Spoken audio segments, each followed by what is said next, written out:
The Czar's Spy, The Mystery of a Silent Love ******. The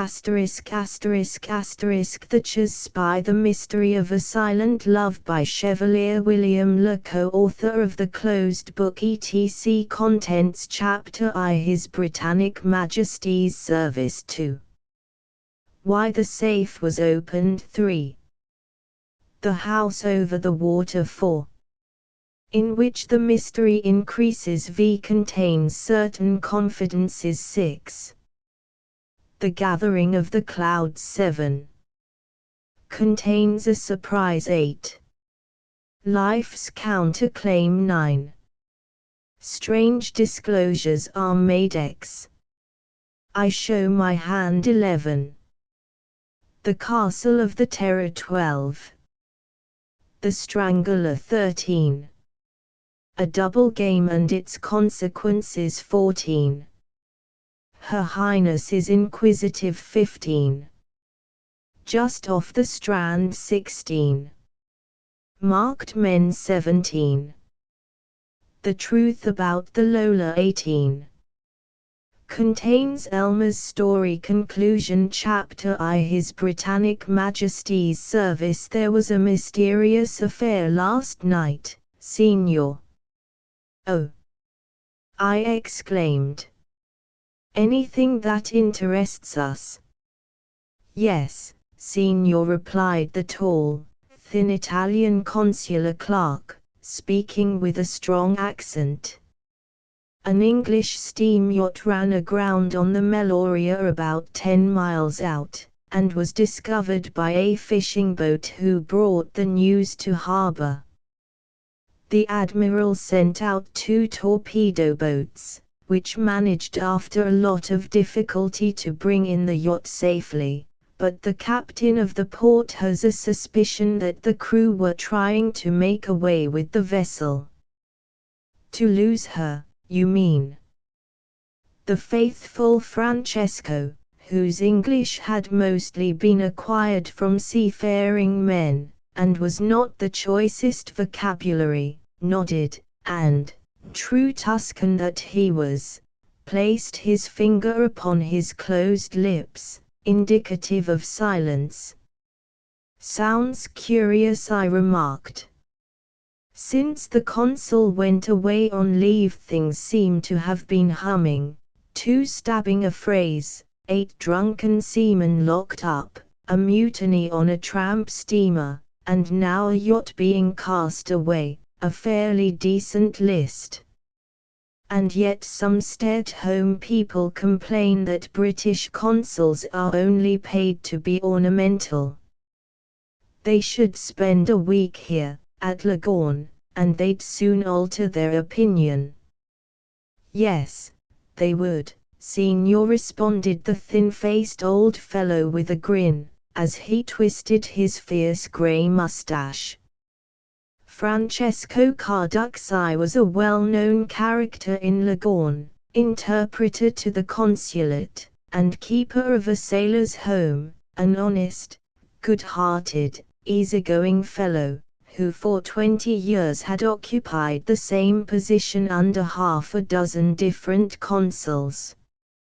At that moment, however, there came from the outer office a long-drawn moan. "Hullo, what's that?"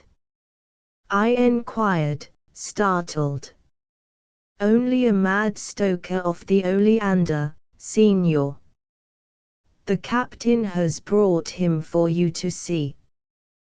They want to send him back to his friends at Newcastle." "Oh! A case of madness!" I exclaimed. "Better get Dr. Ridolfi to see him. I'm not an expert on mental diseases. My old friend Frank Hutchison, His Britannic Majesty's Vice-Consul at the port of Leghorn, was away on leave in England, his duties being relegated to young Bertram Cavendish, the pro-consul. The latter, however, had gone down with a bad touch of malaria which he had picked up in the deadly Maremma, and I, as the only other Englishman in Leghorn, had been asked by the Consul General in Florence to act as proconsul until Hutcheson's return. It was in mid-July, and the weather was blazing in the glaring sun-blanched Mediterranean town. If you know Leghorn, you probably know the consulate with its black and yellow escutcheon outside, a large, handsome suite of huge, airy offices facing the cathedral, and overlooking the principal piazza, which is as big as Trafalgar Square, and much more picturesque. The legend painted upon the door, office hours, 10 to 3, and the green persiennes closed against the scorching sun give one the idea of an easy appointment, but such is certainly not the case, for a consul's life at a port of discharge must necessarily be a very active one, and his duties never-ending. Carduxi had left me to the correspondence for half an hour or so, and I confess I was in no mood to write replies in that stifling heat. Therefore I sat at the consul's big table, smoking a cigarette and stretched lazily in my friend's chair, resolving to escape to the cool of England as soon as he returned in the following week. Italy is all very well for 9 months in the year, but Leghorn is no place for the Englishman in mid-July. My thoughts were wandering toward the English lakes, and a bit of grouse shooting with my uncle up in Scotland, when the faithful Francesco re-entered, saying, "I've sent the captain and his madman away till this afternoon, signor. But there is an English signor waiting to see you." "Who is he?" "I don't know him. He will give no name, but wants to see the signor consul." "All right, show him in," I said lazily, and a few moments later a tall, smartly dressed, middle-aged Englishman, in a navy serge yachting suit, entered, and bowing, enquired whether I was the British consul. When he had seated himself I explained my position, whereupon he said, "I couldn't make much out of your clerk. He speaks so brokenly, and I don't know a word of Italian. But perhaps I ought to first introduce myself. My name is Philip Hornby," and he handed me a card bearing the name with the addresses Woodcroft Park, Somerset Brooks. Then he added, "I am cruising on board my yacht, the Lola, and last night we unfortunately went aground on the Meloria. I have a new captain whom I engaged a few months ago, and he seems an arrant fool. Very fortunately for us a fishing boat saw our plight and gave the alarm at port. The admiral sent out 2 torpedo boats and a tug, and after about 3 hours they managed to get us off." "And you are now in harbor?" "Yes. But the reason I've called is to ask you to do me a favor and write me a letter of thanks in Italian to the Admiral, and one to the captain of the port, polite letters that I can copy and send to them. You know the kind of thing."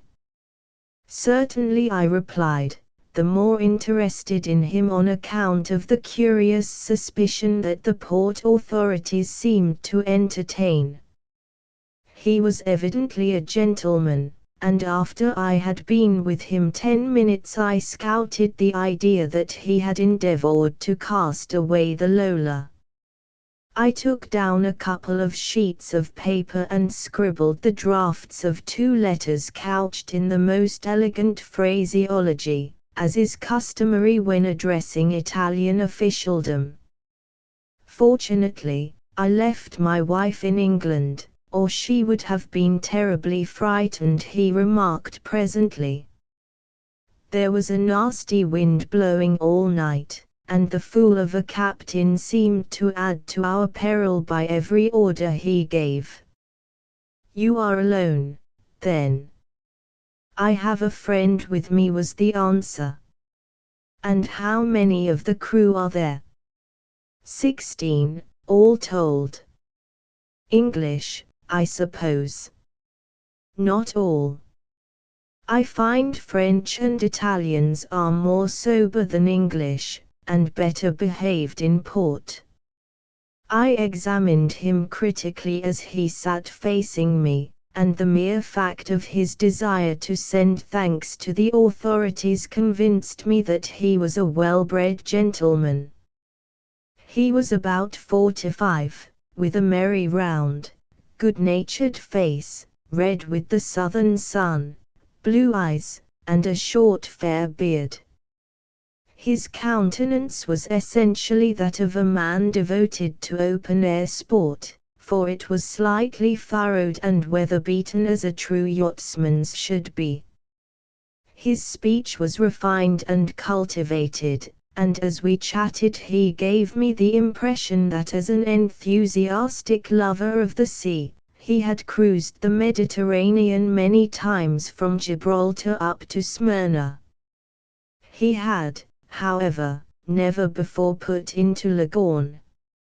After we had arranged that his captain should come to me in the afternoon and make a formal report of the accident, we went out together across the white sunny piazza to Nazis, the well-known pastry cook's, where it is the habit of the Livornese to take their ante-luncheon vermouth. The more I saw of Hornby, the more I liked him.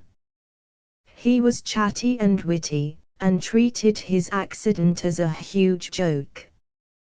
"We shall be here quite a week, I suppose," he said as we were taking our vermouth. "We're on our way down to the Greek islands, as my friend Chatter wants to see them. The engineer says there's something strained that we must get mended. But, by the way," he added, "why don't you dine with us on board tonight?" "Do. We can give you a few English things that may be a change to you." This invitation I gladly accepted for two reasons. One was because the suspicions of the captain of the port had aroused my curiosity, and the other was because I had, honestly speaking, taken a great fancy to Hornby. The captain of the Lola, a short, thick-set Scotsman from Dundee, with a barely healed cicatrice across his left cheek, called at the consulate at 2 o'clock and made his report, which appeared to me to be a very lame one. He struck me as being unworthy his certificate, for he was evidently entirely out of his bearings when the accident occurred. The owner and his friend Chatter were in their berths asleep, when suddenly he discovered that the vessel was making no headway. They had, in fact, run upon the dangerous shoal without being aware of it. A strong sea was running with a stiff breeze, and although his seamanship was poor, he was capable enough to recognize at once that they were in a very perilous position. "Very fortunate it wasn't more serious, sir," he added, after telling me his story, which I wrote at his dictation for the ultimate benefit of the Board of Trade. "Didn't you send up signals of distress?" I inquired. "No, sir, never thought of it." "And yet you knew that you might be lost?" I remarked with recurring suspicion. The canny Scot, whose name was Mackintosh, hesitated a few moments, then answered, "Well, sir, you see the fishing boat had sighted us, and we saw her turning back to port to fetch help." His excuse was a neat one. Probably it was his neglect to make signals of distress that had aroused the suspicions of the captain of the port. From first to last the story of the master of the Lola was, I considered, a very unsatisfactory one. "How long have you been in Mr. Hornby's service?" I inquired. "6 months, sir," was the man's reply. "Before he engaged me, I was with the Wilsons, of Hull, running up the Baltic. As master. I've held my master's certificate these 15 years, sir. I was with the Bibbies before the Wilsons, and before that with the General Steam. I did 8 years in the Mediterranean with them, when I was chief mate." "And you've never been into Leghorn before?" "Never, sir." I dismissed the captain with a distinct impression that he had not told me the whole truth. That cicatrice did not improve his personal appearance. He had left his certificates on board, he said, but if I wished he would bring them to me on the morrow. Was it possible that an attempt had actually been made to cast away the yacht, and that it had been frustrated by the master of the felucca, who had sighted the vessel aground? There certainly seemed some mystery surrounding the circumstances, and my interest in the yacht and its owner deepened each hour. How, I wondered, had the captain received that very ugly wound across the cheek? I was half inclined to inquire of him, but on reflection decided that it was best to betray no undue curiosity. That evening, when the fiery sun was sinking in its crimson glory, bathing the glassy sea with its blood-red light and causing the islands of Gorgona and Capraja to loom forth a deep purple against the distant horizon, I took a cab along the old sea road to the port where, within the inner harbour, I found the Lola, one of the most magnificent private vessels I had ever seen. Her dimensions surprised me. She was painted dead white, with shining brass everywhere. At the stern hung limply the British flag, while at the masthead the ensign of the Royal Yacht Squadron. The yellow funnel emitted no smoke, and as she lay calmly in the sunset, a crowd of dock loungers and crimps leaned upon the parapet discussing her merits and wondering who could be the rich Englishman who could afford to travel in a small liner of his own, for her size surprised even those Italian dock hands, used as they were to seeing every kind of craft enter the busy port. On stepping on deck, Hornby, who like myself wore a clean suit of white linen as the most sensible dinner garb in a hot climate, came forward to greet me, and took me along to the stern where, lying in a long wicker deck chair beneath the awning, was a tall, dark-eyed, clean-shaven man of about 40, also dressed in cool white linen. His keen face gave one the impression that he was a barrister. "My friend, Hilton Chatter, Mr. Gordon Gregg," he said, introducing us, and then when, as we shook hands, the clean-shaven man exclaimed, smiling pleasantly, "Glad to make your acquaintance, Mr. Gregg. You are not a stranger by any means to Hornby or myself. Indeed, we've got a couple of your books on board. But I had no idea you lived out here." "At Ardenza," I said. 3 miles along the seashore. "Tomorrow I hope you'll both come and dine with me." "Delighted, I'm sure," declared Hornby.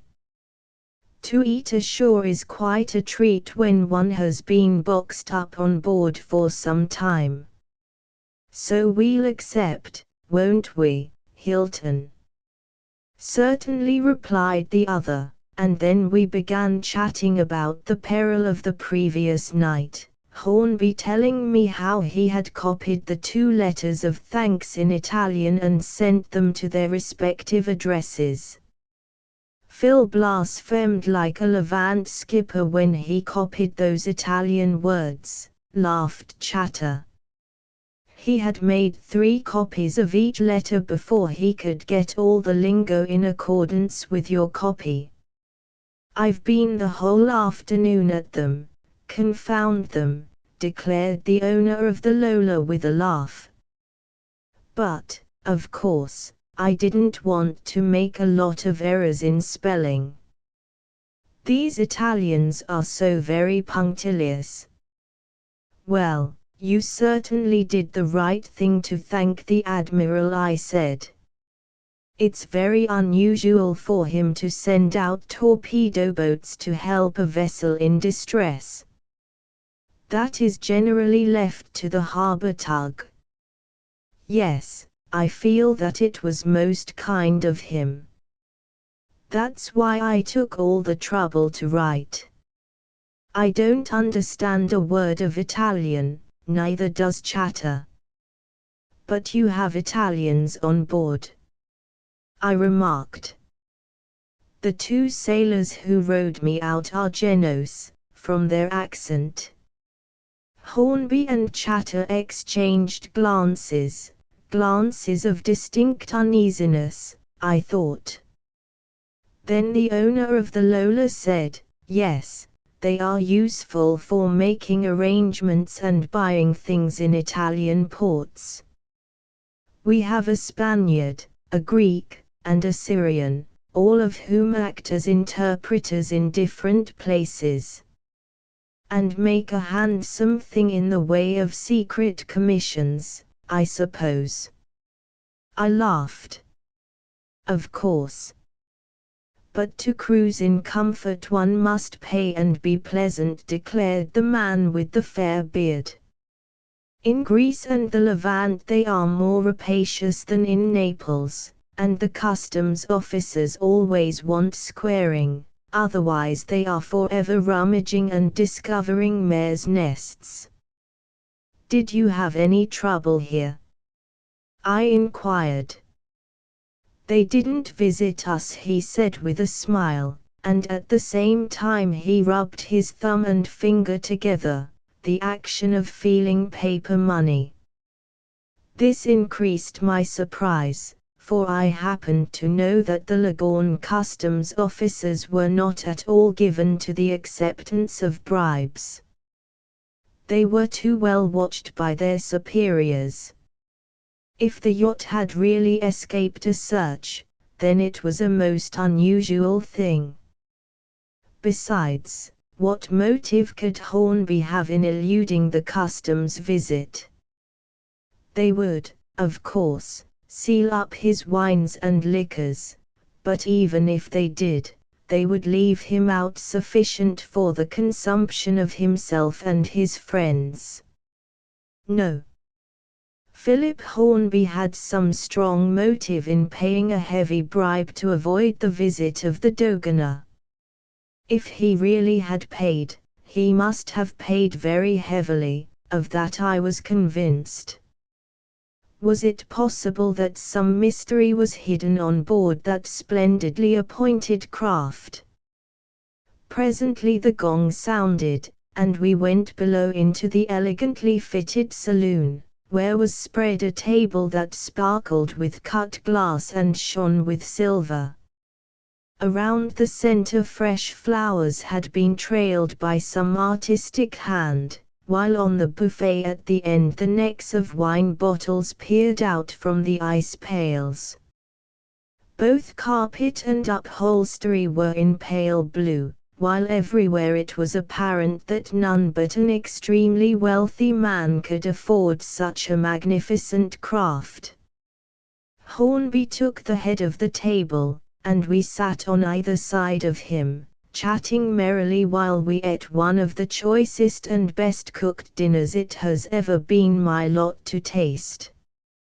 Chatter and I drank wine of a brand which only a millionaire could keep in his cellar, while our host, apparently a most abstemious man, took only a glass of iced cinchino water.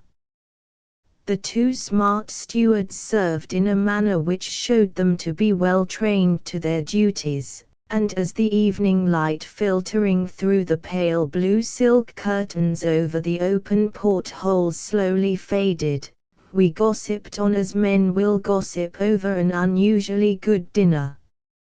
From his remarks I discerned that, contrary to my first impression, Hilton Chatter was an experienced yachtsman. He owned a craft called the Alicia, and was a member of the Cork Yacht Club. He lived in London, he told me, but gave me no information as to his profession. It might be the law, as I had surmised. "You've seen our ass of a captain, Mr. Gregg," he remarked presently. "What do you think of him?" "Well," I said rather hesitatingly, "to tell the truth, I don't think very much of his seamanship, nor will the Board of Trade when his report reaches them." "Ah," exclaimed Hornby, "I was a fool to engage him. From the very first I mistrusted him, only my wife somehow took a fancy to the fellow, and, as you know, if you want peace you must always please the women. In this case, however, her choice almost cost me the vessel, and perhaps our lives into the bargain." "You knew nothing of him previously?" "Nothing." "And he engaged the crew?" I asked. "Of course." "Are they all fresh hands?" "All except the cook and the two stewards." I was silent. I did not like Mackintosh. Indeed, I entertained a distinct suspicion of both master and crew.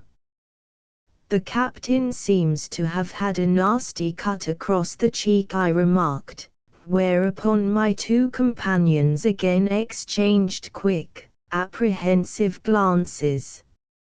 "He fell down the other day," explained Chatter, with a rather sickly smile, I thought.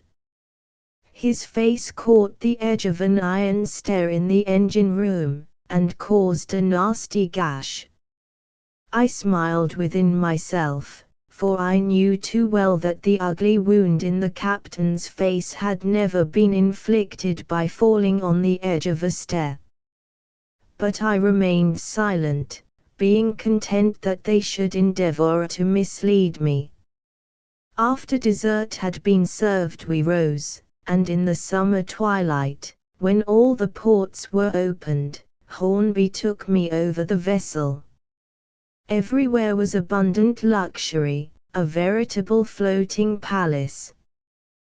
To each of the cabins of the owner and his guests a bathroom was attached with sea water or fresh water as desired, while the ladies' saloon, the boudoir, the library, and the smoking room were furnished richly with exquisite taste.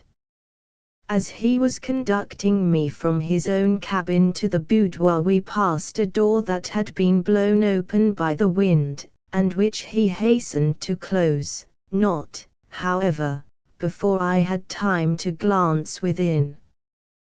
To my surprise I discovered that it was an armory crammed with rifles, revolvers and ammunition. It had not been intended that I should see that interior, and the reason why the customs officers had been bribed was now apparent. I passed on without remark, making believe that I had not discerned anything unusual, and we entered the boudoir, Chatter having gone back to the saloon to obtain cigars.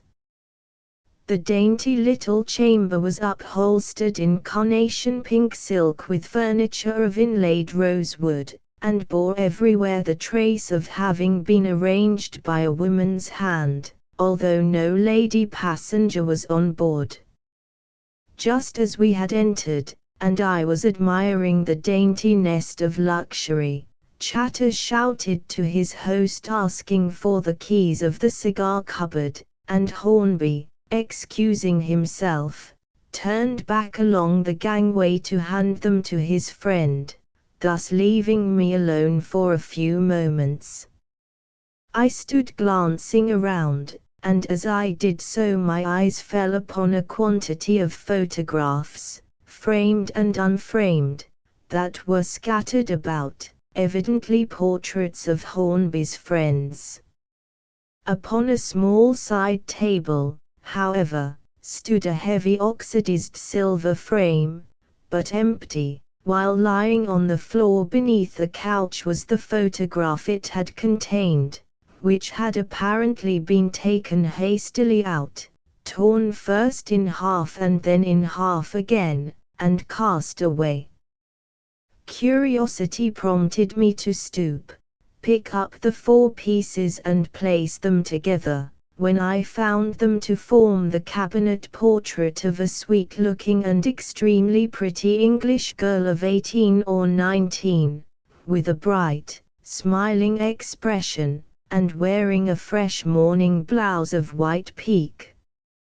Her hair was dressed low and fastened with a bow of black ribbon, while the brooch at her throat was in the form of a heart edged with pearls. Whether it was her sweet expression, or whether the curious look in her eyes had attracted my attention and riveted the face upon my memory, I know not. Perhaps it was the mystery of why it should have been so hastily torn from its frame and destroyed that held my attention. It seemed as though it had been torn up surreptitiously by someone who had been sitting on that couch, and who had had no opportunity of casting the fragments away through the porthole into the water. I looked at the back of the torn photograph, and saw that it had been taken by a well-known and fashionable firm in New Bond Street. About the expression of that pictured face was something which I cannot describe, a curious look in the eyes which was at the same time both attractive and mysterious. In that brief moment the girl's features were indelibly impressed upon my memory. Next second, however, hearing Hornby's returning footsteps, I flung the fragments hastily beneath the couch where I had discovered them. Why, I wondered, had the picture been destroyed, and by whom?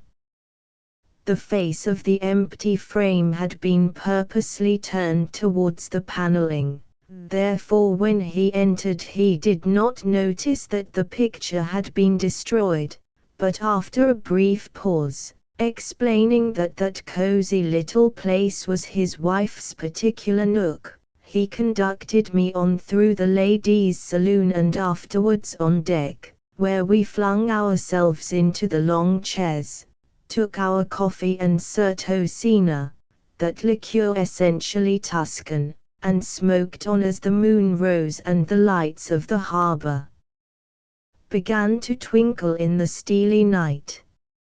As I sat talking, my thoughts ran back to that torn photograph. To me it seemed as though some previous visitor that day had sat upon the couch, destroyed the picture, and cast it where I had found it. But for what reason? Who was the merry-faced girl whose picture had aroused such jealousy or revenge? I purposely led the conversation to Hornby's family, and learned from him that he had no children. "You'll get the repairs to your engines done at Orlando's, I suppose?" I remarked, naming the great shipbuilding firm of Leghorn. "Yes. I've already given the order. They are contracted to be finished by next Thursday, and then we shall be off to Zant and Chio. For what reason, I wondered, recollecting that formidable army on board. Already I had seen quite sufficient to convince me that the Lola, although outwardly a pleasure yacht, was built of steel, armored in its most vulnerable parts, and capable of resisting a very sharp fire. The hours passed, and beneath the brilliant moon we smoked long into the night, for after the blazing sunshine of that Tuscan town the cool sea wind at night is very refreshing. From where we sat we commanded a view of the whole of the seafront of Leghorn and Ardenza, with its bright open-air café concerts and restaurants in full swing, all the life and gaiety of that popular watering place. Presently, when Hornby had risen to call a steward and left me alone with Hilton Chatter, the latter whispered to me in confidence, "If you find my friend Hornby a little bit strange in his manner, Mr. Gregg, you must take no notice.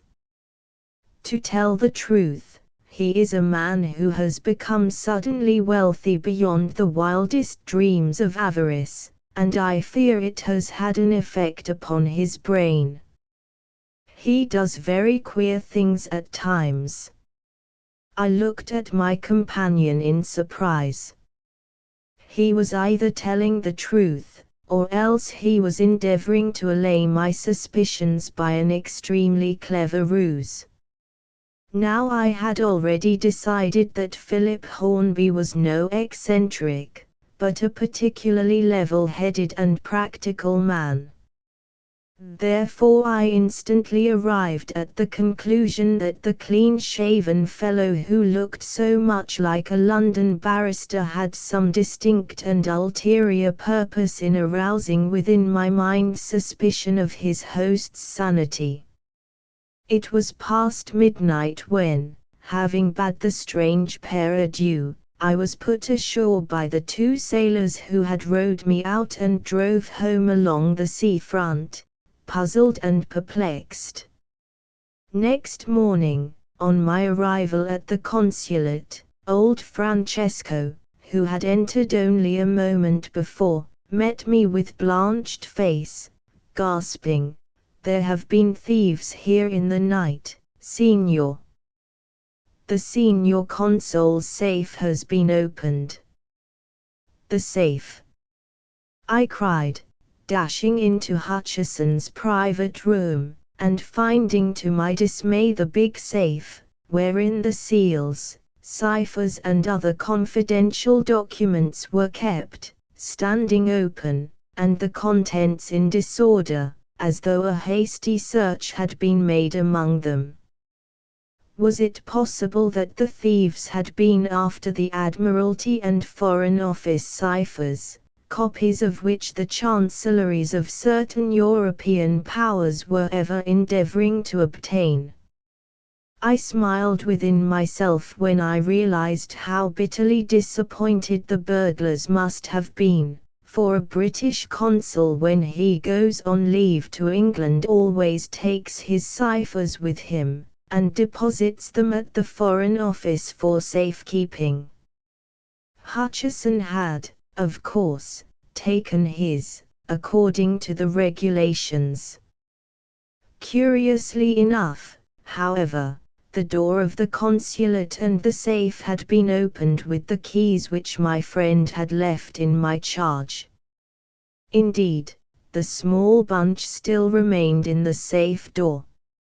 In an instant the recollection flashed across my mind that I had felt the keys in my pocket while at dinner on board the Lola. Had I lost them on my homeward drive, or had my pocket been picked? Carducci, with an Italian's volubility, commenced to hurl imprecations upon the heads of the unknown sons of dogs who dared to tamper with his master's safe, and while we were engaged in putting the scattered papers in order, the doorbell rang, and the clerk went to attend to the caller. In a few moments he returned, saying, "The English yacht left suddenly last night, Signor, and the captain of the port has sent to inquire whether you know to what port she is bound." "Left?" I gasped in amazement. "Why, I thought her engines were disabled." A quarter of an hour later I was sitting in the private office of the shrewd, grey-haired functionary who had sent this messenger to me. "Do you know, Signor Commendatore," he said, "some mystery surrounds that vessel. She is not the Lola, for yesterday we telegraphed to Lloyd's, in London, and this morning I received a reply that no such yacht appears on their register, and that the name is unknown. The police have also telegraphed to your English police inquiring about the owner, Signor Hornby, with a like result. There is no such place as Woodcroft Park, in Somerset, and no member of Brooks Club of the name of Hornby." I sat staring at the official, too amazed to utter a word. Certainly they had not allowed the grass to grow beneath their feet. "Unfortunately the telegraphic replies from England are only to hand this morning," he went on, "because just before 2 o'clock this morning the harbour police, whom I specially ordered to watch the vessel, saw a boat come to the wharf containing a man and woman. The pair were put ashore, and walked away into the town, the woman seeming to walk with considerable difficulty. The boat returned, and an hour after, to the complete surprise of the two detectives, steam was suddenly got up and the yacht turned and went straight out to sea. Leaving the man and the woman. Leaving them, of course. They are probably still in the town. The police are now searching for traces of them." "But could not you have detained the vessel?" I suggested. "Of course, had I but known I could have forbidden her departure.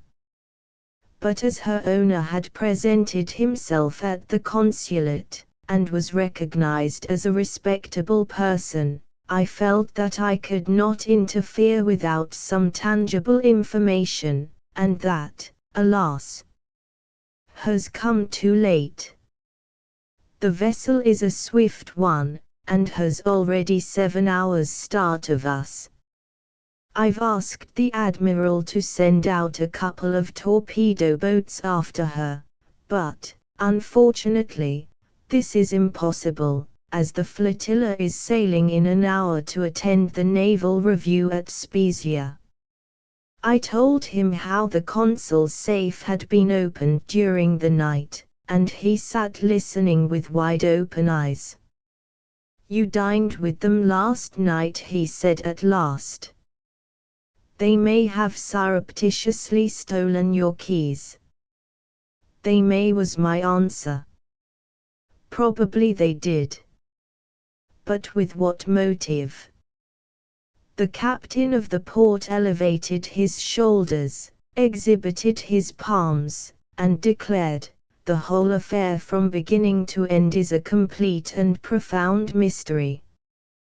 Chapter 2. Why the safe was opened that day was an active one in Questura, or police office, of Leghorn. Detectives called, examined the safe, and sagely declared it to be burglar-proof, had not the thieves possessed the key.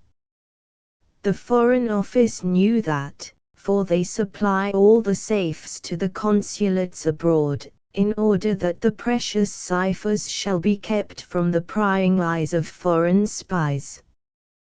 The Questor, or Chief of Police, was of opinion that it was the ciphers of which the thieves had been in search, and was much relieved to hear that they were in safekeeping far away in Downing Street. His conjecture was the same as my own, namely, that the reason of Hornby's call upon me was to ascertain the situation of the consulate and the whereabouts of the safe, which, by the way, stood in a corner of the consul's private room. Captain Mackintosh, too, had taken his bearings, and probably while I sat at dinner on board the Lola my keys had been stolen and passed on to the scarred Scotsman, who had promptly gone ashore and ransacked the place while I had remained with his master smoking and unsuspicious. But what was the motive? Why had they ransacked all those confidential papers? My own idea was that they were not in search of the ciphers at all, but either wanted some blank form or other, or else they desired to make use of the consular seal.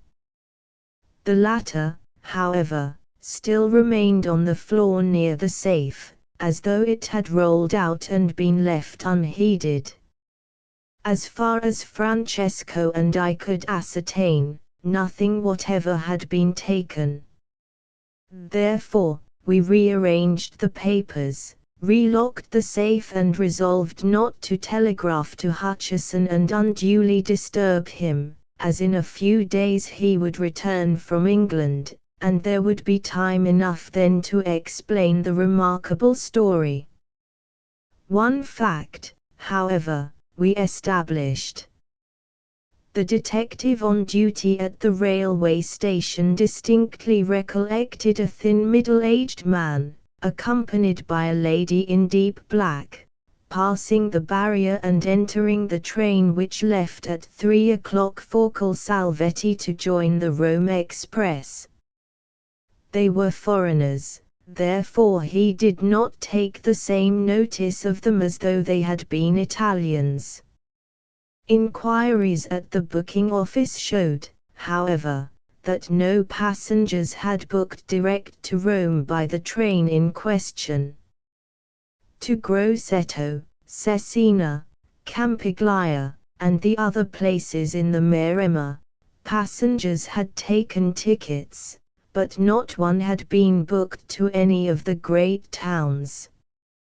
Therefore it was apparent that the mysterious pair who had come ashore just prior to the sailing of the yacht had merely taken tickets for a false destination, and had rebooked at Colsalvetti, the junction with that long main line which connects Genoa with Rome. The police were puzzled. The two fishermen who sighted the Lola and first gave the alarm of her danger, declared that when they drew alongside and proffered assistance the captain threatened to shoot the first man who came aboard. They were English, remarked the sturdy, brown-faced toilers of the sea, grinning knowingly. And the English, when they drink their cognac, know not what they do. Did you get any reward for returning to harbour and reporting? I asked. Reward, echoed one of the men, the elder of the pair. Not a soldo. The English only cursed us for interfering. That is why we believed that they were trying to make away with the vessel. The description of the Lola, its owner, his guest, and the captain were circulated by the police to all the Mediterranean ports, with a request that the yacht should be detained. Yet if the vessel were really one of mystery, as it seemed to be, its owner would no doubt go across to some quiet anchorage on the Algerian coast out of the track of the vessels, and calmly proceed to repaint, rename and disguise his craft so that it would not be recognized in Marseilles, Naples, Smyrna, or any of the ports where private yachts habitually call. Thus, from the very first, It seemed to me that Hornby and his friends had very cleverly tricked me for some mysterious purpose, and afterwards ingeniously evaded their watchers and got clean away. Had the Italian admiral been able to send a torpedo boat or two after the fugitives, they would no doubt soon have been overhauled. Yet circumstances had prevented this, and the Lola had consequently escaped. For purposes of their own, the police kept the affair out of the papers, and when Frank Hutcheson stepped out of the sleeping car from Paris onto the platform at Pisa a few nights afterwards, I related to him the extraordinary story. "The scoundrels wanted these. That's evident," he responded, holding up the small, strong, leather handbag he was carrying, and which contained his jealously guarded ciphers. "By Jove," he laughed, "how disappointed they must have been." "It may be so," I said, as we entered the midnight train for Leghorn.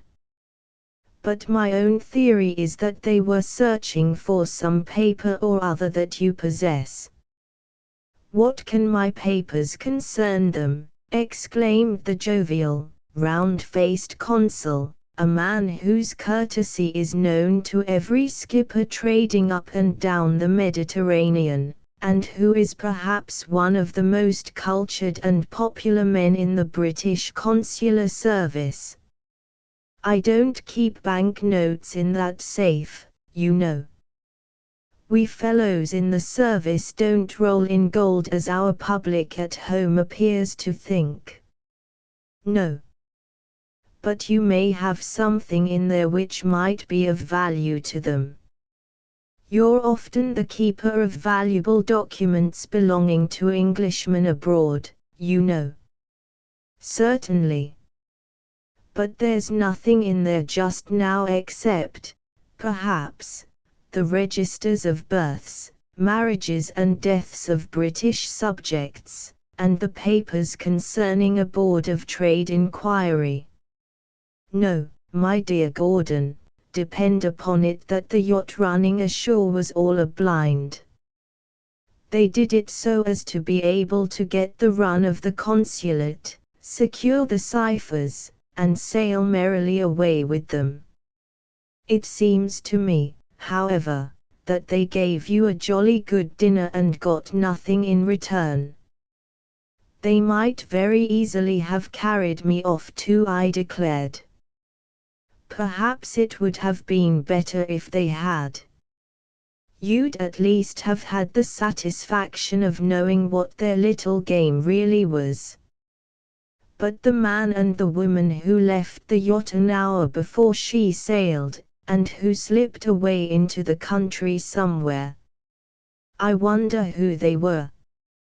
Hornby distinctly told me that he and Chatter were alone, and yet there was evidently a lady and a gentleman on board. I guessed there was a woman there, from the way the boudoir and ladies' saloon were arranged, and certainly no man's hand decorated a dinner table as that was decorated. "Yes. That's decidedly funny," remarked the consul thoughtfully. "They went to Colsalvetti, you say? They changed there, of course. Expresses call there, one going north and the other south, within a quarter of an hour after the train arrives from Leghorn. They showed a lot of ingenuity, otherwise they'd have gone direct to Pisa." "Ingenuity? I should think so. The whole affair was most cleverly planned. Hornby would have deceived even you, my dear old chap. He had the air of the perfect gentleman, and a glance over the yacht convinced me that he was a wealthy man traveling for pleasure." "You said something about an armory." "Yes, there were Maxims stowed away in one of the cabins. They aroused my suspicions. They would not have aroused mine, replied my friend. Yachts carry arms for protection in many cases, especially if they are going to cruise along uncivilized coasts where they must land for water or provisions. I told him of the torn photograph, which caused him some deep reflection. I wonder why the picture had been torn up. Had there been a row on board, a quarrel or something? It had been destroyed surreptitiously, I think. Pity you didn't pocket the fragments. We could perhaps have discovered from the photographer the identity of the original. Ah! I sighed regretfully. I never thought of that. I recollect the name of the firm, however. I shall have to report to London the whole occurrence, as British subjects are under suspicion, Hutcheson said. We'll see whether Scotland Yard knows anything about Hornby or Chatter. Most probably they do. Not long ago a description of men on board a yacht was circulated from London as being a pair of well-known burglars who were cruising about in a vessel crammed with booty which they dared not get rid of.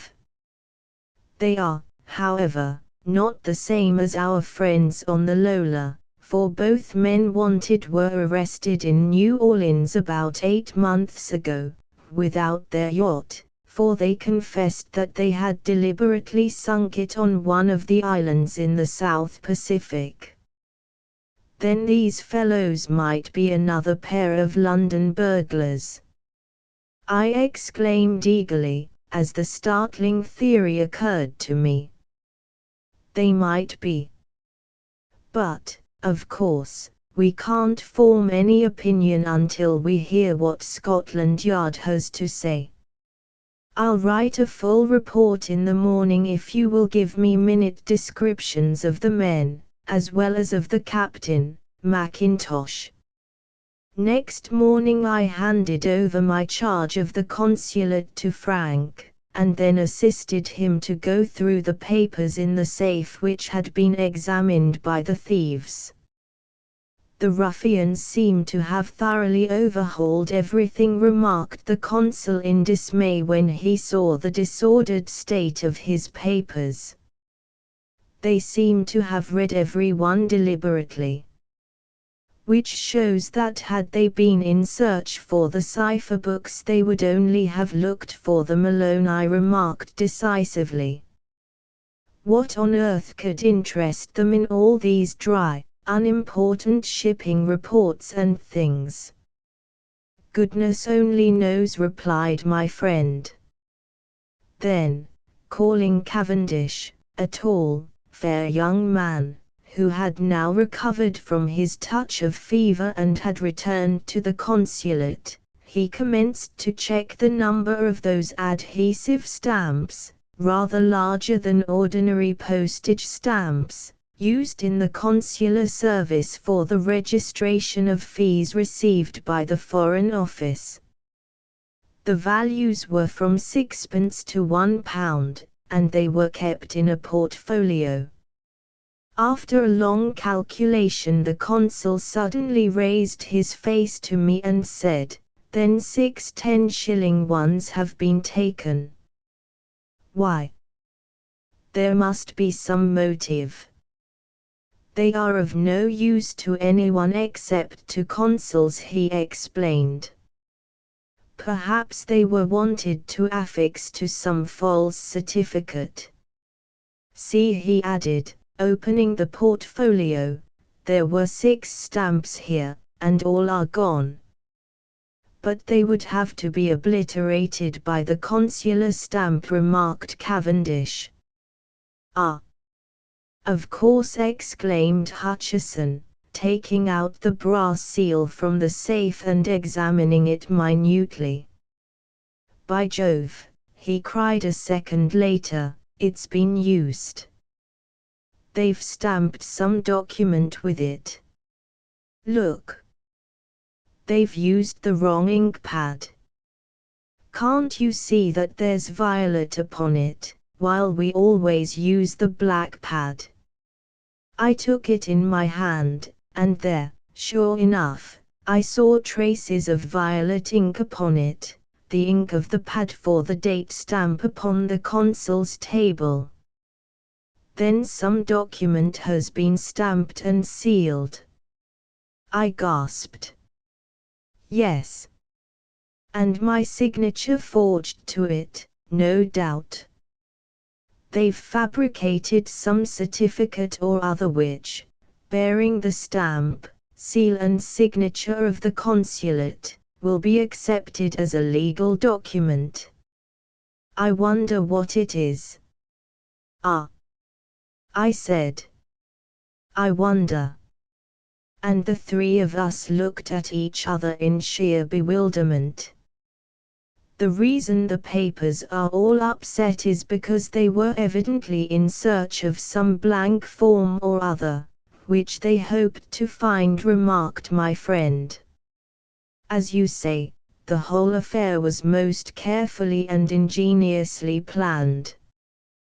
We crossed the great sunlit piazza together and entered the questura, that sun-blanched old palace with its long cool loggia where the sentry paces day and night. The chief of police, whom we saw, had no further information. The mysterious yacht had not put in at any Italian port. From him, however, we learned the name of the detective who had seen the two strangers leave Leghorn by the early morning train, and an hour afterwards the police officer, a black-eyed man short of stature, but of an intelligent type, sat in the consulate replying to our questions. As far as I could make out, Signor, he said, the man was an Englishman, wearing a soft black felt hat and a suit of dark blue serge. He had hair just turning grey, a small dark moustache and rather high cheekbones. In his hand he carried a small bag of tan leather of that square English shape. He seemed in no hurry, for he was calmly smoking a cigarette as he went across to the ticket office. And his companion? Asked the consul. She was in black. Rather tall and slim. Her hair was fair, I noticed, but she wore a black veil which concealed her features. Was she young or old? Young, from her figure, replied the police agent. As she passed me her eyes met mine, and I thought I saw a strange fixed kind of glare in them, the look of a woman filled with some unspeakable horror. Next day the town of Leghorn awoke to find itself gay with bunting, the Italian and English flags flying side by side everywhere, and the consular standard flapping over the consulate in the piazza. In the night the British Mediterranean fleet, cruising down from Malta, had come into the roadstead, and at the signal from the flagship had maneuvered and dropped anchor, forming a long line of gigantic battleships, swift cruisers, torpedo boat destroyers, torpedo boats, dispatch boats, and other craft extending for several miles along the coast. In the bright morning sunlight the sight was both picturesque and imposing, for from every vessel flags were flying, and ever and anon the great battleship of the admiral made signals which were repeated by all the other vessels, each in turn. Lying still on those calm blue waters was a force which one day might cause nations to totter, the overwhelming force which upheld Britain's right in that oft-disputed sea. A couple of thousand British sailors were ashore on leave, their white caps conspicuous in the streets everywhere as they walked orderly in threes and fours to inspect the town. In the square outside the consulate a squad from the flagship were setting up a temporary bandstand, where the ship's band was to play when evening fell, while Hutcheson, perspiring in his uniform, drove with the Admiral to make the calls of courtesy upon the authorities which international etiquette demanded. Myself, I had taken a boat out to the Bulwark, the great battleship flying the Admiral's flag, and was sitting on deck with my old friend Captain Jack Durnford, of the Royal Marines. Each year when the fleet put into Leghorn we were inseparable, for in long years past, at Portsmouth, we had been close friends, and now he was able to pay me annual visits at my Italian home. He was on duty that morning, therefore could not get ashore till after luncheon. "I'll dine with you, of course, tonight, old chap," he said. "And you must tell me all the news. We're in here for 6 days, and I was half a mind to run home. 2 of our chaps got leave from the Admiral and left at 3 this morning for London, 4 days in the train and 2 in town. Gone to see their sweethearts, I suppose." The British naval officer in the Mediterranean delights to dash across Europe for a day at home if he can get leave and funds will allow. It is generally reckoned that such a trip costs about £2 an hour while in London. And yet when a man is away from his fiancée or wife for 3 whole years, his anxiety to get back, even for a brief day, is easily understood. The youngsters, however, go for mere caprice, whenever they can obtain leave. This is not often, for the Admiral has very fixed views upon the matter. "Your time's soon up, isn't it?" I remarked, as I lolled back in the easy deck chair, and gazed away at the white port and its background of purple Apennines.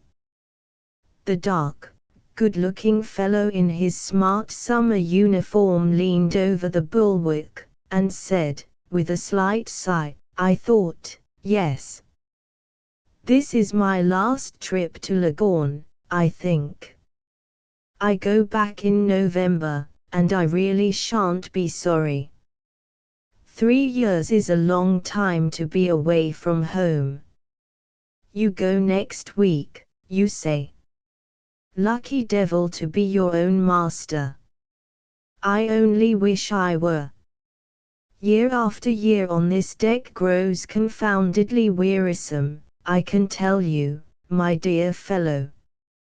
Durnford was a man who had written much on naval affairs, and was accepted as an expert on several branches of the service.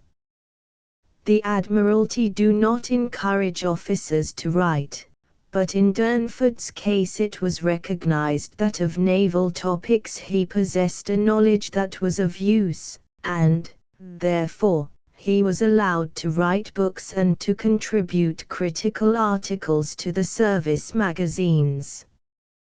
He had studied the relative strengths of foreign navies, and by keeping his eyes always open he had, on many occasions, been able to give valuable information to our naval attaches at the embassies.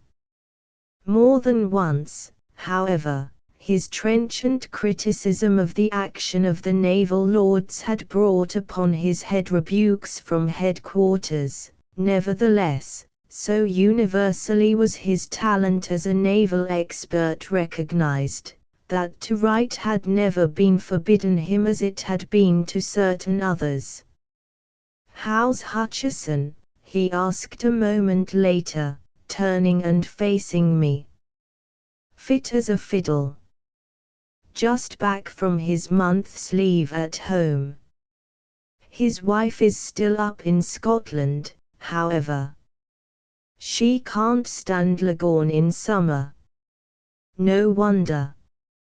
It's a perfect furnace when the weather begins to stoke up.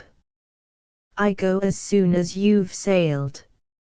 I only stayed because I promised to act for Frank, I said.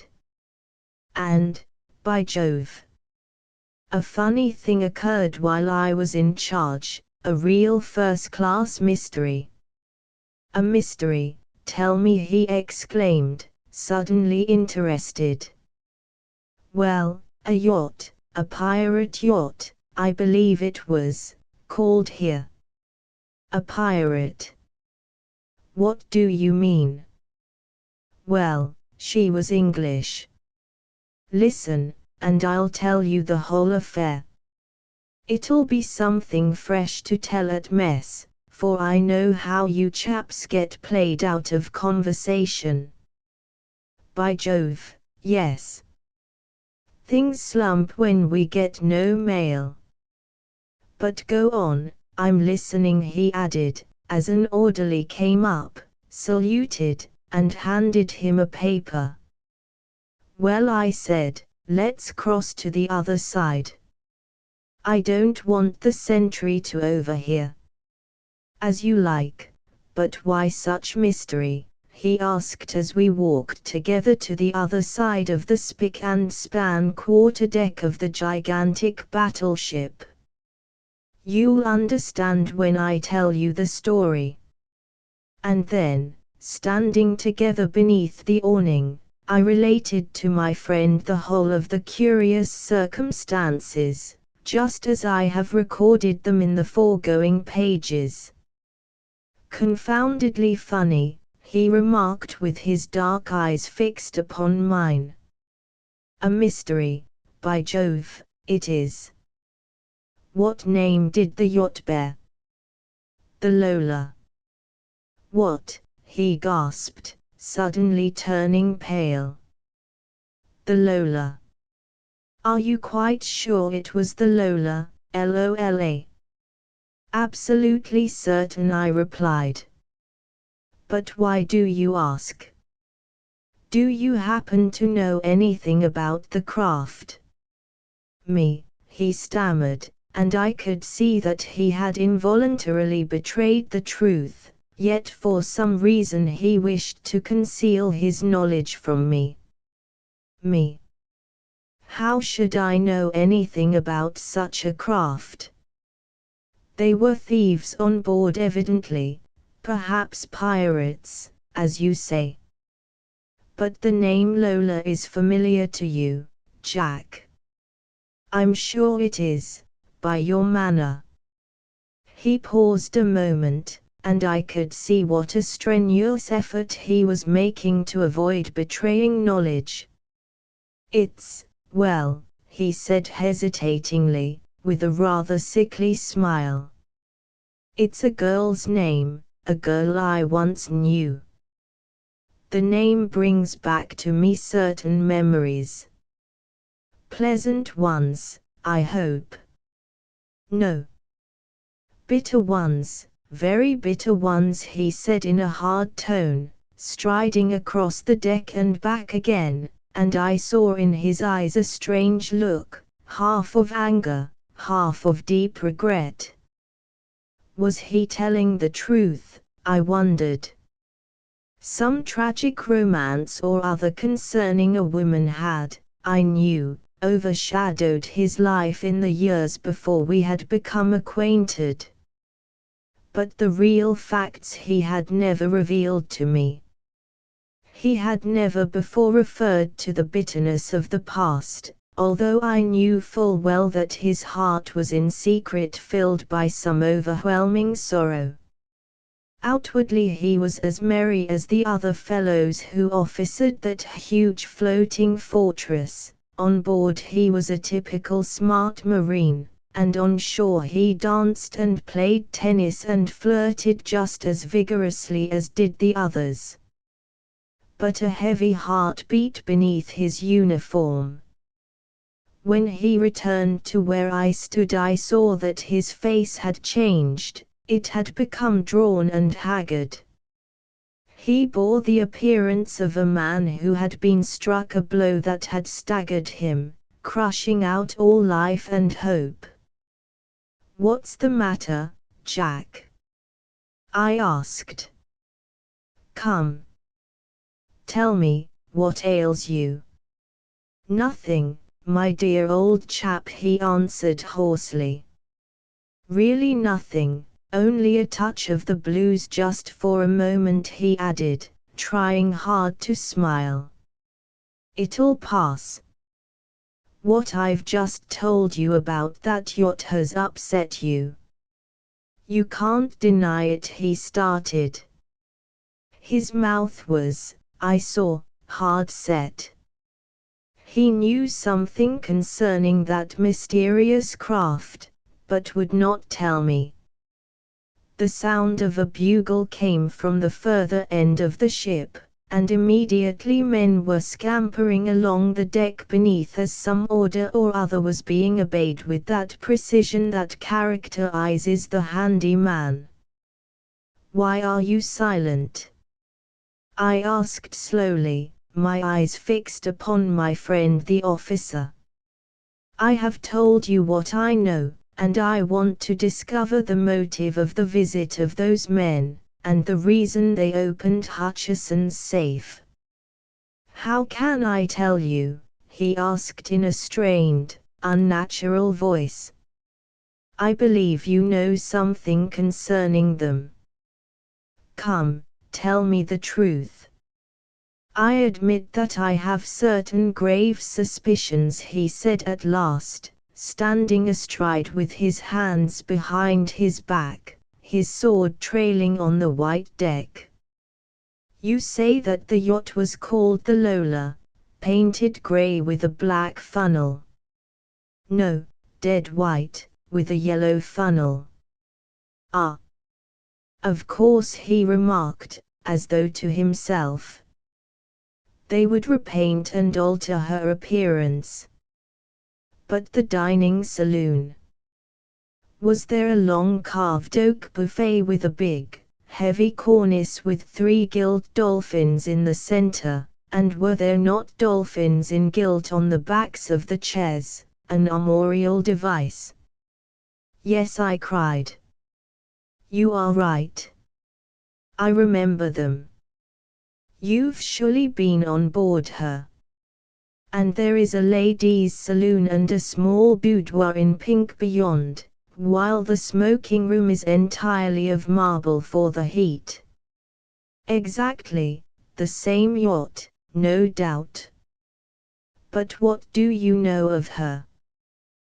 "The captain, who gave his name to you as Mackintosh, is an undersized American of a rather low-down type. I took him for a Scotsman." Because he put on a Scotch accent, he laughed. "He's a man who can speak a dozen languages brokenly, and pass for an Italian, a German, a Frenchman, as he wishes." "And the man who gave his name as Philip Hornby?" Durnford's mouth closed with a snap. He drew a long breath, his eyes grew fierce, and he bit his lip. "Ah. I see he is not exactly your friend," I said meaningly. "You are right, Gordon, he is not my friend," was his slow, meaning response. "Then why not be outspoken and tell me all you know concerning him?" "Frank Hutcheson is anxious to clear up the mystery because they've tampered with the consular seals and things. Besides, it would be put down to his credit if he solved the affair." "Well, to tell you the truth, I'm mystified myself. I can't yet discern their motive." "But at any rate you know the men," I argued. "You can at least tell us who they really are." He shook his head, still disinclined, for some hidden reason, to reveal the truth to me. You saw no woman on board? He asked suddenly, looking straight into my eyes. No. Hornby told me that he and Chatter were alone. And yet an hour after you left, a man and a woman came ashore and disappeared. Ah! If we only had a description of that woman, it would reveal much to us. She was young and dark-haired, so the detective says. She had a curious fixed look in her eyes which attracted him, but she wore a thick motor veil, so that he could not clearly discern her features. And her companion? Middle-aged, prematurely grey, with a small dark mustache. Jack Durnford sighed and stroked his chin. Ah! Just as I thought, he exclaimed. And they were actually here, in this port, a week ago. What a bitter irony of fate. I don't understand you, I said. You are so mysterious, and yet you will tell me nothing. The police, fools that they are, have allowed them to escape, and they will never be caught now. Ah! You don't know them as I do. They are the cleverest pair in all Europe. And they have the audacity to call their craft the Lola, of all names. But as you know who and what the fellows are, you ought, I think, in common justice to Hutcheson, to tell us something, I complained. If they are adventurers, they ought to be traced. What can I do, a prisoner here on board? He argued bitterly. How can I act? Leave it all to me. I'm free to travel after them, and find out the truth if only you will tell me what you know concerning them, I said eagerly. Gordon, let me be frank and open with you, my dear old fellow. I would tell you everything, if I dared. But I cannot, you understand. And his final words seemed to choke him. I stood before him, open-mouthed in astonishment. You really mean, well, that you are in fear of them, eh?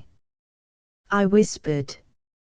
He nodded slowly in the affirmative, adding, to tell you the truth would be to bring upon myself a swift, relentless vengeance that would overwhelm and crush me.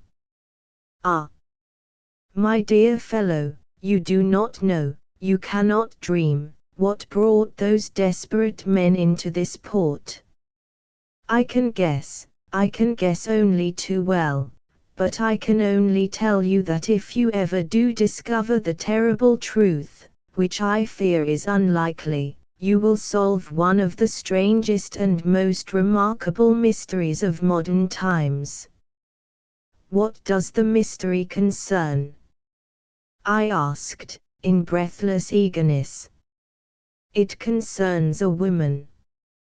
Chapter 3: The House Over the Water. The Mediterranean Squadron, that magnificent display of naval force that is the guarantee of peace in Europe, after a week of gay festivities in Leghorn, had sailed for Gaeta, while I, glad to escape from the glaring heat, found myself back once more in dear old London.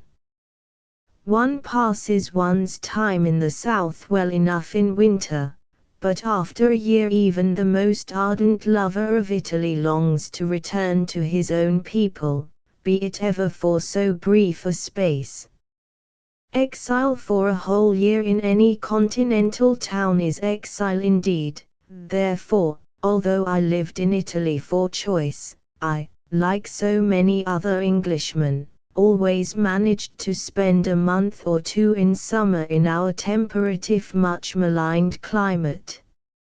London, the same dear, Dusty old London, only perhaps more dear and more dusty than ever, was my native city, hence I always spent a few weeks in it, even though all the world might be absent in the country, or at the seaside. I had idled away a pleasant month up in Buxton, and from there had gone north to the lakes, and it was one hot evening in mid-August that I found myself again in London, crossing St. James's Square from the Sports Club, where I had dined, walking towards Pall Mall. Darkness had just fallen, and there was that stifling oppression in the air that foretokened a thunderstorm. The club was not gay with life and merriment as it is in the season, for everyone was away, many of the rooms were closed for redecoration, and most of the furniture swathed in linen. I was on my way to pay a visit to a lady who lived up at Hampstead, a friend of my late mother's, and had just turned into Pall Mall, when a voice at my elbow suddenly exclaimed in Italian, "Ah, signor, why, actually, my padrone." And looking round, I saw a thin-faced man of about 30, dressed in neat but rather shabby black, whom I instantly recognized as a man who had been my servant in Leghorn for 2 years, after which he had left to better himself. "Why, Olinto!" I exclaimed, surprised, as I halted. "You, in London, eh? Well, and how are you getting on?" "Most excellently, signor," he answered in broken English, smiling. "But it is so pleasant for me to see my generous padrone again. What fortune it is that I should pass here at this very moment." "Where are you working?" I inquired. "At the restaurant Milano, in Oxford Street, only a small place, but we gain discreetly, so I must not complain. I live over in Lambeth, and am on my way home." "I heard you married after you left me. Is that true?" "Yes, signor. I married Armida, who was in your service when I first entered it. You remember her?" "Ah, well," he added, sighing. "Poor thing. I regret to say she is very ill indeed. She cannot stand your English climate. The doctor says she will die if she remains here. Yet what can I do? If we go back to Italy we shall only starve." And I saw that he was in deep distress, and that mention of his ailing wife had aroused within him bitter thoughts. Olinto Santini walked back at my side in the direction of Trafalgar Square, answering the questions I put to him. He had been a good, hard-working servant, and I was glad to see him again. When he left me he had gone as steward on one of the Anchor Line boats between Naples and New York, and that was the last I had heard of him until I found him there in London, a waiter at a second-rate restaurant. When I tried to slip some silver into his hand he refused to take it, and with a merry laugh said, "I wonder if you would be offended, signor, if I told you of something for which I had been longing and longing." "Not at all." "Well, the signor smokes our Tuscan cigars. I wonder if by chance you have one. We cannot get them in London, you know." I felt in my pocket, laughing, and discovered that I had a couple of those long thin penny cigars which I always smoke in Italy, and which are so dear to the Tuscan palate. These I handed him, and he took them with delight as the greatest delicacy I could have offered him.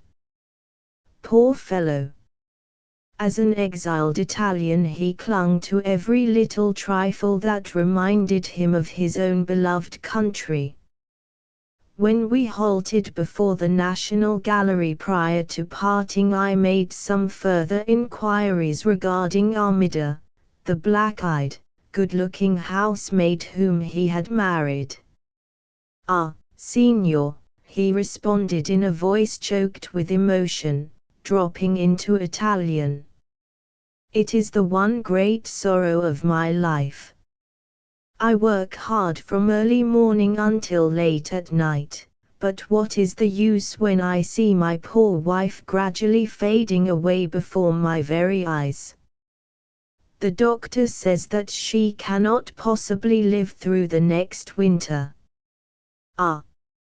How delighted the poor girl would be if she could see the padrone once again." I felt sorry for him. Armida had been a good servant, and had served me well for nearly 3 years. Old Rosina, my housekeeper, had often regretted that she had been compelled to leave to attend to her aged mother. The latter, he told me, had died, and afterwards he had married her. There is more romance and tragedy in the lives of the poor Italians in London than London ever suspects. We are too apt to regard the Italian as a bloodthirsty person given to the unlawful use of the knife, whereas, as a whole, the Italian colony in London is a hard-working, thrifty, and law-abiding one, very different, indeed, to those colonies of aliens from Northern Europe, who are so continually bringing filth, disease, and immorality into the East End, and are a useless incubus in an already overpopulated city. He spoke so wistfully that his wife might see me once more that, having nothing very particular to do that evening, and feeling a deep sympathy for the poor fellow in his trouble, I resolved to accompany him to his house and see whether I could not, in some slight manner, render him a little help. He thanked me profusely when I consented to go with him. "Ah, Signor Padrone," he said gratefully, "she will be so delighted. It is so very good of you." We hailed a hansom and drove across Westminster Bridge to the address he gave, a gloomy back street off the York Road, one of those narrow, grimy thoroughfares into which the sun never shines. Ah, how often do the poor Italians, those children of the sun, pine and die when shut up in our dismal, sordid streets. Dirt and squalor do not affect them, it is the damp and cold and lack of sunshine that so very soon proves fatal.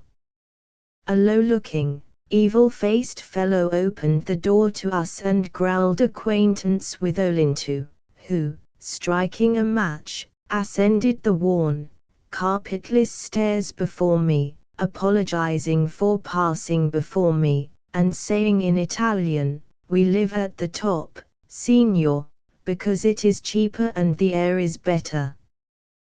"Quite right," I said. "Quite right. Go on." And I thought I heard my cab driving away. It was a gloomy, forbidding, unlighted place into which I would certainly have hesitated to enter had not my companion been my trusted servant. I instinctively disliked the look of the fellow who had opened the door. He was one of those hulking loafers of the peculiarly Lambeth type. Yet the alien poor, I recollected, cannot choose where they shall reside. Contrary to my expectations, the sitting room we entered on the top floor was quite comfortably furnished, clean and respectable, even though traces of poverty were apparent. A cheap lamp was burning upon the table, but the apartment was unoccupied. Olinto, in surprise, passed into the adjoining room, returning a moment later, exclaiming, "Armida must have gone out to get something. Or perhaps she is with the people, a compositor and his wife, who live on the floor below. They are very good to her. I'll go and find her. Accommodate yourself with a chair, Signor." And he drew the best chair forward for me, and dusted it with his handkerchief. I allowed him to go and fetch her, rather surprised that she should be well enough to get about after all he had told me concerning her illness. Yet consumption does not keep people in bed until its final stages. As I stood there, gazing round the room, I could not well distinguish its furthermost corners, for the lamp bore a shade of green pasteboard, which threw a zone of light upon the table, and left the remainder of the room in darkness. When, however, my eyes grew accustomed to the dim light, I discerned that the place was dusty and somewhat disordered. The sofa was, I saw, a folding iron bedstead with greasy old cushions, while the carpet was threadbare and full of holes. When I drew the old rep curtains to look out of the window, I found that the shutters were closed, which I thought unusual for a room so high up as that was. Olinto returned in a few moments, saying that his wife had evidently gone to do some shopping in the lower marsh, for it is the habit of the denizens of that locality to go marketing in the evening among the costermongers' stalls that line so many of the thoroughfares. Perishable commodities, the overplus of the markets and shops, are cheaper at night than in the morning. "I hope you are not pressed for time, Signor," he said apologetically.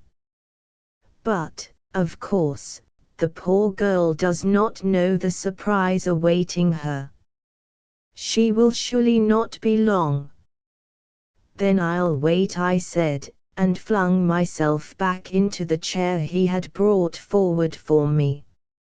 "I have nothing to offer you, Signor Padrone," he said, with a laugh. "I did not expect a visitor, you know." "No, no, Olinto. I've only just had dinner. But tell me how you have fared since you left me." "Ah," he laughed bitterly. "I had many ups and downs before I found myself here in London. The sea did not suit me, neither did the work. They put me in the emigrants' quarters, and consequently I could gain nothing. The other stewards were Neapolitans, therefore, because I was a Tuscan, they relegated me to the worst post. Ah, Signor, you don't know what it is to serve those emigrants. I made 2 trips, then returned and married Armida. I called on you, but Tito said you were in London. At first I got work at a cafe in Viareggio, but when the season ended, and I was thrown out of employment, I managed to work my way from Genoa to London. My first place was scullion in a restaurant in Tottenham Court Road, and then I became waiter in the beer hall at the Monaco, and managed to save sufficient to send Armida the money to join me here. Afterwards I went to the Milano, and I hope to get into one of the big hotels very soon, or perhaps the grill room at the Carlton. I have a friend who is there, and they make lots of money, £4 or £5 every week in tips, they say. "I'll see what I can do for you," I said. "I know several hotel managers who might have a vacancy." "Ah, Signor," he cried, filled with gratification. "If you only would. A word from you would secure me a good position. I can work, that you know, and I do work. I will work, for her sake." "I have promised you," I said briefly. "And how can I sufficiently thank you?" he cried, standing before me, while in his eyes I thought I detected a strange wild look, such as I had never seen there before. "You served me well, Olinto," I replied, "and when I discover real sterling honesty I endeavor to appreciate it. There is, alas, very little of it in this world." "Yes," he said in a hoarse voice, his manner suddenly changing. "You have tonight shown me, Signor, that you are my friend, and I will, in return, show you that I am yours." And suddenly grasping both my hands, he pulled me from the chair in which I was sitting, at the same time asking in a low intense whisper, "Do you always carry a revolver here in England, as you do in Italy?" "Yes," I answered in surprise at his action and his question. "Why?" "Because there is danger here," he answered in the same low earnest tone. "Get your weapon ready. You may want it." "I don't understand," I said, feeling my handy Colt in my back pocket to make sure it was there. "Forget what I have said, all that I have told you tonight, sir," he said. "I have not explained the whole truth. You are in peril, in deadly peril." "How?" I exclaimed breathlessly, surprised at his extraordinary change of manner and his evident apprehension lest something should befall me. "Wait, and you shall see," he whispered. "But first tell me, Signor, that you will forgive me for the part I have played in this dastardly affair. I, like yourself, fell innocently into the hands of your enemies." "My enemies? Who are they?" "They are unknown, and for the present must remain so. But if you doubt your peril, watch," and taking the rusty fire tongs from the grate he carefully placed them on end in front of the deep old armchair in which I had sat, and then allowed them to fall against the edge of the seat, springing quickly back as he did so. In an instant a bright blue flash shot through the place, and the irons fell aside, fused and twisted out of all recognition. I stood aghast, utterly unable for the moment to sufficiently realize how narrowly I had escaped death. "Look! See here, behind!" cried the Italian, directing my attention to the back legs of the chair, where, on bending with the lamp, I saw, to my surprise, that two wires were connected, and ran along the floor and out of the window, while concealed beneath the ragged carpet, in front of the chair, was a thin plate of steel, whereon my feet had rested. Those who had so ingeniously enticed me to that gloomy house of death had connected up the overhead electric light main with that innocent-looking chair, and from some unseen point had been able to switch on a current of sufficient voltage to kill 50 men. I stood stock still, not daring to move lest I might come into contact with some hidden wire, the slightest touch of which must bring instant death upon me. "Your enemies prepared this terrible trap for you," declared the man who was once my trusted servant. When I entered into the affair I was not aware that it was to be fatal. They gave me no inkling of their dastardly intention. But there is no time to admit of explanations now, Signor, he added breathlessly, in a low desperate voice.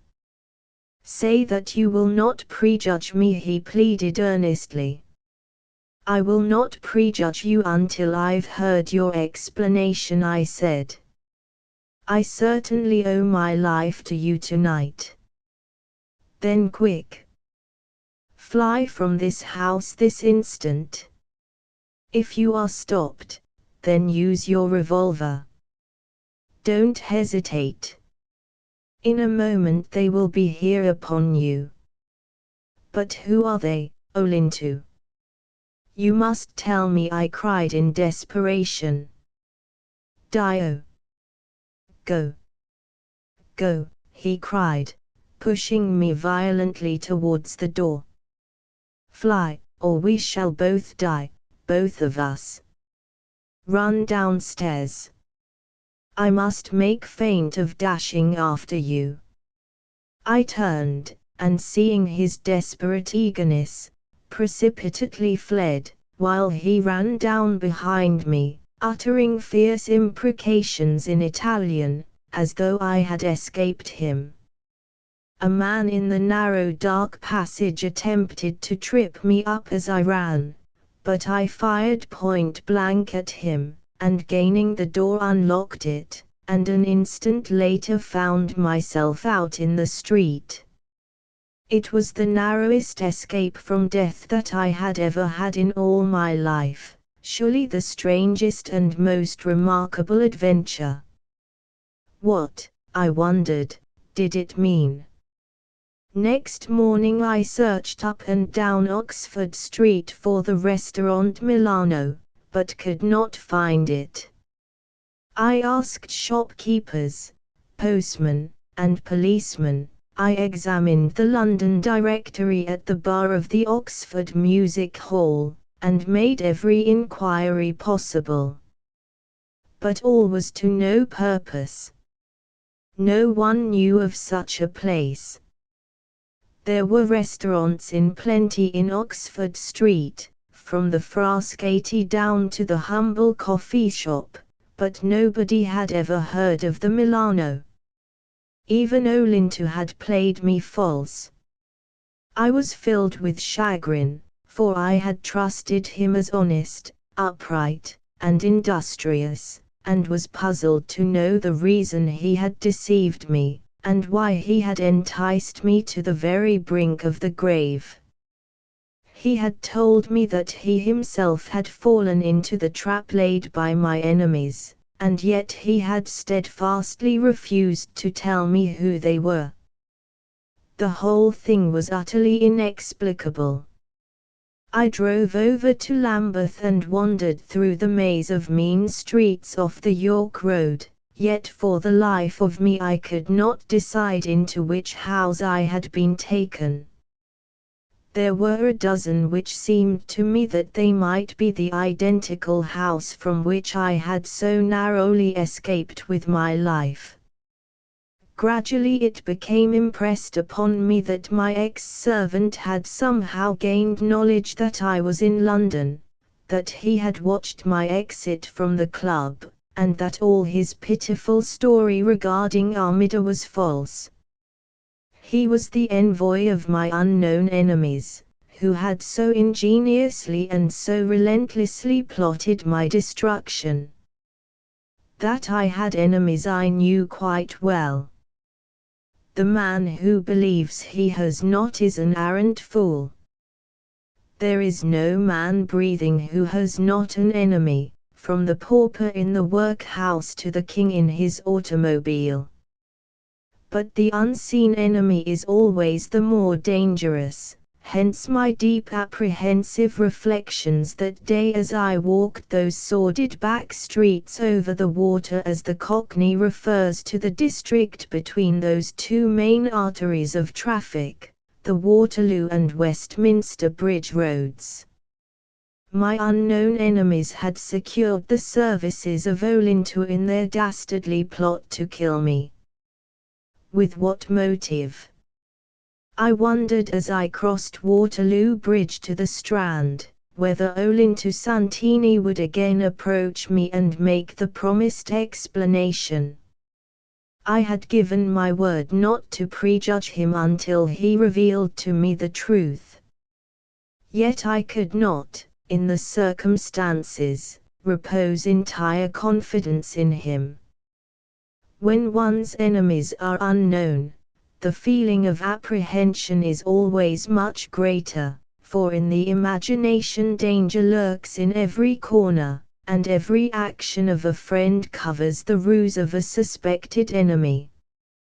That day I did my business in the city with a distrust of everyone, not knowing whether I was not followed or whether those who sought my life were not plotting some other equally ingenious move whereby I might go innocently to my death.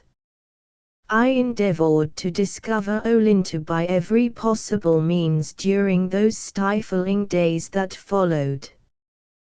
The heat of London was, to me, more oppressive than the fiery sunshine of the old-world Tuscany, and everyone who could be out of town had left for the country or the sea. The only trace I found of the Italian was that he was registered at the office of the International Society of Hotel Servants, in Shaftesbury Avenue, as being employed at Gatti's Adelaide Gallery, but on inquiry there I found he had left more than a year before, and none of his fellow waiters knew his whereabouts. Thus being defeated in every inquiry, and my business at last concluded in London, I went up to Dumfries on a duty visit which I paid annually to my uncle, Sir George Little. Having known Dumfries since my earliest boyhood, and having spent some years of my youth there, I had many friends in the vicinity, for Sir George and my aunt were very popular in the county and moved in the best set.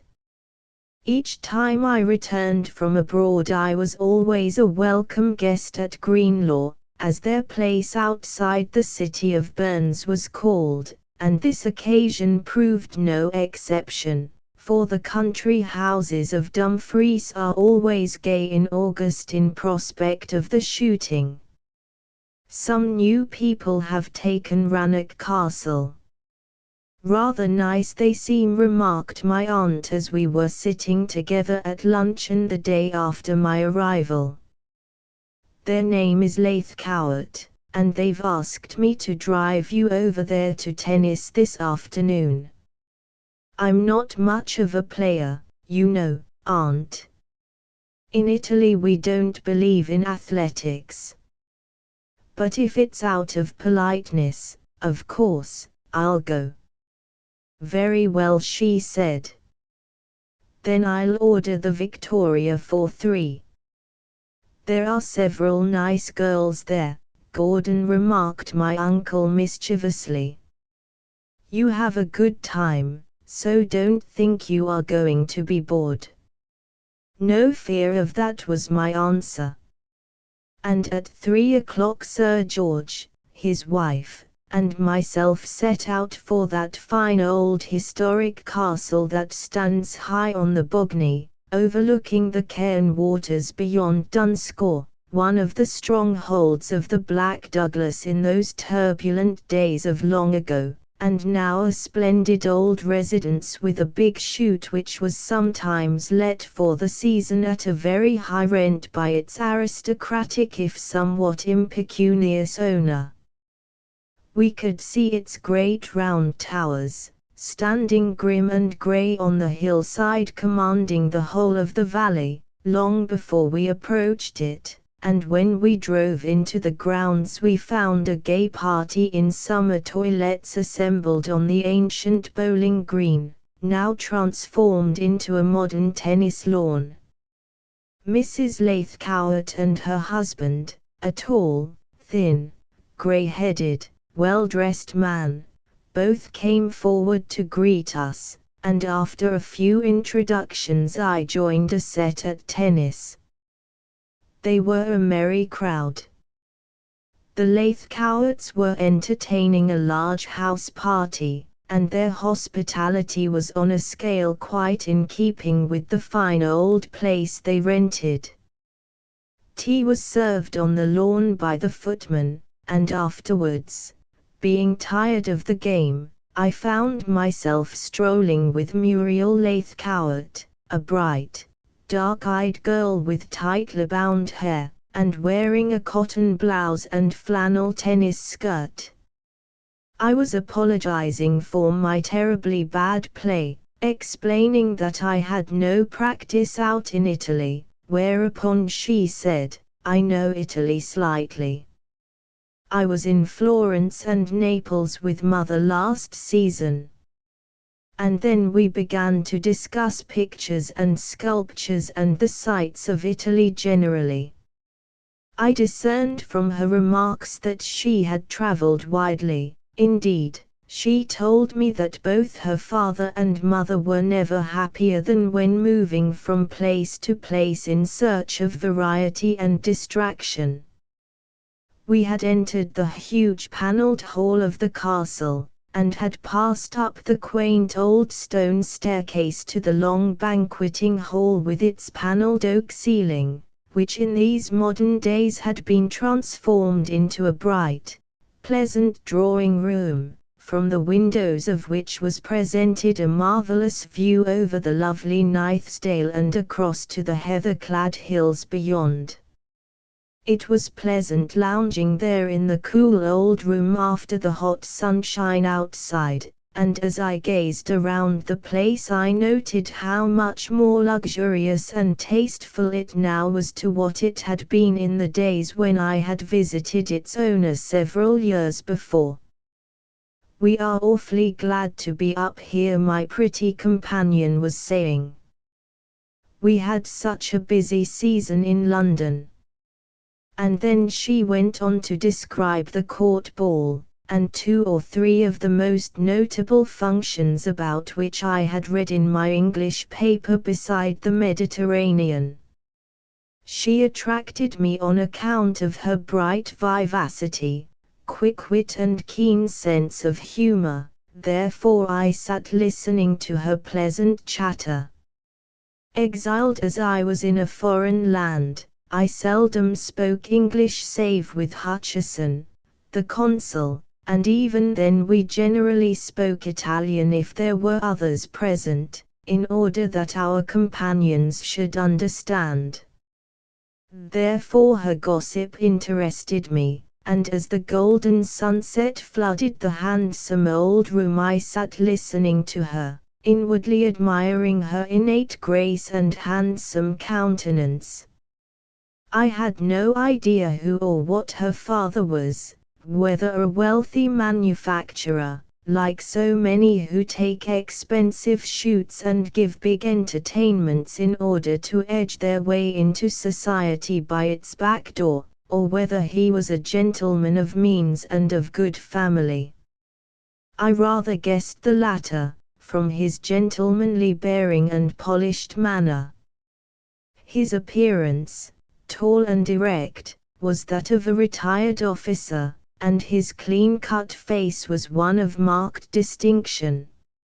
I was telling my pretty companion something of my own life, how, because I loved Italy so well, I lived in Tuscany in preference to living in England, and how each year I came home for a month or 2 to visit my relations and to keep in touch with things. Suddenly she said, "I was once in Leghorn for a few hours. We were yachting in the Mediterranean. I love the sea, and yachting is such awfully good fun, if you only get decent weather." The mention of yachting brought back to my mind the visit of the Lola and its mysterious sequel. "Your father has a yacht, then?" I remarked, with as little concern as I could. "Yes. The Iris. My uncle is cruising on her up the Norwegian fjords. For us it is a change to be here, because we are so often afloat. We went across to New York in her last year and had a most delightful time, except for one bad squall which made us all a little bit nervous. But Moise is such an excellent captain that I never fear. The crew are all North Sea fishermen, father will engage nobody else. I don't blame him. So you must have made many long voyages, and seen many odd corners of the world, Miss Lathcowart. I remarked, my interest in her increasing, for she seemed so extremely intelligent and well informed. Oh, yes. We've been to Mexico, and to Panama, besides Morocco, Egypt, and the west coast of Africa. And you've actually landed at Leghorn? I remarked. Yes, but we didn't stay there more than an hour, to send a telegram, I think it was. Father said there was nothing to see there. He and I went ashore, and I must say I was rather disappointed. You are quite right. The town itself is ugly and uninteresting. But the outskirts, San Jacopo, Ardenza and Antignano are all delightful. It was unfortunate that you did not see them. Was it long ago when you put in there? Not very long. I really don't recollect the exact date, was her reply. We were on our way home from Alexandria. Have you ever, in any of the ports you've been, seen a yacht called the Lola? I asked eagerly, for it occurred to me that perhaps she might be able to give me information. The Lola, she gasped, and instantly her face changed. A flush overspread her cheeks, succeeded next moment by a death-like pallor. The Lola, she repeated in a strange, hoarse voice, at the same time endeavoring strenuously not to exhibit any apprehension. No, I have never heard of any such a vessel. Is she a steam yacht? Who's her owner? I regarded her in amazement and suspicion, for I saw that mention of the name had aroused within her some serious misgiving. That look in her dark eyes as they fixed themselves upon me was one of distinct and unspeakable terror. What could she possibly know concerning the mysterious craft? I don't know the owner's name, I said, still affecting not to have noticed her alarm and apprehension. The vessel ran aground at the Meloria, a dangerous shoal outside Leghorn, and through the stupidity of her captain was very nearly lost. Yes, she gasped, in a half-whisper, bending to me eagerly, unable to sufficiently conceal the terrible anxiety consuming her. And you, did you go aboard her? Yes, was the only word I uttered. A silence fell between us, and as my eyes fixed themselves upon her, I saw that from her handsome mobile countenance all the light and life had suddenly gone out, and I knew that she was in secret possession of the key to that remarkable enigma that so puzzled me. Of a sudden the door opened, and a voice cried gaily, "Why, I've been looking everywhere for you, Muriel. Why are you hidden here? Aren't you coming?"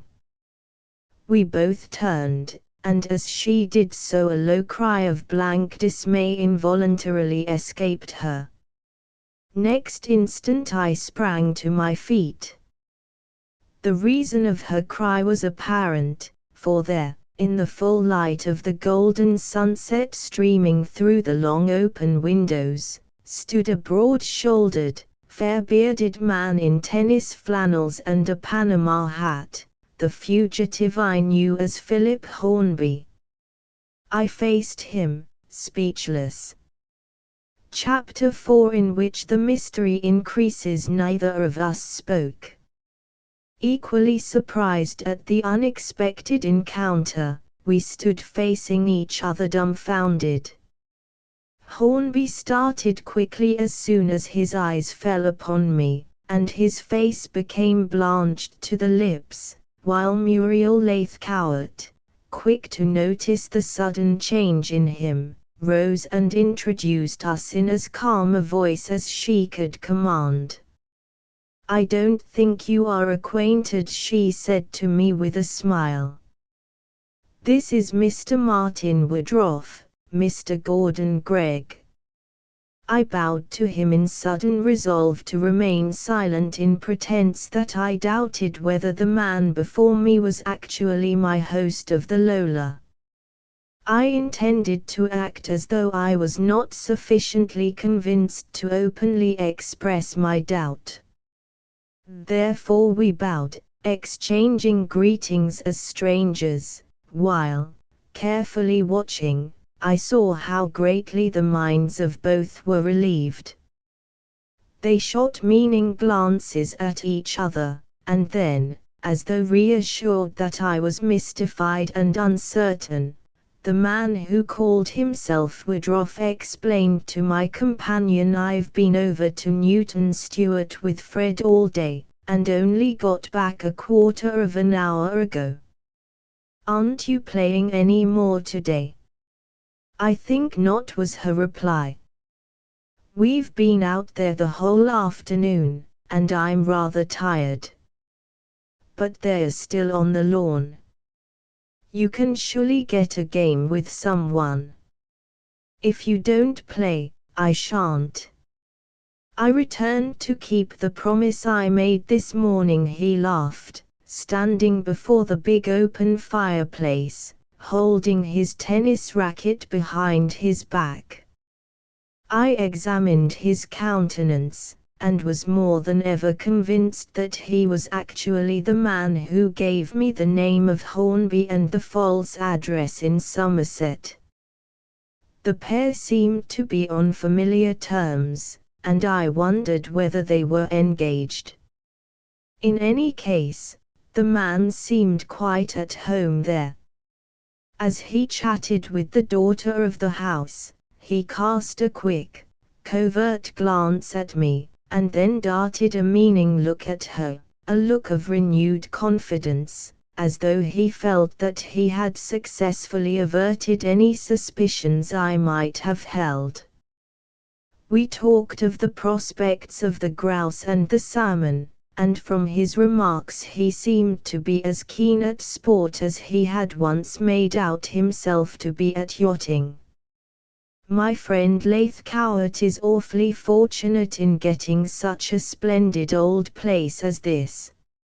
On every hand I hear glowing accounts of the number of birds. The place has been well preserved in the past, and there's plenty of good cover." "Yes," I said. "Gilry, the owner, is a keen sportsman, and before he became so hard up he spent a lot of money on the estate, which, I believe, has always been considered one of the very best in the southwest. There's salmon, they say, down in the glen yonder, but I've never tried for any." "Certainly there is. I've seen several. I hope to try one of these days. The glen is deep and shady, an ideal place for fish. The only disappointment here, as far as I can make out, is the very few head of black game." "Yes, but every year they are getting rarer and rarer in this part of Scotland. A really fine blackcock is quite an event nowadays," I said.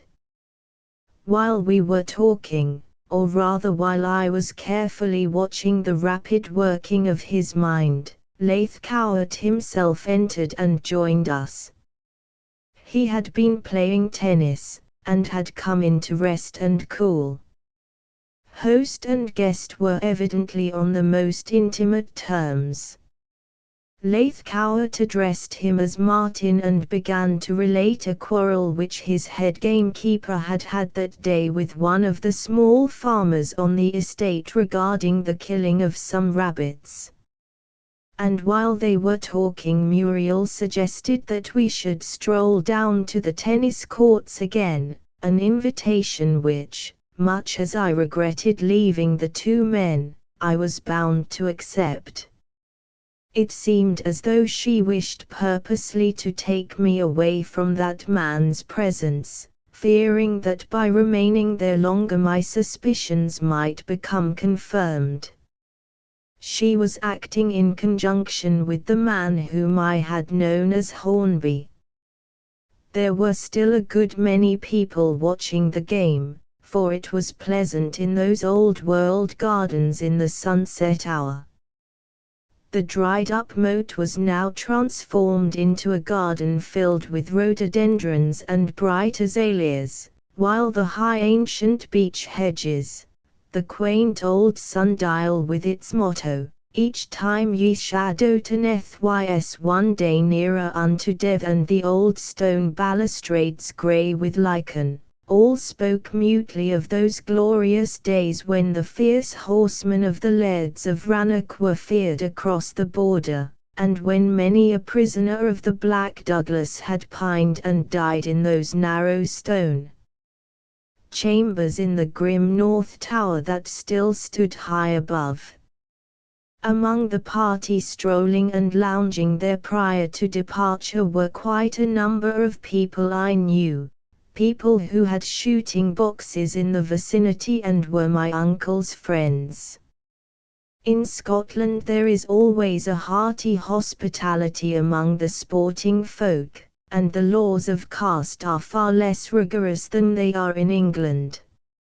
I was standing chatting with two ladies who were about to take leave of their hostess, when Leithcourt returned, but alone. Hornby had not accompanied him. Was it because he feared to again meet me? In order to ascertain something regarding the man who had so mysteriously fled from Lagorn, I managed by the exercise of a little diplomacy to sit on the lawn with a young married woman named Tennant, wife of a cavalry captain, who was one of the house party. After a little time I succeeded in turning the conversation to her fellow guests, and more particularly to the man I knew as Hornby. "Oh, Mr. Woodroffe is most amusing," declared the bright little woman. "He's always playing some practical joke or other. After dinner he is usually the life and soul of our party." "Yes," I said, "I like what little I have seen of him. He's a very good fellow, I should say." "I've heard that he's engaged to Muriel," I hazarded. "Is that true?" "Of course. They've been engaged nearly a year, but he's been abroad until quite lately. He is rather close about his own affairs, and never talks about his travels and adventures, although one day Mr. Leithcourt declared that his hairbreadth escapes would make a most exciting book if ever written. Leithcourt and he are evidently most intimate friends." "Oh, quite inseparable," she laughed. "And the other man who is always with them is that short, stout, red-faced old fellow standing over there with the lady in pale blue, Sir Uhtred Gardner. Mr. Woodroffe has nicknamed him Sir Putrid." And we both laughed. "Of course, don't say I said so," she whispered. They don't call him that to his face, but it's so easy to make a mistake in his name when he's not within hearing. We women don't care for him, so the nickname just fits." And she gossiped on, telling me much that I desired to know regarding the new tenant of Rannoch and his friends, and more especially of that man who had first introduced himself to me in the consulate at Leghorn. Half an hour later my uncle's carriage was announced, and I left with the distinct impression that there was some deep mystery surrounding the Laithcowarts.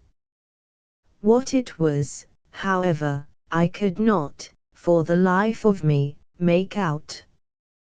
Perhaps it was Philip Laithcowart's intimate relation with the man who had so cleverly deceived me that incited my curiosity concerning him.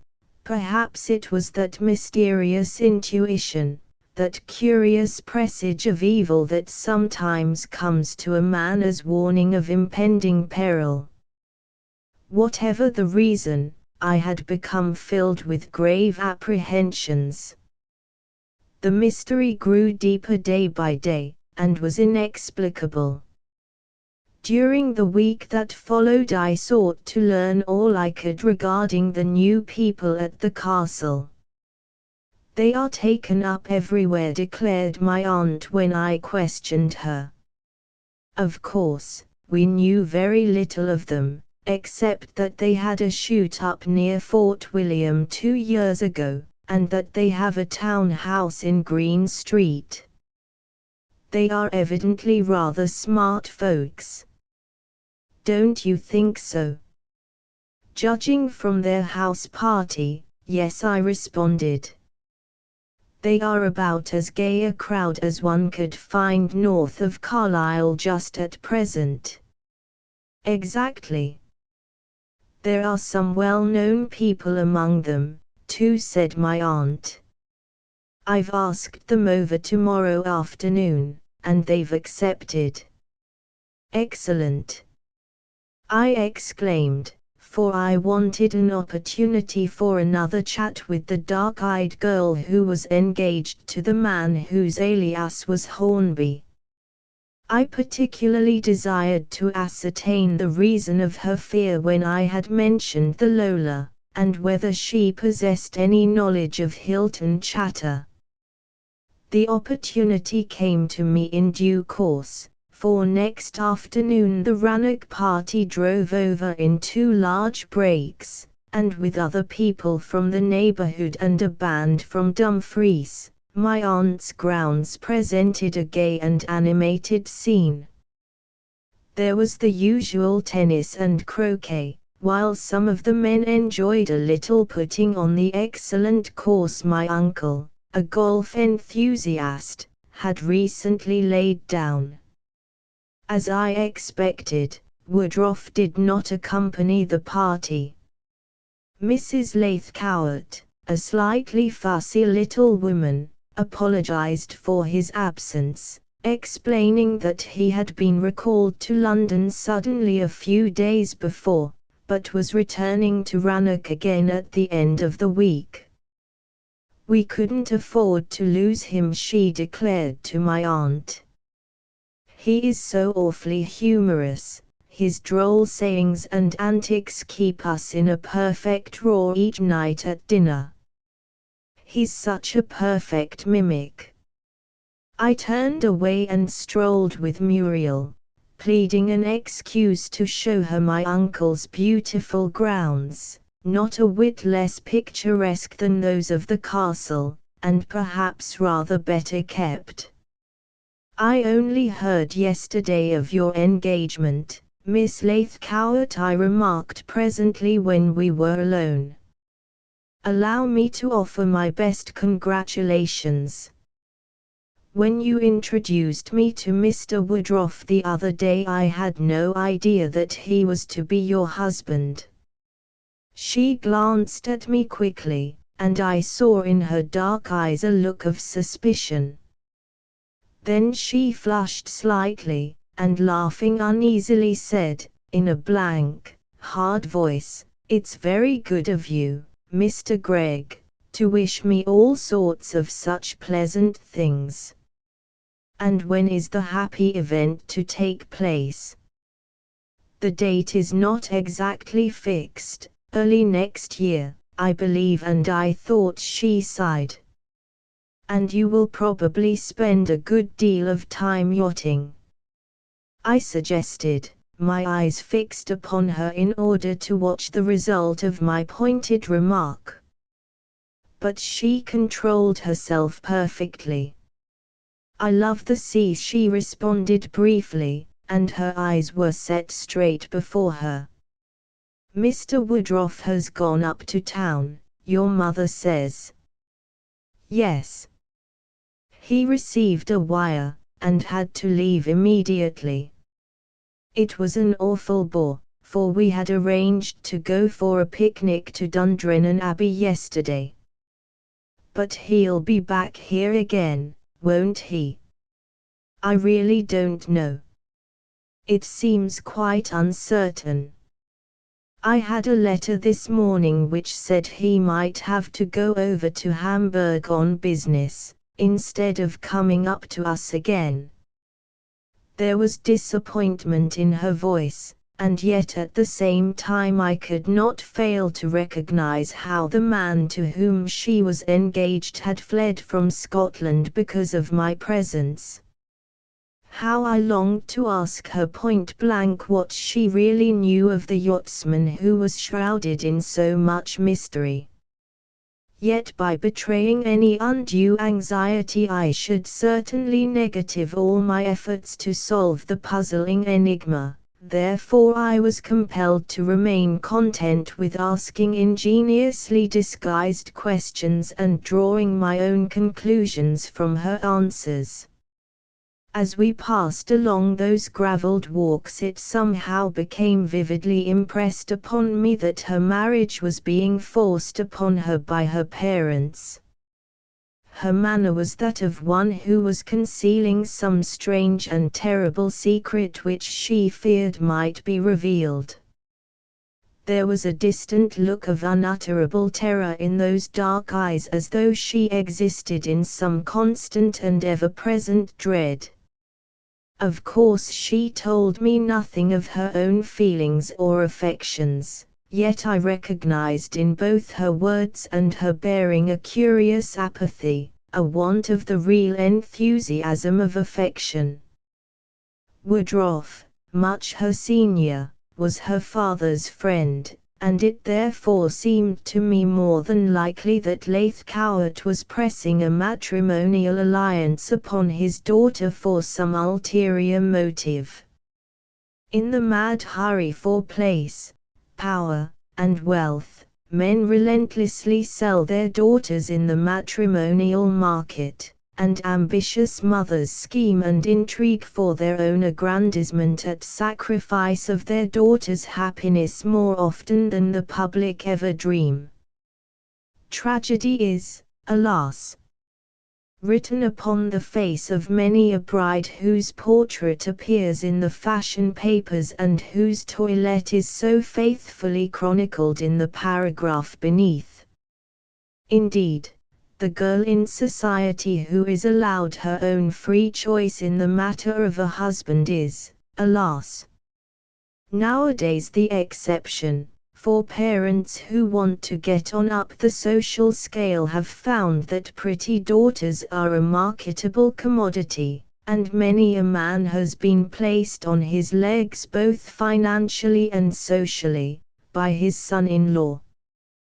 Hence the marriage of convenience is fast becoming common, while in the same ratio the divorce petitions are unfortunately on the increase. I read tragedy in the dark luminous eyes of Muriel Leithcourt.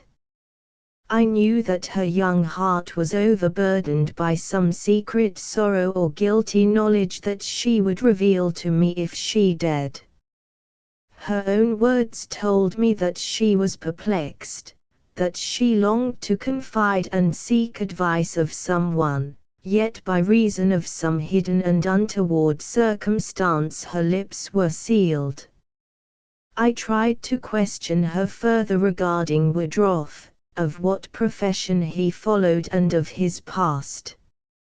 But she evidently suspected me, for I had unfortunately mentioned the Lola. She wanted to speak to me in confidence, and yet she would reveal to me nothing, absolutely nothing. Martin Woodruff did not rejoin the house party at Rannoch. Although I remained the guest of my uncle much longer than I intended, indeed right through the shooting season, in order to watch the Lathcowarts, yet as far as we could judge they were extremely well-bred people and very hospitable. We exchanged a good many visits and dinners, and while my uncle several times invited Lathcowart and his friends to his shoot with al fresco luncheon, which the ladies joined, the tenant of Rannoch always invited us back in return. Thus I gained many opportunities of talking with Muriel, and of watching her closely. I had the reputation of being a confirmed bachelor, and on account of that it seemed that she was in no way averse to my companionship. She could handle a rook rifle as well as any woman, and was really a very fair shot. Therefore we often found ourselves alone tramping across the wide open moorland, or along those delightful glens of the Nithsdale, glorious in the autumn tints of their luxurious foliage. Her father, on the other hand, seemed to view me with considerable suspicion, and I could easily discern that I was only asked to Rannoch because it was impossible to invite my uncle without including myself. Lathcowart, who perhaps thought I was courting his daughter, was ever endeavoring to avoid me, and would never allow me to walk with him alone. Why? I wondered. Did he fear me? Had Woodruff told him of our strange encounter in Lagorn? His pronounced antipathy towards me caused me to watch him surreptitiously, and more closely than perhaps I should otherwise have done. He was a man of gloomy mood, and often he would leave his guests and take walks alone, musing and brooding. On several occasions I followed him in secret, and found to my surprise that although he made long detours in various directions, yet he always arrived at the same spot at the same hour, 5 o'clock. The place where he halted was on the edge of a dark wood on the brow of a hill about 3 miles from Rannoch, a good place to get wood pigeon, as they came to roost. It was fully 2 miles across the hills from the high road to Moniave, and from the break the grey wall where he was in the habit of sitting to rest and smoke, there stretched the beautiful panorama of Loch Haar and the heather-clad hills beyond. Lathcowart never went direct to the place, but always so timed his walks that he arrived just at 5. And remained there smoking cigarettes until past, as though awaiting the arrival of some person he expected. Once or twice his guests suggested shooting pigeons at sundown, but he always had some excuse for opposing the proposal, and thus the party, unsuspecting the reason, were kept away from that particular lonely spot. In my youth I had sat many a quiet hour there in the darkening gloom and shot many a pigeon, therefore I knew the wood well, and was able to watch the tenant of Rannoch from points where he least suspected the presence of another. Once, when I was alone with Muriel, I mentioned her father's capacity for walking alone, whereupon she said, "Oh, yes. He was always fond of walking. He used to take me with him when we first came here, but he always went so far that I refused to go any more. She never once mentioned Woodruff.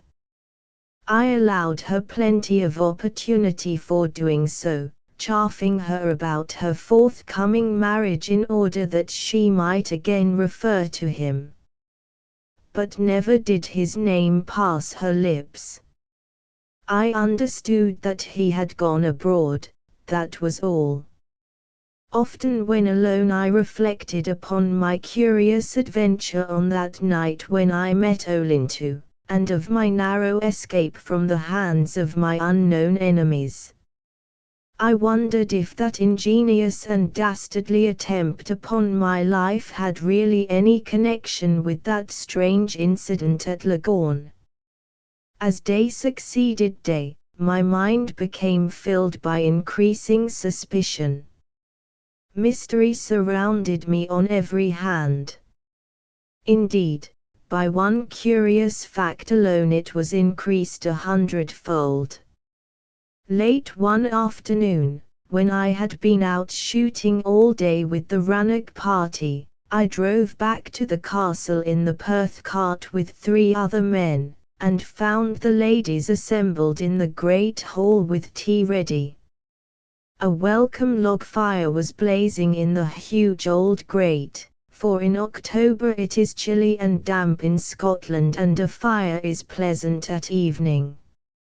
Muriel was seated upon the high padded fender, like those one has at clubs, which always formed a cosy spot for the ladies, especially after dinner. When I entered, she rose quickly and handed me my cup, exclaiming as she looked at me, "Oh, Mr. Gregg! What a state you are in!" "Yes, I was after snipe, and slipped into a bog," I laughed. "But it was early this morning, and the mud has dried." "Come with me, and I'll get you a brush," she urged.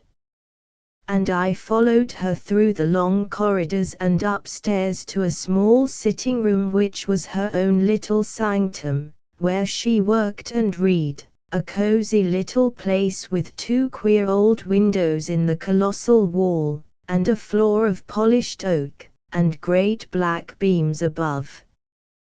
When the owner had occupied the house, that room had been disused, but it had, I found, been now completely transformed, and was a most tasteful little nest of luxury with its bright chintzes, its Turkey rugs and its cheerful fire on the old stone hearth.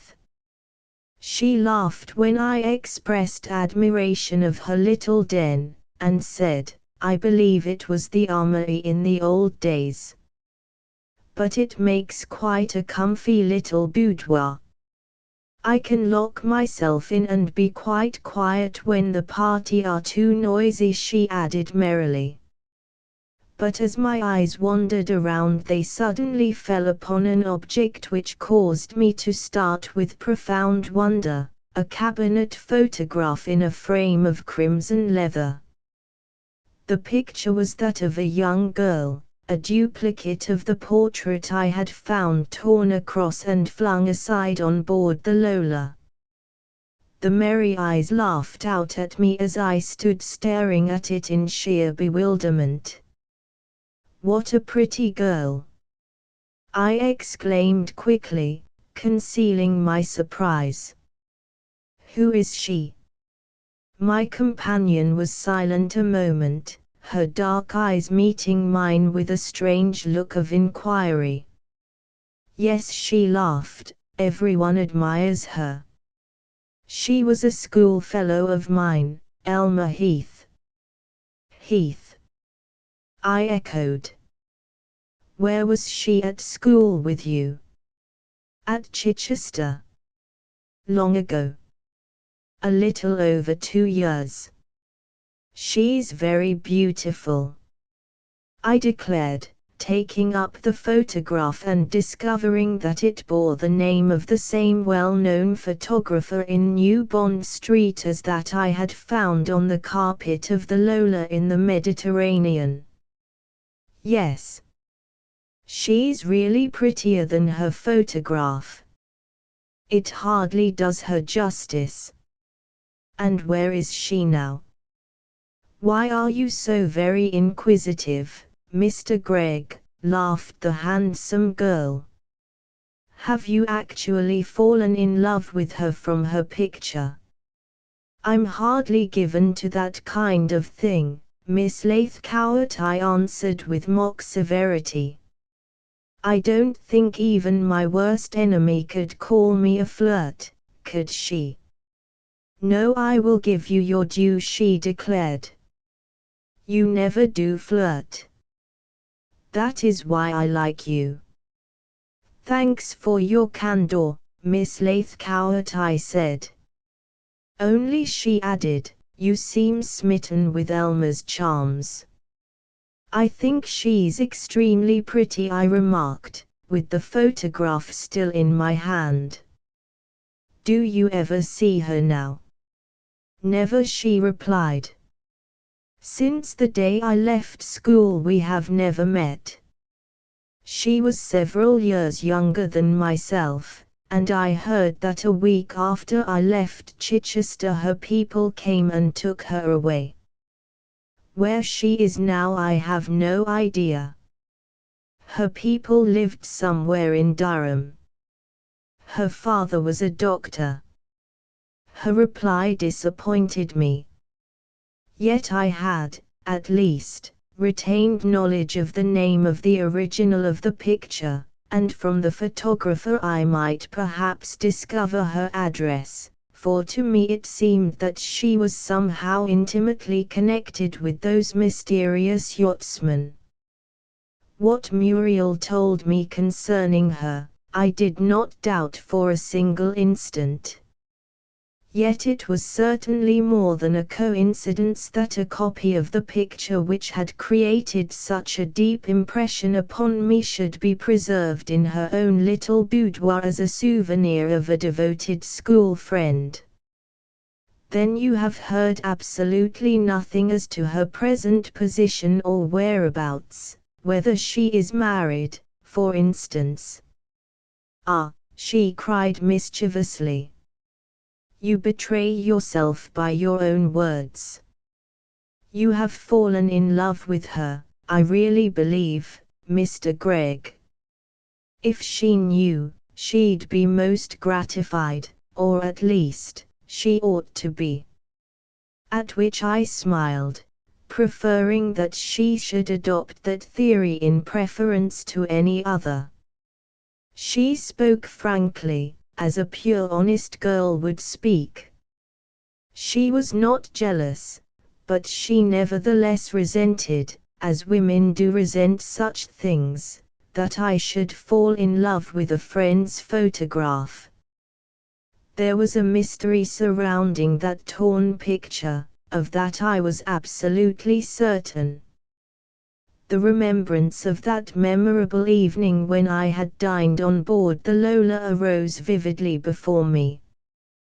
Why had the girl's portrait been so ruthlessly destroyed and the frame turned with its face to the wall? There was some reason, some distinct and serious motive in it. Had Muriel told me the truth, I wondered, or was she merely seeking to shield the suspected man who was her lover?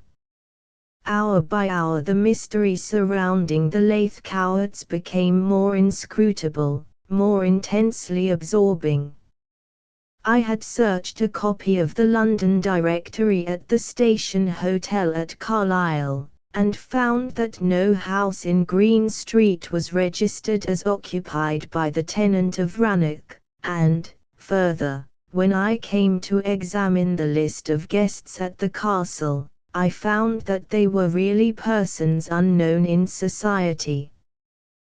They were merely of that class of witty, well-dressed parasites who always cling on to the wealthy and make believe that they are smart and of the grande monde.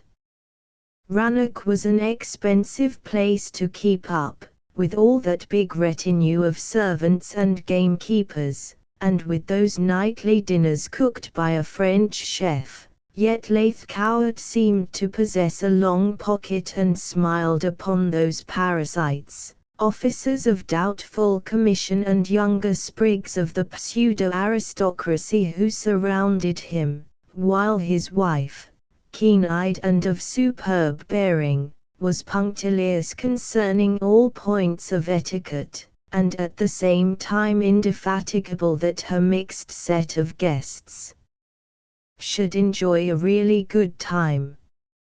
But I was not the only person who could not make them out. My uncle was the first to open my eyes regarding the true character of certain of the men staying at Rannoch. I think, Gordon, that one or two of those fellows with Leithcourt are rank outsiders, he said confidentially to me one night after we had had a hard day's shooting, and were playing 100 up at billiards before retiring. One man, who arrived yesterday, I know too well. He was struck off the list at Boodle's 3 years ago for card sharping, that thin-faced, fair-moustached man named Cadby. I suppose Leithcourt doesn't know it, or he wouldn't have him up here among respectable folk. And my uncle, chewing the end of his cigar, sniffed angrily, seeming half inclined to give his friend a gentle hint that the name Cadby was placed beyond the pale of good society. Better not say anything about it, I urged. It's Leithcourt's own affair, uncle, not ours. Yes, but if a man sets up a position in the country he mustn't be allowed to ask us to meet such fellows. It's coming it a little too thick, Gordon. We men can stand the women of the party, but the men, well, I tell you candidly, I shan't accept his invites to shoot again. No, no, uncle, I protested. Probably it's owing to ignorance. You'll be able, a little later on, to give him valuable tips. He's a good fellow, and only wants experience in Scotland to get along all right. Yes. But I don't like it, my boy, I don't like it. It isn't playing a fair game, declared the rigid old gentleman, colouring resentfully. I'm not going to return the invitation and ask that sharper, Cadby, to my house, and I tell you that plainly. Next day I shot with the Carmichaels of Crossburn, and about 4 o'clock, after a good day, took leave of the party in the Black Glen, and started off alone to walk home, a distance of about 6 miles. It was already growing dusk, and would be quite dark, I knew, before I reached my uncle's house. My most direct way was to follow the river for about 2 miles and then strike straight across the large dense wood, and afterwards over a wide moor full of treacherous bogs and pitfalls for the unwary. My gun over my shoulder, I had walked on for about 3/4 of an hour, and had nearly traversed the wood, at that hour so dark that I had considerable difficulty in finding my way, when, of a sudden, I fancied I distinguished voices. I halted. Yes. Men were talking in low tones of confidence, and in that calm stillness of evening they appeared nearer to me than they actually were. I listened, trying to distinguish the words uttered, but could make out nothing. They were moving slowly together, in close vicinity to myself, for their feet stirred the dry leaves, and I could hear the boughs cracking as they forced their way through them. Of a sudden, while standing there not daring to breathe lest I should betray my presence, a strange sound fell upon my eager ears. Next moment I realized that I was at that place where Queux so persistently kept his disappointed tryst, having approached it from within the wood.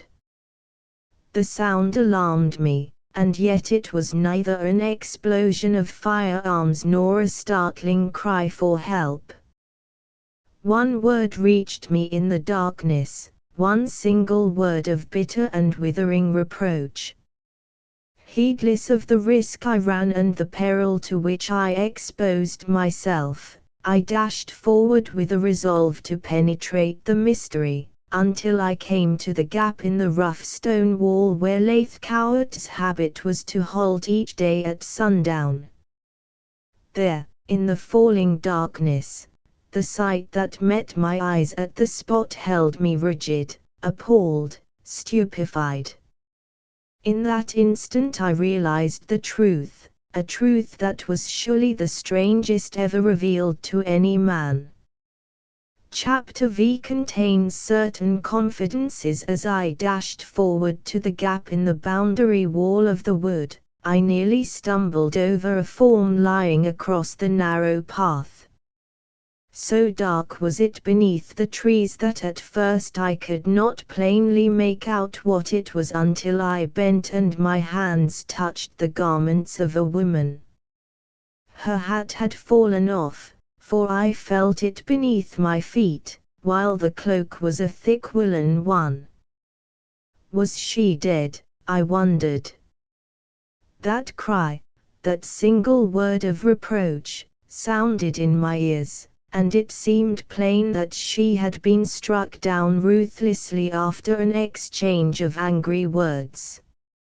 I felt in my pocket for my vestas, but unfortunately my box was empty.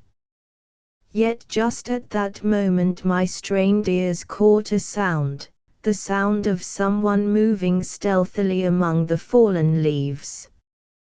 Seizing my gun, I demanded who was there. There was, however, no response. The instant I spoke the movement ceased.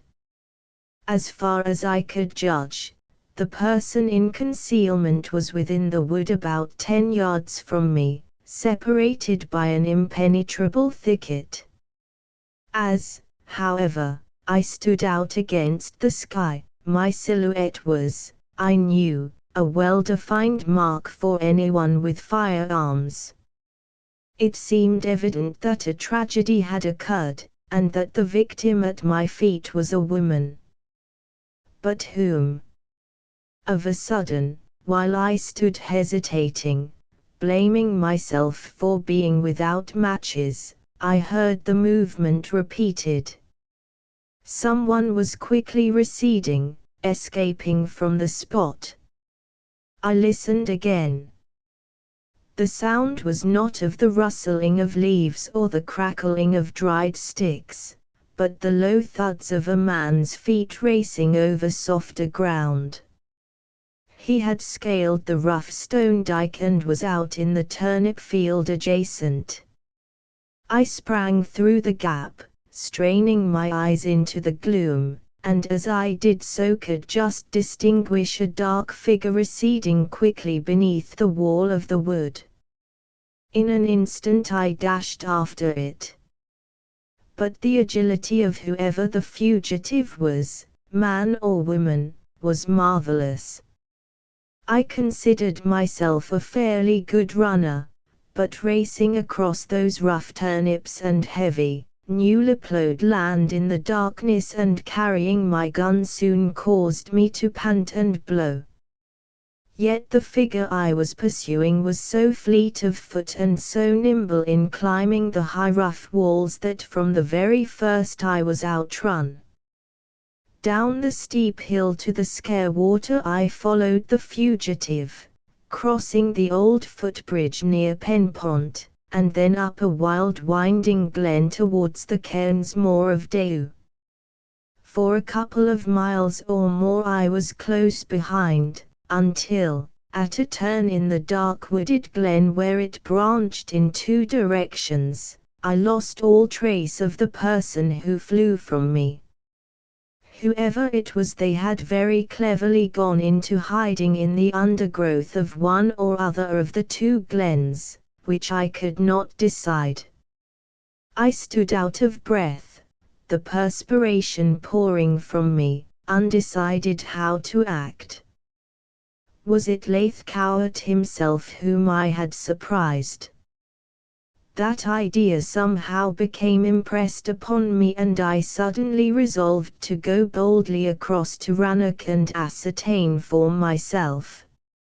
Therefore, with the excuse that I was belated on my walk home, I turned back down the glen, and half an hour afterward entered the great well-lighted hall of the castle where the guests, ready dressed, were assembling prior to dinner. I was welcomed warmly, as I was always, by the men of the party, who, seeing my muddy plight, at once offered me a glass of the sportsman's drink in Scotland, and while I was adding soda to it, Cowart himself joined his guests, ready dressed in his dinner jacket, having just descended from his room. "Hullo, Greg," he exclaimed heartily, holding out his hand. "Had a long day of it, evidently. Good sport with Carmichael, eh?" "Very fair," I said. "I remained longer with him than I ought to have done, and have got belated on my way home, so looked in for a refresher." "Quite right," he laughed merrily. "You're always welcome, you know. I'd have been annoyed if I knew you had passed without coming in." And Muriel, a pretty figure in a low-cut gown of turquoise chiffon, standing behind her father, smiled secretly at me. I smiled at her in return, but it was a strange smile, I fear, for with the knowledge of that additional mystery within me, the mystery of the woman lying unconscious or perhaps dead, up in the wood, held me stupefied. I had suspected Cowart because of his constant trysts at that spot, but I had at least proved that my suspicions were entirely without foundation. He could not have got home and dressed in the time, for I had taken the nearest route to the castle while the fugitive would be compelled to make a wide detour. I only remained a few minutes, then went forth into the darkness again, utterly undecided how to act. My first impulse was to return to the woman's aid, for she might not be dead after all. And yet when I recollected that hoarse cry that rang out in the darkness, I knew too well that she had been struck fatally. It was this latter conviction that prevented me from turning back to the wood. You will perhaps blame me, but the fact is I feared that if I went there suspicion might fall upon me, now that the real culprit had so ingeniously escaped. If the victim were dead, what aid could I render? A knife had, I believed, been used, for my foot caught against it when I had started off after the fugitive. The only doubt in my own mind was whether the unfortunate woman was actually dead, for if she were not, then my disinclination to return to the scene of the tragedy was culpable. Whether or not I acted rightly in remaining away from the place, I leave it to you to judge in the light of the amazing truth which afterwards transpired. I decided to walk straight back to my uncle's, and dinner was over before I had had my tub and dressed. I therefore ate my meal alone, Davis, the grave old butler, serving me with that stateliness which always amused me. I usually chatted with him when others were not present, but that night I remained silent, my mind full of that strange and startling affair of which I alone held secret knowledge. Next day the body would surely be found, then the whole countryside would be filled with horror and surprise. Was it possible that Leith Cowart, that calm, well-groomed, distinguished-looking man, held any knowledge of the ghastly truth? No. His manner as he stood in the hall chatting gaily with me was surely not that of a man with a guilty secret. I became firmly convinced that although the tragedy affected him very closely, and that it had occurred at the spot which he had each day visited for some mysterious purpose, yet up to the present he was in ignorance of what had transpired. But who was the woman? Was she young or old? 1,000 times I regretted bitterly that I had no matches with me so that I might examine her features. One sudden thought that struck me as I sat there at table caused me to lay down my fork and pause in breathless bewilderment.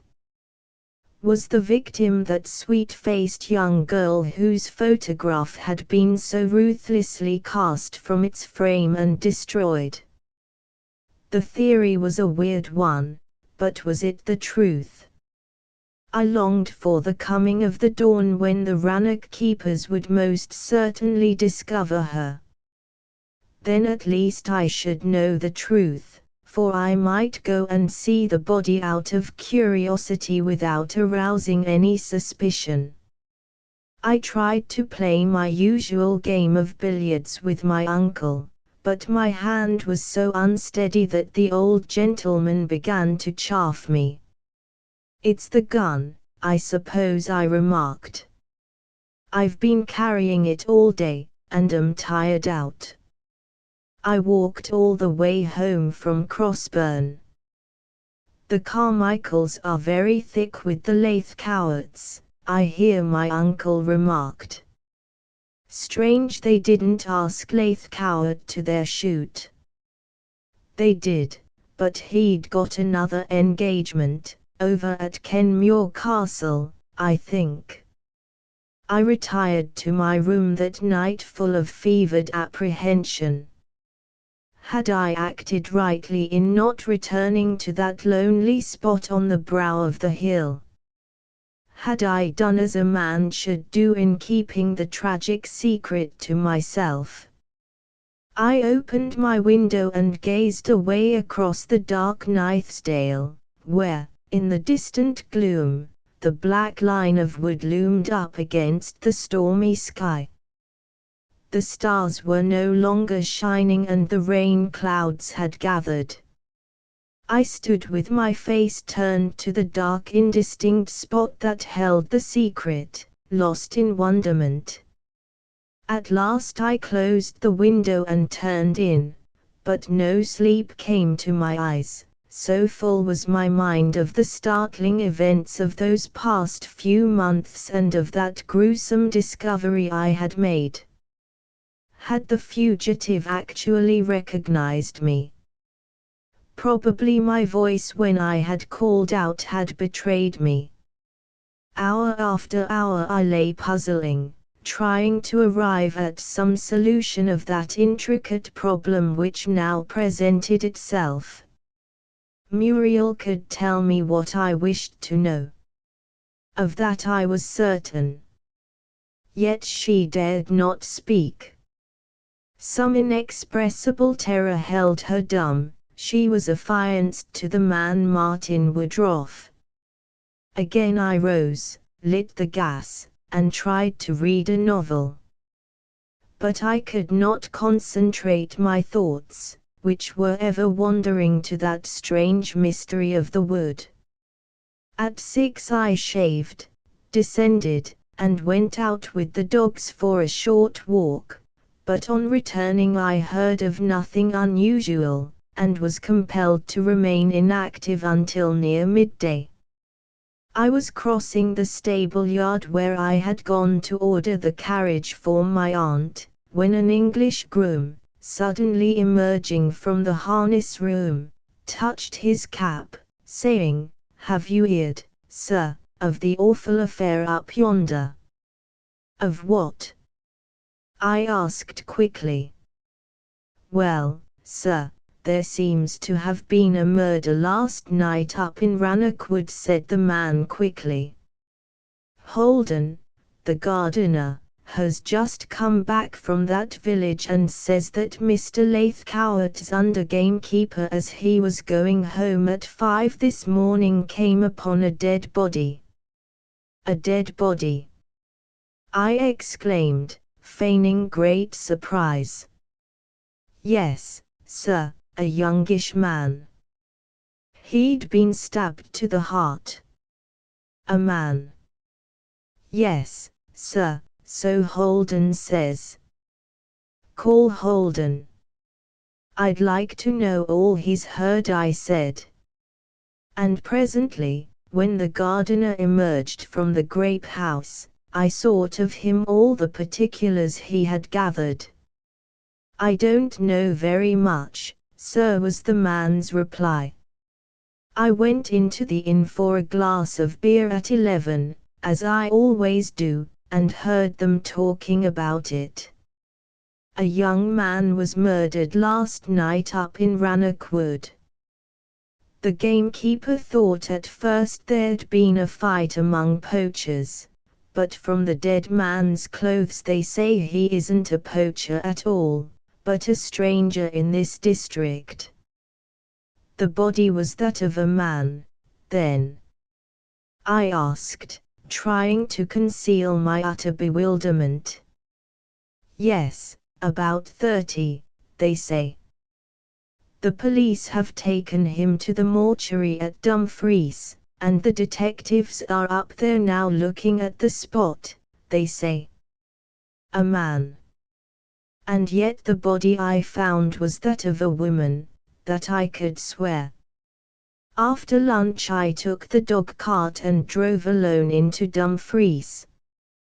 When I inquired of the police constable on duty at the town mortuary to be allowed to view the body of the murdered man, he regarded me, I thought, with considerable suspicion. My request was an unusual one. Nevertheless, he took me up a narrow alley, unlocked a door, and I found myself in the cold, gloomy chamber of death. From a small dingy window above, the light fell upon an object lying upon a large slab of grey stone and covered with a soiled sheet. The sight was ghastly and gruesome. The body lay there awaiting the official inquiry into the cause of death. The silence of the tomb was unbroken, save for the heavy tread of the policeman, who, having removed his helmet in the presence of the dead, lifted the end of the sheet, revealing to me a white, hard-set face, with closed eyes and dropped jaw. I started back as my eyes fell upon the dead countenance. I was entirely unprepared for such a revelation. The truth staggered me. The victim was the man who had acted as my friend, the Italian waiter, Olinto. I advanced and peered into the thin inanimate features, scarce able to realize the actual fact. But my eyes had not deceived me. Though death distorts the facial expression of every man, I had no difficulty in identifying him. "You recognize him, sir," remarked the officer. "Who is he?" "Our people are very anxious to know, for up to the present moment they haven't succeeded in establishing his identity." I bit my lips. I had been an arrant fool to betray myself before that man. Yet having done so, I saw that any attempt to conceal my knowledge must of necessity reflect upon me. "I will see your inspector," I answered with as much calmness as I could muster. "Where has the poor fellow been wounded?" "Through the heart," responded the constable, as turning the sheet further down he showed me the small knife wound which had penetrated the victim's jacket and vest full in the chest. "This is the weapon," he added, taking from a shelf close by a long, thin poignard with an ivory handle, which he handed to me. In an instant I recognized what it was, and how deadly. It was an old Florentine misericordia, a long thin, triangular blade, 1/4 of an inch wide at its greatest width, tapering to a needle point, with a hilt of yellow ivory, the most deadly and fatal of all the daggers and poignards of the Middle Ages. The blade being sharp on 3 angles produced a wound that caused internal hemorrhage and which never healed, hence the name given to it by the Florentines. It was still blood-stained, but as I took the deadly thing in my hand I saw that its blade was beautifully damascened, a most elegant specimen of a medieval arm. Yet surely none but an Italian would use such a weapon, or would aim so truly as to penetrate the heart. And yet the person struck down was a woman, and not a man. A wound from a misericordia always proves fatal, because the shape of the blade cuts the flesh into little flaps which, on withdrawing the knife, close up and prevent the blood from issuing forth. At the same time, however, no power can make them heal again. A blow from such a weapon is as surely fatal as the poisoned poignard of the Borgia or the Medsi. I handed the stiletto back to the man without comment. My resolve was to say as little as possible, for I had no desire to figure publicly at the inquiry, and consequently negative all my own efforts to solve the mystery of the Lathcowerts and of Martin Woodroffe. I returned to where the figure was lying so ghastly and motionless, and looked again for the last time upon the dead face of the man who had served me so well, and yet who had enticed me so nearly to my death. In the latter incident there was a deep mystery. He had relented at the last moment, just in time to save me from my secret enemies. Could it be that my enemies were his? Had he fallen a victim by the same hand that had attempted so ingeniously to kill me? Why had Lathcowart gone so regularly up to Rannoch Wood? Was it in order to meet the man who was to be entrapped and killed? What was Olinto Santini doing so far from London, if he had not come expressly to meet someone in secret? As I glanced down at the cold, inanimate countenance upon which mystery was written, I became seized by regret. He had been a faithful and honest servant, and even though he had enticed me to that fatal house in Lambeth, yet I recollected his words, how he had done so under compulsion. I remembered, too, how he had implored me not to prejudge him before I became aware of the full facts. With my own hand I recovered the face with the sheet, and inwardly resolved to avenge the dastardly crime. I regretted that I was compelled to reveal the dead man's name to the police, yet I saw that to make some statement was now inevitable, and therefore I accompanied the constable to the inspector's office some distance across the town. Having been introduced to the big, fair-haired man in a rough tweed suit, who was apparently directing the inquiries into the affair, he took me eagerly into a small back room and began to question me.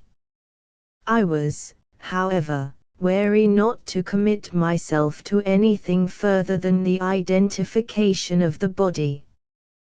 "The fact is," I said confidentially, "you must omit me from the witnesses at the inquest."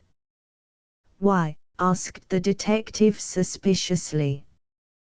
"Because if it were known that I have identified him, all chance of getting at the truth will at once vanish," I answered.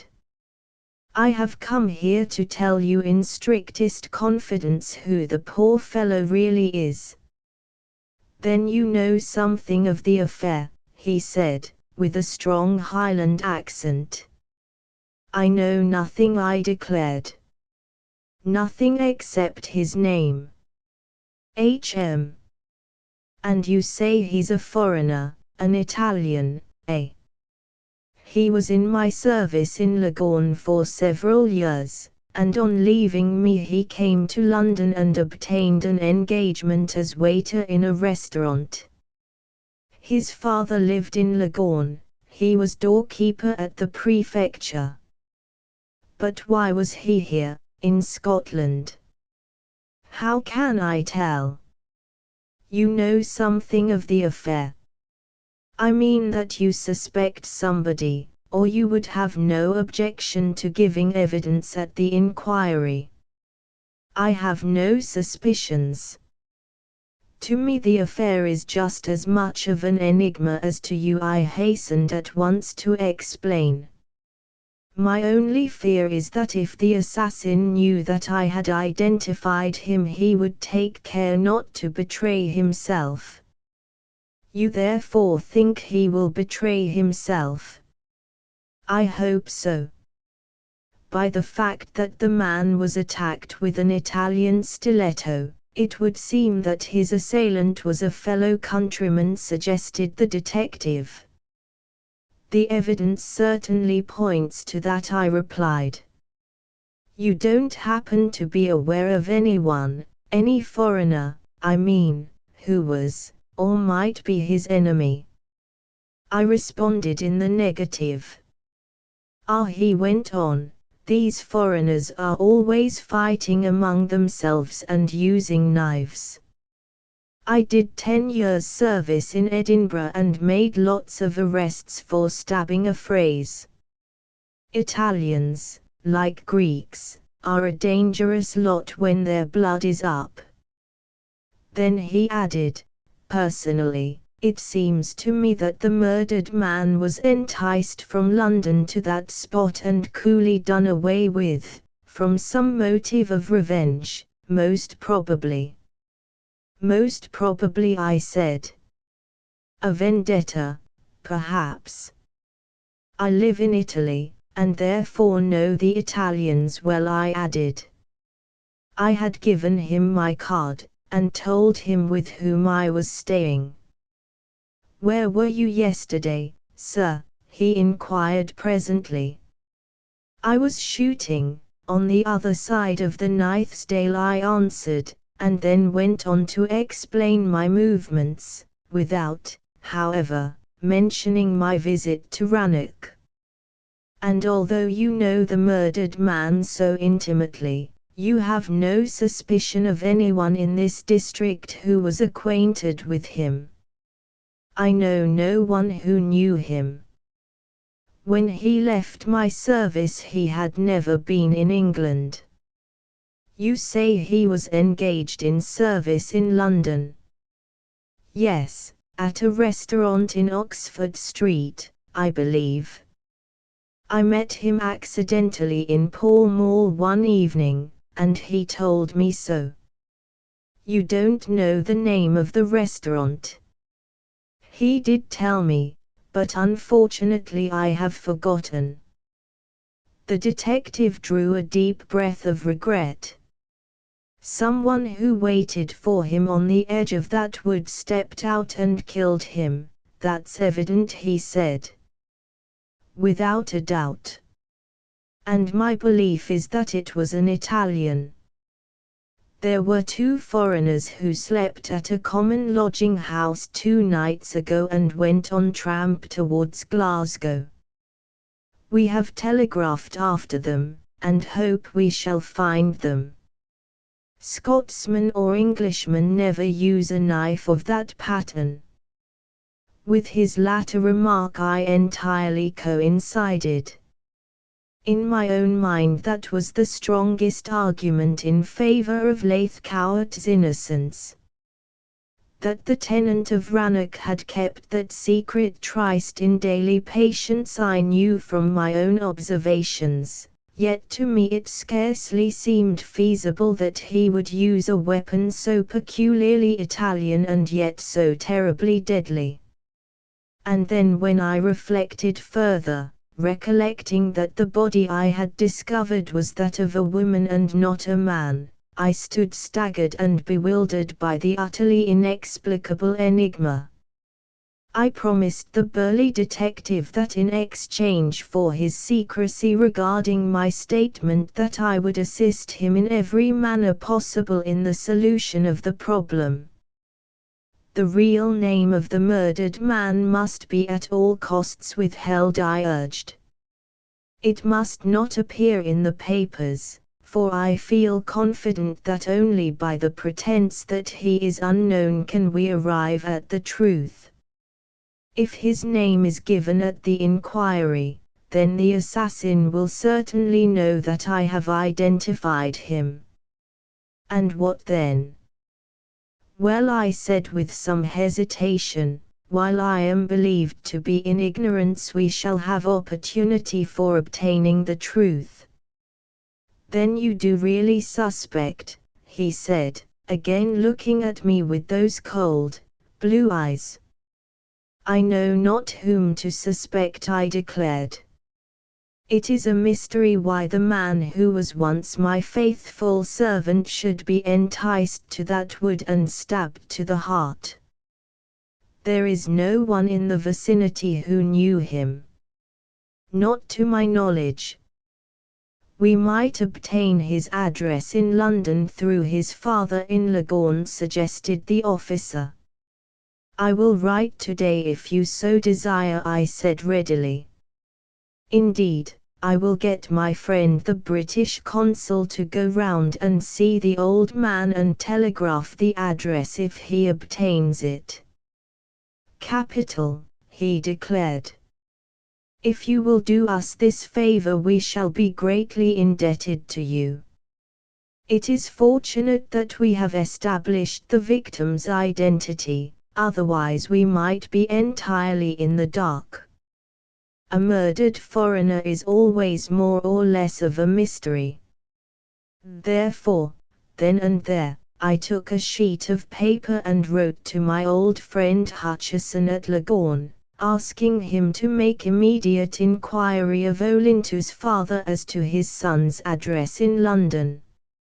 I said nothing to the police of that strange adventure of mine over in Lambeth, or of how the man now dead had saved my life. That his enemies were my own he had most distinctly told me, therefore I felt some apprehension that I myself was not safe. Yet in my hip pocket I always carried my revolver, just as I did in Italy, and I rather prided myself on my ability to shoot straight. We sat for a long time discussing the strange affair. In order to betray no eagerness to get away, I offered the big Highlander a cigar from my case, and we smoked together.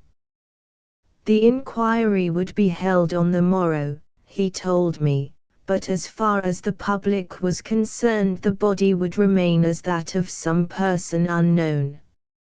And you had better not come to my uncle's house, or send anyone, I said. If you desire to see me, send me a line and I will meet you here in Dumfries. It will be safer. The officer looked at me with those keen eyes of his, and said, really, Mr. Gregg, I can't quite make you out, I confess. You seem to be apprehensive of your own safety. Why? Italians are a very curious people, I responded quickly. Their vendetta extends widely sometimes. Then you have reason to believe that the enemy of this poor fellow Santini may be your enemy also. One never knows whom one offends when living in Italy, I laughed, as lightly as I could, endeavoring to allay his suspicion. He may have fallen beneath the assassin's knife by giving quite a small and possibly innocent offense to somebody. Italian methods are not English, you know. By Jove, sir, and I'm jolly glad they're not, he said. I shouldn't think a police officer's life is a very safe one among all those secret murder societies I've read about. Ah. What you read about them is often very much exaggerated, I assured him. It is the vendetta which is such a stain upon the character of the modern Italian, and depend upon it, this affair in Rannochwood is the outcome of some revenge or other, probably over a love affair. But you will assist us, sir, he urged. You know the Italian language, which will be of great advantage. Besides, the victim was your servant. Be discreet, I said. And in return I will do my very utmost to assist you in hunting down the assassin. And thus we made our compact. Half an hour after, I was driving in the dog-cart through the pouring rain up the hill out of grey old Dumfries to my uncle's house. As I descended from the cart and gave it over to a groom, old Davis, the butler, came forward, saying in a low voice, "There's Miss Lathcowart waiting to see you, Mr. Gordon. She's in the morning room, and been there an hour. She asked me not to tell anyone else she's here, sir." "Then my aunt has not seen her?" I exclaimed, scenting mystery in this unexpected visit. "No, sir. She wishes to see you alone, sir." I walked across the big hall and along the corridor to the room the old man had indicated. And as I opened the door and Muriel Lathcowart in plain black rose to meet me, I plainly saw from her white, haggard countenance that something had happened, that she had been forced by circumstances to come to me in strictest confidence. Was she, I wondered, about to reveal to me the truth? Chapter 6 The Gathering of the Clouds. "Mr. Gregg," exclaimed the girl with agitation, as she put forth her black-gloved hand, I suppose you know, you've heard all about the discovery today up at the wood." "I need not tell you anything about it, yes, Miss Lathcowart. I only wish you would tell me about it," I said gravely, inviting her to a chair and seating myself. "I've heard some extraordinary story about a man being found dead, but I've been in Dumfries nearly all day." "Who is the man?" "Ah, that we don't know," she replied, pale-faced and anxious. Her attitude was as though she wished to confide in me and yet still hesitated to do so. "You've been waiting for me quite a long time, Davis tells me. I regret that you should have done this. If you had left word that you wished to see me, I would have come over to you at once." "No, I wanted to see you alone, that's the reason I am here." "They must not know at home that I've been over here," so I purposely asked the man not to announce me to your aunt. You want to see me privately, I said in a low, earnest voice. Why? Is there any service I can render you? Yes. A very great one, she responded with quick eagerness. Well, the fact is, I have summoned courage to come to you and beg of you to help me. I am in great distress, and I have not a single friend whom I can trust, in whom I can confide. I shall esteem it the highest honor if you will trust me, I said in deep earnestness. I can only assure you that I will remain loyal to your interests and to yourself. I believe you will, Mr. Gregg, she declared with enthusiasm, her large, dark eyes turned upon me, the eyes of a woman in sheer and bitter despair. Her face was perfect, one of the most handsome I had ever gazed upon. The more I saw of her, the greater was the fascination she held over me. A silence fell between us as she sat with her gloved hands lying idly in her lap. Her lips moved nervously, but no sound came from them, so agitated was she, so eager to tell me something, and yet at the same time reluctant to take me into her confidence. Well?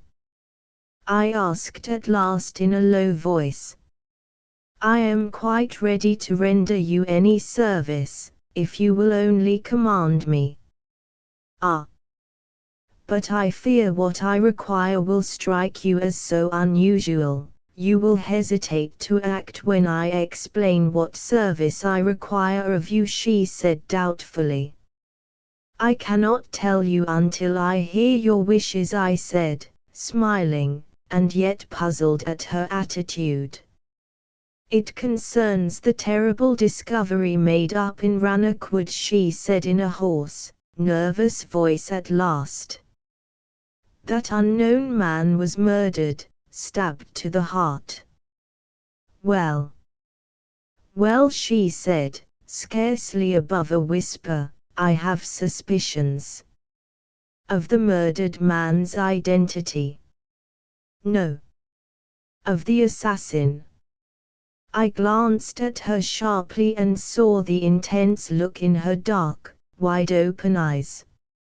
You believe you know who dealt the blow? I have a suspicion, that is all. Only I want you to help me, if you will. Most certainly, I responded. But if you believe you know the assassin, you probably know something of the victim. Only that he looked like a foreigner. Then you have seen him? I exclaimed, much surprised. My remark caused her to hold her breath for an instant. Then she answered, rather lamely, it seemed to me, I saw him when the keepers brought the body to the castle. Now, according to the account I had heard, the police had conveyed the dead man direct from the wood into Dumfries. Was it possible, therefore, that she had seen Olinto before he met with his sudden end? I feared to press her for an explanation at that moment, but, nevertheless, the admission that she had seen him struck me as a very peculiar fact. You judge him to be a foreigner? I remarked as casually as I could.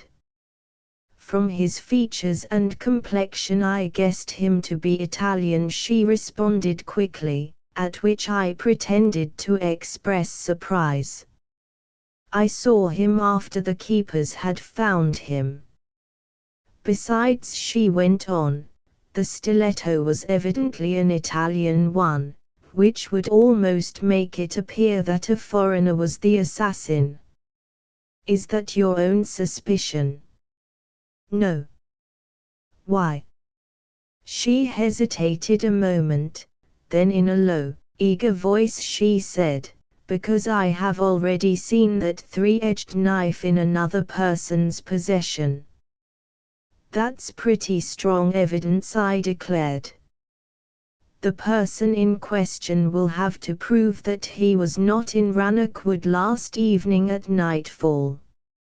"How do you know it was done at nightfall?" she asked quickly with some surprise, half rising from her chair. "I merely surmised that it was," I responded, inwardly blaming myself for my ill-timed admission. "Ah," she said with a slight sigh, "there is more mystery in this affair than we have yet discovered, Mr. Gregg." "What, I wonder, brought the unfortunate young man up into our wood?" "An appointment, without a doubt." "But with whom?" She shook her head, saying, "My father often goes to that spot to shoot pigeon in the evening. He told us so at luncheon today." "How fortunate he was not there last night, or he might be suspected." "Yes," I said. "It is a very fortunate circumstance, for it cannot be a pleasant experience to be under suspicion of being an assassin." "He was at home last night, was he?" I added casually. "Of course. Don't you recollect that when you called he chatted with you?" "I did some typewriting for him in the study, and we were together all the afternoon, or at least till nearly 5 o'clock, when we went out into the hall to tea." "Then what is your theory regarding the affair?" I inquired, rather puzzled why she should so decisively prove an alibi for her father. "It seems certain that the poor fellow went to the wood by appointment, and was killed." "But have you been up to the spot since the finding of the body?" "No." "Have you?" "Yes." The affair interested me, and as soon as I recognized the old Italian knife in the hand of the keeper, I went up there and looked about. I am glad I did so, for I found something which seems to have escaped the notice of the detectives." "And what's that?" I asked eagerly. "Why, about 3 yards from the pool of blood where the unfortunate foreigner was found is another small pool of blood where the grass and ferns around are all crushed down as though there had been a struggle there. There may have been a struggle at that spot, and the man may have staggered some distance before he fell dead. Not if he had been struck in the heart, as they say." "He would fall, would he not?" she suggested. "No. The police seem very dense, and this plain fact has not yet occurred to them. Their theory is the same as what you suggest, but my own is something quite different, Mr. Gregg. I believe that a second person also fell a victim," she added in a low, distinct tone. I gazed at her open-mouthed. Did she, I wondered, know the actual truth? Was she aware that the woman who had fallen there had disappeared? "A second person?" I echoed, as though in surprise. "Then do you believe that a double murder was committed?"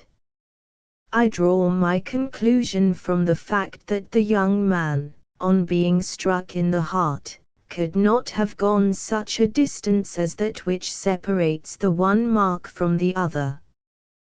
But he might have been slightly wounded, on the hand, or in the face, at first, and then at the spot where he was found struck fatally," I suggested. She shook her head dubiously, but made no reply to my argument. Her confidence in her own surmises made it quite apparent that by some unknown means she was aware of the second victim. Indeed, a few moments later she said to me, "It is for this reason, Mr. Gregg, that I have sought you in confidence. Nobody must know that I have come here to you, or they would suspect, and if suspicion fell upon me it would bring upon me a fate worse than death. Remember, therefore, that my future is entirely in your hands." "I don't quite understand," I said, rising and standing before her in the fading twilight, while the rain drove upon the old diamond window panes. "But I can only assure you that whatever confidence you repose in me, I shall never abuse, Miss Lathcowart." I know," she said quickly. "I trust you in this matter implicitly. I have come to you for many reasons, chief of them being that if a second victim has fallen beneath the hand of the assassin, it is, I know, a woman." "A woman? Whom?" "At present I cannot tell you. I must first establish the true facts. If this woman were really stricken down, then her body lies concealed somewhere in the vicinity. We must find it and bring home the crime to the guilty one. But if we succeed in finding it, could we place our hand upon the assassin?" I asked, looking straight at her. "If we find it, the crime would then tell its own tale. It would convict the person in whose hand I have seen that fatal weapon was her clear, bold answer." "Then you wish me to assist you in this search, Miss Lathcowart?" I said, wondering if her suspicions rested upon that mysterious yachtsman, Philip Hornby, the man to whom she was engaged. "Yes. I would beg of you to do your utmost in secret to endeavor to discover the body of the second victim. It is a woman, of that I am certain. Find her, and we shall then be able to bring the crime home to the assassin." "But my search may bring suspicion upon me," I remarked. "It will be difficult to examine the whole wood without arousing the curiosity of somebody, the keeper or the police." "I have already thought of that," she said. "I will pretend tomorrow to lose this watch bracelet in the wood," and she held up her slim wrist to show me the little enameled watch set in her bracelet. "Then you and I will search for it diligently, and the police will never suspect the real reason of our investigation. Tomorrow I shall write to you telling you about my loss, and you will come over to Rannoch and offer to help me." I was silent for a moment. "Is Mr. Woodruff back at the castle?" "I heard he was to return today." "No, I had a letter from him from Bordeaux a week ago." "He is still on the continent?" "I believe, indeed, he has gone to Russia, where he sometimes has business." "I asked you the question, Miss Muriel, because I thought if Mr. Woodruff were here, he might object to our searching in company," I explained, smiling. Her cheeks flushed slightly, as though confused at my reference to her engagement, and she said mischievously, "I don't see why he should object in the least. If you are good enough to assist me to search for my bracelet, he surely ought to be much obliged to you." It was on the tip of my tongue to explain to that dark-eyed, handsome girl the circumstances in which I had met her lover on the sunny Mediterranean shore, yet prudence forbade me to refer to the matter, and I at once gladly accepted her invitation to investigate the curious disappearance of the body of poor Olinto's fellow victim. What secret knowledge could be possessed by that smart, handsome girl before me? That her suspicions were in the right direction I felt confident, yet if the dead woman had been removed and hidden by the assassin, it must have been after the discovery made by me. The fellow must have actually dared to return to the spot and carry off the victim. Yet if he had actually done that, why did he allow the corpse of the Italian to remain and await discovery? He might perhaps have been disturbed and compelled to make good his escape. If the woman was really removed, the assassin must surely have had some assistance, I pointed out. He could not have carried the body very far unaided. She agreed with me, but expressed a belief that the double crime had been committed alone and unaided. Have you any idea as to the motive? I asked her, eager to hear her reply. Well, she answered hesitatingly, if the woman has fallen a victim, the motive will become plain, but if not, then the matter must remain a complete mystery.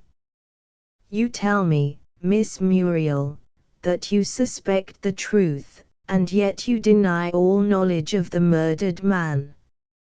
I exclaimed in a tone of slight reproach. Until we have cleared up the mystery of the woman, I can say nothing, was her answer. I can only tell you, Mr. Gregg, that if what I suspect is true, then the affair will be found to be one of the strangest, most startling and most ingenious plots ever devised by one man against the life of another.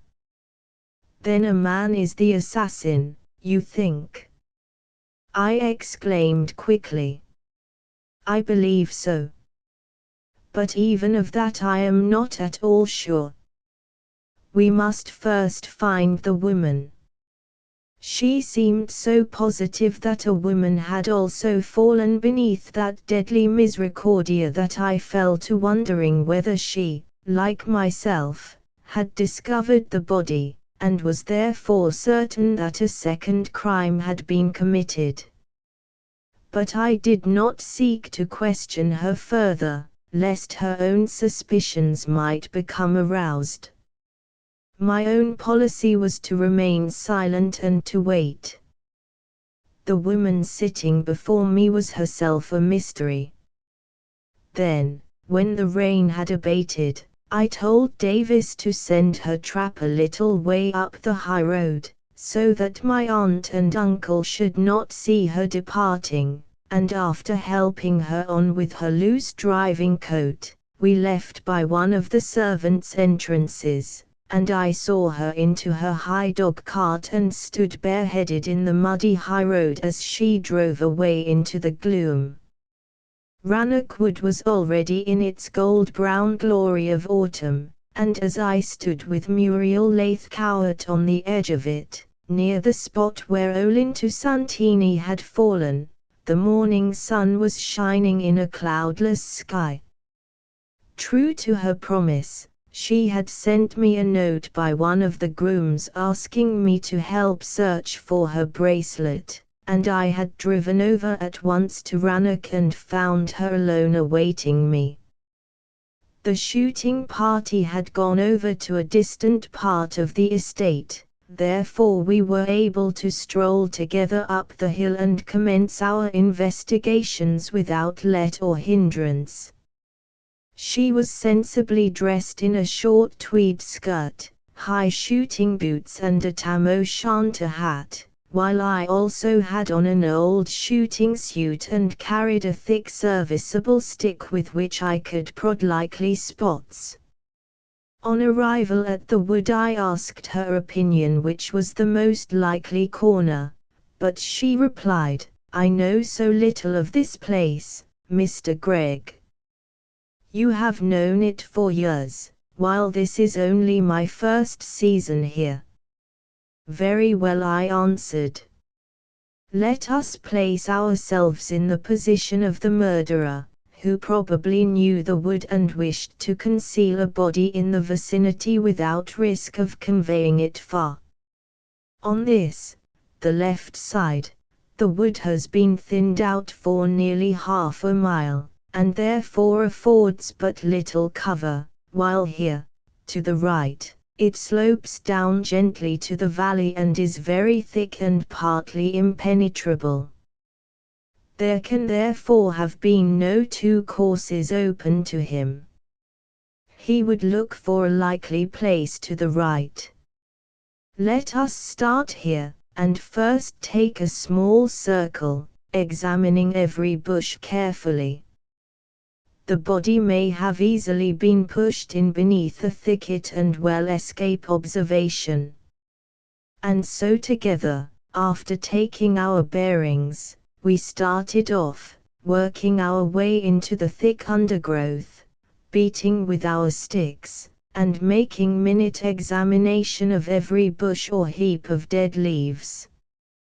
In parts, the great spreading trees shut out the light, rendering our investigations very difficult, but we kept on, my companion advancing with an eagerness which showed that the fact of the woman's body being there was no mere surmise. All through the morning we walked on, our hands badly torn by brambles. Even Muriel's thick gloves did not wholly protect her, and once when she received a nasty scratch across the cheek, she stopped and laughingly exclaimed, "Now what untruth must I invent to account for that?" My own coat was badly torn, and more than once I was compelled to scramble through almost impassable thickets, yet we found no trace of any previous intruder, and having completed our circle were compelled to admit that the gruesome evidence of the second crime did not exist at that spot. More than once I felt half inclined to tell her how I had actually discovered the body of the woman, yet on reflection I foresaw that in such circumstances silence was best. If I desired to solve the strange complicated enigma which had thus culminated in a double crime, it would be necessary for me to keep my own counsel and remain patient and watchful. When Hutcheson replied from Leghorn, and when I discovered where Olinto was employed, I might perhaps follow up the clues from that end. I might find his wife Armida and learn something of importance from her. So I was hopeful, and by reason of that hope remained silent. Muriel was untiring in her activity. Hither and thither she went, beating down the high bracken and tangles of weeds, poking with her stick into every hole and corner, and going further and further into the wood in the certainty that the body was therein concealed. For my own part, however, I was not too sanguine of success. The portion of the wood which we had already exhausted seemed to be the most likely point. To carry the body far would require assistance, and in my own mind I believed the crime to have been the work of one person. There was no path in the wood in that direction, but soon we came to a deep wooded ravine of the existence of which I was in ignorance.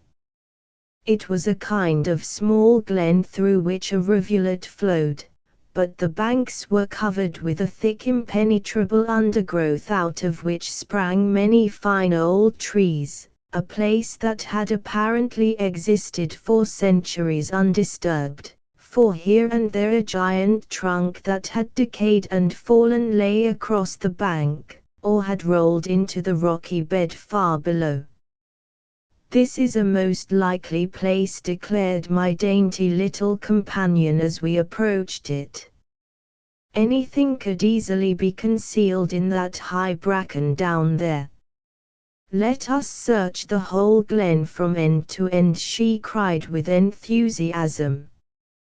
Acting upon her suggestion and without thought of luncheon, we made a descent of the steep bank until we reached the rocky bed of the stream, and then by springing from stone to stone, sometimes slipping into the water, be it said, we commenced to beat the bracken and carefully examine every bush.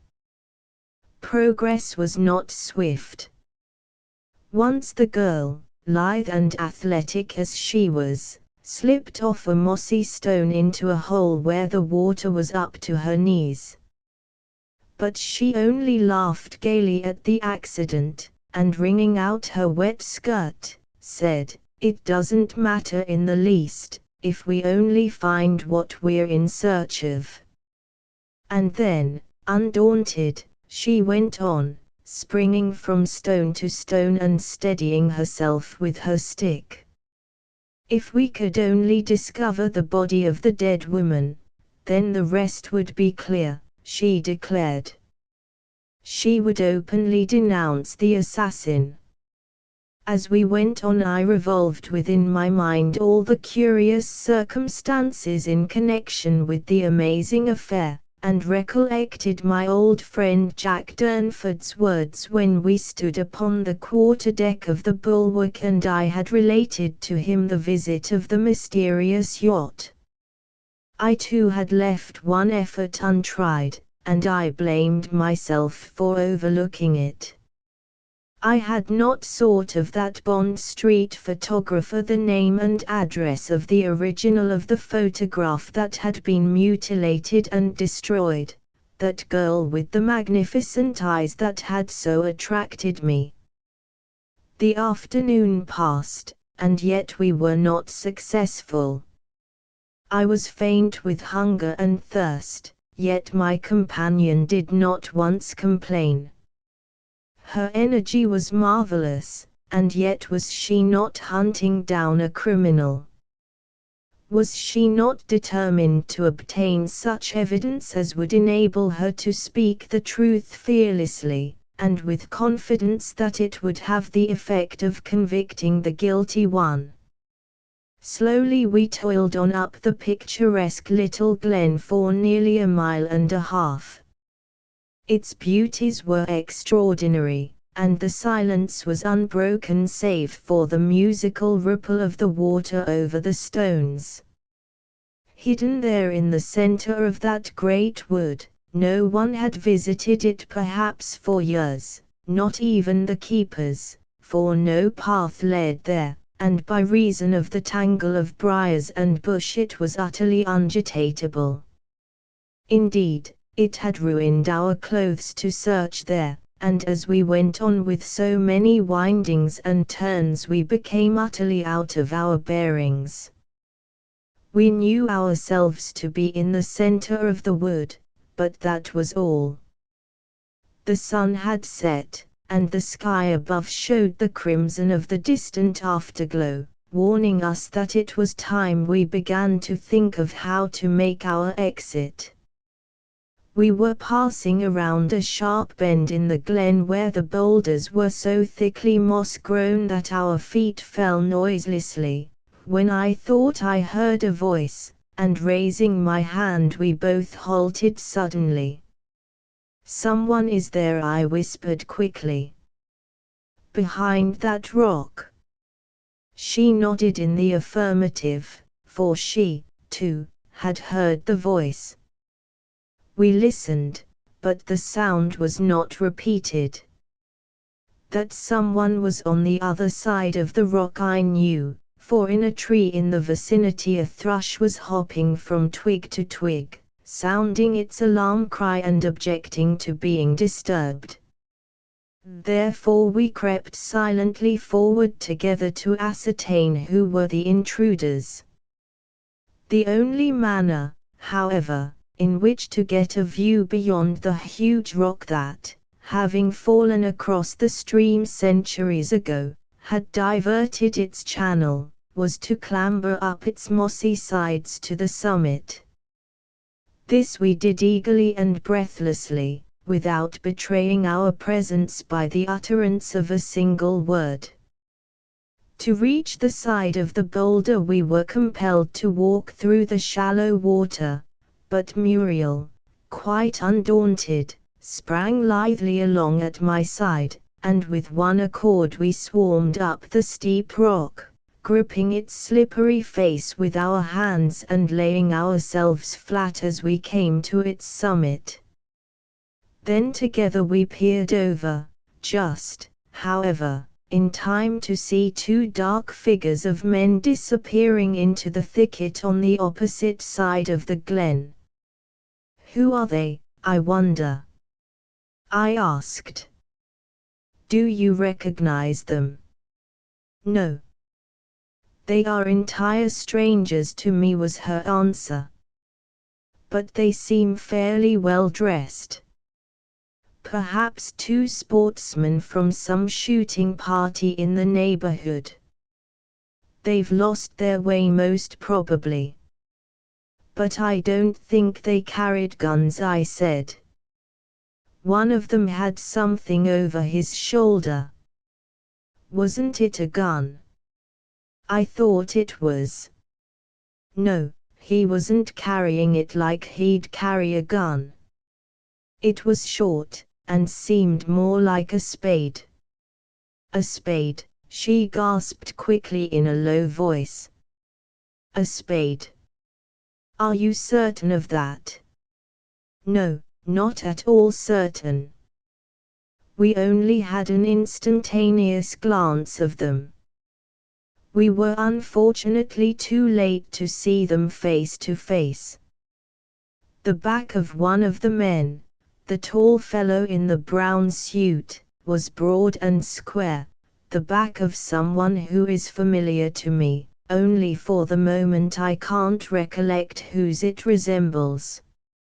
She only spoke in a whisper, fearing lest we should be discovered. I longed to scramble down and rush after the intruders, only the belief that one of them carried a spade and the other an iron bar struck me as curious, while at the same moment my eye caught sight of a portion of the ground below us at the base of the rock which had evidently been recently disturbed. "It is a spade the man is carrying," I cried excitedly. "Look down there. They've just been burying something." Her quick eyes followed the direction I indicated, and she answered, "I really believe they have concealed something." Then when we had allowed the men to get beyond hearing, we both slipped down to the other side of the boulder and there discovered many signs that the earth had been hurriedly excavated and only just replaced. Quicker than it takes to describe the exciting incident which followed, we broke down the branch of a tree and with it commenced moving the freshly disturbed earth, which was still soft and easily removed. Muriel found a dead branch in the vicinity, and both of us set to work with a will, eager to ascertain what was hidden there. That something had certainly been concealed was, to us, quite evident, but what it really was we could not surmise. The hole they had dug did not seem large enough to admit a human body, yet leaves had been carefully strewn over the place which, if approached from any other point than the high-up one whence we had seen it, would arouse no suspicion that the ground had ever been interfered with. Digging with a piece of wood was hard and laborious work, and it was a long time before we removed sufficient earth to make a hole of any size. But Muriel exerted all her energy, and both of us worked on in dogged silence full of wonder and anticipation. With a spade we should have soon been able to investigate, but the earth having apparently been stamped down hard prior to the last covering being put upon it, our progress was very slow and difficult. At last, a quarter of an hour or so after we had commenced, Muriel, standing in the hole and having dug her stake deeply into the ground, suddenly cried, "Look! Look, Mr. Gregg! Why, whatever is that?" I bent forward as she indicated, and my eyes met an object so unexpected that I was held dumb and motionless. By what we had succeeded in discovering, the mystery was increased rather than diminished. I gave vent to an ejaculation of complete bewilderment, and looked blankly into my companion's face. The amazing enigma was surely complete. Chapter 7 contains a surprise. The first object brought to light, about 2 feet beneath the surface, was a piece of dark grey woolen stuff which, when the mold was removed, proved to be part of a woman's skirt. With frantic eagerness I got into the hole we had made and removed the soil with my hands, until I suddenly touched something hard. A body lay there, doubled up and crushed into the well-like hole the men had dug. Together we pulled it out, when, to my surprise, on wiping away the dirt from the hard waxen features, I recognized it as the body of Armida, the woman who had been my servant in Lagorn and who had afterwards married Olinto. Both had been assassinated. When Muriel gazed upon the dead woman's face, she gave vent to an expression of surprise. The body was evidently not that of the person she had expected to find. "Who is she, I wonder?" my companion ejaculated. "Not a lady, evidently, by her dress and hands." "Evidently not," was my response, for I still deemed it best to keep my own counsel. I recollected the story Olinto had told me about his wife, of her illness and her longing to return to Italy. Yet the dead woman's countenance must have been healthy enough in life, although her hands were rough and hard, showing that she had been doing manual labor. Armida had been a particularly good housemaid, a black-haired, black-eyed Tuscan, quick, cleanly, and full of a keen sense of humor. It was a great shock to me to find her lying there dead. The breast of her dress was stained with dried blood, which, on examination, I found had issued from a deep and fatal wound beneath the ear where she had been struck an unerring blow that had severed the artery. Those men who buried her. "I wonder who they were," my companion exclaimed in a hushed voice. "We must follow them and ascertain. They are certainly the murderers who have returned in secret and concealed the evidence of this second crime." "Yes," I said. "Let us go after them. They must not escape us." Then, leaving the exhumed body beneath a tree, I caught Muriel by the waist and waded across the deep channel worn by the stream at that point, after which we both ascended the steep bank where the pair had disappeared in the darkness of the wood. I blamed myself 1,000 times for not following them, yet my suspicions had not been aroused until after they had disappeared. The back of the man in a snuff-colored suit was, she felt confident, familiar to her. She repeated what she had already told me, yet she could not remember where she had seen a similar figure before. We went on through the gloomy forest, for the light had faded and evening was now creeping on. From time to time we halted and listened. But there was a dead silence, broken only by the shrill cry of a night bird and the low rustling of the leaves in the autumn wind. The men knew their way, it seemed, even though the wood was trackless. Yet they had nearly 20 minutes' start of us, and in that time they might be already out in the open country. Would they succeed in evading us? Yet even if they did, I could describe the dress of one of them, while that of his companion was, as far as I made out, dark blue, of a somewhat nautical cut.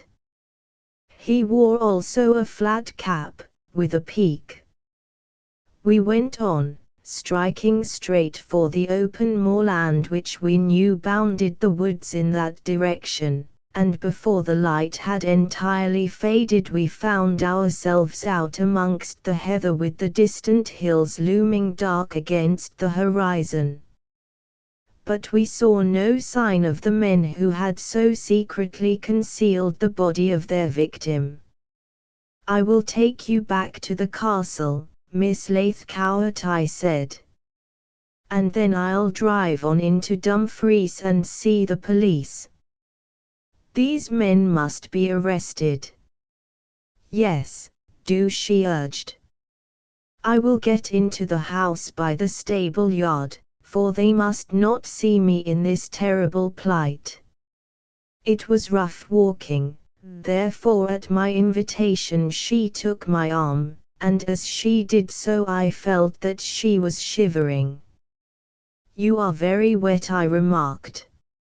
"I hope you won't take cold." "Oh, I'm used to getting wet. I drive and cycle a lot, you know, and very often get drenched," was her reply. Then after a pause she said, "We must discover who that woman was. She seems, from her complexion and her hair, to be a foreigner, like the man." "Yes, I think so," was my reply. "I will tell the police all that we have found out, and they will go there presently and recover the body. If they can only find those two men, then we should know the truth," she declared. One of them, the one in brown, was unusually broad-shouldered, and seemed to walk with a slight stoop. "You expected to discover another woman, did you not, Miss Lathcowart?" I asked presently, as we walked across the moor. "Yes," she answered. "I expected to find an entirely different person. And if you had found her it would have proved the guilt of someone with whom you are acquainted." She nodded in the affirmative. "Then what we have found this evening does not convey to you the identity of the assassins?" "No, unfortunately it does not. We must for the present leave the matter in the hands of the police." "But if the identity of the dead woman is established?" I asked. "It might furnish me with a clue," she exclaimed quickly. "Yes, try and discover who she is." "Who was the woman you expected to find?" "A friend, a very dear friend." "Will you not tell me her name?" I inquired. "No, it would be unfair to her," she responded decisively, an answer which to me was particularly tantalizing. On we plodded in silence, our thoughts too full for words. Was it not strange that the mysterious yachtsman should be her lover, and stranger still that on recognizing me he should have escaped, not only from Scotland, but away to the continent? Was not that, in itself, evidence of guilt and fear? It was quite dark when I took leave of my bright little companion, who, tired out and yet uncomplaining, pressed my hand and wished me good fortune in my investigations. I shall await you tomorrow afternoon. Call and tell me everything, won't you? I promised, and then she disappeared into the great stable yard behind the castle, while I went on down the dark road and then struck across the open fields to my uncle's house. At 9:30 that night I pulled up the dog-cart before the chief police station in Dumfries, and alighting at once sought the big fair Highlander, Mackenzie, with whom I had had the consultation on the previous day. When we were seated in his room beneath the hissing gas jet, I related my adventure and the result of my investigation. "What?" he cried, jumping up. "You've unearthed another body, a woman's?" "I have. And what is more, I can identify her," I replied. "Her name is Armida, and she was wife of the murdered man Olinto Santini." "Then both husband and wife were killed?" "Without a doubt, a double tragedy." "But the two men who concealed the body? Will you describe them?" I did so, and he wrote at my dictation, afterwards remarking, "We must find them." And calling in one of his sub-inspectors, he gave him instructions for the immediate circulation of the description to all the police stations in the county, saying the two men were wanted on a charge of willful murder. When the official had gone out again and we were alone, Mackenzie turned to me and asked, "What induced you to search the wood? Why did you suspect a second crime?" His question nonplussed me for the moment. "Well, you see, I had identified the young man Olinto, and knowing him to be married and devoted to his wife, I suspected that she had accompanied him here.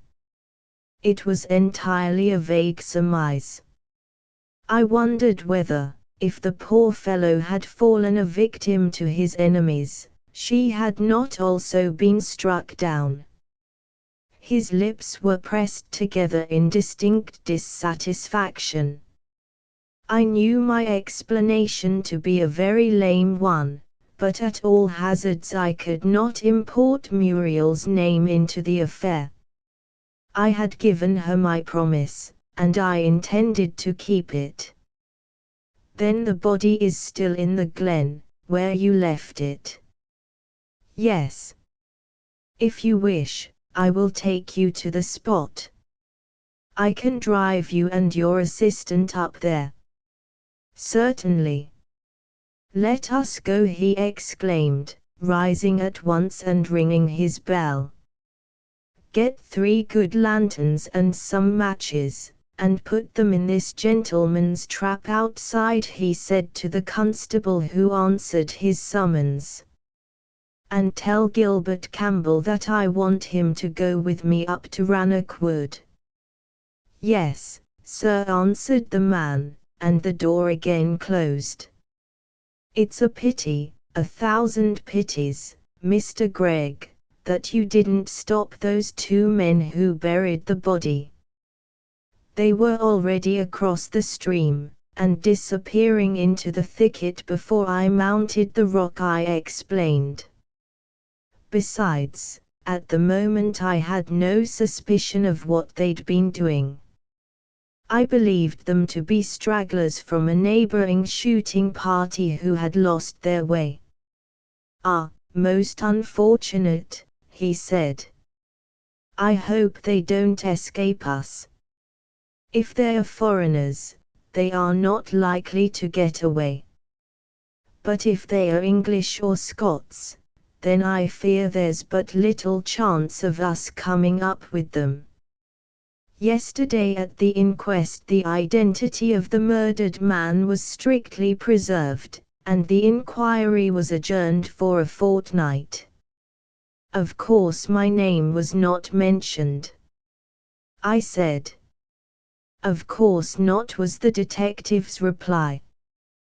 Then he asked, when do you expect to get a telegram from your friend, the consul at Leghorn? I am anxious for that, in order that we may commence inquiries in London. The day after tomorrow, I hope. He will certainly reply at once, providing the dead man's father can still be found. And at that moment a tall, thin man, who proved to be Detective Campbell, entered, and 5 minutes later we were all three driving over the uneven cobbles of Dumfries and out in the darkness towards Rannoch. It was cloudy and starless, with a chill mist hanging over the valley, but my uncle's cob was a swift one, and we soon began to ascend the hill up past the castle, and then, turning to the left, drove along a steep, rough by-road which led to the south of the wood and out across the moor. When we reached the latter we all descended, and I led the horse, for owing to the many treacherous bogs it was unsafe to drive further. So, with Mackenzie and Campbell carrying lanterns, we walked on carefully, skirting the wood for nearly a mile until we came to the rough wall over which I had clambered with Muriel.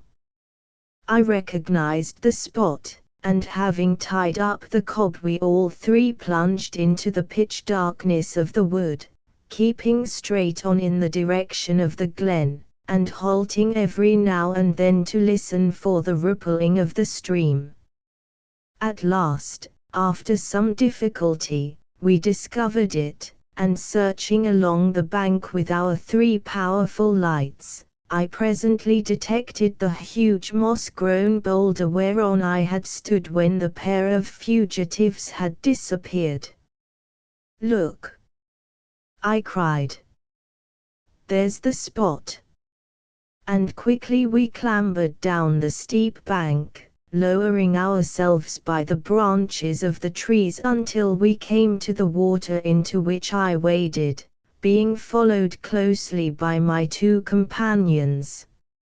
On gaining the opposite side I clambered up to the base of the boulder and lowered my lantern to reveal to them the gruesome evidence of the second crime, but the next instant I cried, "Why, it's gone!"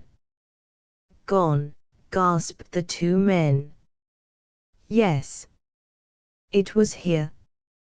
Look. This is the hole where they buried it. But they evidently returned, and finding it exhumed, they've retaken possession of it and carried it away." The two detectives gazed down to where I indicated, and then looked at each other without exchanging a word. As we stood there dumbfounded at the disappearance of the body, the Highlander's quick glance caught something, and stooping he picked it up and examined the little object by the aid of his lantern. Within his palm I saw lying a tiny little gold cross, about an inch long, enameled in red, while in the center was a circular miniature of a kneeling saint, an elegant and beautifully executed little trinket which might have adorned a lady's bracelet. "This is a pretty little thing," remarked the detective. "It may possibly lead us to something. But, Mr. Gregg," he added, turning to me, "are you quite certain you left the body here?" "Certain," I echoed. "Why, look at the hole I made. You don't think I have any interest in leading you here on a fool's errand, do you?" "Not at all," he said apologetically. "Only the whole affair seems so very inconceivable, I mean that the men, having once got rid of the evidence of their crime, would hardly return to the spot and re-obtain possession of it. Unless they watched me exhume it, and feared the consequences if it fell into your hands, I suggested. Of course they might have watched you from behind the trees, and when you had gone they came and carried it away somewhere else, he remarked dubiously, but even if they did, it must be in this wood. They would never risk carrying a body very far, and here is surely the best place of concealment in the whole country. The only thing remaining is to search the wood at daylight, I suggested. If the two men came back here during my absence, they may still be on the watch in the vicinity. Most probably they are. We must take every precaution, he said decisively. And then, with our lanterns lowered, we made an examination of the vicinity, without, however, discovering anything else to furnish us with a clue. While I had been absent, the body of the unfortunate Armida had disappeared, a fact which, knowing all that I did, was doubly mysterious. The pair had, without doubt, watched Muriel and myself, and as soon as we had gone they had returned and carried off the ghastly remains of the poor woman who had been so foully done to death. But who were the men? The fellow with the broad shoulders whom Muriel recognized, and the slim seafarer in his pilot coat and peaked cap. The enigma each hour became more and more inscrutable. At dawn Mackenzie, with 4 of his men, made a thorough examination of the wood, but although they continued until dusk they discovered nothing. Neither was anything heard of the mysterious seafarer and his companion in brown tweeds.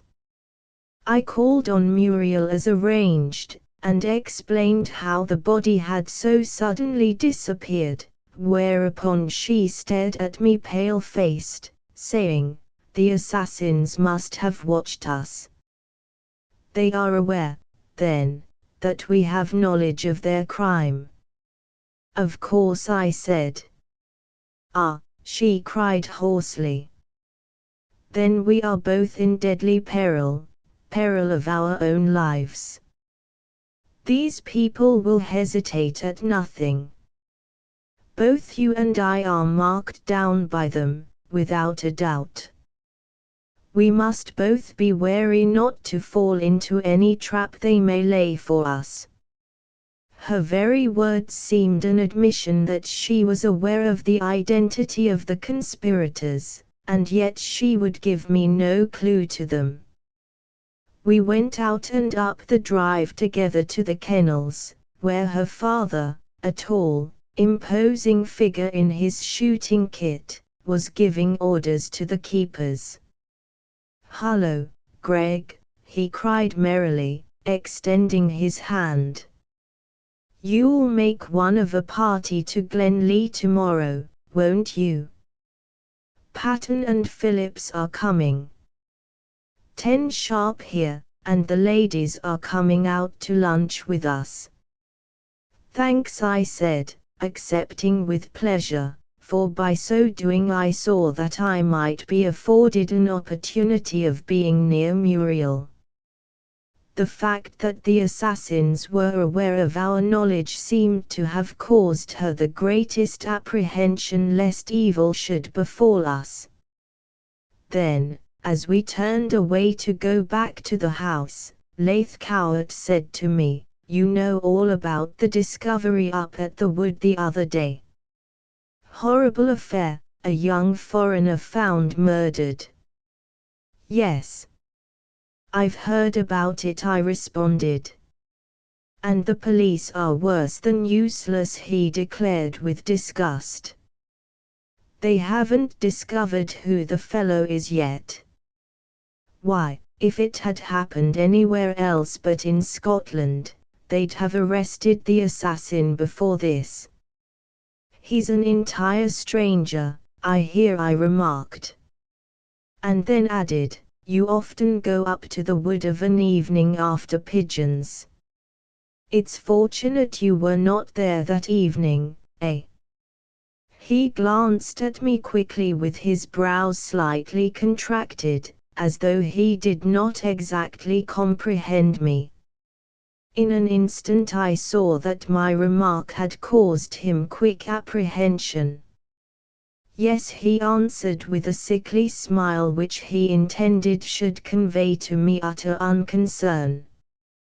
They might have suspected me. It certainly is a disagreeable affair to happen on one's property, I said, still watching him narrowly. And then Muriel at his side managed with her feminine ingenuity to divert the conversation into a different channel. Next day I accompanied the party over to Glenlea, about 5 miles distant, and at noon at a spot previously arranged, we found the ladies awaiting us with luncheon spread under the trees. As soon as we approached, Muriel came forward quickly, handing me a telegram, saying that it had been sent over by one of my uncle's grooms at the moment they were leaving the castle. I tore it open eagerly, and read its contents. Then, turning to my companions, said in as quiet a voice as I could command, I must go up to London tonight, whereat the men, one and all, expressed hope that I should soon return. Laithcourt's party were a friendly set, and at heart I was sorry to leave Scotland. Yet the telegram made it imperative, for it was from Frank Hutcheson in Lagorn, and read, made inquiries. Olinto Santini married your servant Armida at Italian Consulate General in London about a year ago. They live 64B Albany Road, Camberwell. He is employed waiter Ferrari's restaurant, Westbourne Grove. British Consulate, Lagorn. The lunch was a merry one, as shooting luncheons usually are, and while we ate the keepers packed our morning bag, a considerable one, into the Perth cart in waiting. Then, when we could wander away alone together, I explained to Muriel that the reason of my sudden journey to London was in order to continue my investigations regarding the mysterious affair. This puzzled her, for I had not, of course, revealed to her that I had identified Olinto. Yet I managed to make such excuses and promises to return that I think allayed all her suspicions, and that night, after calling upon the detective Mackenzie, I took the sleeping car express to Euston. The restaurant which Hutcheson had indicated was, I found, situated about halfway up Westbourne Grove, nearly opposite Whiteley's, a small place where confectionery and sweets were displayed in the window, together with long-necked flasks of Italian Chianti, chump chops, small joints and tomatoes. It was soon after 9 o'clock when I entered the long shop with its rows of marble-topped tables and greasy lounges of red plush. An unhealthy-looking lad was sweeping out the place with wet sawdust, and a big, dark-bearded, flabby-faced man in shirt sleeves stood behind the small counter polishing some forks. I wish to see Signor Ferrari, I said, addressing him. There is no Ferrari, he is dead, responded the man in broken English. My name is Odin Zoff. I bought the place from Madame. You are Russian, I presume. Polish, Monsieur, from Varsovie. I had seen from the first moment we had met that he was no Italian. He was too bulky, and his face too broad and flat. I have come to inquire after a waiter you have in your service, an Italian named Santini. He was my servant for some years, and I naturally take an interest in him. Santini, he repeated. Oh, you mean Olinto? He is not here yet. He comes at 10 o'clock. This reply surprised me. I had expected the restaurant keeper to express regret at his disappearance, yet he spoke as though he had been at work as usual on the previous day. May I have a liqueur brandy? I asked, seeing that I would be compelled to take something. Perhaps you will have one with me. Ake no. But a Kummel, yes, I will have a Kummel. And he filled our glasses, and tossed off his own at a single gulp, smacking his lips after it, for the average Russian dearly loves his national decoction of caraway seeds. You find Olinto a good servant, I suppose? I said, for want of something else to say. Excellent.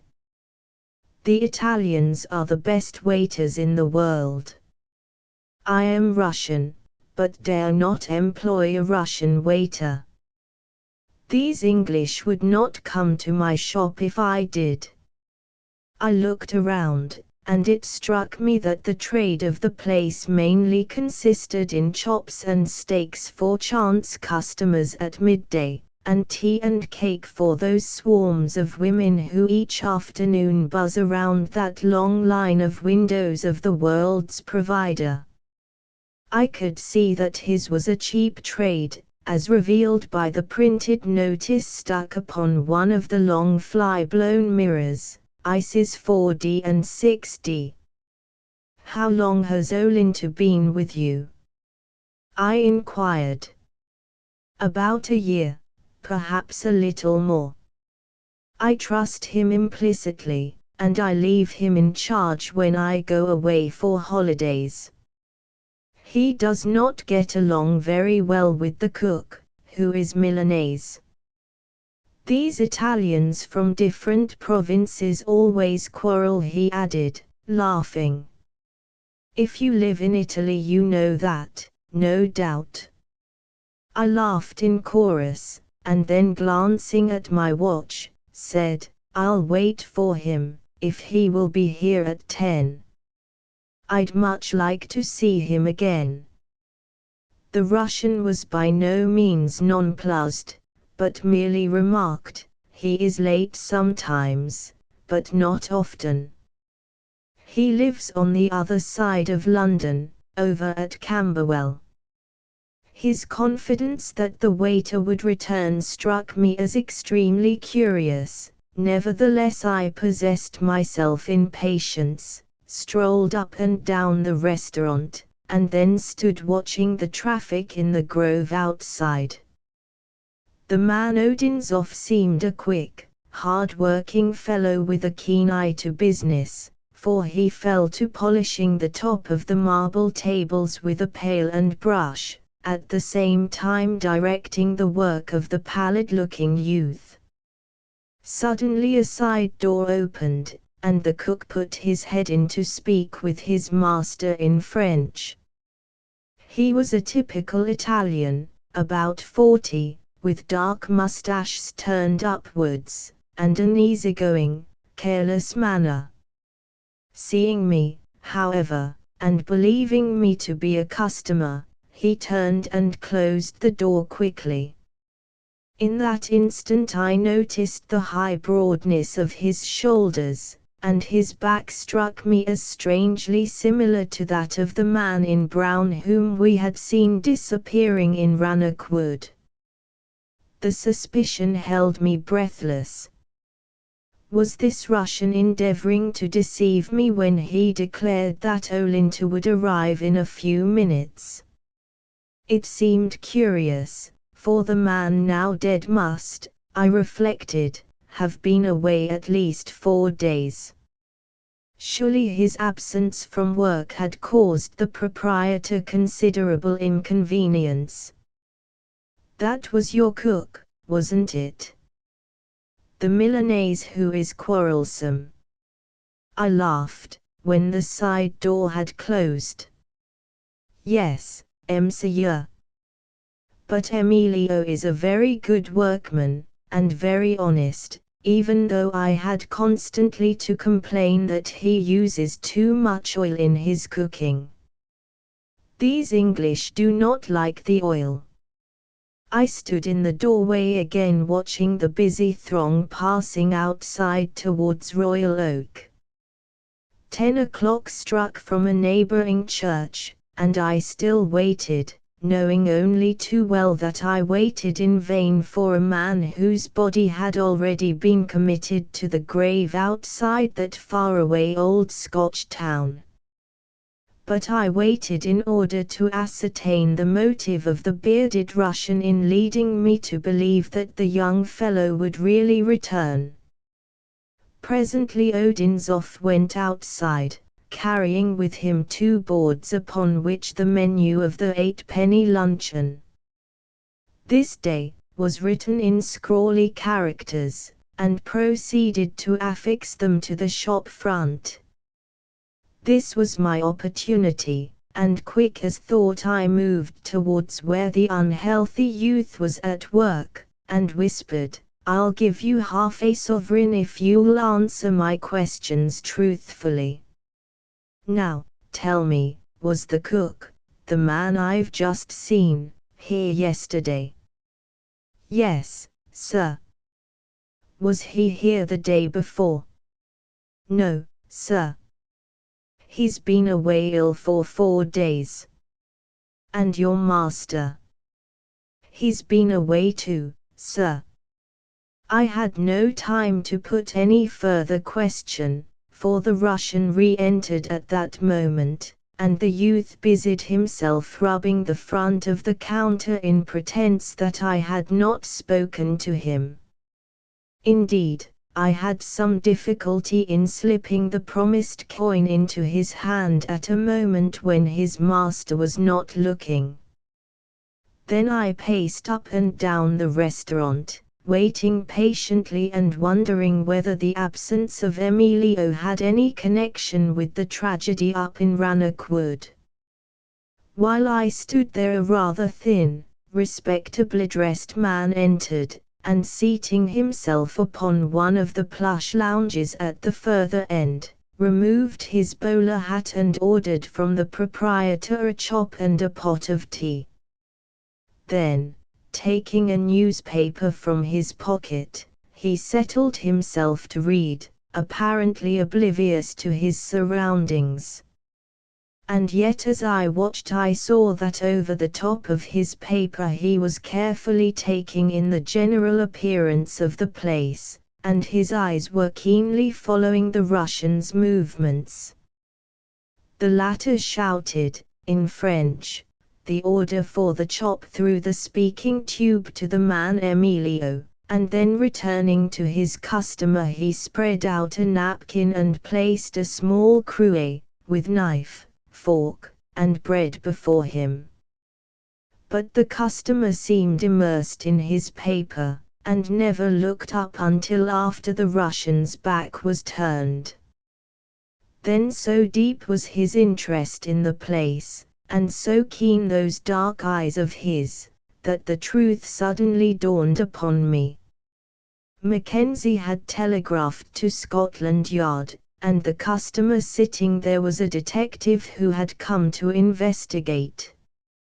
I had advanced to the counter to chat again with the proprietor, when a quick step behind me caused me to turn. Before me stood the slim figure of a man in a straw hat and rather seedy black jacket.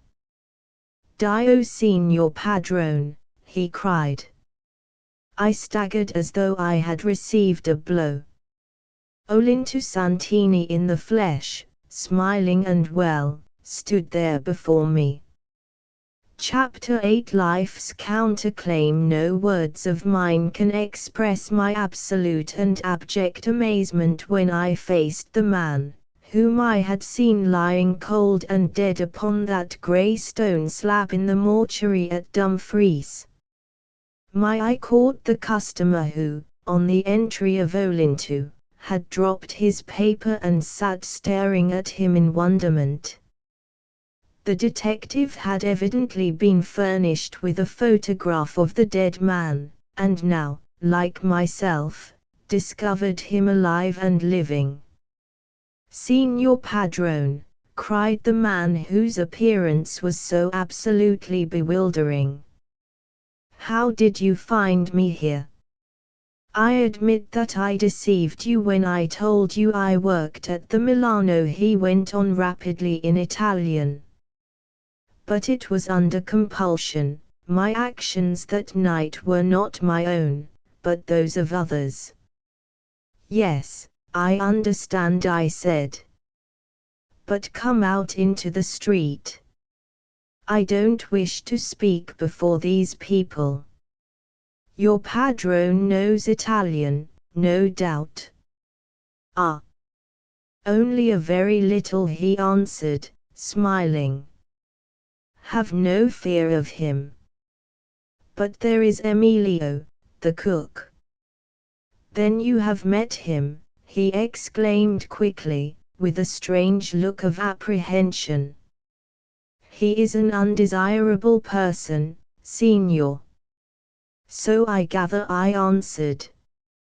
"But I desire to speak to you outside, not here."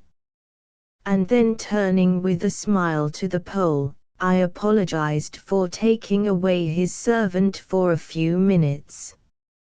"Recollect, I am his old master," I added. "Of course, Monsieur," answered the Pole, bowing politely. "Speak with him where and how long you will. He is entirely at your service."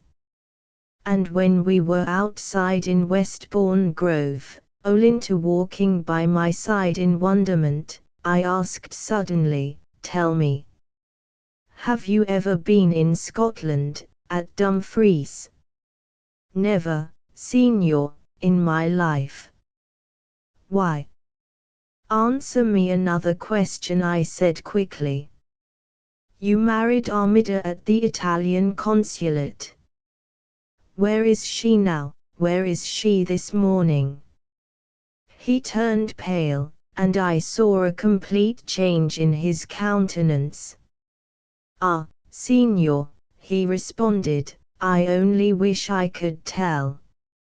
"It is untrue that she is an invalid," I went on, "or that you live in Lambeth. Your address is in Albany Road, Camberwell. You can't deny these facts." "I do not deny them, Signor Commendatore." "But how did you learn this?"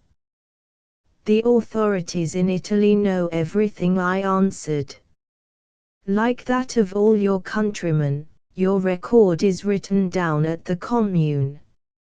It is a clean one, at any rate, signor," he declared with some slight warmth.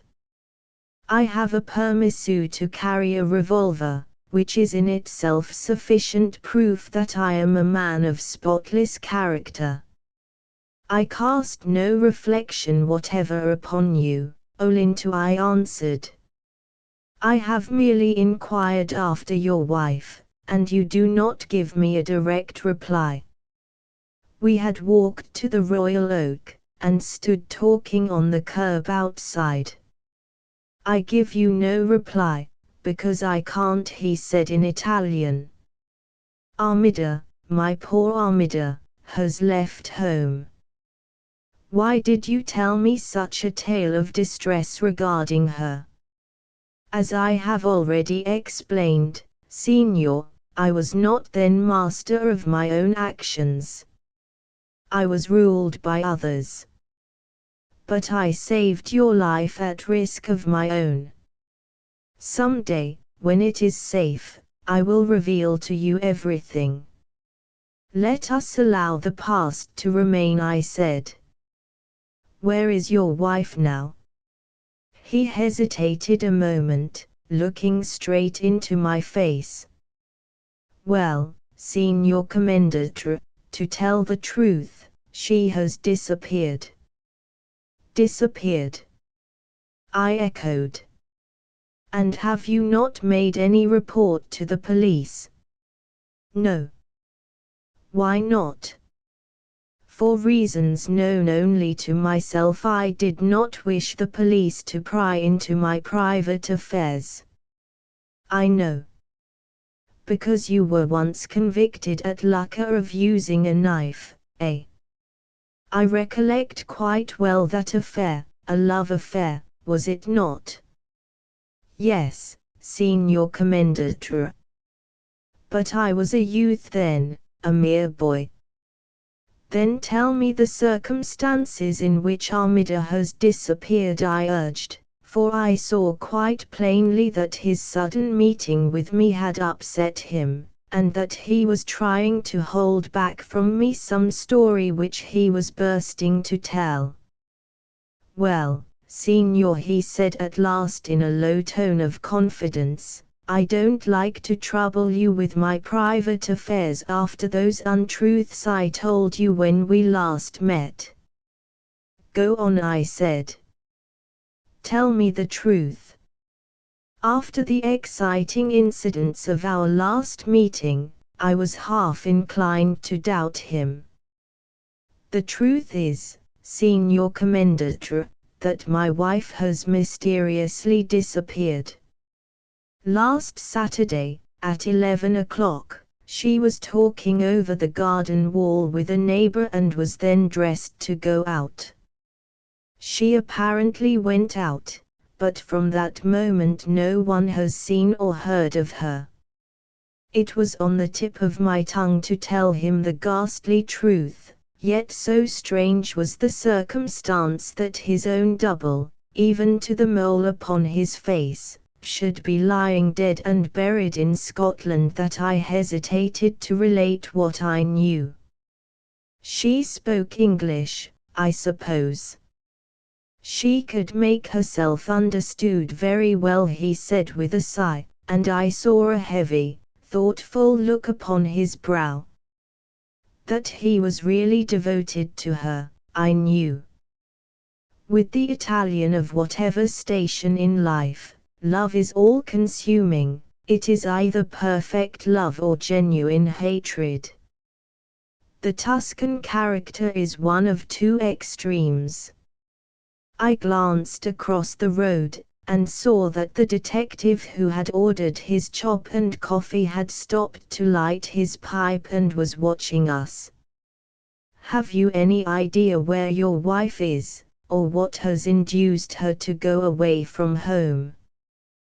Perhaps you had some words. Words, Signor, he echoed.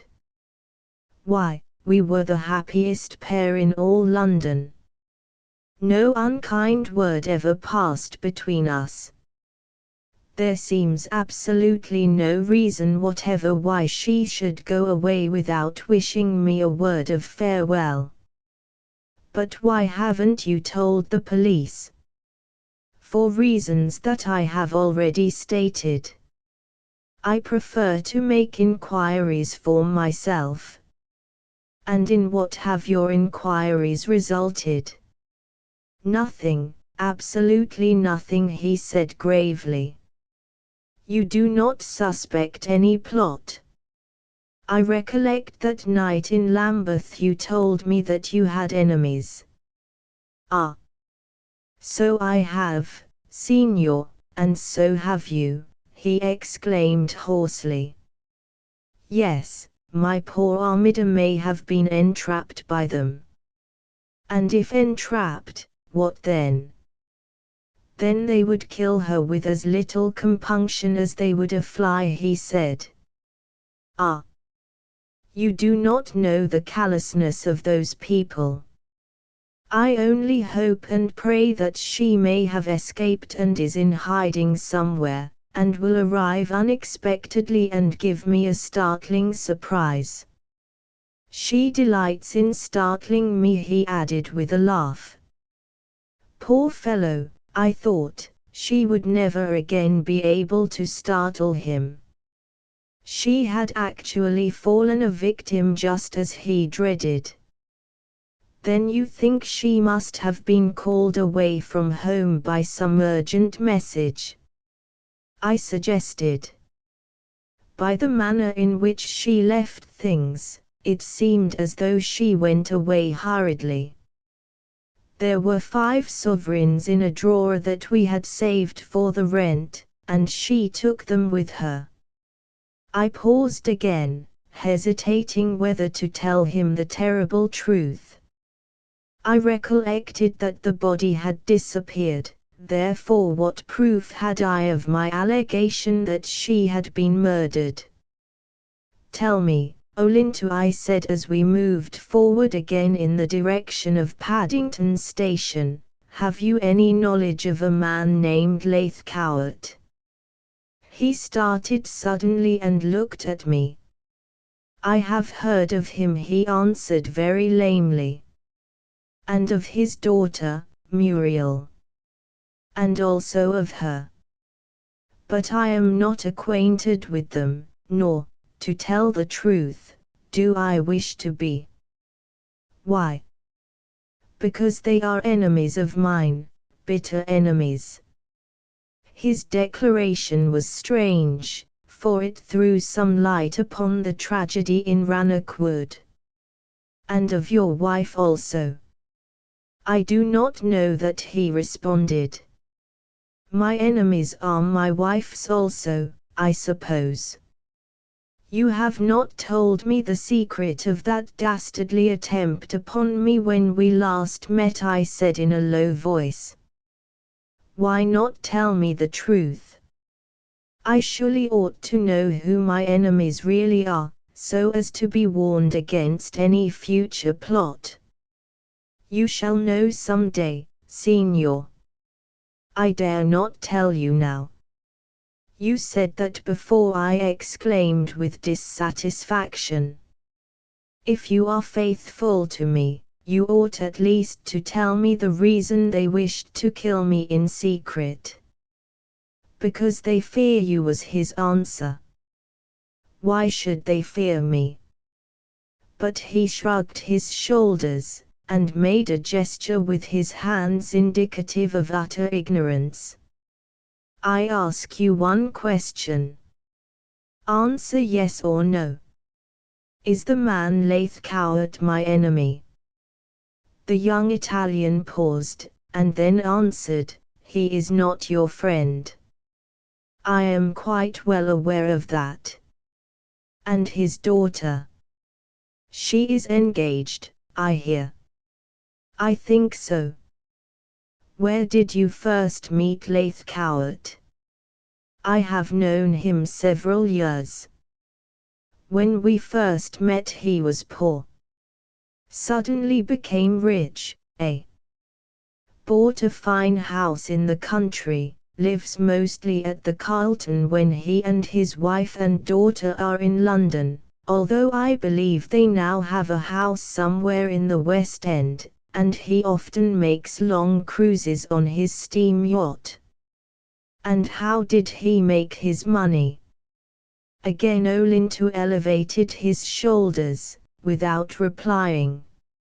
If he would only betray to me the reason he had been induced to entice me to that house, I might then be able to form some conclusion regarding the tenants of Rannoch and their friends. Who was the man who, having represented the man now before me, had been struck dead by an unerring hand? Was it possible that Armida had been called by telegram to meet her husband, and recognizing the fraud perpetrated upon her threatened to disclose it and, for that reason, shared the same fate as the masquerader? This was the first theory that occurred to me, one which I believed to be the correct one. The motive was a mystery, yet the facts seemed to me plain enough. As the young Italian had refused to give any satisfactory explanation, I resolved within myself to wait until the unfortunate woman's body was recovered before revealing to him the ghastly truth. Without doubt he had some reason in withholding from me the true facts, either because he feared that I might become unduly alarmed, or else he himself had been deeply implicated in the plot. Of the two suggestions, I was inclined to believe in the latter.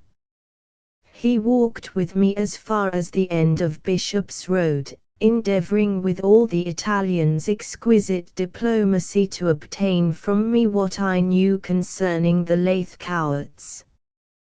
But I told him nothing, nor did I reveal that I had only that morning returned from Scotland. Then at last we parted, and he retraced his steps to the little restaurant in Westbourne Grove, while I entered a hansom and drove to the well-known photographer's in New Bond Street, whose name had been upon the torn photograph of the young girl in the white pique blouse and her hair fastened with a bow of black ribbon, the picture that I had found on board the Lola on that memorable night in the Mediterranean, and a duplicate of which I had seen in Muriel's cosy little room up at Rannoch. I recollected that she had told me the name of the original was Elmer Heath, and that she had been a schoolfellow of hers at Chichester. Therefore I inquired of the photographer's lady clerk whether she could supply me with a print of the negative. For a considerable time she searched in her books for the name, and at last discovered it. Then she said, "I regret, sir, that we can't give you a print, for the customer purchased the negative at the time."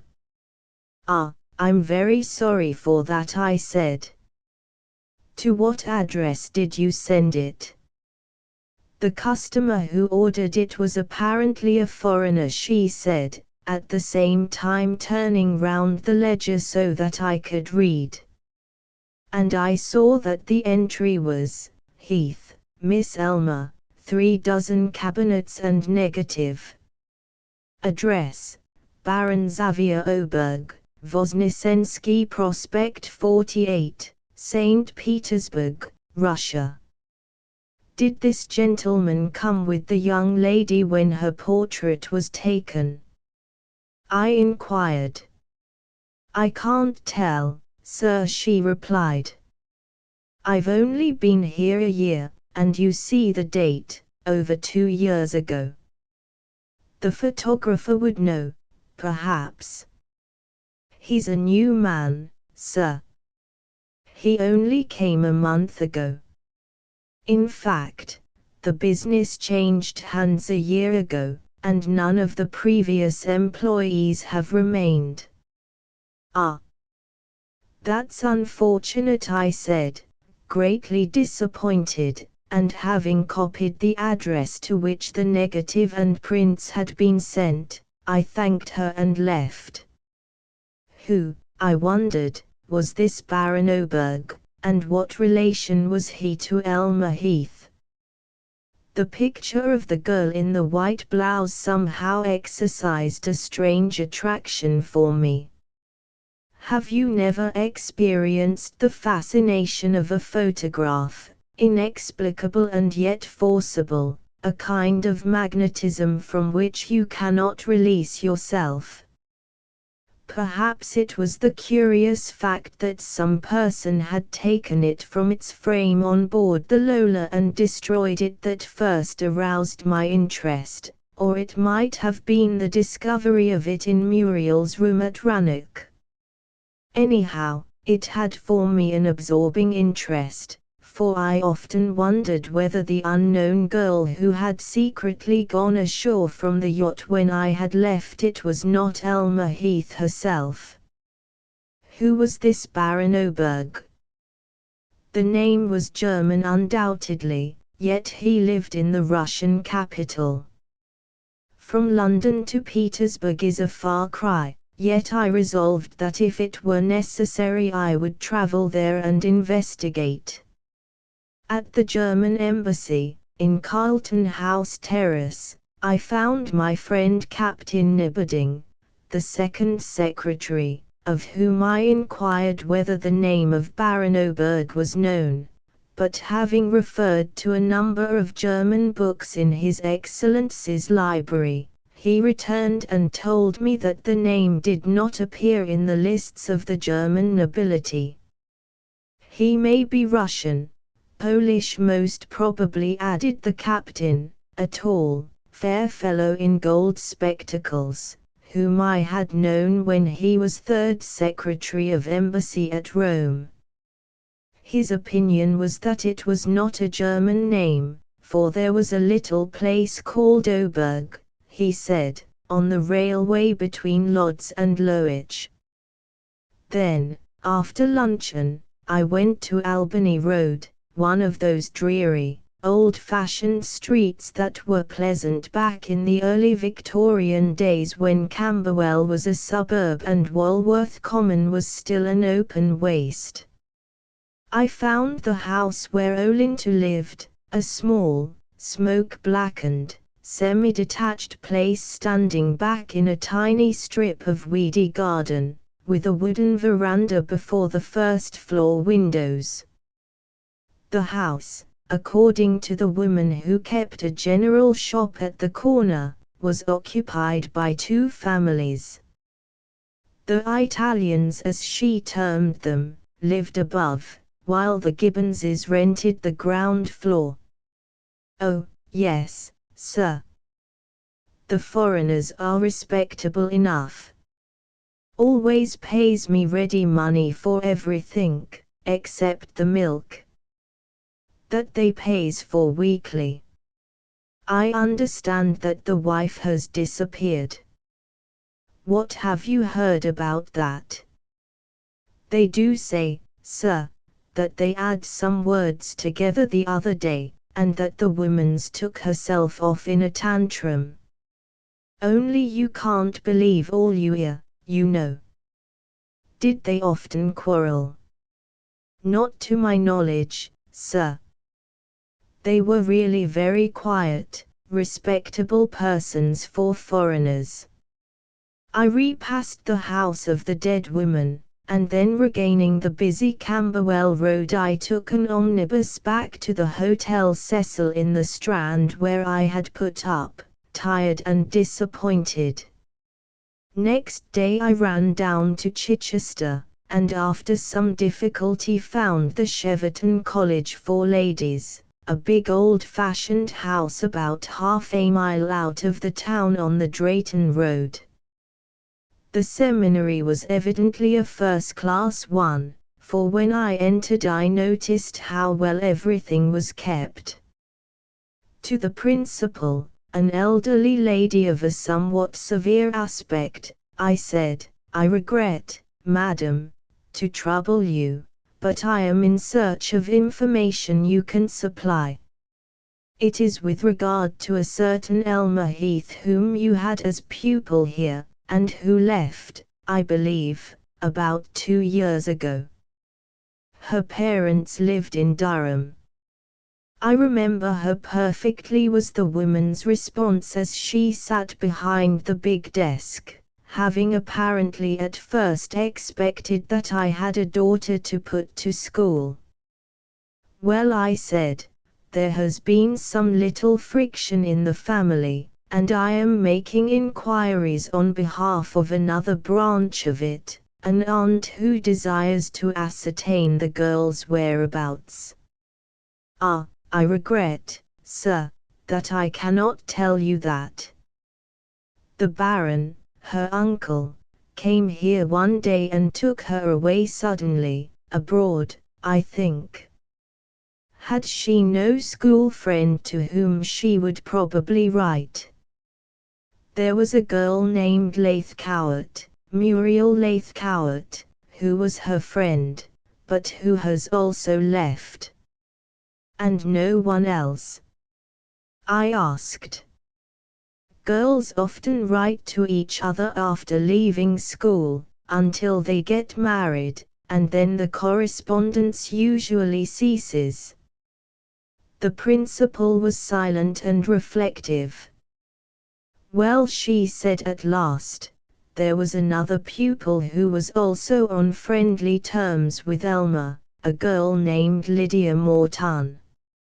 She may have written to her.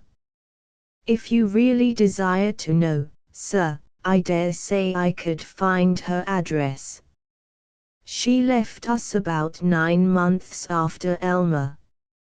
I should esteem it a great favor if you would give me that young lady's address, I said, whereupon she unlocked a drawer in her writing table and took therefrom a thick, leather-bound book which she consulted for a few minutes, at last exclaiming, "Yes, here it is, Lydia Morton, daughter of Sir Hamilton Morton, KCMG, Whiston Grange, Doncaster." And she scribbled it in pencil upon an envelope, and handing it to me, said, "Elma Heath was, I fear, somewhat neglected by her parents. She remained here for 5 years, and had no holidays like the other girls. Her uncle, the Baron, came to see her several times, but on each occasion after he had left I found her crying in secret. He was mean and unkind to her. Now that I recollect, I remember that Lydia had said she had received a letter from her. Therefore she might be able to give you some information." And with that I took my leave, thanking her, and returned to London. Could Lydia Morton furnish any information? If so, I might find this girl whose photograph had aroused the irate jealousy of the mysterious unknown. The 10 o'clock Edinburgh express from King's Cross next morning took me up to Doncaster, and hiring a musty old fly at the station, I drove 3 miles out of the town on the Rotherham Road, finding Whiston Grange to be a fine old Elizabethan mansion in the centre of a great park, with tall old twisted chimneys, and beautifully kept gardens. When I descended at the door and rang, the footman was not aware whether Miss Lydia was in. He looked at me somewhat suspiciously, I thought, until I gave my card and impressed upon him meaningly that I had come from London purposely to see his young mistress upon a very important matter. "Tell her," I said, "that I wish to see her regarding her friend, Miss Elma Heath." "Miss Elma Heath," repeated the man. "Very well, sir. Will you walk this way?" And then I followed him across the big old oak-panelled hall, filled with trophies of the chase and arms of the Civil Wars, into a small panelled room on the left, the deep-set window with its diamond panes giving out upon the old bowling green and the flower garden beyond. Presently the door opened, and a tall dark-haired girl in white entered with an enquiring expression upon her face as she halted and bowed to me. "Miss Lydia Morton, I believe?" I commenced, and as she replied in the affirmative I went on, "I have first to apologize for coming to you, but Miss Sotheby, the principal of the school at Chichester, referred me to you for information as to the present whereabouts of Miss Elma Heath, who, I believe, was one of your most intimate friends at school." And I added a lie, saying, "I am trying, on behalf of an aunt of hers, to discover her." "Well," responded the girl, "I have had only 1 or 2 letters. She's in her uncle's hands, I believe, and he won't let her write, poor girl. She dreaded leaving us. Why? Ah. She would never say. She had some deep-rooted terror of her uncle, Baron Oberg, who lived in St. Petersburg, and who came over at long intervals to see her. But possibly you know the whole story. I know nothing, I cried eagerly. You will be furthering her interests, as well as doing me a great personal favor, if you will tell me what you know. It is very little, she answered, leaning back against the edge of the table and regarding me seriously. Poor Elma. Her people treated her very badly indeed. They sent her no money, and allowed her no holidays, and yet she was the sweetest-tempered and most patient girl in the whole school. Well, and the story regarding her. It was supposed that her people at Durham did not exist, she explained. Elma had evidently lived a greater part of her life abroad, for she could speak French and Italian better than the professor himself, and therefore always won the prizes. The class revolted, and then she did not compete any more. Yet she never told us of where she had lived when a child. She came from Durham, she said, that was all. You had a letter from her after the Baron came and took her away. Yes, from London. She said that she had been to several plays and concerts, but did not care for life in town. There was too much bustle and noise and study of clothes. And what other letters did you receive from her? 3 or 4, I think. They were all from places abroad. One was from Vienna, one was from Milan, and one from some place with an unpronounceable name in Hungary. The last, yes, the last. I gasped eagerly, interrupting her. Well, the last I received only a fortnight ago. If you will wait a moment I will go and get it. It was so strange that I haven't destroyed it. And she went out, and I heard by the frou-frou of her skirts that she was ascending the stairs. After 5 minutes of breathless anxiety she rejoined me, and handing me the letter to read, said, "It is not in her handwriting, I wonder why." The paper was of foreign make, with blue lines ruled in squares. Written in a hand that was evidently foreign, for the mistakes in the orthography were many, was the following curious communication. My dear Lydia, perhaps you may never get this letter, the last I shall ever be able to send you. Indeed, I run great risks in sending it. Ah! You do not know the awful disaster that has happened to me, all the terrors and the tortures I endure. But no one can assist me, and I am now looking forward to the time when it will all be over. Do you recollect our old peaceful days in the garden at Chichester? I think of them always, always, and compare that sweet peace of the past with my own terrible sufferings of today. Ah, how I wish I might see you once again, how that I might feel your hand upon my brow, and hear your words of hope and encouragement. But happiness is now debarred from me, and I am only sinking to the grave under this slow torture of body and of soul. This will pass through many hands before it reaches the post. If, however, it ever does get dispatched and you receive it, will you do me one last favor, a favor to an unfortunate girl who is friendless and helpless, and who will no longer trouble the world? It is this: take this letter to London, and call upon Mr. Martin Woodroffe at 98 Cork Street, Piccadilly. Show him my letter, and tell him from me that through it all I have kept my promise, and that the secret is still safe. He will understand, and also know why I cannot write this with my own hand. If he is abroad, keep it until he returns.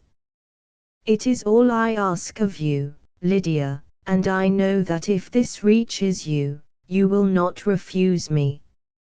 You have been my only friend and confidant, but I now bid you farewell, for the unknown beckons me, and from the grave I cannot write. Again farewell, and forever. Your loving and affectionate friend, Elmer. A very strange letter, is it not? Remarked the girl at my side. I can't make it out. You see there is no address, but the postmark is Russian. She is evidently in Russia. In Finland, I said, examining the stamp and making out the post town to be Abo. But have you been to London and executed this strange commission? No. We are going up next week. I intend to call upon this person named Woodroffe. I made no remark. He was, I knew, abroad, but I was glad at having obtained two very important clues. First, the address of the mysterious yachtsman, Woodroffe, alias Hornby, and, secondly, ascertaining that the young girl I sought was somewhere in the vicinity of the town of Abo, the Finnish port on the Baltic. Poor Elma, you see, speaks in her letter of some secret, Mr. Gregg, my companion said. She says she wishes this Mr. Woodroffe, whoever he is, to know that she has kept her promise and has not divulged it. This only bears out what I have all along suspected. What are your suspicions? Well, from her deep, thoughtful manner, and from certain remarks she at times made to me, I believe that Elma is in possession of some great and terrible secret, a secret which her uncle, Baron Oberg, is desirous of learning. I know she holds him in deadly fear. She is in terror that she may inadvertently betray to him the truth. Chapter 9. Strange disclosures are made. The strange letter of Elmer Heath, combined with what Lydia Morton had told me, aroused within me a determination to investigate the mystery. From the moment I had landed from the Lola on that hot, breathless night at Leghorn, mystery had crowded upon mystery until it was all bewildering. It was now proved that the sweet-faced girl, the original of the torn photograph, held a secret, and that, by her own words, she knew that death was approaching. The incomprehensible attempt upon my life, the strange actions of Hornby and Chatter, who, by the way, seemed to have entirely disappeared, the assassination of the man who by masquerading as the Italian waiter had met his death, and the murder of Olinto's wife were all problems which required solution. Had it not been for the mystery of it all, and mystery ever arouses the human curiosity, I should have given up trying to get at the truth. Yet as a man with some leisure, and knowing by that letter of Elmer Heath's that she was in sore distress, I redoubled my efforts to ascertain the reason of it all. the mystery of the Lola was still a mystery along the Mediterranean. At every French and Italian port the yacht's false name and general build was written in the police books, while at Lloyd's the name Lola was marked down as among the mysterious craft at sea. Chater was missing, while Hornby was abroad. Perhaps they were both cruising again, with their yacht repainted and bearing a fresh name. But why? What had been their motive? Stirred by the complete mystery which now seemed to enshroud the unfortunate girl, I set before myself the task of elucidating it. Hitherto I had remained passive rather than active, but I now realized by that curious letter that at least one woman's life was at stake, that Elmer Heath was in possession of some secret. On leaving Leghorn I had given up all hope of tracing the mysterious yachtsman, and had left the matter in the hands of the Italian police. But, without any effort on my own part, I seemed to have been drawn into a veritable network of strange incidents, all of which combined to form the most complete and remarkable enigma ever presented in life. Surely no man was ever confronted by so many mysteries at one time as I was at this moment. Fortunately I had been careful not to show my hand to anyone, and this perhaps gave me a distinct advantage. On my journey back to London, as the train swung through Peterborough and out across the rich level lands towards Hitchin, I recollected Jack Durnford's words when I had mentioned the Lola. What, I wondered, did he know? Next month, in November, he was due back in London after his 3 years' service on the Mediterranean station. Then we should meet in a few weeks, I hoped. Would he tell me anything when he became aware of all I knew? He held some secret knowledge. Was it possible that his secret was the same as that held by the unfortunate girl in far-off, dreary Finland? I called at the house in Cork Street indicated by Elmer, and learned from the old commissionaire who acted as liftman and porter, that Mr. Woodruff's chambers were closed. "He's nearly always away, sir, abroad," I think was all I could get out of the old soldier, who, like his class, was no doubt well paid to keep his mouth closed. For 2 days I lounged about Westbourne Grove watching Ferrari's restaurant. In such a busy, bustling thoroughfare, with so many shop windows as excuses for loitering, the task was easy. I saw that Olinto came regularly at 10 o'clock in the morning, worked hard all day, and left at 9 o'clock at night, taking an omnibus home from Royal Oak. His exterior was calm and unconcerned, unlike that of a man whose devoted wife had disappeared. I would have approached him and explained the ghastly truth, had it not been for the fact that the poor woman's body was missing. Those September days were full of anxiety for me. Alone and unaided I was trying to solve one of the greatest of problems, plunged as I was in a veritable sea of mystery. I wanted to see Muriel Laithcowart, and to question her further regarding Elmer Heath. Therefore again I left Euston, and, travelling through the night, took my seat at the breakfast table at Greenlaw next morning. Sir George, who was sitting alone, it not being my aunt's habit to appear early, welcomed me, and then in his bluff manner sniffed and exclaimed, "Nice goings on up at Rannoch. Have you heard of them?" No. What? I cried breathlessly, staring at him. Well, my suspicions that those Laith cowards were utter outsiders turns out to be about correct. Why? Well, it's a very funny story, and there are a dozen different distorted versions of it, he said.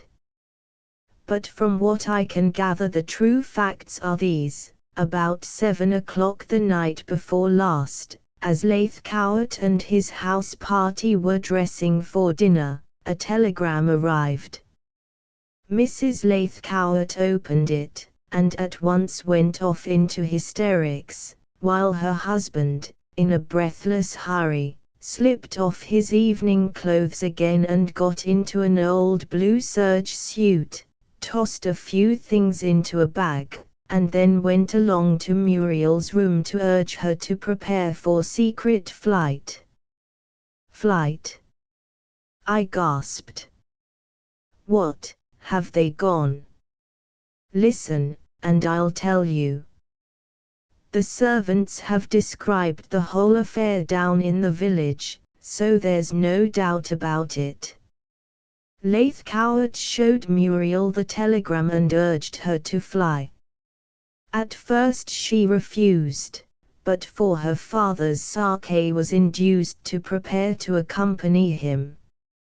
Of course, the guests were in ignorance of all this. The brougham was ordered to be ready in the stable yard and not to go round, while Mrs. Laith Cowart's maid tried to bring the lady back to her senses. Laith Cowart himself, it seemed, rushed hither and thither, seizing the jewel cases of his wife and daughter and whatever valuables he could place his hand upon, while the mother and daughter were putting on their things.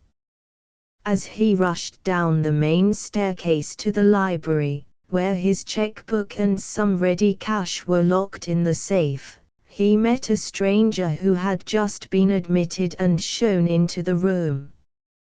Laith Cowart closed the door and faced him.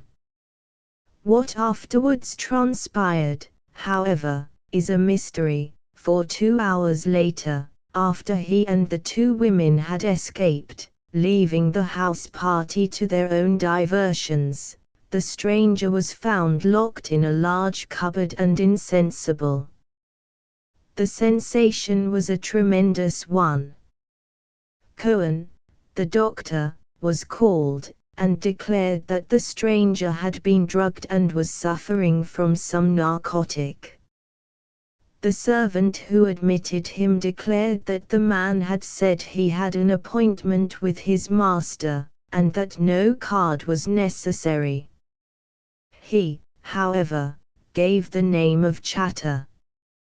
Czar! I cried, starting up. Are you certain of that name? I only know what Queux told me was my uncle's reply. But do you know him? Not at all. Only I've heard that name before, I said. I knew a man out in Italy of the same name. But where is the visitor now? In the hospital at Dumfries. They took him there in preference to leaving him alone at Rannoch. Alone? Of course. Everyone has left, now the host and hostess have slipped off without saying goodbye. Scandalous affair, isn't it?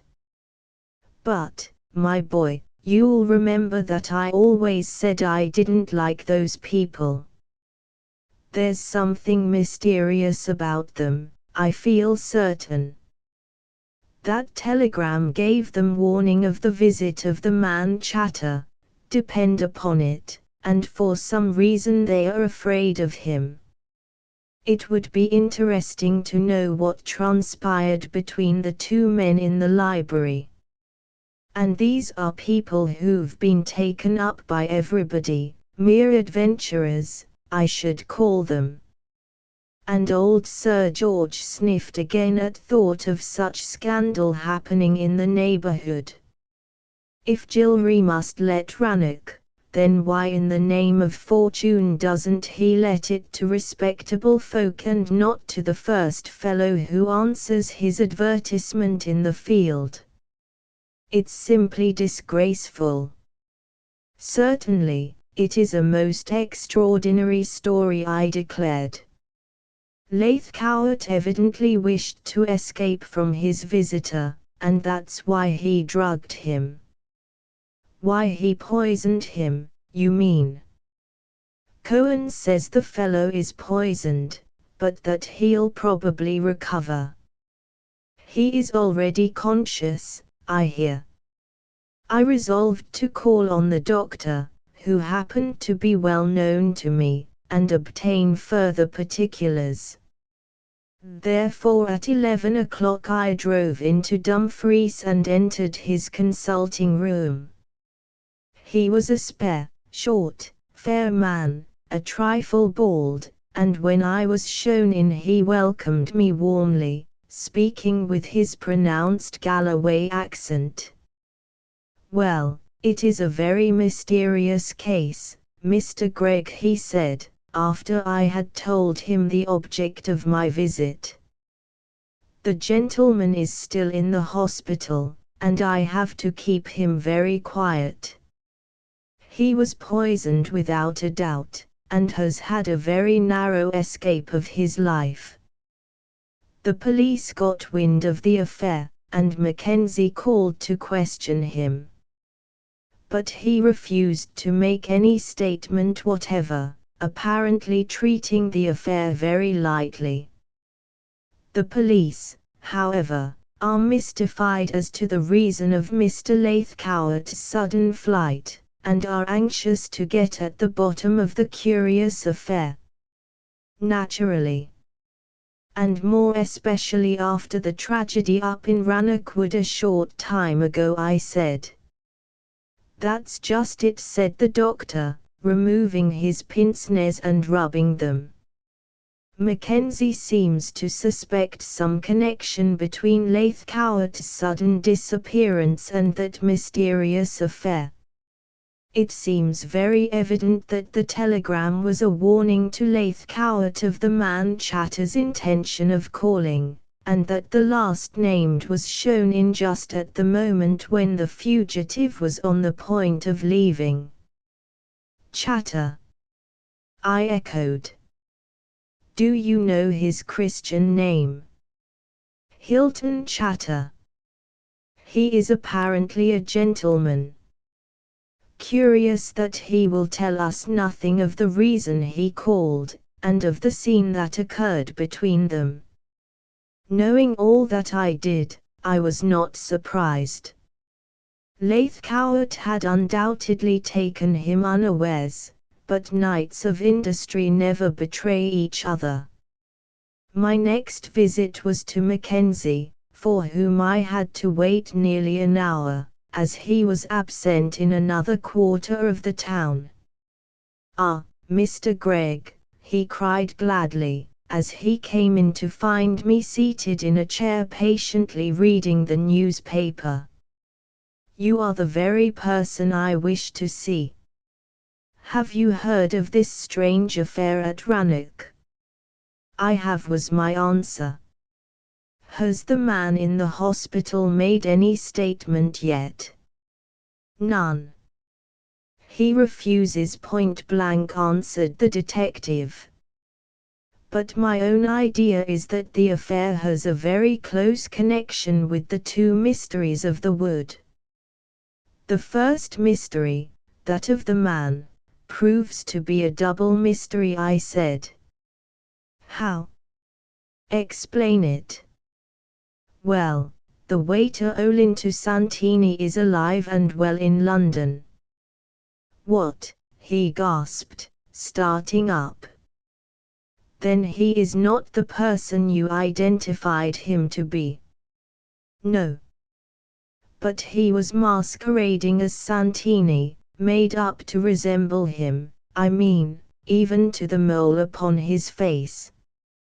But you identified him positively. When a person is dead, it is very easy to mistake countenances. Death alters the countenance so very much. That's true, he said reflectively. But if the man we've buried is not the Italian, then the mystery is considerably increased. Why was the real man's wife here? And where has her body been concealed?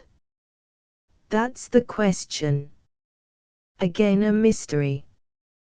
We have made a thorough search for 4 days, without discovering any trace of it. Quite confidentially, I'm wondering if this man Chatter knows anything. It is curious, to say the least, that the Lathcowarts should have fled so hurriedly on this man's appearance. But have you actually seen Olinto Santini? Yes, and have spoken with him. I sent up to London asking that inquiries should be made at the restaurant in Bayswater, but up to the present I have received no report. I have chatted with Olinto. His wife has mysteriously disappeared, but he is in ignorance that she is dead. You did not tell him anything? Nothing. Ah, you did well. There is widespread conspiracy here, depend upon it, Mr. Gregg. It will be an interesting case when we get to the bottom of it all. I only wish this fellow Chatter would tell us the reason he called upon Lathcowart. What does he say? Merely that he has no wish to prosecute, and that he has no statement to make. Can't you compel him to say something? I asked. No, I can't. That's the infernal difficulty of it. If he don't choose to speak, then we must still remain in ignorance, although I feel confident that he knows something of the strange affair up in the wood. And although I was silent, I shared the Scotch detective's belief. The afternoon was chill and wet as I climbed the hill to Greenlaw. The sudden disappearance of the tenants of Rannoch was, I found, on everyone's tongue in Dumfries. In the smoke-room of the railway hotel 3 men were discussing it with many grimaces and sinister hints, and the talkative young woman behind the bar asked me my opinion of the strange goings-on up at the castle. As I walked on alone, with the dark line of woods crowning the hilltop before me, the scene of that double tragedy, I again calmly reviewed the situation. I longed to go to the hospital and see Hilton Chatter. Yet when I recollected the part he had played with Hornby on board the Lola, I naturally hesitated. He was allied with Hornby, apparently against Lathcowart, although the latter was Hornby's friend. What, I wondered, had transpired in the library of that grey old castle which stood out boldly before me, dark and grim, as I plodded on through the rain? How had Lathcowart succeeded in rendering his enemy insensible and hiding him in that cupboard? Did he believe that he had killed him? If I went boldly to Chatter, then it would only be the betrayal of myself. No, I decided that the man who had smoked and chatted with me so affably on that hot, breathless night in the Mediterranean must remain in ignorance of my presence, or of my knowledge. Therefore I stayed for a week at Greenlaw with eyes and ears ever open, yet exercising care that the patient in the hospital should be unaware of my presence. Mackenzie saw him on several occasions, but he still persisted in that tantalizing silence. The inquiry into the death of the unidentified man in Rannochwood had been resumed, and a verdict returned of willful murder against some person unknown, while of the second crime the public had no knowledge, for the body was not discovered. Time after time I searched the wood alone, on the pretense of shooting pigeon, but discovered nothing. When not having sport on my uncle's property, I joined various parties in the neighborhood, not because Scotland at that time attracted me, but because I desired to watch events.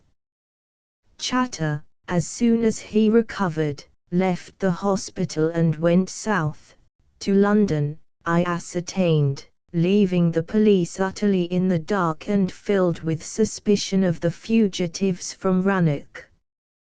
I longed to know the whereabouts of Muriel, hoping to gain from her some information regarding their visitor who had so nearly escaped with his life.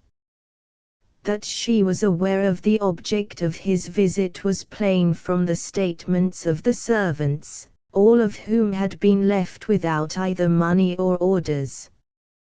One day I called at the castle, the front entrance of which I found closed.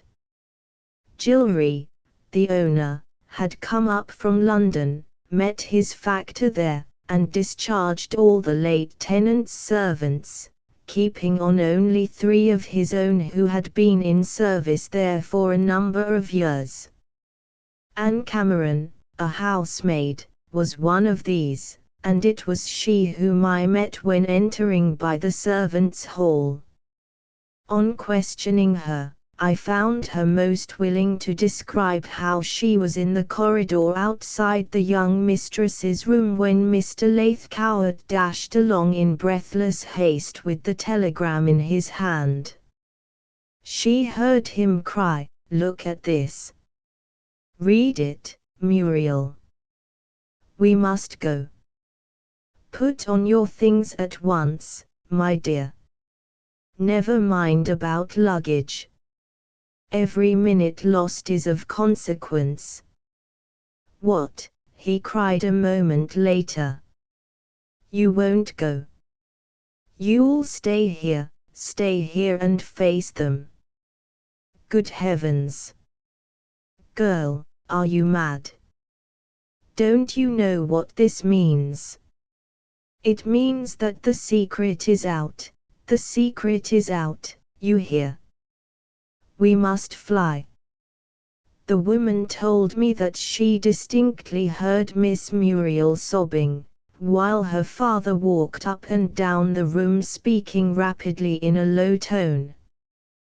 Then he came out again and returned to his dressing room, while Miss Muriel presumably changed from her evening gown into a dark traveling dress. "Did she say anything to you?" I inquired. "Only that they were called away suddenly, sir."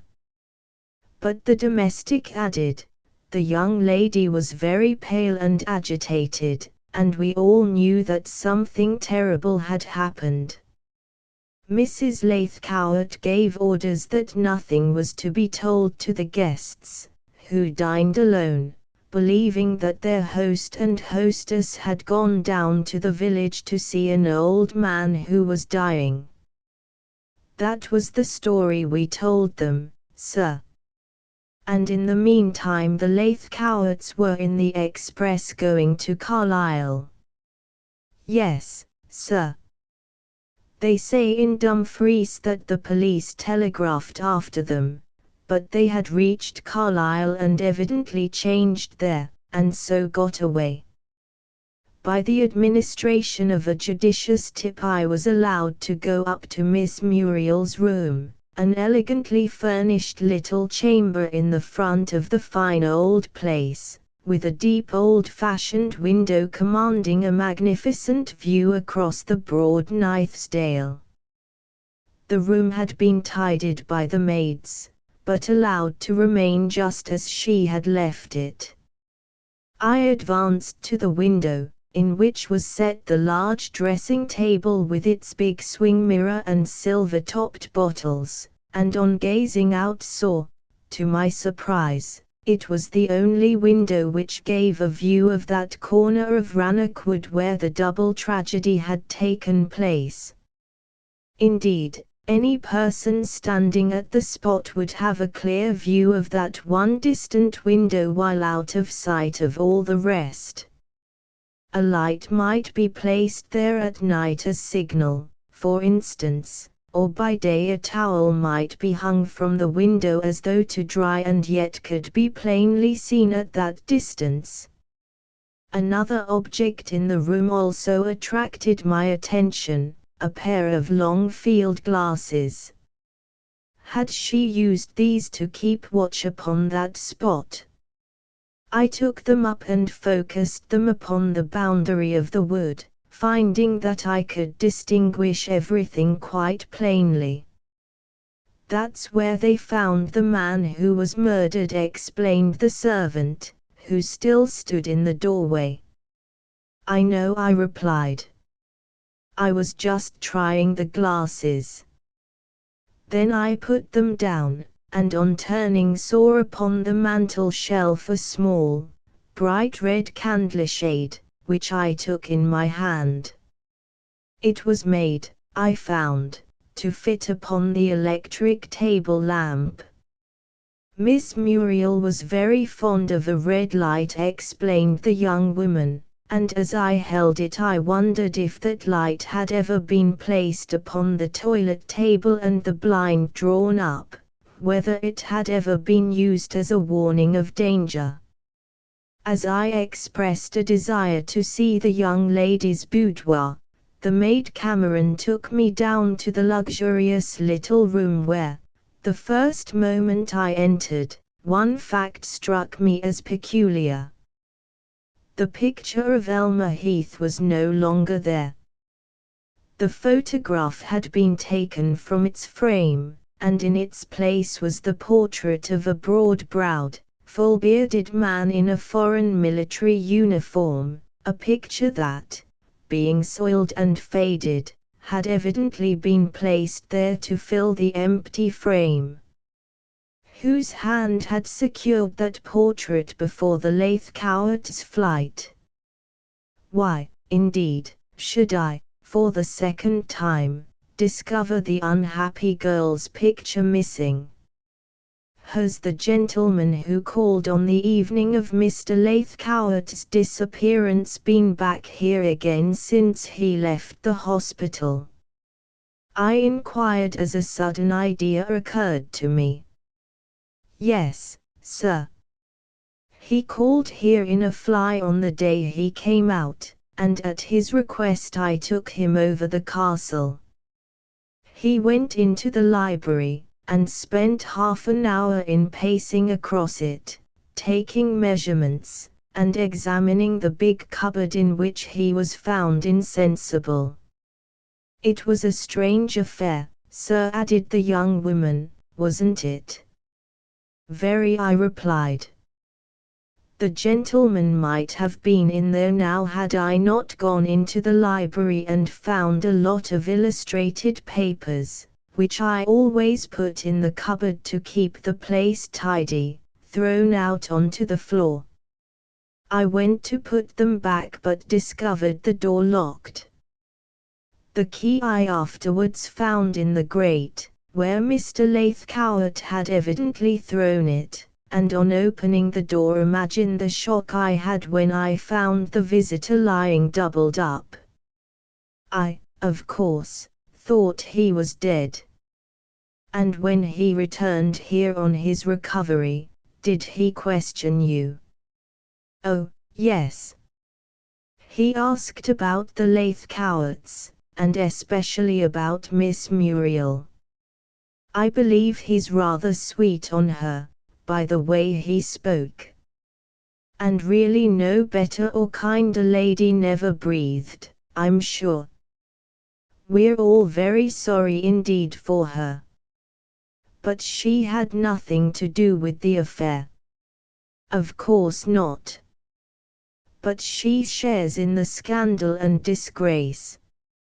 You should have seen the effect of the news upon the guests when they knew that the Queux had gone. It was a regular pandemonium. They ordered the best champagne out of the cellars and drank it, the men cleared all the cigar boxes, and the women rummaged in the wardrobes until they seemed like a pack of hungry wolves. Everybody went away with their trunks full of the Queux things.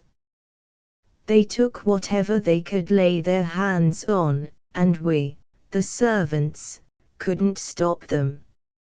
I did remonstrate with one lady who was cramming into her trunk 2 of Miss Muriel's best evening dresses, but she told me to mind my own business and leave the room. One man I saw go away with 4 of Mr. Queux's guns, and there was a regular squabble in the billiard room over a set of pearl and emerald dress studs that somebody found in his dressing room. Crane, the valet, says they tossed for them. Disgraceful! I ejaculated. Then as soon as the host and hostess had gone, they simply swept through the rooms and cleared them. Yes, sir. They took away all that was most valuable. They'd have had the silver, only Mason had thrown it into the plate chest, all dirty as it was, locked it up and hid the key. The plate was Mr. Gilray's, you know, sir, and Mason was responsible. He acted wisely, I said, surprised at the domestic's story. Why, the guests acted like a gang of thieves. They were, sir. They rushed all over the house like demons let loose, and they even stole some of our things. I lost a silver chain. And what did the stranger say when you told him of this? He smiled. It did not seem to surprise him in the least, for after all his visit was the cause of the sudden breaking up of the party, wasn't it? And did you show him over the whole house? I inquired. Yes, sir, responded the servant. Curiously enough, he had with him what seemed to be a large plan of the castle, and as we went from room to room he compared it with his plan. He was here for hours, and told me he wanted to make a thorough examination of the place and didn't want to be disturbed. He also said that he might probably take the place for next season, if he liked it. I think, however, he only told me this because he thought I would be more patient while he took his measurements and made his investigations. He was here from 12 till nearly 6 o'clock, and went through every room, even up to the turrets. He came into this room, I suppose. Yes, sir, she responded, with just a slight hesitation, I thought. This was the room where he stayed the longest. There was a photograph in that frame over there, she added, indicating the frame that had held the picture of Elmer Heath, a portrait of a young lady, which he begged me to give him. And you gave it to him? I cried quickly. Well, yes, sir. He begged so hard for it, saying that it was the portrait of a friend of his. And he gave you something handsome for it, eh? The young woman, whom I knew could not refuse half a sovereign, colored slightly and smiled. And who put that picture in its place? I asked. I did, sir. I found it upstairs. He didn't tell you who the young lady was, I suppose? No, sir. He only said that that was the only photograph that existed, and that she was dead. Dead? I gasped, staring at her. Yes, sir. That was why he was so anxious for the picture. Elmer Heath dead. Could it be true? That sweet pictured face haunted me as no other face had ever impressed itself upon my memory. It somehow seemed to impel me to endeavor to penetrate the mystery, and yet Hilton Chatter had declared that she was dead. I recollected the remarkable letter from Abo, and her own declaration that her end was near. That letter was, she said, the last she should write to her friend. Did Hilton Chatter actually possess knowledge of the girl's death? Had he all along been acquainted with her whereabouts? What the young woman told me upset all my plans. If Elmer Heath were really dead, then she was beyond discovery, and the truth would be hidden forever. After he had put the photograph in his pocket, the gentleman made a most minute search in this room. The domestic went on.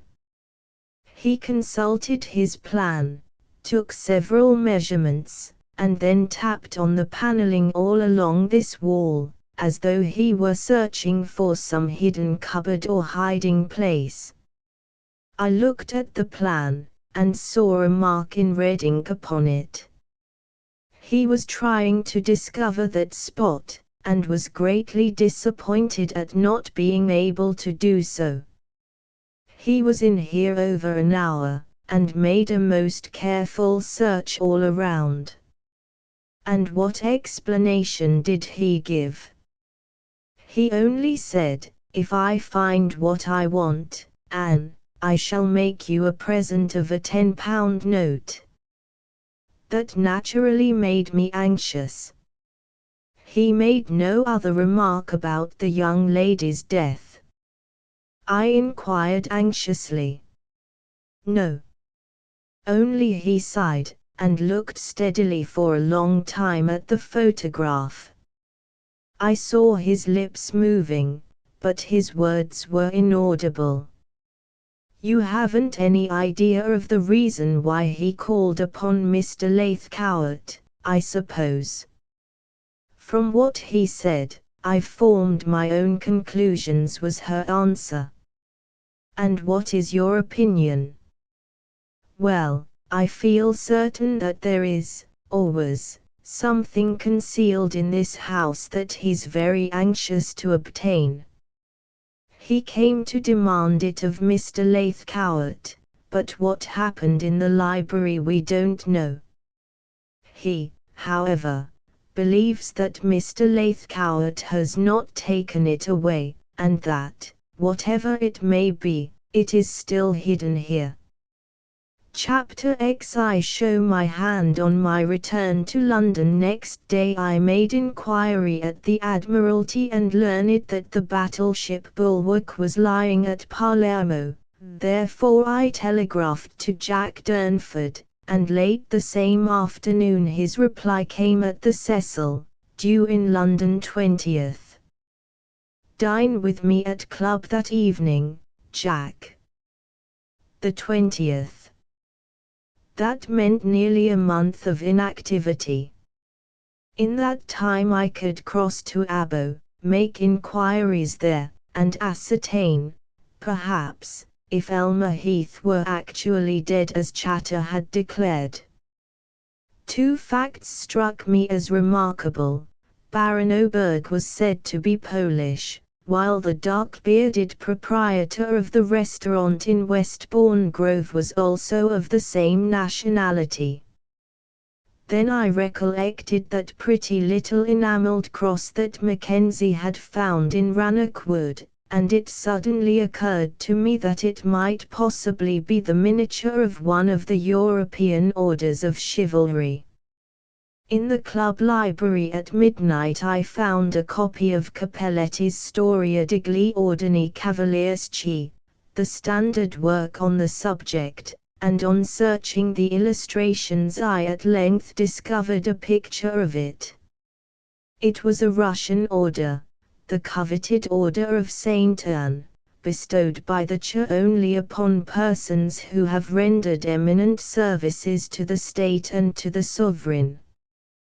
One fact was now certain, namely, that the owner of that tiny cross, the small replica of the fine decoration, must be a person of high official standing. Next day I spent in making inquiries with a view to discovering the house said to be occupied by Lathcowart. As it was not either in the directory or the Blue Book, I concluded that he had perhaps rented it furnished, and after many inquiries and considerable difficulties I found that such was the fact. He had occupied the house of Lady Heathcote, a few doors from Grosvenor Square, for the previous season, although he had lived there but very little. Where the fugitives were in hiding I had no idea. I longed to meet Muriel again and tell her what I had discovered, yet it was plain that the trio were concealing themselves from Hilton Chatter, whom I supposed to be now back in London. The autumn days were dull and rainy, and the streets were muddy and unpleasant, as they always are at the fall of the year. Compelled to remain inactive, I idled in the club with the recollection of that pictured face ever before me, the face of the unfortunate girl who wished her last message to be conveyed to Philip Hornby. What, I wondered, was her secret? What was really her fate? This latter question troubled me until I could bear it no longer. I felt that it was my duty to go to Finland and endeavour to learn something regarding this Baron Oberg and his niece. Frank Hutcheson had written me declaring that the weather in Leghorn was now perfect, and expressing wonder that I did not return. I was his only English friend, and I knew how dull he was when alone. Even His Majesty's consuls sometimes suffer from homesickness, and long for the smell of the London gutters and a glass of homely bitter ale.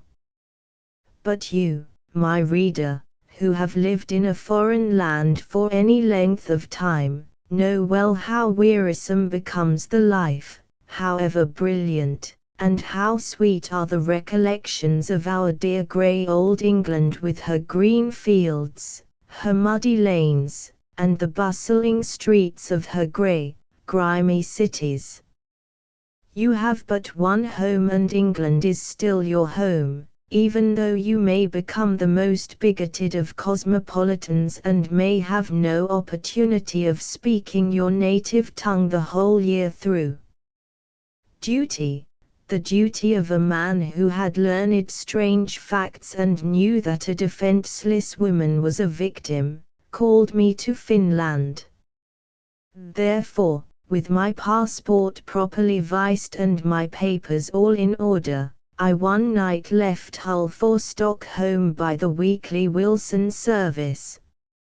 4 days of rough weather in the North Sea and the Baltic brought me to the Swedish capital, whence on the following day I took the small steamer which plies 3 times a week around the Åland Islands, and then across the Gulf of Bothnia to Capo, and through the intricate channels and among those low-lying islands to the grey lethargic town of Abo. It was not the first occasion on which I had trod Russian soil, and I knew too well the annoyances of the bureaucracy. Finland, however, is perhaps the most severely governed of any of the Czar's dominions, and I had my first taste of its stern, relentless officialdom at the moment of landing on the half-deserted quay. In the wooden passport office, the uniformed official, on examining my passport, discovered that at the Russian Consulate General they had forgotten to date the vice, which had been impressed with a rubber stamp. It was signed by the Consul General, but the date was missing, whereupon the man shook his head and handed back the document curtly, saying in Russian, which I understood fairly well, although I spoke badly, "This is not in order. It must be returned to London and dated before you can proceed." "But it is not my fault," I protested. "It is the fault of the clerk at the Consulate General. You should have examined it before leaving. You must send it to London, and return to Stockholm by tonight's boat." "But this is outrageous," I cried, as he had already taken the papers of a passenger behind me and was looking at them with unconcern. "Enough," he exclaimed, glaring at me. "You will return tonight, or if you choose to stay you will be arrested for landing without a passport." "I shall not go back," I declared defiantly. "Your Consul General viced my passport, and I claim, under international law, to be allowed to proceed without hindrance." "The steamer leaves at 6 o'clock," he remarked without looking up. "If you are in Abo after that it will be at your own risk." "I am English, recollect," I said. "To me it does not matter what or who you are. Your passport, undated, is worthless. I shall complain to the ambassador at Petersburg." "Your ambassador does not interest me in the least. He is not ambassador here in Finland. There is no Czar here." "Oh. Who is ruler in this country, pray?" "His Excellency the Governor General, an official who has love for neither England nor the pigs of English. So recollect that." "Yes," I said meaningly, "I shall recollect it." And I turned and went out of the little wooden office, replacing my passport in my pocket-book. I had already been directed to the hotel, and walked there, but as I did so I saw that I was already under the surveillance of the police, for two men in plain clothes who were lounging outside the passport office strolled on after me, evidently to watch my movements. Truly Finland was under the iron heel of autocracy. After taking my rooms, I strolled about the flat, uninteresting town, wondering how best to commence my search. If I had but a photograph to show people it would give me a great advantage, but I had nothing. I had never, indeed, set eyes upon the unfortunate girl. 6 o'clock came. I heard the steam siren of the departing boat bound for Sweden, but I was determined to remain there at whatever cost, therefore I returned to the hotel, and at 7 dined comfortably in company with a German who had been my fellow passenger across from Stockholm. At 8 o'clock, however, just as we were idling over dessert, two grey-coated police officers entered and arrested me on the serious charge of landing without a passport. I accompanied them to the police office, where I was ushered into the presence of the big, bristly Russian who held the town of Abo in terror, the chief of police. The officials which Russia sends into Finland are selected for their harsh discipline and hidebound bureaucracy, and this human machine in uniform was no exception. Had he been the Minister of the Interior himself, he could not have been more self-opinionated. Well, he snapped, looking up at me as I was placed before him. Your name is Gordon Gregg, English, from Stockholm. No passport, and decline to leave even though warned, eh? I have a passport, I said firmly, producing it. He looked at it, and pointing with his finger, said, it has no date, and is therefore worthless. The fault is not mine, but that of a Russian official. If you wish it to be dated, you may send it to your Consulate General in London. I shall not, he cried, glaring at me angrily. And for your insult to the law, I shall commit you to prison for 1 month.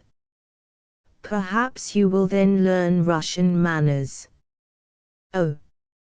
So you will commit an Englishman to prison for a month, without trial, eh? That's very interesting. Perhaps if you attempt such a thing as that, they may have something to say about it in Petersburg. You defy me. Not in the least.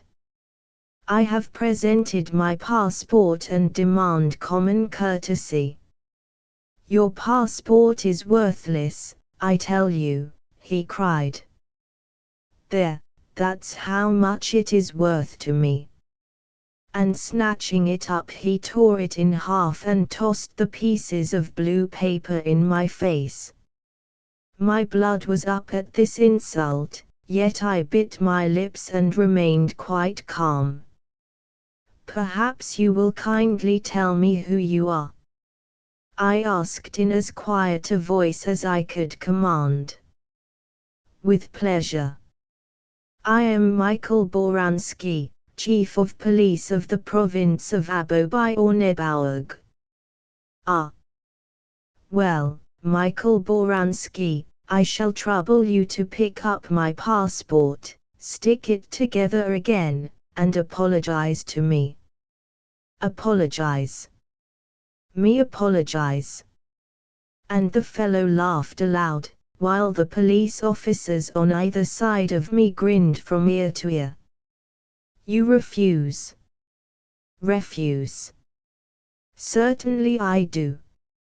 Very well, then I said, reopening my pocketbook and taking out an open letter.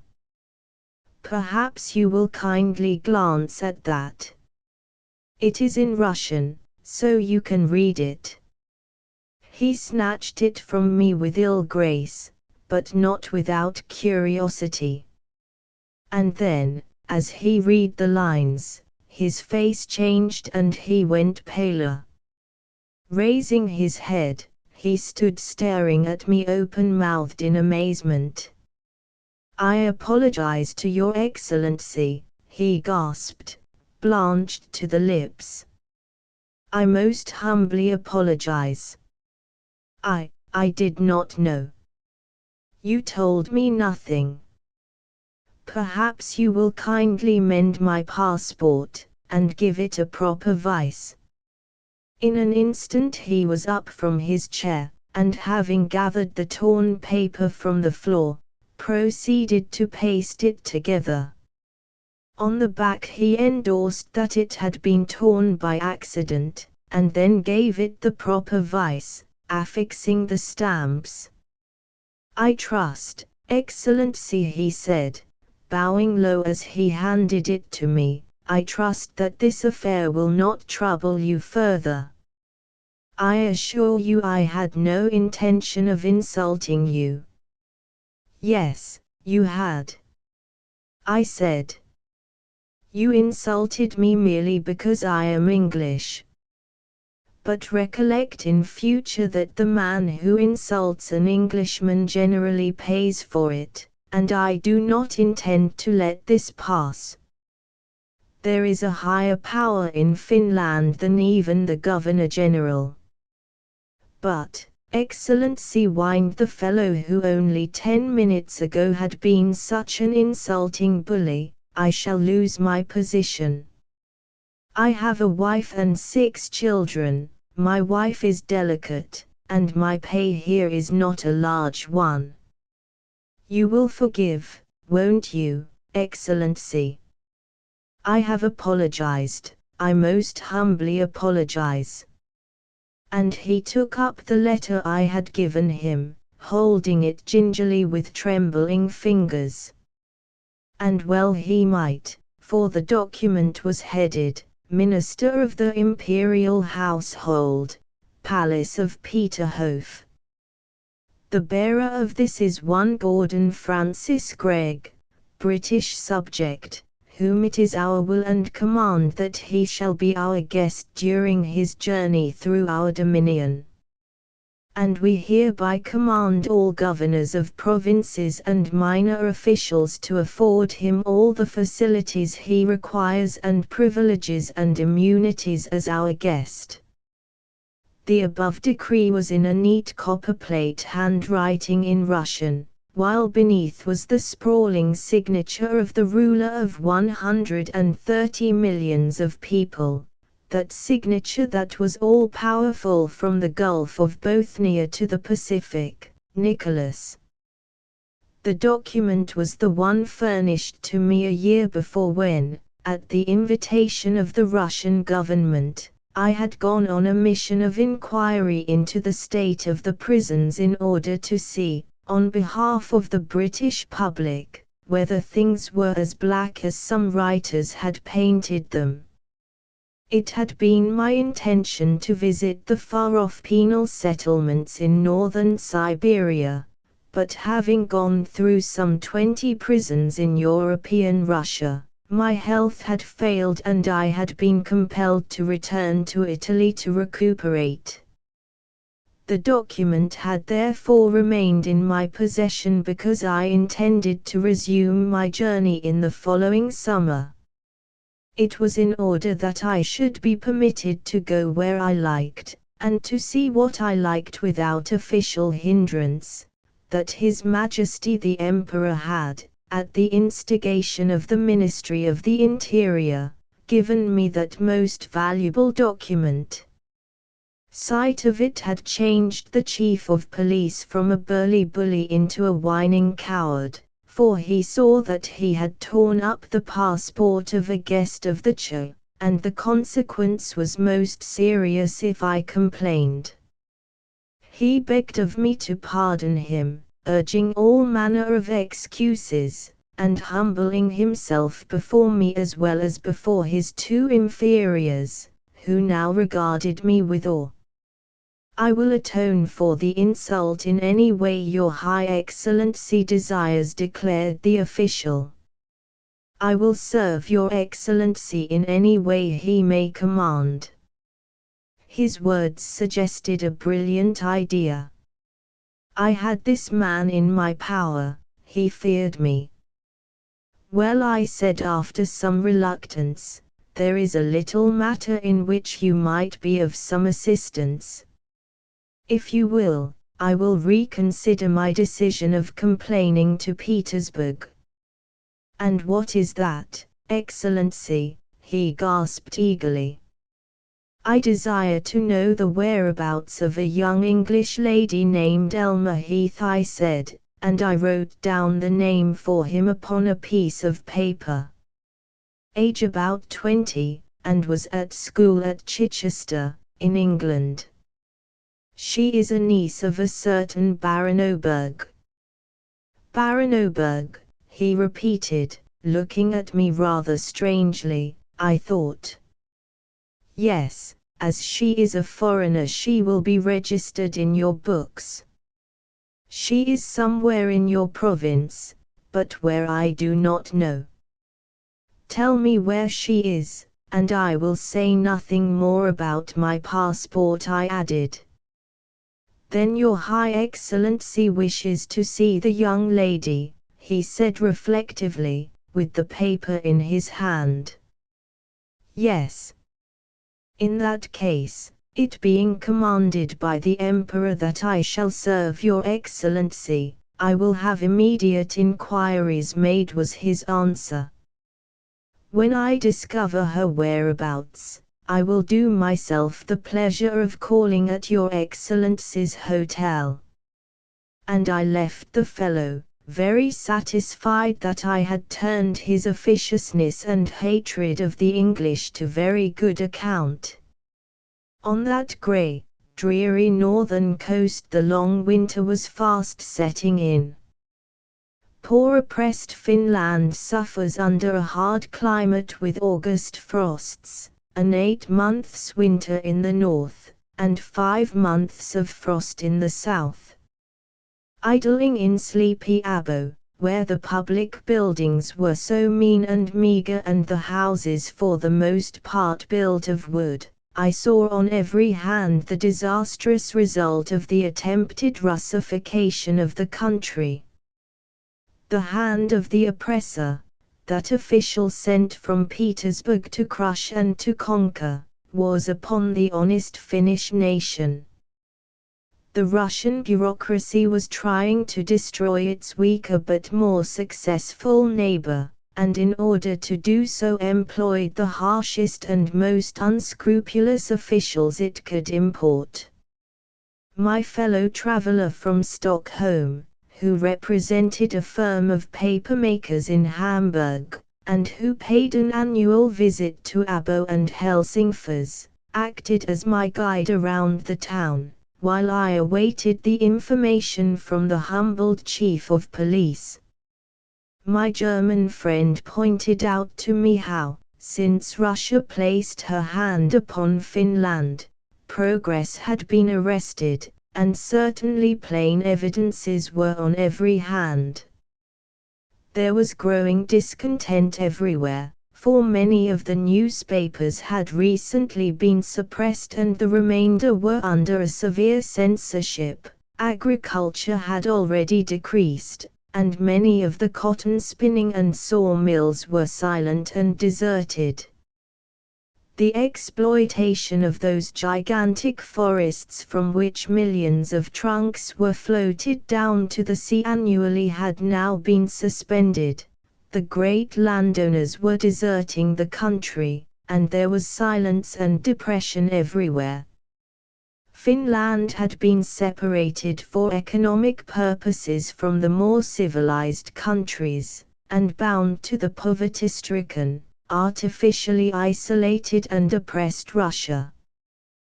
The double-headed eagle was everywhere, and the people sat silent and brooding beneath its black shadow. "There will be an uprising here before long," declared the German confidentially, as we were taking tea one day on the wooden balcony of the hotel where the sea and the low-lying islands stretched out before us in the pale yellow of the autumn sundown. "The people will revolt, as they did in Poland. The Finnish government can only appeal to the Czar through the Governor-General, and one can easily imagine that their suggestions never reach the Emperor. It is said here that the harsher and more corrupt the official, the greater honor does he receive from Petersburg. But trouble is brewing for Russia," he added. "A very serious trouble, depend upon it." I looked upon the grey dismal scene, the empty port, the silent quay, the dark line of gloomy pine forest away beyond the town, the broken coast and the wide expanse of water glittering in the northern sunset. Yes. The very silence seemed to forebode evil and mystery.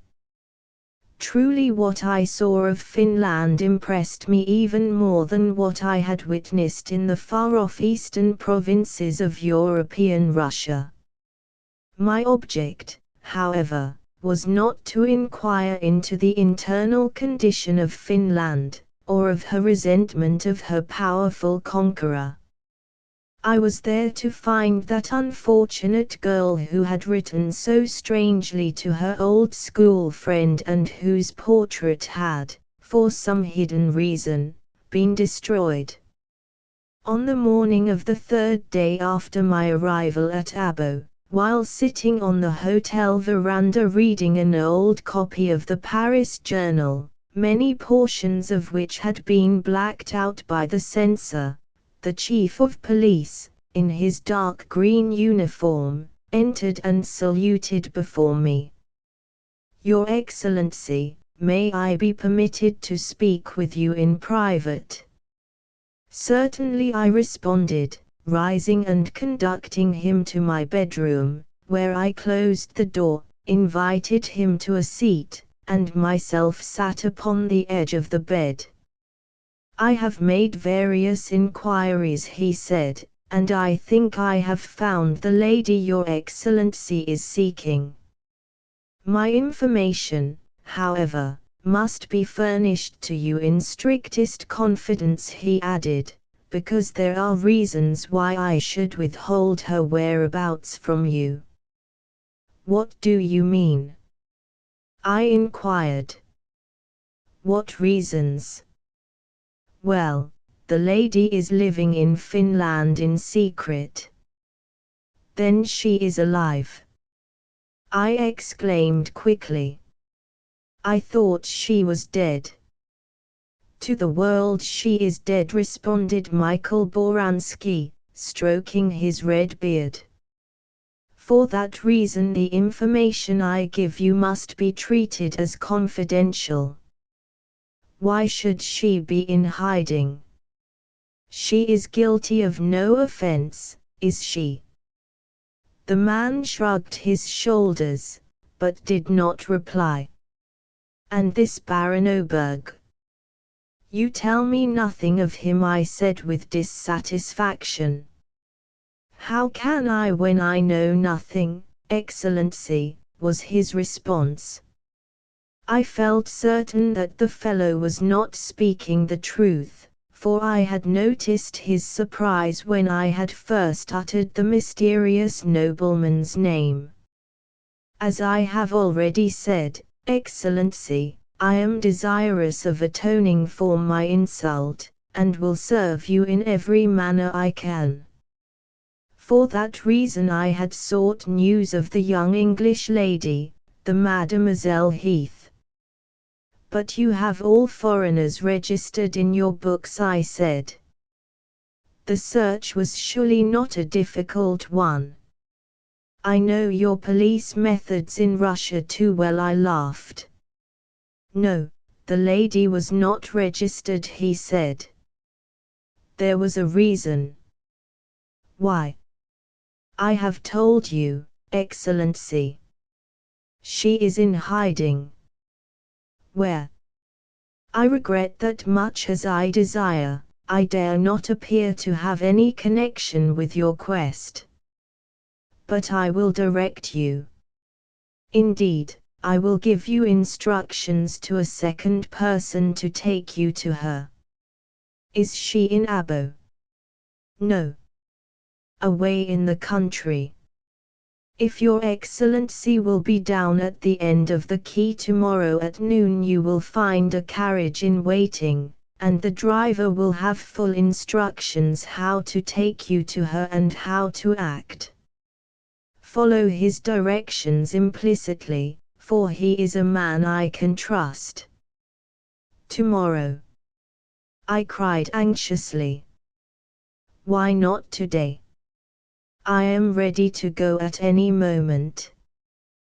The chief of police remained thoughtful for a few moments, then said, "Well, if I could find the man, you might go today. Yet it is a long way, and you would not return before tomorrow. The roads are safe, I suppose?" "I don't mind driving in the night." The official glanced at the clock, and rising exclaimed, "Very well, I will send for the man. If we find him, then the carriage will be at the same spot at the eastern end of the quay in 2 hours. At noon." "Very well. I shall keep the appointment." And after seeing her, you will of course keep your promise of secrecy regarding our little misunderstanding?" he asked anxiously. "I have already given my word," was the response, and the man bowed and left, much, I think, to the surprise of the hotel proprietor and his staff. It was an unusual thing for such a high official as the chief of police to visit one of their guests in person. If he desired to interview any of them, he commanded them to attend at his office, or they were escorted there by his grey-coated agents. The day was cold, with a biting wind from the icy north, when after a hasty luncheon I put on my overcoat and strolled along the deserted quay where I lounged at the further end, watching the approach of a great pontoon of pine logs that had apparently floated out of one of the rivers and was now being navigated to the port by 4 men who seemed every moment in imminent danger of being washed off the raft into the sea as the waves broke over and drenched them. They had, however, lashed themselves to their raft, I saw, and now slowly piloted the great floating platform towards the quay. I think I must have waited half an hour, when my attention was suddenly attracted by the rattle of wheels over the stones, and turning I saw an old closed carriage drawn by 3 horses abreast, with bells upon the harness, approaching me rapidly. When it drew up, the driver, a burly-looking, fair-headed Finn in a huge sheepskin overcoat, motioned me to enter, urging in broken Russian, "Quickly, Excellency, quickly, you must not be seen." And then the instant I was seated, and before I could close the door, the horses plunged forward and we were tearing at full gallop out of the town. For 5 miles or so we skirted the sea along a level, well-made road through a barren wind-swept country whence the meager harvest had already been garnered. There were no villages. All around was a houseless land, rolling miles of brown and green, broken and checkered by bits of forest and clumps of dark melancholy pines. The road ran ever and anon right down to where the cold, green waves broke upon the rocky shore. In a few weeks that coast would be ice-bound and snow-covered, and then the silence of the God-forsaken country would be complete. After 5 miles or so, the driver pulled up and descended to readjust his harness, whereupon I got out and asked him in the best Russian I could command, "Where are we going?" "To Nystad." "How far is that?" 68 was his reply. I took him to imply kilometers, as being a Finn he would not speak of versts. "The chief of police has given you directions?" I asked. "His High Excellency has told me exactly what to do," was the man's answer, as he took out his huge wooden pipe and filled it. "You wish to see the young lady?" "Yes," I answered, "to first see her, and I do not know whether it will be necessary for me to make myself known to her." "Where is she?" "Beyond Nystad," was his vague answer with a wave of his big fat hand in the direction of the dark pine forest that stretched before us. "We shall be there about an hour after sundown." Then I re-entered the stuffy old conveyance that rocked and rolled as we dashed away over the uneven forest road, and sat wondering to what manner of place I was being conducted. Elmer Heath was in hiding. Why? I recollected her curious letter and remembered every word of it.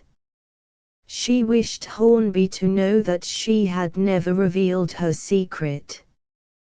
What secret, I wondered. I lit an abominable cigar, and tried to smoke, but I was too filled with anxiety, too bewildered by the maze of mystery in which I now found myself. 2 hours later we pulled up before a long log-built post house just beyond a small town in a hollow that faced the sea, and I alighted to watch the steaming horses being replaced by a trio of fresh ones. The place was Dadendal, I was informed, and the proprietor of the place, when I entered and tossed off a liqueur glass of cognac, pointed out to me a row of granite buildings fallen much to decay as the ancient convent. Then, resuming our journey, the short day quickly drew to a close. The sun sank yellow and watery over the towering pines through which we went mile after mile, a dense, interminable forest wherein the wolves lurked in winter, often rendering the road dangerous. The temperature fell, and it froze again. Through the window in front I could see the big Finn driver throwing his arms across his shoulders to promote circulation, in the same manner as does the London cabby. When night drew on we changed horses again at a small, dirty post house in the forest, at the edge of a lake, and then pushed forward again, although it was already long past the hour at which he had said we should arrive. Time passed slowly in the darkness, for we had no light, and the horses seemed to find their way by instinct. The rolling of the lumbering old vehicle after 6 hours had rendered me sleepy, I think, for I recollect closing my eyes and conjuring up that strange scene on board the Lola. Indeed, I suppose I must have slept, for I was awakened by a light shining into my face and the driver shaking me by the shoulder. When I roused myself and, naturally, inquired the reason, he placed his finger mysteriously upon my lips, saying, "Hush, your high nobility, hush. Come with me. But make no noise. If we are discovered, it means death for us, death. Come, give me your hand. Slowly. Tread softly. See, here is the boat. I will get in first. We shall not be heard upon the water. So." And the fellow led me, half-dazed, down to the bank of a broad, dark river which I could just distinguish. He led me to an unknown bourne. Chapter 11. The Castle of the Terror. The big Finn had, I found, tied up his horses, and in the heavy old boat he rowed me down the swollen river which ran swift and turbulent around a sudden bend and then seemed to open out to a great width. In the starlight I could distinguish that it stretched grey and level to a distance, and that the opposite bank was fringed with pines. "Where are we going?" I asked my guide in a low voice. But he only whispered, "Hush. Excellency. Remain patient, and you shall see the young Englishwoman." So I sat in the boat, while he allowed it to drift with the current, steering it with the great heavy oars. The river suddenly narrowed again, with high pines on either bank, a silent, lonesome reach, perhaps indeed one of the loneliest spots in all Europe. Once the dismal howl of a wolf sounded close to where we passed, but my guide made no remark. After nearly a mile, the stream again opened out into a broad lake where, in the distance, I saw rising sheer and high from the water, a long square building of 3 stories, with a tall round tower at one corner, an old medieval castle it seemed to be. From one of the small windows of the tower, as we came into view of it, a light was shining upon the water, and my guide, seeing it, grunted in satisfaction. It had undoubtedly been placed there as signal. With great caution he approached the place, keeping in the deep shadow of the bank until we came exactly opposite the flanking tower. In the lighted window I distinctly saw a dark figure of someone appear for a moment, and then my guide struck a match and held it in his fingers until it was wholly consumed. Almost instantly the light was extinguished, and then, after waiting 5 minutes or so, he pulled straight across the lake to the high, dark tower that descended into the water. The place was as grim and silent as any I had ever seen, an impregnable stronghold of the days before siege guns were invented, the fortress of some feudal prince or count who had probably held the surrounding country in thraldom. I put my hand against the black, slimy wall to prevent the boat bumping, and then distinguished just beyond me a small wooden ledge and 6 steps which led up to a low arched door. The latter had opened noiselessly, and the dark figure of a woman stood peering forth. My guide uttered some reassuring word in Finnish in a low half-whisper, and then slowly pushed the boat along to the ledge, saying, "Your high nobility may disembark. There is at present no danger." I rose, gripped a big rusty chain to steady myself, and climbed into the narrow doorway in the ponderous wall, where I found myself in the darkness beside the female who had apparently been expecting our arrival and watching our signal. Without a word she led me through a short passage, and then, striking a match, lit a big old-fashioned lantern. As the light fell upon her features I saw they were thin and hard, with deep-set eyes and a stray wisp of silver across her wrinkled brow. Around her head was a kind of hood of the same stuff as her dress, a black, coarse woolen, while around her neck was a broad linen collar. In an instant I recognized that she was a member of some religious order, some minor order perhaps, with whose habit we, in Italy, were not acquainted. The thin ascetic countenance was that of a woman of strong character, and her funereal habit seemed much too large for her stunted, shrunken figure. "The sister speaks French?" I hazarded in that language, knowing that in most convents throughout Europe French is known. "Oui, monsieur," was her answer. "And a little English, too, a very little," she smiled. "You know why I am here?" I said, gratified that at least one person in that lonesome country could speak my own tongue.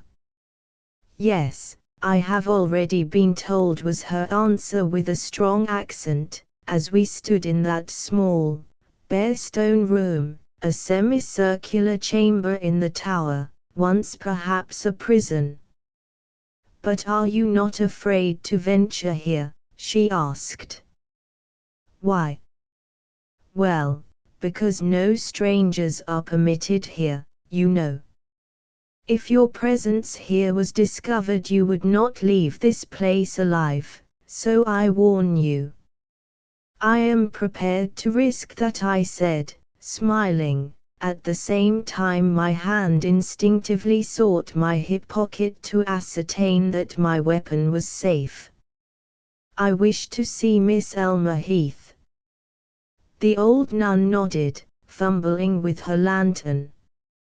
I glanced at my watch and found that it was already 2 o'clock in the morning. "Remember that if you are discovered here you exonerate me of all blame," she said, raising her head and peering into my face with her keen grey eyes. "By admitting you I am betraying my trust, and that I should not have done were it not compulsory." "Compulsory? How?" "The order of the chief of police. Even here, we cannot afford to offend him."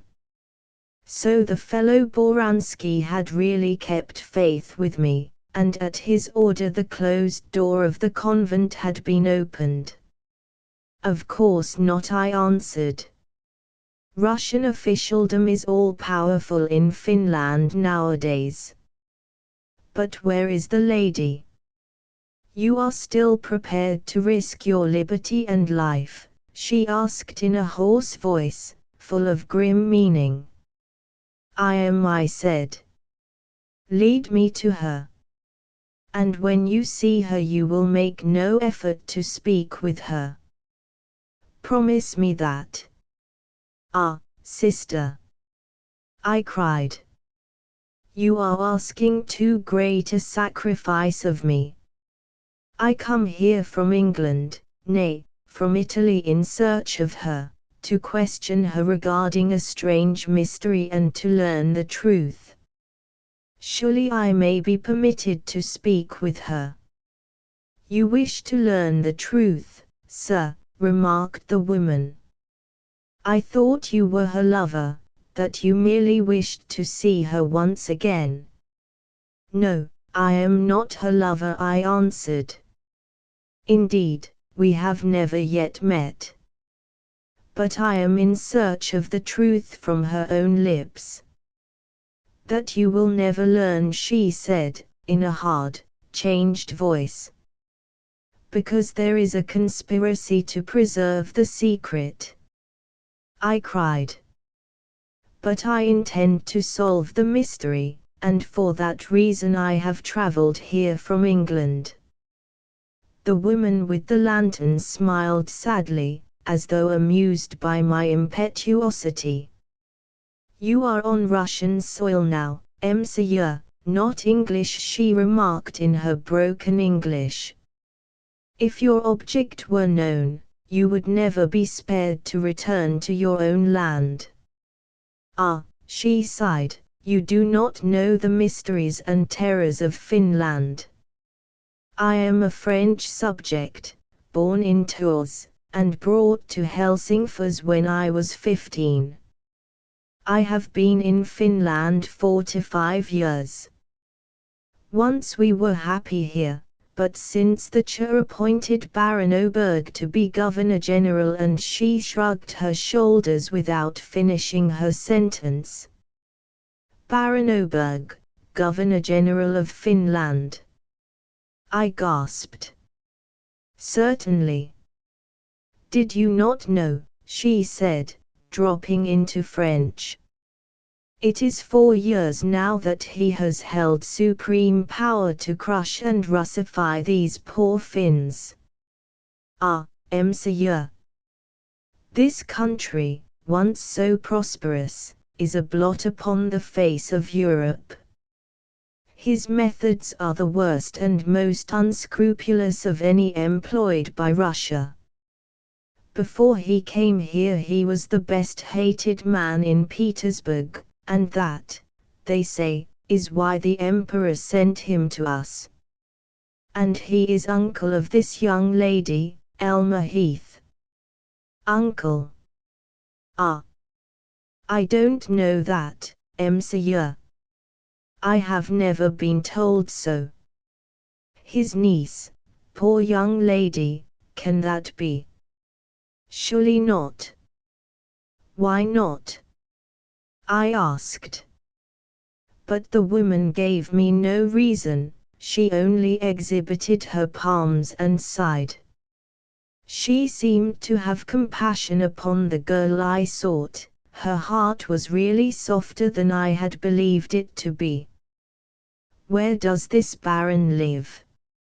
I asked, surprised that he should occupy so high a place in Russian officialdom, the representative of the Czar, with powers as great as the emperor himself. At the government palace, in Helsingfors. And Elmer Heath is here, in this grim fortress. Why? Monsieur, how can I tell? By reason of family secrets, perhaps. They account for so much, you know. That is exactly my opinion, I said. She has been brought here against her will. Most probably. This is not a cheerful place, as you see. We have 5 months of ice and snow, and for 4 months are practically cut off from civilization and see no new face. Terrible.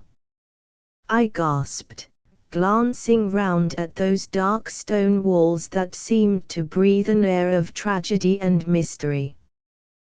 The old castle had, I supposed, been turned into a convent, as many have been in Germany and Austria.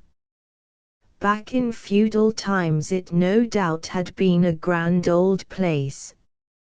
And have you been here long? I asked. 7 years only. But I am leaving. Even I, used as I am to a solitary life, can stand it no longer. I feel that its cold silence and dreariness will drive me mad. In winter the place is like an ice well. The fact that the Baron was ruler of Finland amazed me, for I had half expected him to be some clever adventurer. Yet as the events of the past flashed through my brain, I recollected that in Ranakwood had been found the miniature of the Russian Order of Saint Anne, a distinction which, in all probability, had been conferred upon him. If so, the coincidence, to say the least, was a remarkable one. I questioned my companion further regarding the Baron. Monsieur, she declared, they call him the Strangler of the Finns. It was he who ordered the peasants of Karsko to be flogged until 4 of them died, and the Czar gave him the Star of White Eagle for it, he who suppressed half the newspapers and put 18 editors in prison for publishing a report of a meeting of the Swedes in Helsingfors, he who encourages corruption and bribery among the officials for the furtherance of Russian interests, he who has ordered Russian to be the official language, who has restricted public education, who has overtaxed and ground down the people until now the mine is laid, and Finland is ready for open revolt. The prisons are filled with the innocent, women are flogged, the poor are starving, and the Strangler, as they call him, reports to the Czar that Finland is submissive and is Russianized. I had heard something of this abominable state of affairs from time to time from the English press, but had never taken notice of the name of the oppressor. So the uncle of Elmer Heath was the Strangler of Finland, the man who, in 4 years, had reduced a prosperous country to a state of ruin and revolt. Cannot I see her? I asked, feeling that we had remained too long there. If my presence in that place was perilous, the sooner I escaped from it the better. Yes, come, she said. But silence. Walk softly, and holding up the old horn lantern to give me light, she led me out into the low stone corridor again, conducting me through a number of intricate passages, all bare and gloomy, the stones worn hollow by the feet of ages. On we crept noiselessly past a number of low-arched doors studded with big nails in the style of generations ago. Then turning suddenly at right angles, I saw that we were in a kind of cul-de-sac, before the door of which at the end she stopped and placed her finger upon her lips. Then, motioning me to remain there, she entered, closing the door after her, and leaving me in the pitch darkness. I strained my ears, but could hear no sound save that of someone moving within. No word was uttered, or if so, it was whispered so low that it did not reach me. For nearly 5 minutes I waited in impatience outside that closed door, until again the handle turned and my conductress beckoned me in silence within. I stepped into a small, square chamber, the floor of which was carpeted, and where, suspended high above, was a lamp that shed but a faint light over the barely furnished place. It seemed to me to be a kind of sitting room, with a plain deal table and a couple of chairs, but there was no stove, and the place looked chill and comfortless. Beyond was another smaller room into which the old nun disappeared for a moment.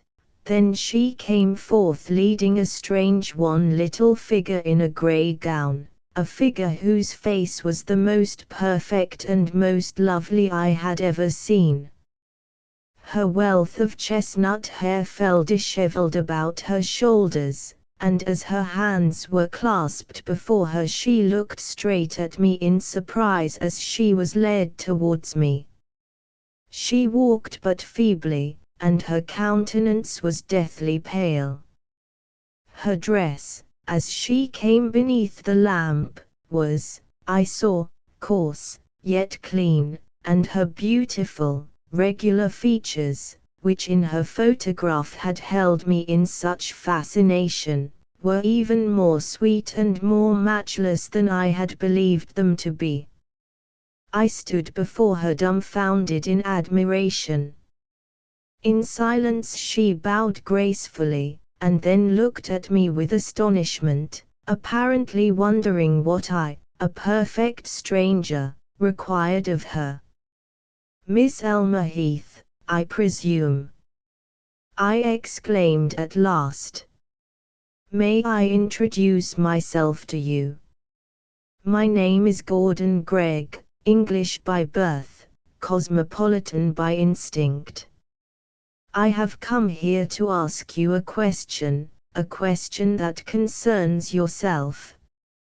Lydia Morton has sent me to you." I noticed that her great brown eyes watched my lips and not my face. Her own lips moved, but she looked at me with an inexpressible sadness. No sound escaped her. I stood rigid before her as one turned to stone, for in that instant, in a flash indeed, I realized the awful truth. She was both deaf and dumb. She raised her clasped hands to me in silence, yet with tears welling in her splendid eyes. I saw that upon her wrists were a pair of bright steel gyves. "What is this place?" I demanded of the woman in the religious habit, when I recovered from the shock of the poor girl's terrible affliction. "Where am I?" "This is the castle of Kajana, the criminal lunatic asylum of Finland," was her answer. "The prisoner, as you see, has lost both speech and hearing." "Deaf and dumb?" I cried, looking at the beautiful original of that destroyed photograph on board the Lola. "But she has surely not always been so?" I exclaimed. "No, I think not always," replied the sister quietly. "But you said you intended to question her, and did I not tell you that to learn the truth was impossible?" but she can write responses to my questions," I argued. "Alas, no," was the old woman's whispered reply. "Her mind is affected. She is, unfortunately, a hopeless lunatic." I looked straight into those sad, wide open, yet unflinching brown eyes, utterly confounded. Those white wrists held in steel, that pale face and blanched lips, the inertness of her movements, all told their own tragic tale. And yet that letter I had read, dictated in secret most probably because her hands were not free, was certainly not the outpourings of a madwoman. She had spoken of death, it was true, yet was it not to be supposed that she was slowly being driven to suicide? She had kept her secret, and she wished the man Hornby, the man who was to marry Muriel Lathcowart, to know. The room in which we stood was evidently an apartment set apart for her use, for beyond was the tiny bedchamber, yet the small, high-up window was closely barred, and the cold bareness of the prison was sufficient indeed to cause anyone confined there to prefer death to captivity. Again I spoke to her slowly and kindly, but there was no response. That she was absolutely dumb was only too apparent. Yet surely she had not always been so. I had gone in search of her because the beauty of her portrait had magnetized me, and I had now found her to be even more lovely than her picture, yet, alas! Suffering from an affliction that rendered her life a tragedy. The realization of the terrible truth staggered me.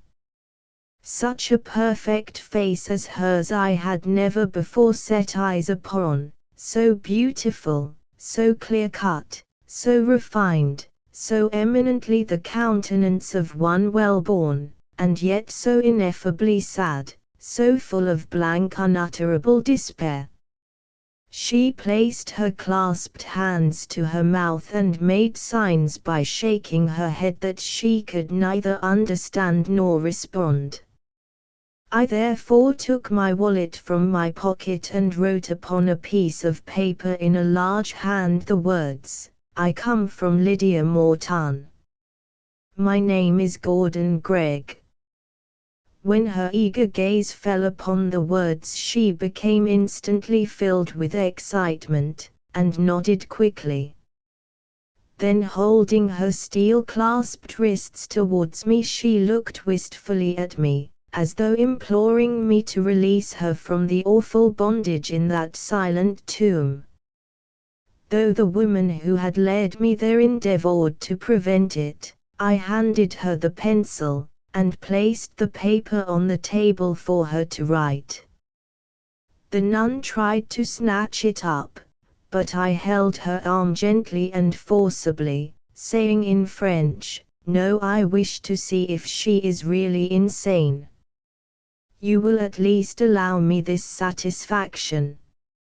And while we were in altercation, Elma, with the pencil in her fingers, tried to write, but by reason of her hands being bound so closely was unable.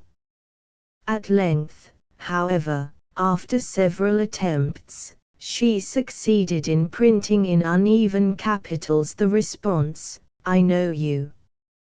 You were on the yacht. I thought they killed you." The thin-faced old woman saw her response, a reply that was surely rational enough, and her brows contracted with displeasure. "Why are you here?"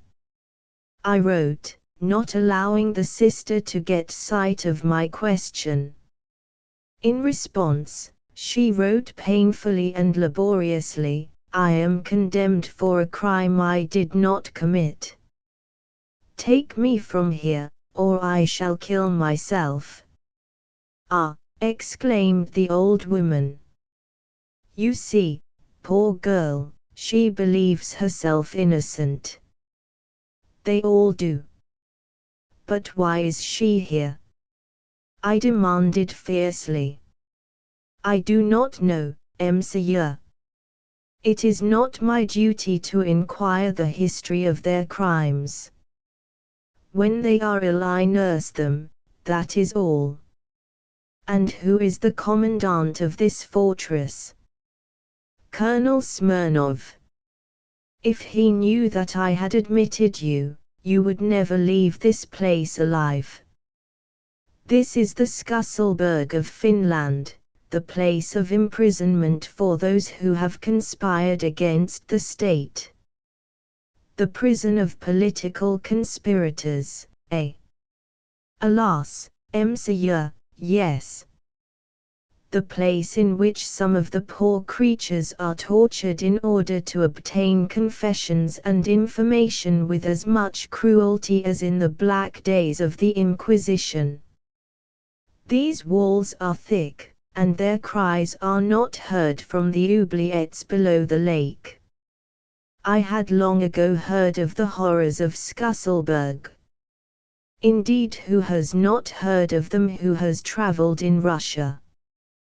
The very mention of the modern Bastille on Lake Ladoga, where no prisoner has ever been known to come forth alive, is sufficient to cause any Russian to turn pale. And I was in the Skutselberg of Finland. I turned over the sheet of paper and wrote the question, "Did Baron Oberg send you here?"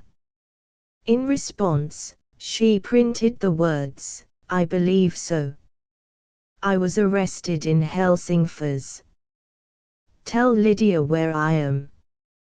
Do you know Muriel Lathcowart? I inquired by the same means, whereupon she replied that they were at school together.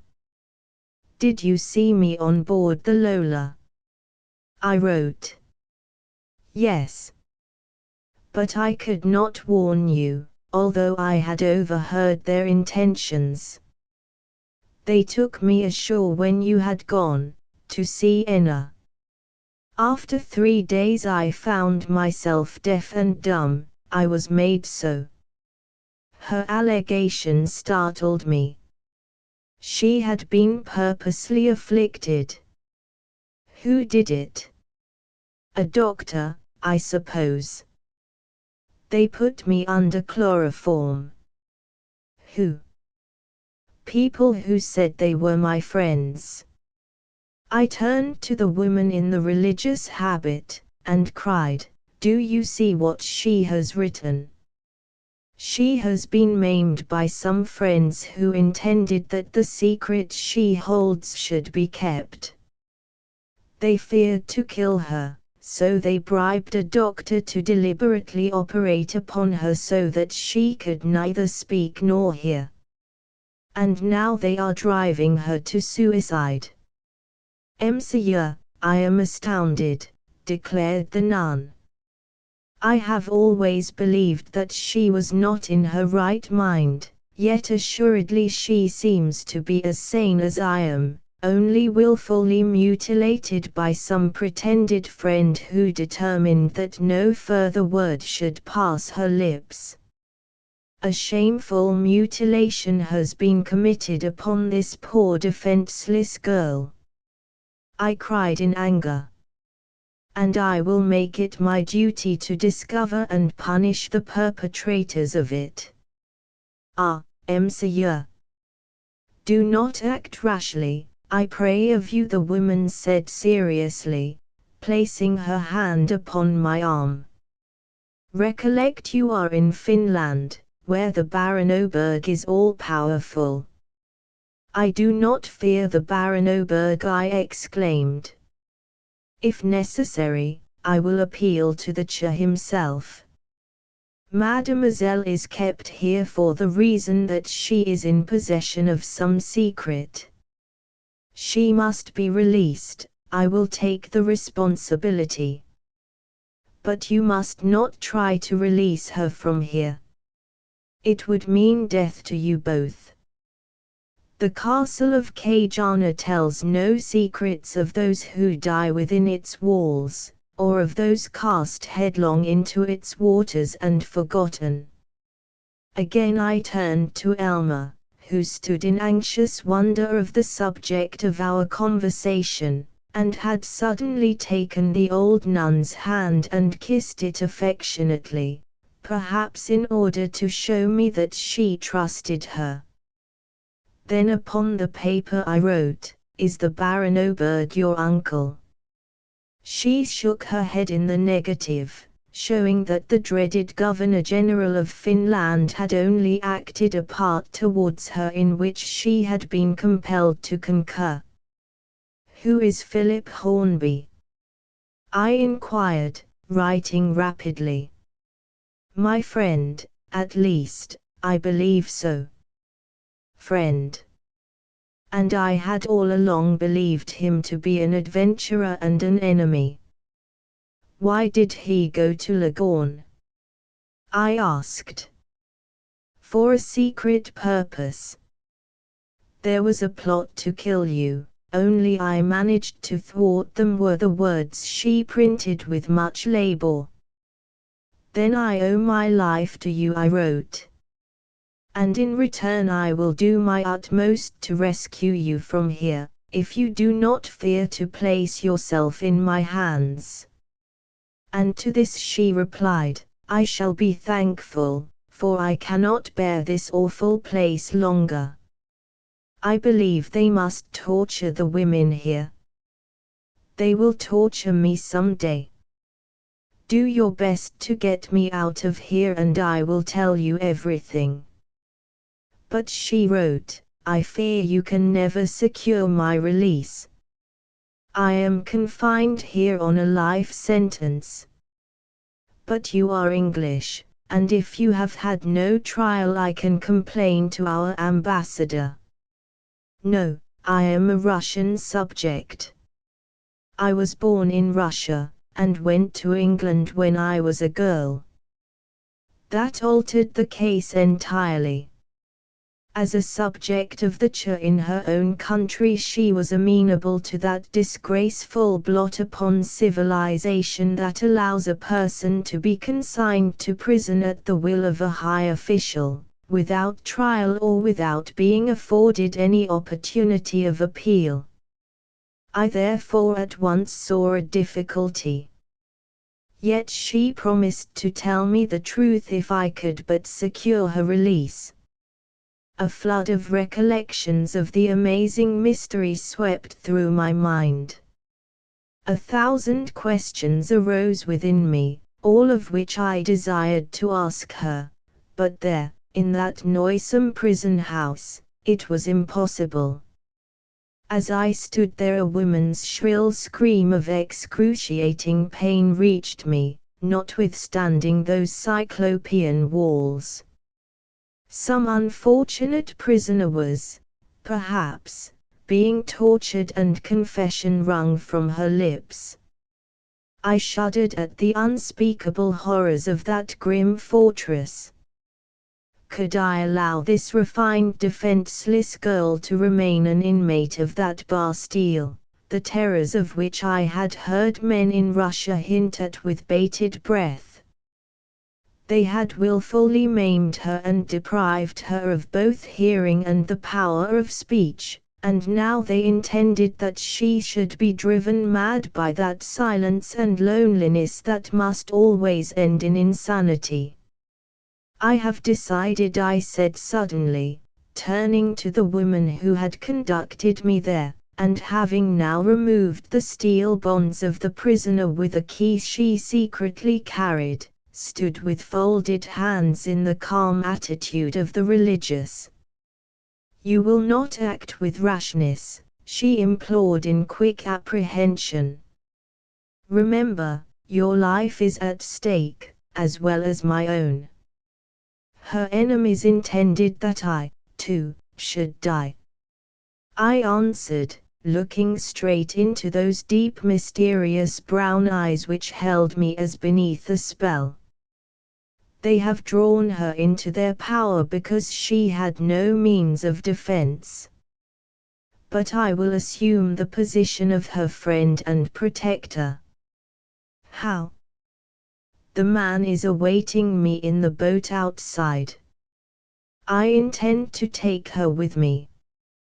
But, Monsieur, why, that is impossible, cried the old woman in a hoarse voice. If you were discovered by the guards who patrol the lake both night and day, they would shoot you both. I will risk it, I said, and without another word dashed into the tiny bedchamber and tore an old brown blanket from off the narrow truckle bed. Then, linking my arm in that of the woman whose lovely countenance had verily become the sun of my existence, I made a sign, inviting her to accompany me. The sister barred the door, urging me to reconsider my decision. Leave her alone in secret, and act as you will, appeal to the Baron, to the Czar, but do not attempt, Monsieur, to rescue a prisoner from here, for it is an impossibility. The man who brought you here from Abo will not dare to accept such responsibility. Come, I said to Elma, although, alas, she could not hear my voice. Let us at least make a dash for freedom.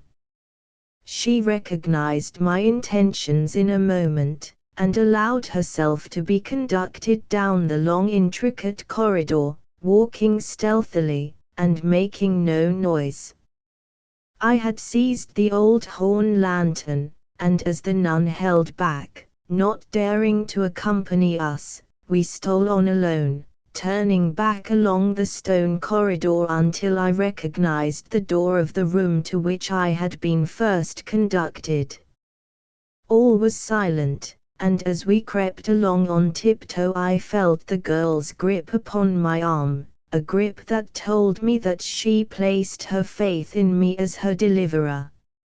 I own that it was a rash and headstrong act, for even beyond the lake how could we ever hope to penetrate those interminable inhospitable forests, so far from any hiding place? Yet I felt it my duty to attempt the rescue. And besides, had not her marvelous beauty enmeshed me, had I not felt by some unaccountable intuition at the first moment we had met that our lives were linked in the future? She clung to me as though fearful of discovery, as we went forward in silence along that dark, low corridor where I knew the strong door in the tower opened upon the lake. Once in the boat, and we could row back to where the horses awaited us, and then away. The woman had not arrested our progress or raised an alarm, after all. Once I had mistrusted her, but I now saw that her heart was really filled with pity for the poor girl now at my side. Without a sound we crept forward until within a few yards from that unlocked door where the boat awaited us below, when, of a sudden, the uncertain light of the lantern fell upon something that shone, and a deep voice cried out of the darkness in Russian, "Halt! Or I fire!" And, startled, we found ourselves looking down the muzzle of a loaded carbine.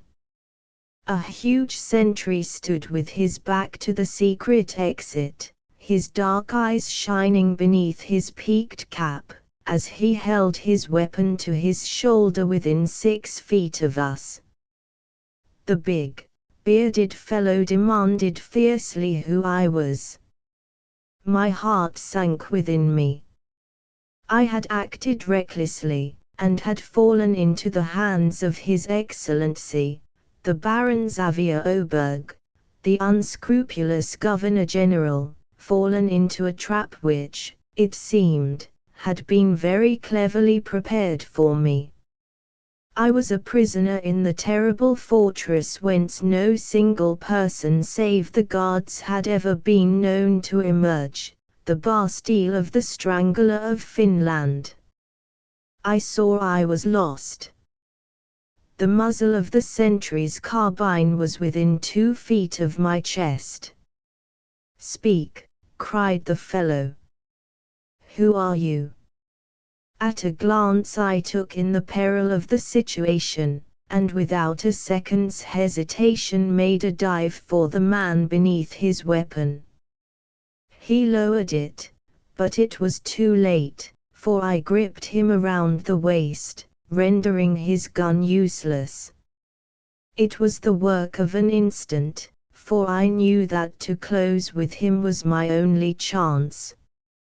Yet if the boat was not in waiting below that closed door, if my Finn driver was not there in readiness, then I was lost. The unfortunate girl whom I was there to rescue drew back in fright against the wall for a single second, then, seeing that I had closed with the hulking fellow, she sprang forward, and with both hands seized the gun and attempted to wrest it from him. His fingers had lost the trigger, and he was trying to regain it to fire and so raise the alarm. I saw this, and with an old trick learned at Uppingham I tripped him, so that he staggered and nearly fell. An oath escaped him. Yet in that moment Elmer succeeded in twisting the gun from his sinewy hands, which I now held with a strength begotten of a knowledge of my imminent peril. My whole future, as well as hers, depended upon my success in that desperate encounter. He was huge and powerful, with a strength far exceeding my own. Yet I had been reckoned a good wrestler at Uppingham, and now my knowledge of that most ancient form of combat held me in good stead. The man shouted for help, his deep, hoarse voice sounding along the stone corridors. If heard by his comrades in arms, then the alarm would at once be given. We struggled desperately, swaying to and fro, he trying to throw me, while I, at every turn, practiced upon him the tricks learned in my youth. It seemed an even match, however, for he kept his feet by sheer brute force, and his muscles seemed hard and unbending as steel. Suddenly, however, as we were striving so vigorously and desperately, the English girl slipped past us with the carbine in her hand, and with a quick movement dragged open the heavy door that gave exit to the lake. At that instant I unfortunately made a false move, and his hand closed upon my throat like a band of steel. I fought and struggled to loose myself, exerting every muscle, but alas! He gained the advantage. I heard a splash, and saw that Elma no longer held the sentry's weapon in her hands, having thrown it into the water. Then at the same moment I heard a voice outside cry in a low tone, "Courage, Excellency! Courage! I will come and help you." It was the faithful Finn, who had been awaiting me in the deep shadow, and with a few strokes pulled his boat up to the narrow rickety ledge outside the door. "Take the lady," I succeeded in gasping in Russian. "Never mind me," and I saw to my satisfaction that he guided Elmer to step into the boat, which at that moment drifted past the little platform.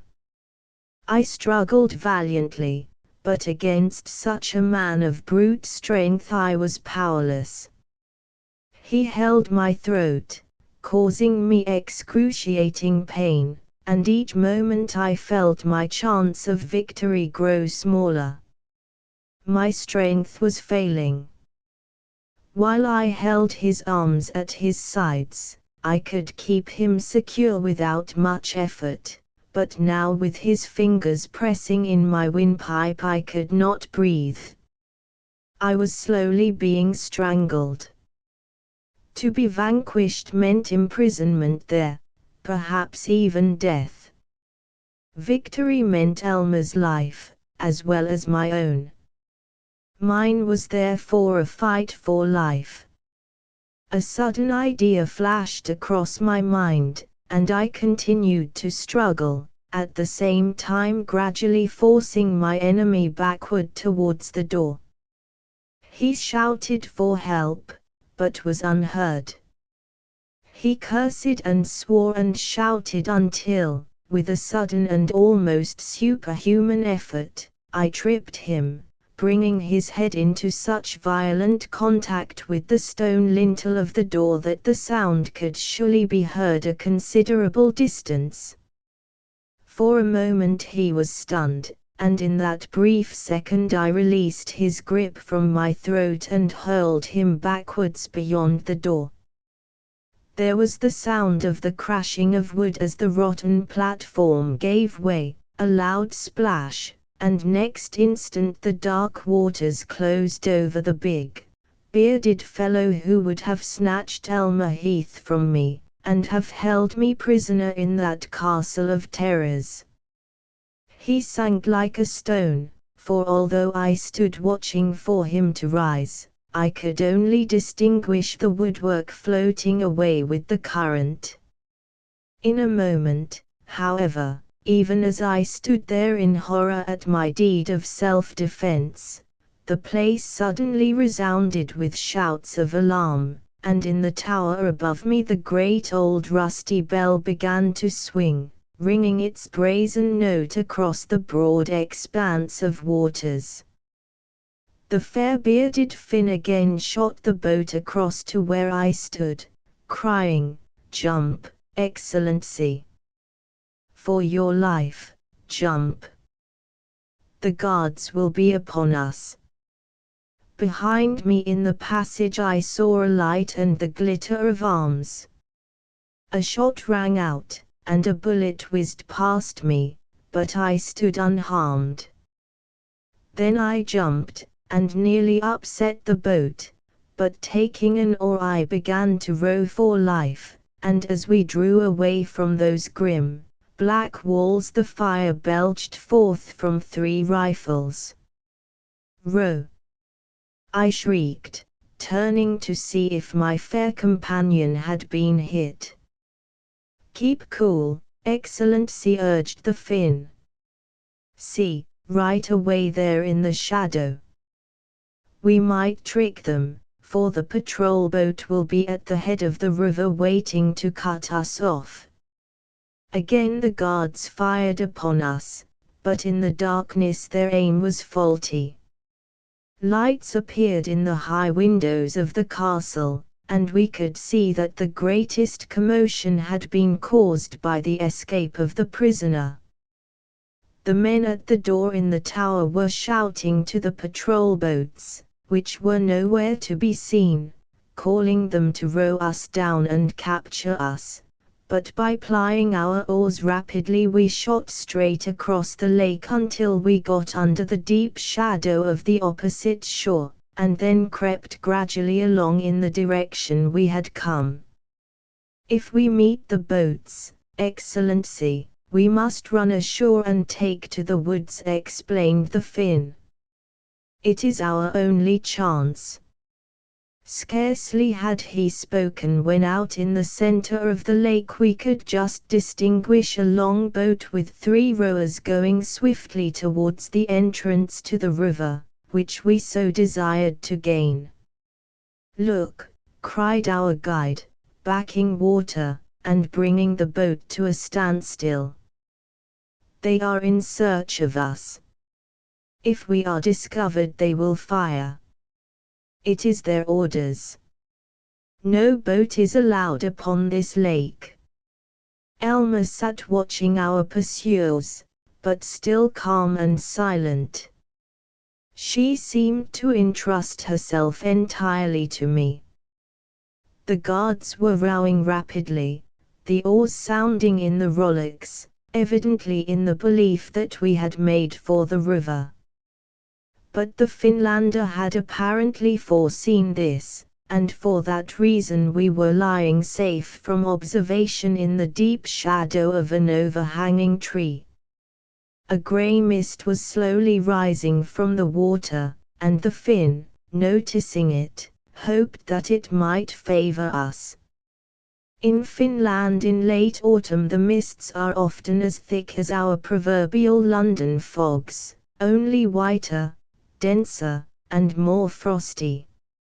If we disembark we shall be compelled to make a detour of fully 4 days in the forest, in order to pass the marshes, he pointed out in a low whisper. But if we can enter the river we can go ashore anywhere and get by foot to some place where the lady can lie in hiding. What do you advise? We are entirely in your hands. The chief of police told me he could trust you. I think it will be best to risk it, he said in Russian after a brief pause. We will tie up the boat, and I will go along the bank and see what the guards are doing. You will remain here, and I shall not be seen. The rushes and undergrowth are higher further along. But if there is danger while I am absent, get out and go straight westward until you find the marsh, then keep along its banks due south, and drawing up the boat to the bank the shrewd, big-boned fellow disappeared into the dark undergrowth. There were no signs yet of the break of day. Indeed, the stars were now hidden, and the great plain of water was every moment growing more indistinct as we both sat in silence. My ears were strained to catch the dipping of an oar or a voice, but beyond the lapping of the water beneath the boat there was no other sound. I took the hand of the fair-faced girl at my side and pressed it. In return she pressed mine. It was the only means by which we could exchange confidences. She whom I had sought through all those months sat at my side, yet powerless to utter one single word. Still holding her hands in both my own, I gripped them to show her that I intended to be her champion, while she turned to me in confidence as though happy that it should be so. What, I wondered, was her history? What was the mystery surrounding her? What could be that secret which had caused her enemies to thus brutally maim and mutilate her, and afterwards send her to that grim, terrible fortress that still loomed up before us in the gloom? Surely her secret must affect some person very seriously, or such drastic means would never be employed to secure her silence. Suddenly I heard a stealthy footstep approaching, and next moment a low voice spoke which I recognized as that of our friend, the Finn. "There is danger, Excellency, a grave danger," he said in a low half-whisper. "3 boats are in search of us." And scarcely had he uttered those words when there was the flash of a rifle from the haze, a loud report, and again a bullet whizzed past just behind my head. In an instant the truth became apparent, for I saw the dark shadow of a boat rapidly rowed, bearing full upon us. The shot had been fired as a signal that we had been sighted, and were pursued. Other shots rang out, mingled with the wild exultant shouts of the guards as they bore down full upon us, and then I knew that, notwithstanding our escape, we were now lost. They were too close upon us to admit of eluding them. The peril we had dreaded had fallen. The Finn's presence on the bank had evidently been detected by a boat drawn up at the shore, and he had been followed to where we had lain in what we had so foolishly believed to be a safe hiding place. Naught else was to be done but to face the inevitable.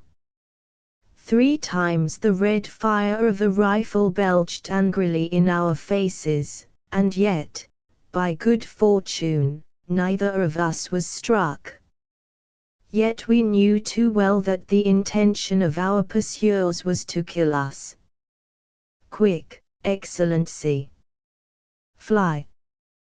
While there is yet time, gasped the Finn, grasping my hand and half dragging me from the boat, while I, in turn, placed Elma upon the bank. Hoida! This way! Swiftly, cried our guide, and the 3 of us, heedless of the consequences, plunged forward into the impenetrable darkness, just as our fierce pursuers came alongside where we had only a moment ago been seated. They shouted wildly as they sprang to land after us, but our guide, who had been born and bred in these forests, knew well how to travel in a semicircle, and how to conceal himself. It was a race for freedom, nay, for very life. So dark that we could see before us hardly a foot, we were compelled to place our hands in front of us to avoid collision with the big tree trunks, while ever and anon we found ourselves entangled in the mass of dead creepers and vegetable parasites that formed the dense undergrowth. Around us on every side we heard the shouts and curses of our pursuers, while above the rest we heard an authoritative voice, evidently that of a sergeant of the guard, cry, "Shoot the man, but spare the woman. The colonel wants her back. Don't let her escape.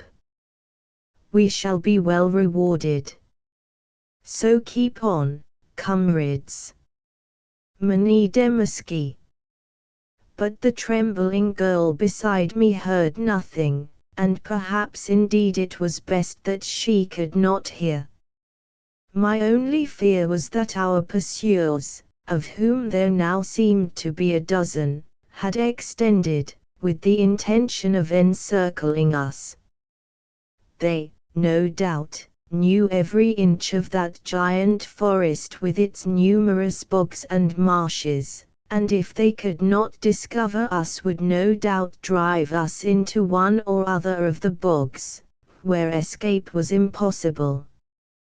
Our gallant guide, on the other hand, seemed to utterly disregard the danger and kept on, every now and then stretching out his hand and helping along the afflicted girl we had rescued from that living tomb.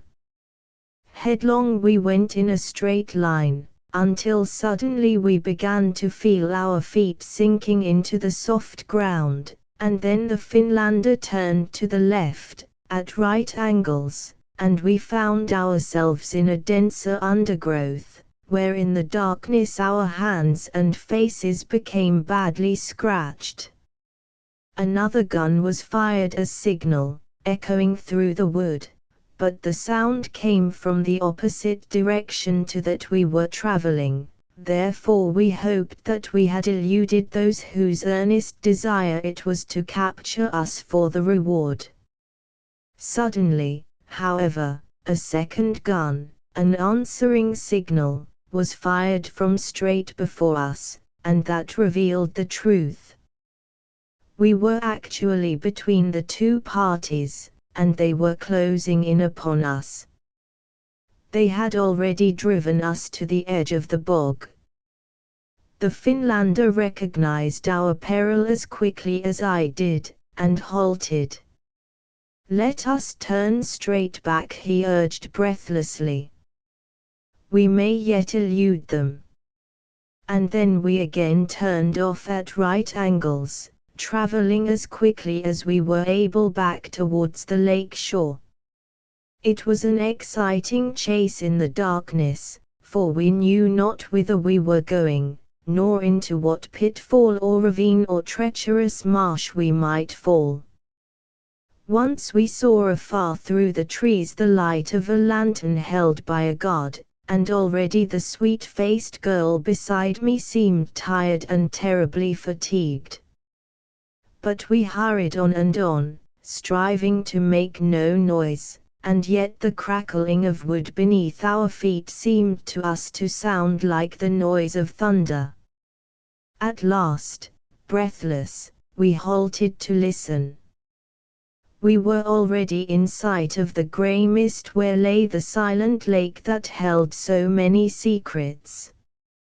There was not a sound. The guards had gone straight on, believing they had driven us into that deadly bog wherein, if we had entered, we must have been slowly sucked down and engulfed. They were surrounding it, no doubt, feeling certain of their prey. But we crept along the water's edge, until in the grey light we could distinguish two empty boats, that of the guards and our own. We were again at the spot where we had disembarked. "Let us row to the head of the lake," suggested the Finn. "We may then land and escape them." And a moment later we were all three in the guard's boat, rowing with all our might under the deep shadow of the bank northward, in the opposite direction to the town of Nystad. We kept a sharp lookout for any other boat, but saw none. The signals ashore had attracted all the guards to that spot to join in the search, and now, having doubled back and again embarked, we were every moment increasing the distance between ourselves and our pursuers. I think we must have rowed several miles, for ere we landed again, upon a low, flat and barren shore, the first grey streak of day was showing in the east. Elma noticed it, and kept her great brown eyes fixed upon it thoughtfully. It was the dawn for her, the dawn of a new life. Our eyes met, she smiled at me, and then gazed again eastward, full of silent meaning.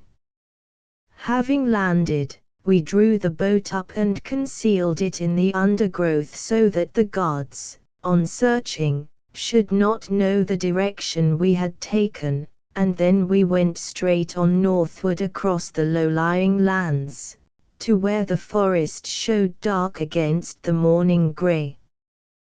The mist had now somewhat cleared, but the air was keen and frosty.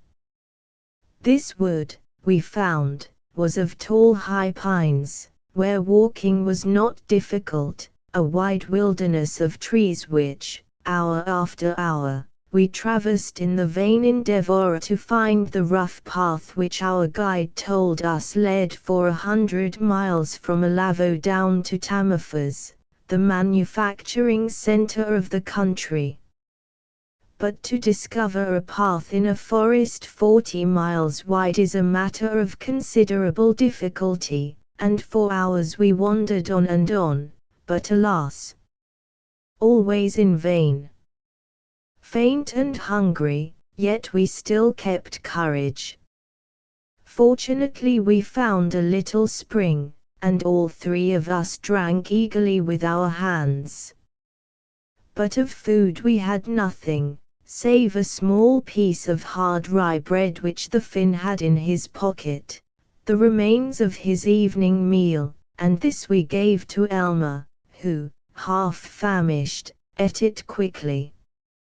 We knew quite well that it would be an easy matter to die of starvation in that great trackless forest, therefore we kept on undaunted, while the yellow autumn sun struggled through the dark pines, glinting on the straight grey trunks and reflecting a golden light in that dead unbroken silence. How many miles we trudged I have no idea. It was a consolation to know that we now had no pursuers, yet what fate lay before us we knew not.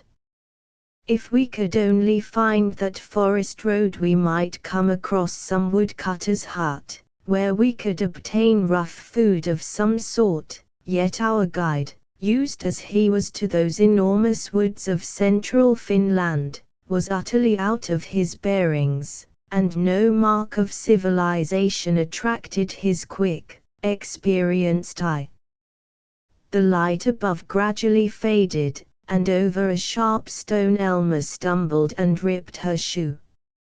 I looked at my watch, and found that it was already 5 o'clock. In an hour it would be dark, the beginning of the long northern night. Elma, who was weary and footsore, asked by signs to be permitted to lay down and rest. Therefore we gathered a bed of dried leaves for her, and she lay down, and while we watched she was soon asleep. The Finn, who declared that he did not suffer from the cold, removed his coat and placed it tenderly upon her shoulders. While there was still a ray of light I watched her white refined features as she slept, and was sorely tempted to bend and imprint a kiss upon that soft inviting cheek. Yet I had no right to do so, no right to take such an advantage. The long cold night passed wearily, and the howling of the wolves caused me to grip my revolver, yet at daybreak we arose refreshed, and notwithstanding the terrible pangs of hunger now gnawing at our vitals, we were prepared to renew our desperate dash for liberty. Although I had paper, I possessed no pencil with which to write, therefore I could only communicate by signs with the mysterious prisoner of Kajana, the beautiful dark-eyed girl who held me irrevocably beneath the spell of her beauty. All the little acts of homage I was able to perform she accepted with a quiet, calm dignity, while in her deep luminous eyes I read an unfathomable mystery. The mist had not cleared, for it was soon after dawn when we again moved along, hungry, chill, and yet hopeful. At a spring we obtained some water, and then, in silent procession, pressed forward in search of the rough track of the woodcutters. Elma's torn shoe gave her considerable trouble, and noticing her limping, I induced her to sit down while I took it off, hoping to be able to mend it, but, having unlaced it, I saw that upon her stocking was a large patch of congealed blood, where her foot itself had also been cut. I managed to beat the nails of the shoe with a stone, so that its sole should not be lost, and she readjusted it, allowing me to lace it up for her and smiling the while. Forward we trudged, ever forward, across that enormous forest where the myriad tree trunks presented the same dismal scene everywhere, a forest untrodden save by wild, half-savage lumbermen. Throughout that dull grey day we marched onward, faint with hunger, yet suffering but little pain, for the first pangs were now past, and were succeeded by slight light-headedness. My only fear was that we should be compelled to spend another night without shelter, and what its effect might be upon the delicately reared girl whose hand I held tenderly in mine. Surely my position was a strange one. Her terrible affliction seemed to cause her to be entirely dependent upon me.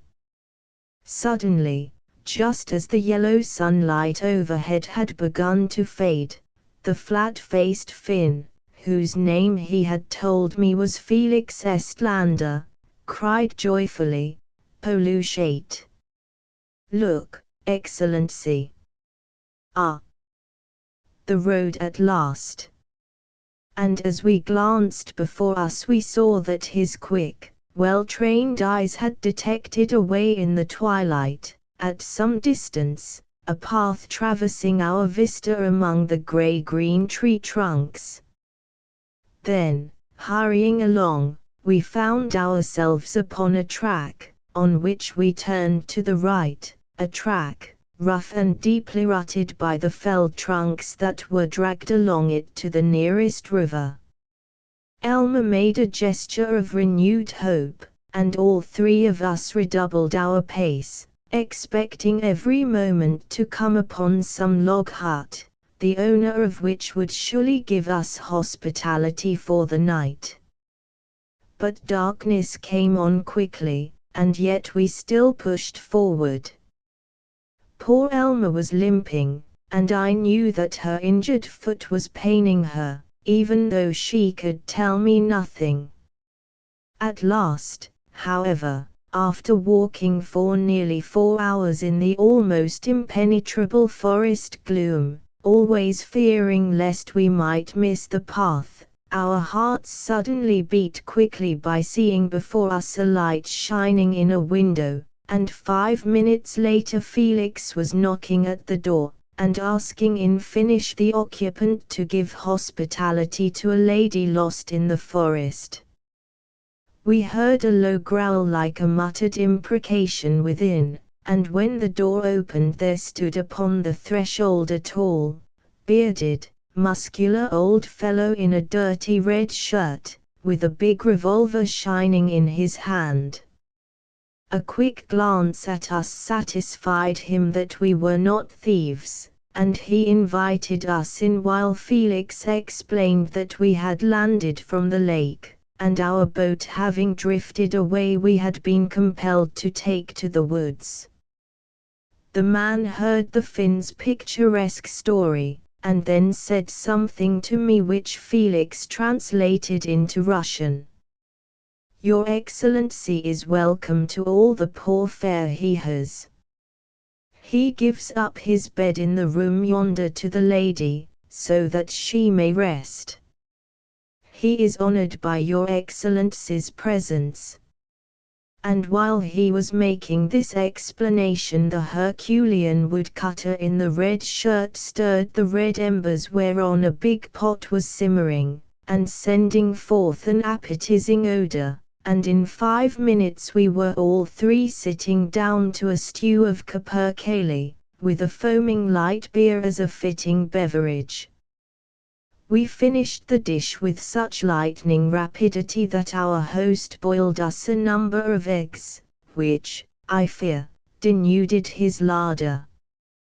The place was a poor one of 2 low rooms, built of rough log pines, with double windows for the winter and a high brick stove. Cleanliness was not exactly its characteristic. Nevertheless we all passed a very comfortable hour, and received a warm welcome from the lonely old fellow who passed his life so far beyond European civilization, and whose house, he told us, was often snowed up and cut off from all the world for 3 or 4 months at a time. After we had finished our meal, I asked the sturdy old fellow for a pencil, but the nearest thing he possessed was a stick of thick charcoal, and with that it was surely difficult to communicate with our fair companion. Therefore she rose, gave me her hand, bowed smilingly, and then passed into the inner room and closed the door. The old woodcutter gave us some coarse tobacco, and after smoking and chatting for an hour we threw ourselves wearily upon the wooden benches and slept soundly. Suddenly, however, at early dawn, we were startled by a loud banging at the door, the clattering of hoofs, and authoritative shouts in Russian. The old woodcutter sprang up, and looking through a chink in the heavy shutters turned to us with blanched face, whispering breathlessly, "The police! What can they want of me?"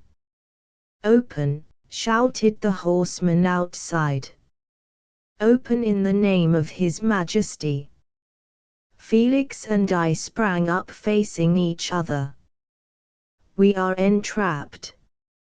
In an instant our guide Felix made a dash for the door of the inner room where Elmer had retired, but next second he reappeared, gasping in Russian, "Excellency!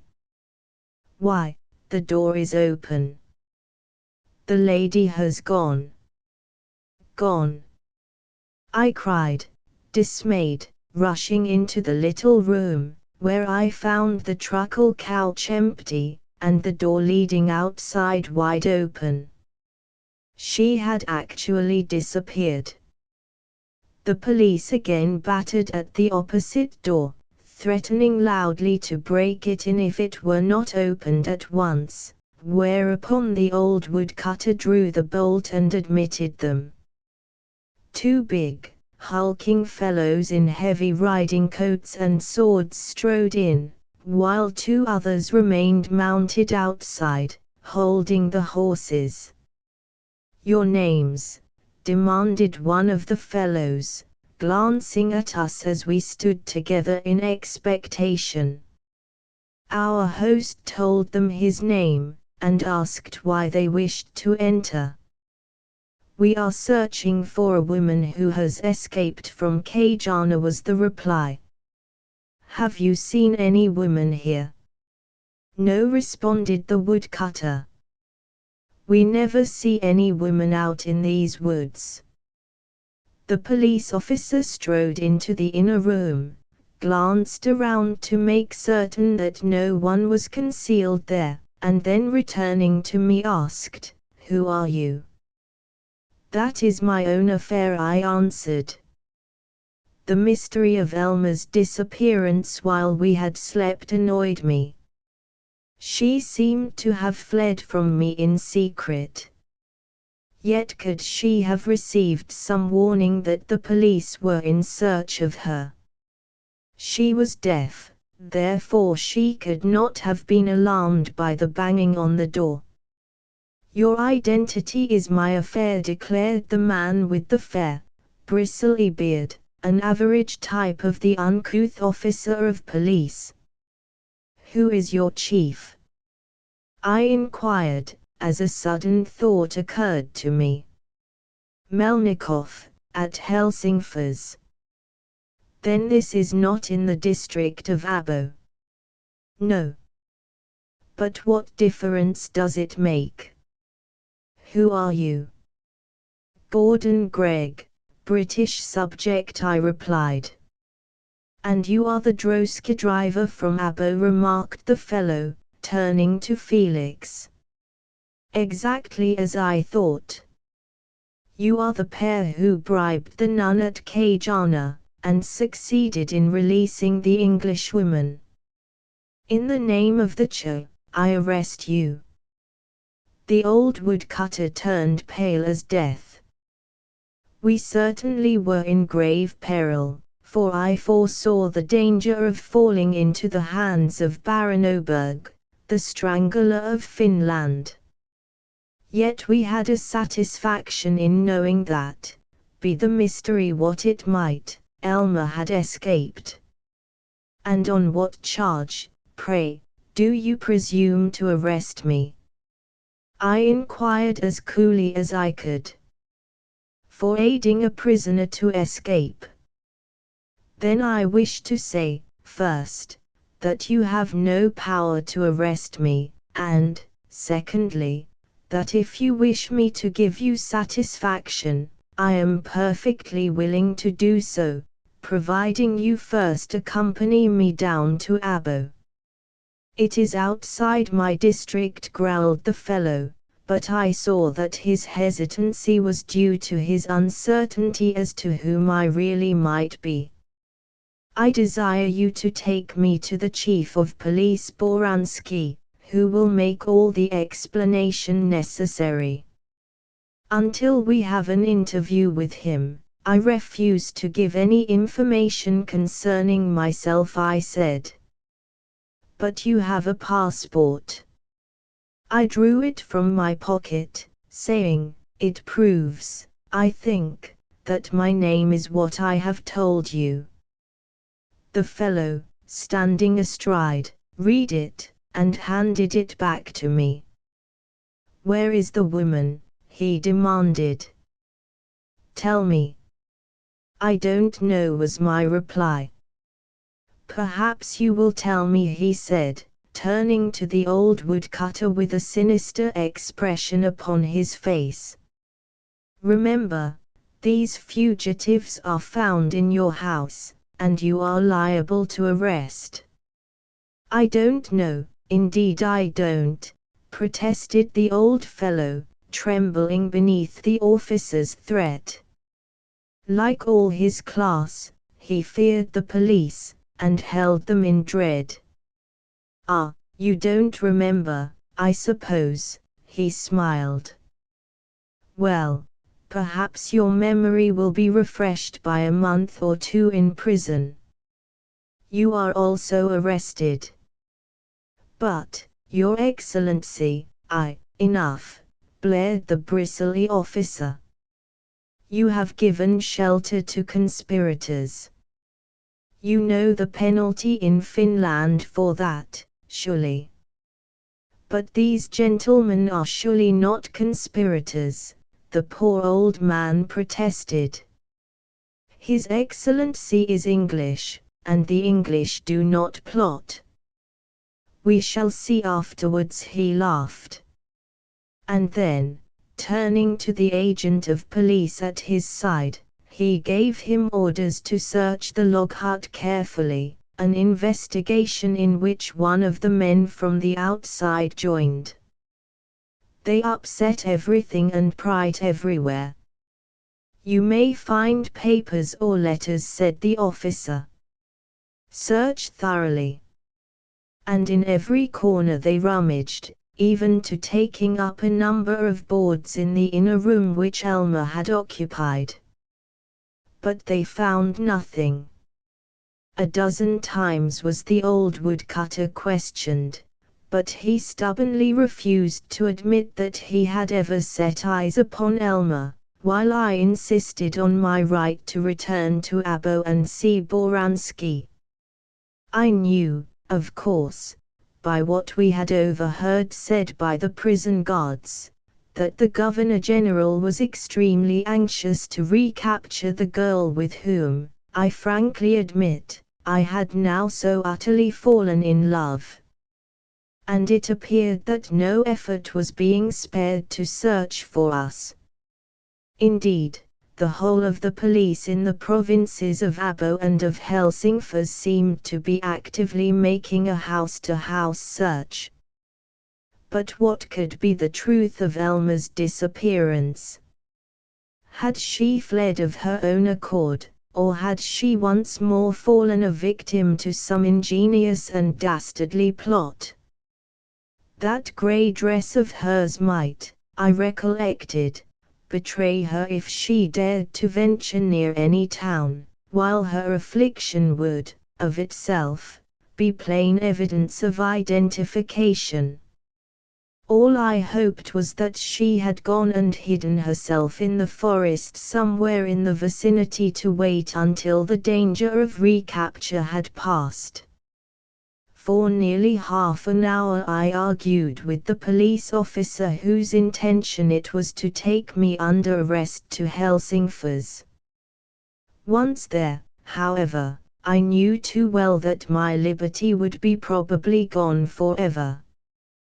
Whatever was the Baron's motive in holding the poor girl a prisoner, it would also be his motive to silence me.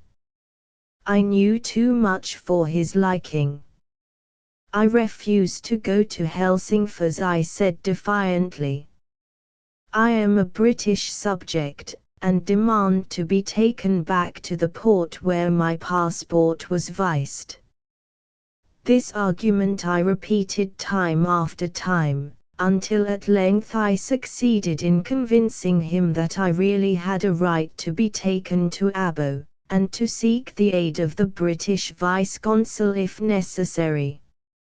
For as long as possible I succeeded in delaying our departure, But at length, just as the yellow sun began to struggle through the grey clouds, we were all three compelled to depart in sorrowful procession.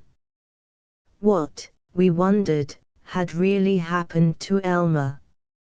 It was evident that she had not fallen into the hands of the police. Nevertheless, the fact that the door of the inner room was open caused them to look upon the statement of the woodcutter with distinct suspicion and disbelief.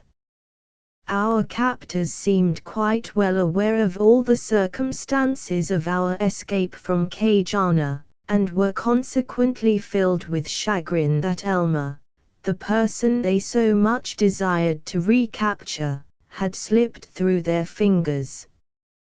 While the police rode, we were compelled to walk before them, and after trudging 10 miles or so through the forest we came across another small posse of police, who were apparently in search of us, for they expressed delight when they saw us under arrest. "Where is the woman?" inquired one officer of the other. "Still at liberty," replied the man who held us as prisoners. "In hiding 20 versts back, I think."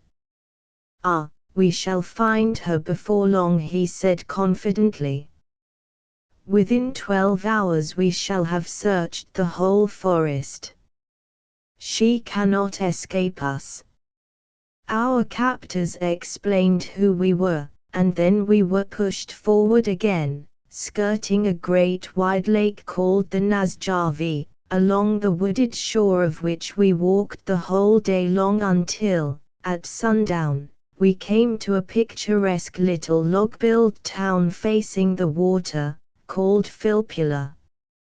Here we obtained a hasty meal, and afterwards took the train down to Abo, where we arrived next morning, after a very uncomfortable and sleepless journey. At 9 o'clock I stood in the Big Bear office of Michael Boransky, where only a few days before we had had such a heated argument. As soon as the chief of police entered, he recognized me under arrest, and dismissed my guards with a wave of the hand, all save the officer who had brought me there. The Finnish driver and the old woodcutter were in another room, therefore I stood alone with the police officer of Helsingfors and the chief of police at Abo. The latter listened to the officer's story of my arrest without saying a word. "The prisoner, Your Excellency, desired to be brought here to you before being taken to Helsingfors. He said you would be aware of the facts." "And so I am," remarked Boransky, with a smile. "There is no conspiracy. You must at once release this gentleman and the other 2 prisoners." "But, Excellency, the Governor-General has issued orders for the prisoner's arrest and deportation to Helsingfors." "That may be. But I am chief of police in Abo, and I release him." The officer looked at me in such blank astonishment that I could not resist smiling. "I am well aware of the reason of this Englishman's visit to the north," added Boransky. "More need not be said. Has the lady been arrested?"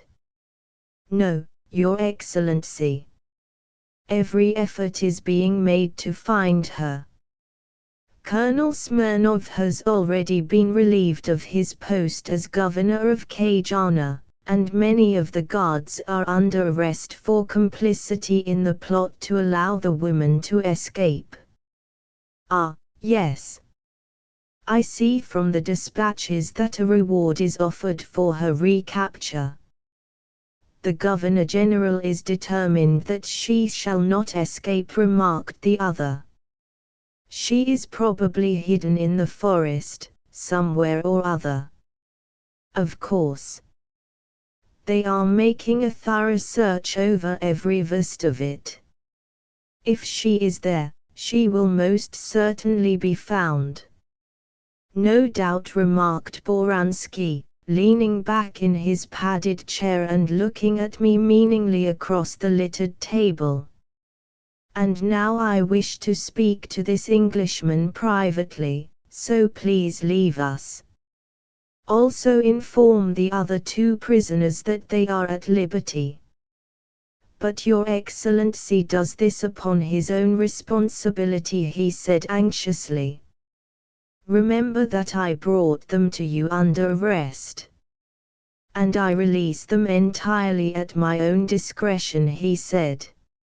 As Chief of Police of this province, I am permitted to use my jurisdiction, and I exercise it in this matter.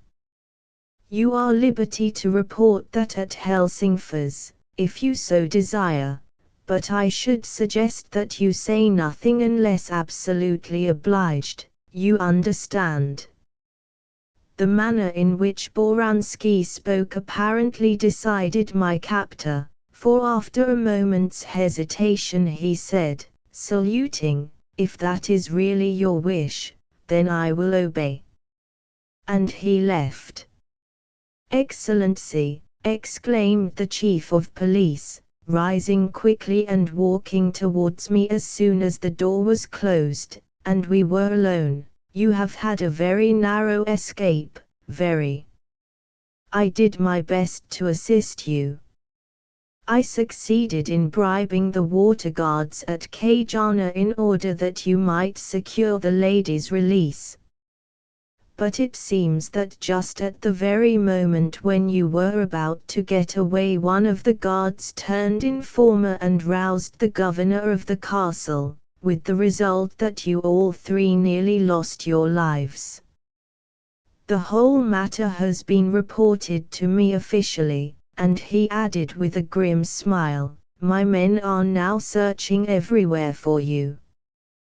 But why is Baron Oberg so extremely anxious to recapture Miss Heath? I asked earnestly. I have no idea, was his reply. The secret orders from Helsingfors to me are to arrest her at all hazards, alive or dead. Which means that the Baron would not regret if she was dead, I remarked, in response to which he nodded in the affirmative. I told him of the faithful services of Felix, the Finlander, whereupon he said simply, I told you that you might trust him implicitly. But now that you have shown yourself my friend, I said, you will assist Miss Heath to escape this man, who desires to hold her prisoner in that awful place. They are driving her mad.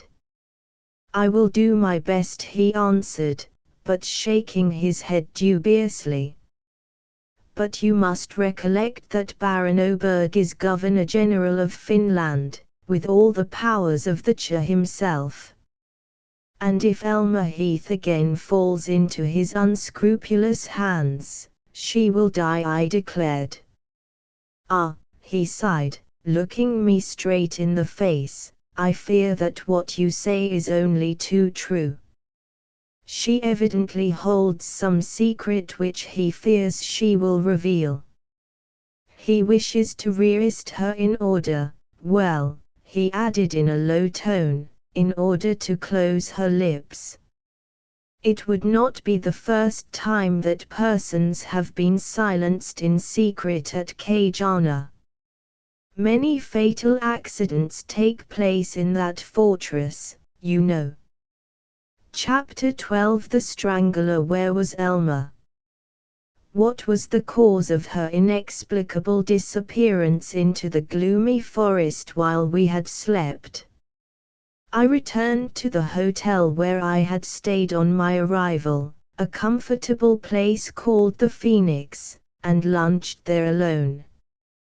Both Felix, the Finn, and my host, the woodcutter, had received their douceurs and left, but to the last named I had given instructions to return home at once and report by telegraph any news of my lost one.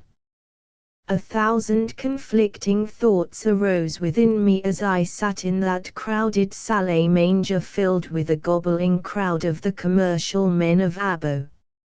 I recognized, now to deal with the most powerful man in that country, and I suffered a distinct disadvantage by being in ignorance of the reason he held that sweet English girl a prisoner.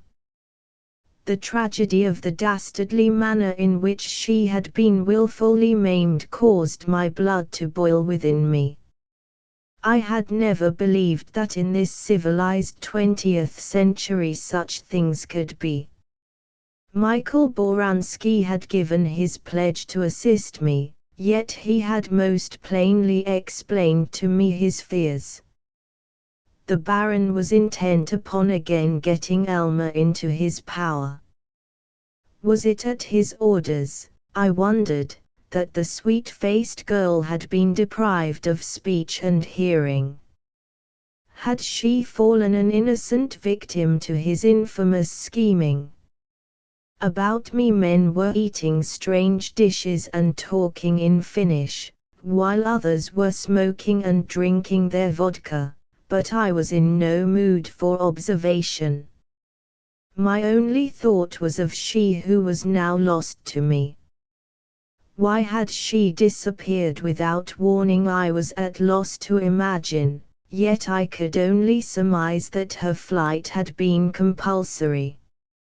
Some women possess a mysterious sense of intuition, a curious and indescribable faculty of knowing when evil threatens them, that presents a strange and puzzling problem to our scientists.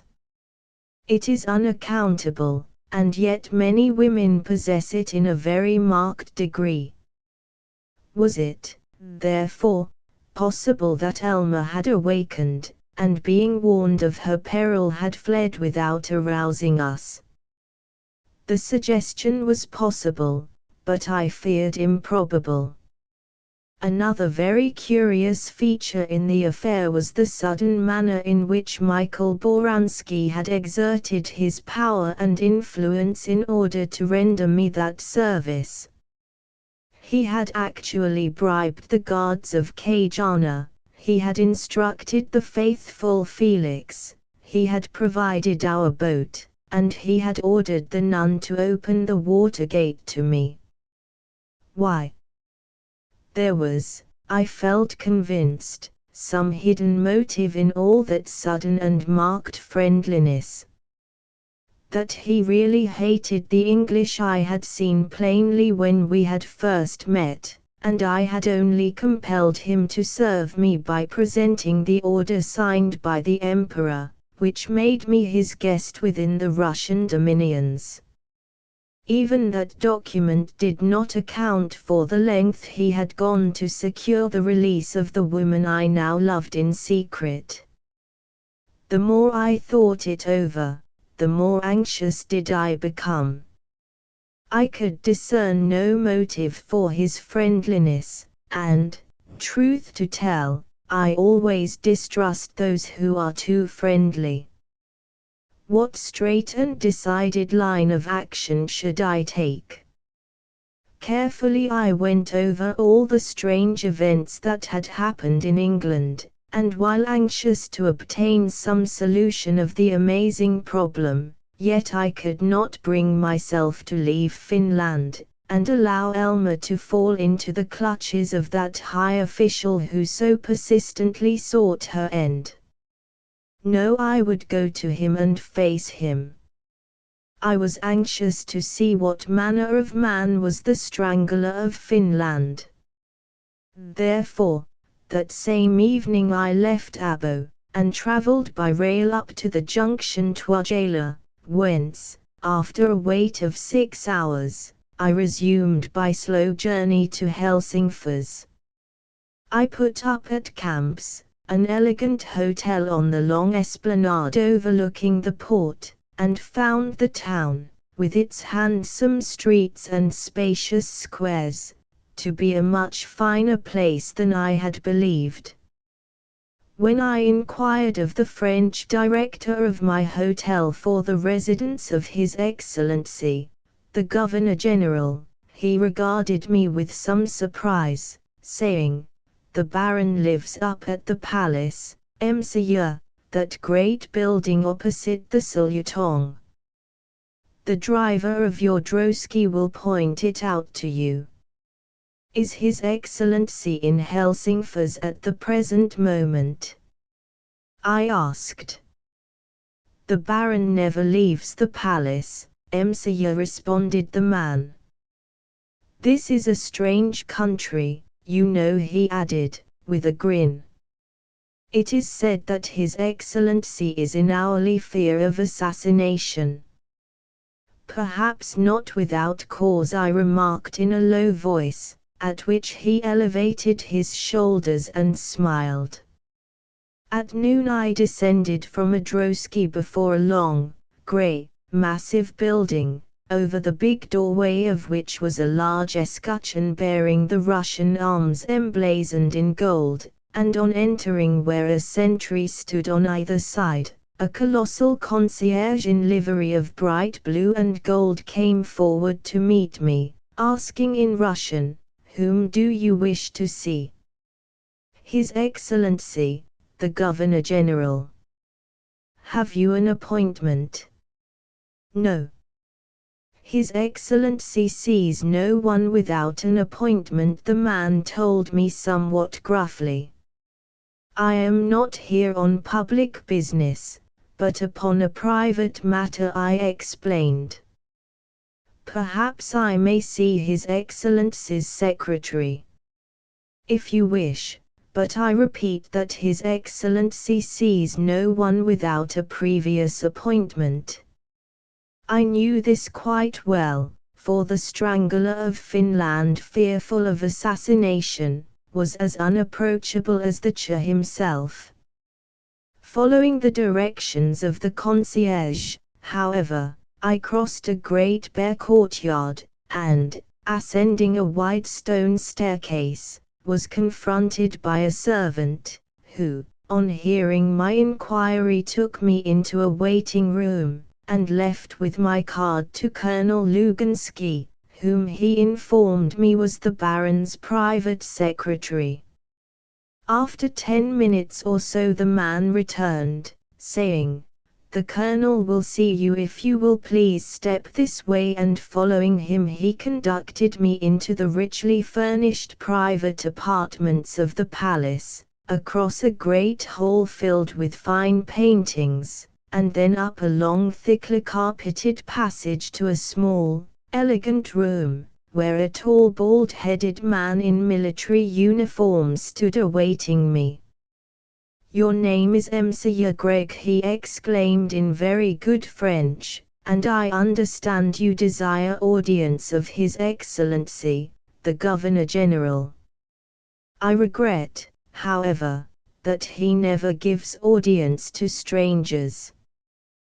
"The matter upon which I desire to see His Excellency is of a purely private and confidential nature," I said, for used as I was to the ways of foreign officialdom, I spoke with the same firm courtesy as himself. "I am very sorry, Monsieur, but I fear it will be necessary in that case for you to write to His Excellency, and mark your letter personal. It will then go into the Governor-General's own hands." "What I have to say cannot be committed to writing," was my reply. "I must see Baron Oberg upon a matter which affects him personally, and which admits of no delay." He glanced at me quickly, and then in a low voice inquired, "Is it in regard to a conspiracy?" His question instantly suggested to me a ruse, and I replied in the affirmative. "Then you can place the facts before me without the slightest hesitation," he said, going to the door and slipping the bolt into its socket.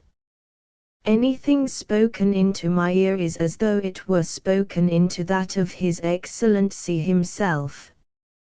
I much regret, Monsieur the Colonel, that I must see the Baron in person. Has the plot assassination as its object, or revolt? He asked pointedly. That I will explain to the Baron only. But I tell you he will not see you. We have so many persons here with secret information concerning Finnish conspiracies against our Russian rule. Why, if His Excellency saw everyone who desired to see him, he would be compelled to give audience the whole 24 hours round. At a glance I saw that this elegant colonel, who seemed to take the greatest pride over his exquisitely kept person and his spotless uniform, did not intend to allow me the satisfaction of an audience of that most hated official of the Czar. The latter was in fear of the dagger, the pistol, or the bomb, and consequently hedged himself in by persons of the colonel's type, courteous, diplomatic, but utterly unbending. After some further argument, I said at last in a firm tone, I wish to impress upon you the extreme importance of the information I have to impart, and can only repeat that it is a matter concerning His Excellency privately. Will you therefore do me the favor to take my name to him? His Excellency refuses to be troubled with the names of strangers, was his cold reply, as he turned over my card in his hand. But if I write upon it the nature of my business, and enclose it in an envelope, will you then take it to him? I suggested. He hesitated for a short time, twisting his mustache, and then replied with great reluctance, well, if you are so determined, you may write your business upon your card. I therefore took out one, and on the back wrote in French the words which I knew must have the effect of obtaining an audience for me, to give information regarding Miss Elmer Heath. This I enclosed in the envelope he handed to me, when, ringing a bell, he handed it to the footman who appeared, with orders to take it to His Excellency and await a reply. The response came in a few minutes. His Excellency will give audience to the English Monsieur. Then I rose and followed the footman through several wide corridors filled with palms and flowers, which formed a kind of winter garden, until we crossed a red-carpeted anteroom, where two statuesque sentries stood on guard, and the man conducting me rapped at the great polished mahogany doors of the room beyond. A voice responded, the door was opened, and I found myself in a high, beautifully painted room, with long windows hung with pastel blue silk with heavy gilt fringe, a pastel blue carpet, and upon the opposite wall a great canopy of rich purple velvet bearing the double-headed eagle embroidered in gold. The apartment was splendidly decorated, and in the center of the parquet floor, with his back to the light, was the thin, wiry figure of an elderly man in a funereal frock coat, in the lapel of which showed the red and yellow ribbon of the Order of Saint Anne. His hands were behind his back, and he stood purposely in such a position that when I entered I could not at first see his face against the strong, grey light behind. But when the footman had bowed and retired and we were alone, he turned slightly, and I then saw that his bony face, with high cheekbones, slight grey side whiskers, hard mouth and black eyes set closely together, was one that bore the mark of evil upon it, the keen, sinister countenance of one who could act without any compunction and without regret. Truly one would not be surprised at any cruel, dastardly action of a man with such a face, the face of an oppressor. Well, he snapped in French in a high-pitched voice. You want to see me concerning that mad English girl? What picturesque lies do you intend to tell me concerning her? I have no intention of telling any untruths concerning her, was my quick response, as I faced him unflinchingly. She has told me sufficient to. She has told you something. Ah. I guessed as much. I expected this. And I saw that his thin, crafty face went pale, while his eyes glanced evilly upon me. He believed that she had revealed to me her secret. He placed his hand upon the back of a chair wherein was concealed an electric button, and next instant a little stout man in shabby black appeared as though by magic through a secret door hidden in the dark paneling of the audience chamber, the man who was his personal guard against the plots for his assassination. His Excellency spoke, and the words he uttered staggered me. I stood aghast. "Seize that man," he cried, pointing to me. "He is armed. He has just threatened to kill me. He is the man against whom we were recently warned, the Englishman." "Ah!" I cried, standing before the thin-faced official of the Czar, the unscrupulous man who had crushed Finland beneath the iron heel of Russia, and who, by his lying allegation, now held me in his power. "I see your object, Baron Oberg. You intend to arrest me as a conspirator. Search the fellow. He has a revolver there in his hip pocket," declared the Governor-General, and in an instant the short, ferret-eyed little man had run his hands down me and felt my weapon. I drew it forth and handed it to him, saying, "You are quite welcome to it if you fear that I am here with any sinister motive." He obtained admission by a clever ruse, the Baron explained to the police agent. And then he threatened me. "It's untrue," I protested hotly. "I have merely called to see you regarding the young English lady, Elmer Heath, the unfortunate lady whom you consigned to the fortress of Kajana." "The mad woman, you mean," he laughed.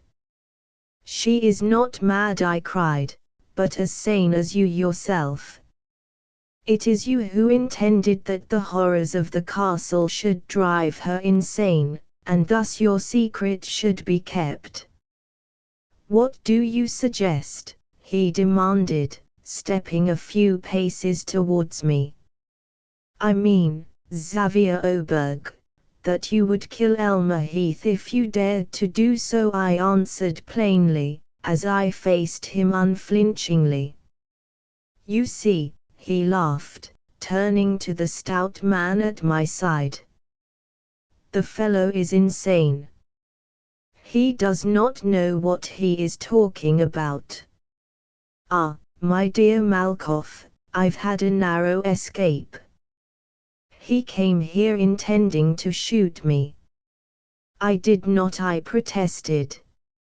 "I am here to demand satisfaction on behalf of Miss Heath." "Oh, well, if the lady cares to come here herself, I will give her the satisfaction she desires," was his crafty reply. "The lady has escaped you, and it is therefore hardly likely she will willingly return to Helsingfors," I said. "It was you who succeeded, by throwing the guard into the water, in abducting her from the castle," he remarked. But he added sneeringly, with a sinister smile, I presume your gallantry was prompted by affection, eh? That is my own affair. A deaf and dumb woman is surely not a very cheerful companion. And who caused her that affliction? I cried hotly. When she was at Chichester she possessed speech and hearing as other girls. Indeed, she was not afflicted when on board the Lola in Leghorn harbour only a few months ago. Perhaps you recollect the narrow escape the yacht had on the Meloria sands. His eyes met mine, and I saw by his drawn face and narrow brows that my words were causing him the utmost consternation. My object was to make him believe that I knew more than I really did, to hold him in fear, in fact.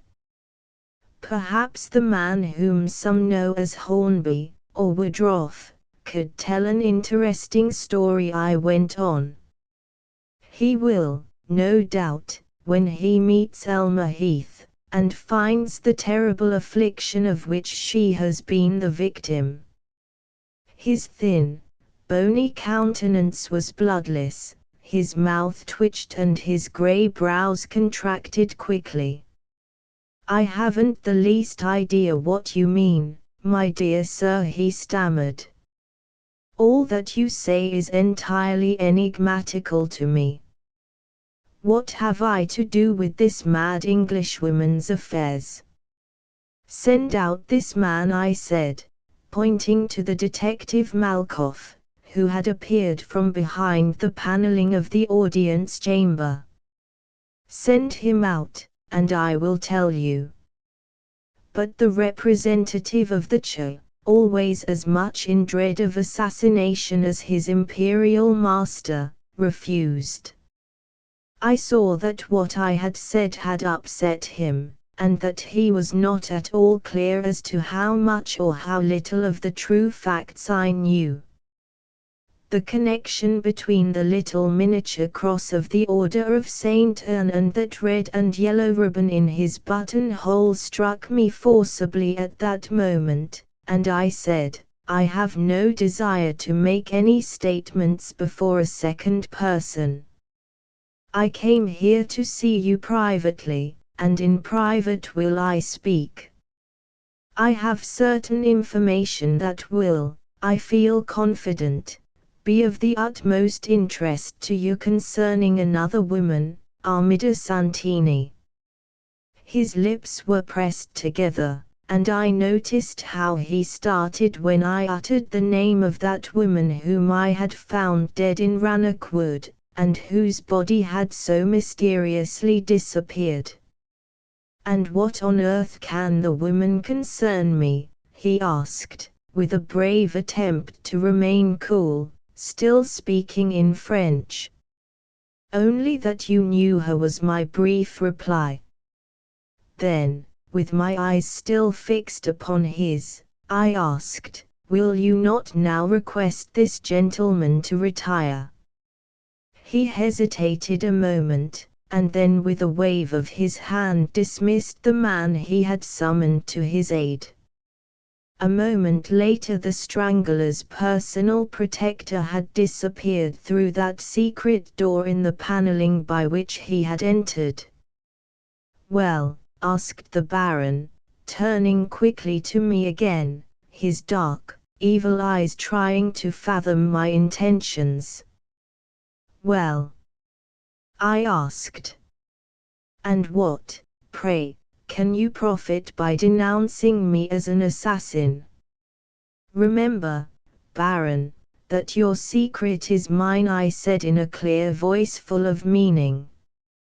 And your intention is blackmail, eh? He snapped, walking to the window and back again. How much do you want? My intention is nothing of the kind. My object is to avenge the outrageous injury to Elmer Heath. Of course. That is only natural, Monsieur, if you have fallen in love with her, he said. But are not your intentions somewhat ill-advised considering her position as a criminal lunatic? She is neither, I protested quickly. Very well. You know better than myself, he laughed. The offense for which she was condemned to confinement in a fortress was the attempted assassination of Madame Vekuroff, wife of the general commanding the Uleaborg military division. Assassination! I cried. Have you actually sent her to prison as a murderess? I have not. The criminal court of Abo did so, he said dryly. The offense has since been proved to have been the outcome of a political conspiracy, and the Minister of the Interior in Petersburg last week signed an order for the prisoner's transportation to the island of Saghalien. Ah! I remarked with set teeth. Because you fear lest she shall write down your secret. You are insulting. You evidently do not know what you are saying, he exclaimed resentfully. I know what I am saying quite well. You have requested her removal to Saghalien in order that the truth shall be never known. But Baron Oberg, I added with mock politeness, you may do as you will, you may send Elmer Heath to her grave, you may hold me prisoner if you dare, but there are still witnesses of your crime that will rise against you. In an instant he went ghastly pale, and I knew that my blind shot had struck its mark. The man before me was guilty of some crime, but what it was only Elma herself could tell. That he had had her arrested for an attempted political assassination only showed how ingeniously and craftily the heartless ruler of that ruined country had laid his plans. He feared Elma, and therefore had conspired to have her sent out to that dismal penal island in the far-off Pacific. You do not fear arrest, Monsieur? He asked, as though with some surprise. Not in the least, at least, not arrest by you. You may be the representative of the Emperor in Finland, but even here there is justice for the innocent. A sinister smile played around the thin, grey lips of the man whose very name was hated through the great empire of the Czar, and was synonymous of oppression, injustice, and heartless tyranny. All I can repeat, he said, is that if you bring the young Englishwoman here I shall be quite prepared to hear her appeal. And he laughed harshly. You ask that because you know it is impossible, I said, whereat he again laughed in my face, a laugh which made me wonder whether Elma had not already fallen into his hands. The uncertainty of her fate held me in terrible suspense. I merely wish to impress upon you the fact that I have not the slightest interest whatsoever in the person in question, he said coldly. You seem to have formed some romantic attachment towards this young woman who attempted to poison Madame Vekuroff, and to have succeeded in rescuing her from Kajana. You afterwards disregard the fact that you are liable to a long term of imprisonment yourself, and actually have the audacity to seek audience of me and make all sorts of hints and suggestions that I have held the woman a prisoner for my own ends. Not only do I repeat that, Baron Oberg, I said quickly, but I also allege that it was at your instigation that in Siena an operation was performed upon the unfortunate girl which deprived her of speech and hearing. At my instigation? Yes, at yours. He laughed again, but uneasily, a forced laugh, and leaned against the edge of the big writing table near the window. "Well, what next?" he inquired, pretending to be interested in my allegations. "What do you want of me?" "I desire you to give the Mademoiselle Heath her complete freedom," I said. "Is that all?" "All, for the present. But her future is not in my hands. The minister in Petersburg has decreed her removal to Saghalien as a person dangerous to the state. Which means that she will be ill-treated, knouted to death, perhaps. We do not use the knout in the Russian prisons nowadays," he said briefly.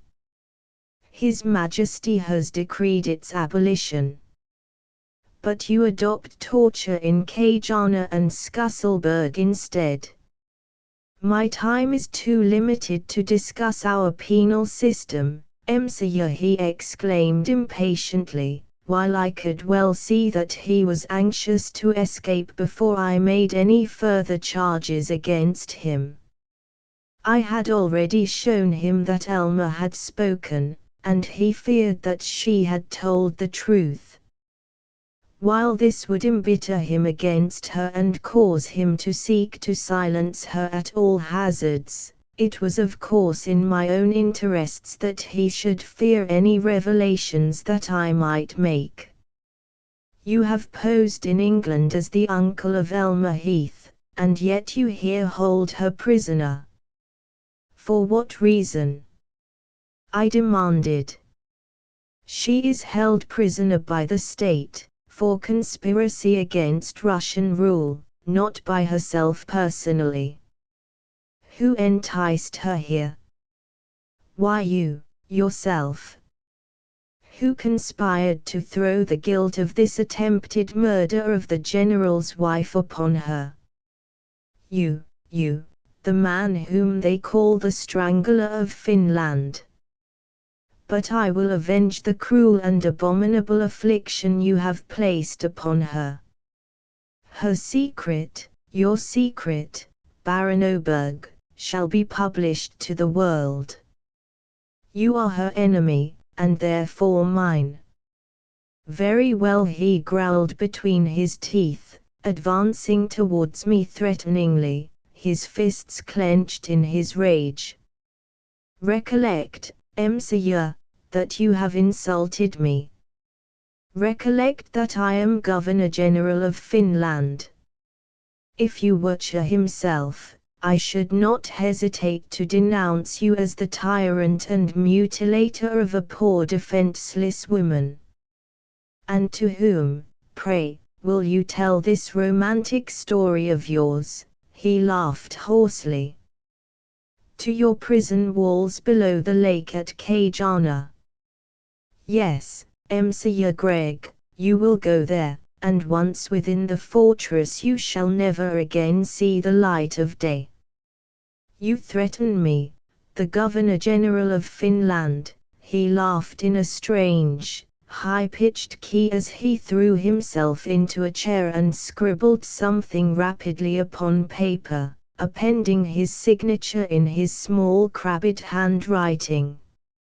"I do not threaten," I said in open defiance, "I shall act."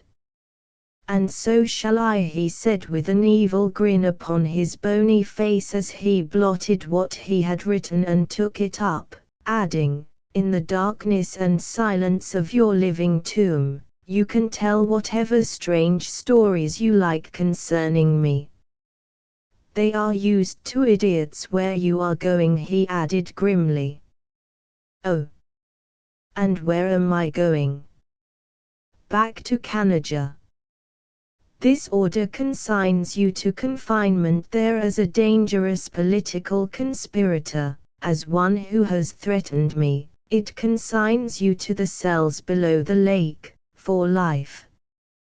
I laughed aloud, and my hand sought my wallet wherein was that all-powerful document, the order of the Emperor, which gave me, as an imperial guest, immunity from arrest.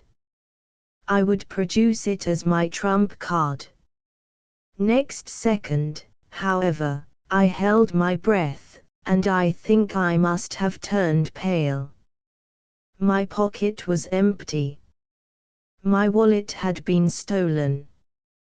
Entirely and helplessly I had fallen into the hands of the tyrant of the Czar. His own personal interest would be to consign me to a living tomb in that grim fortress of Queux, the horrors of which were unspeakable.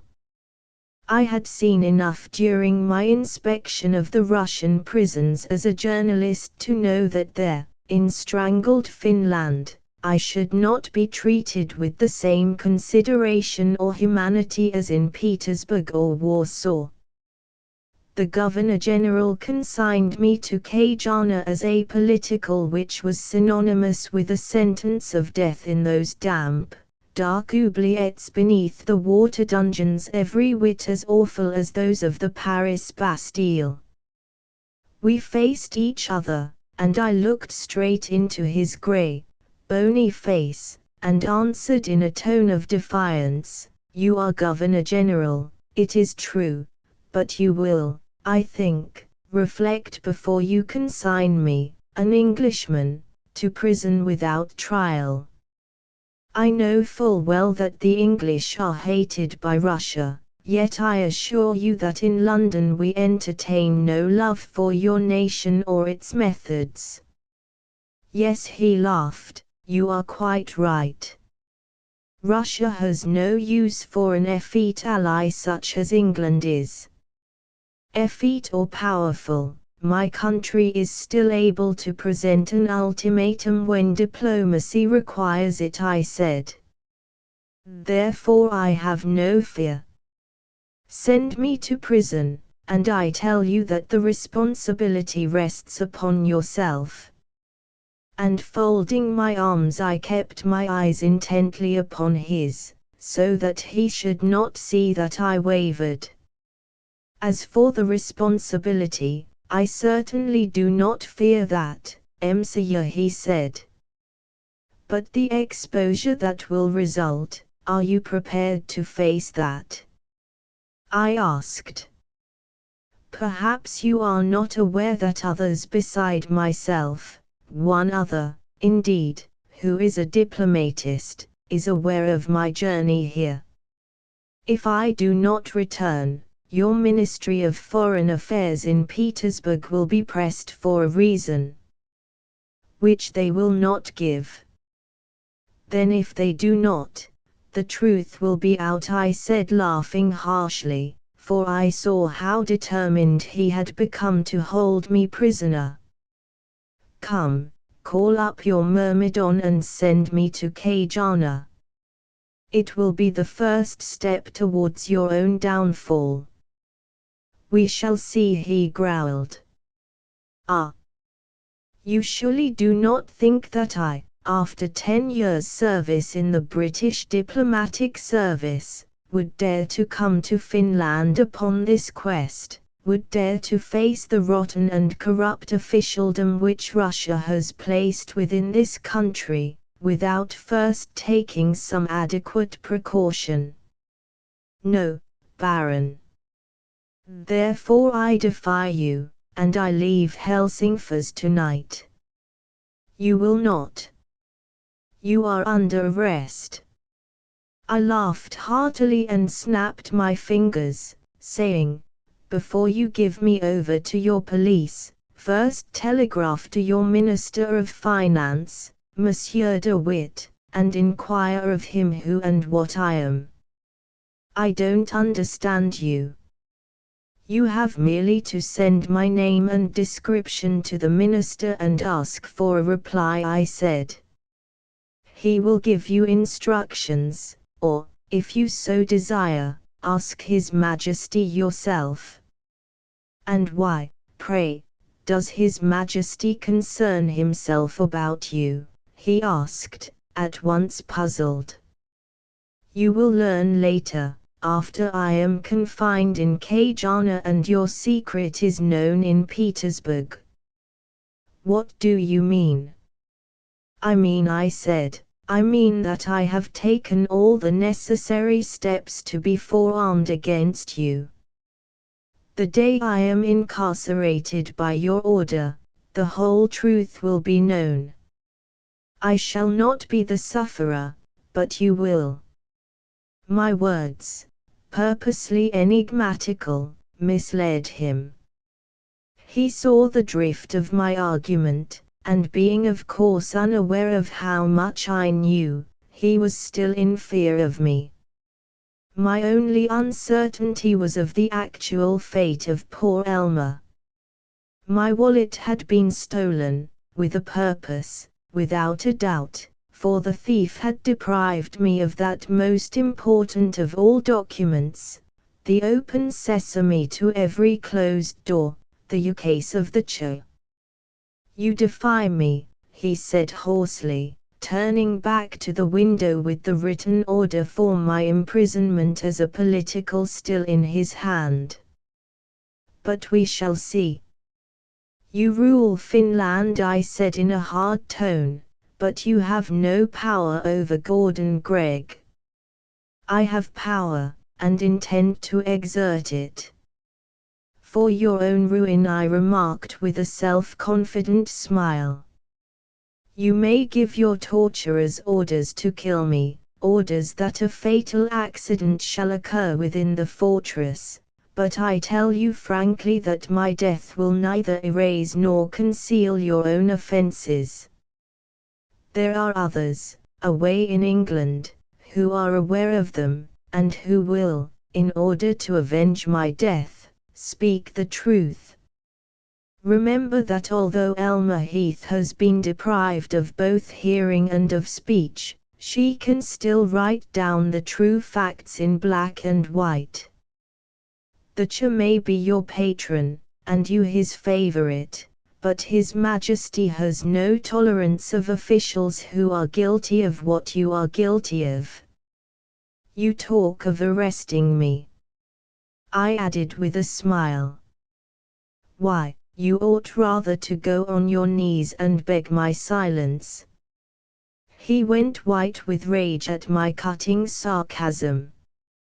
He literally boiled over, for he saw that I was quite cool and had no fear of him or of the terrible punishment to which he intended to consign me. Besides which, he was filled with wonder regarding the exact amount of information which Elmer had imparted to me. There are certain persons, I went on, to whom it would be of intense interest to know the true reason why the steam yacht Lola put into Leghorn, why I was entertained on board her, why the safe in the British consulate was rifled, and why the unfortunate girl, kept a prisoner on board, was taken on shore just before the hurried sailing of the vessel. And there are other mysteries which the English police are trying to solve, namely, the reason Armida Santini and a man disguised as her husband died in Scotland at the hand of an assassin. But surely I need say no more.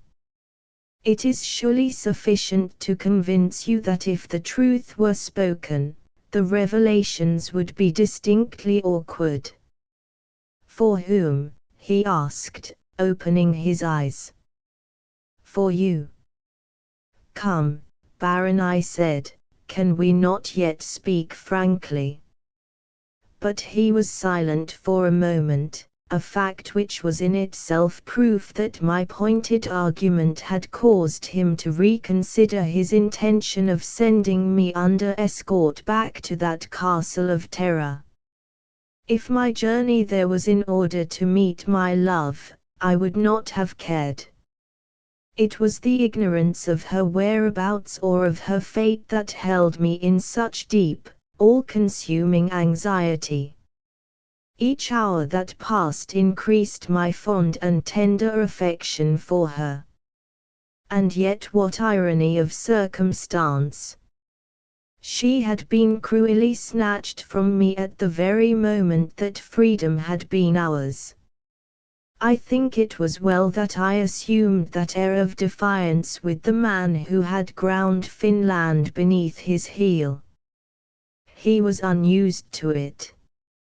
No one dared to go against his will, or to utter taunt or threat to him. He was paramount, with all the powers of an emperor, the power, indeed, of life and death.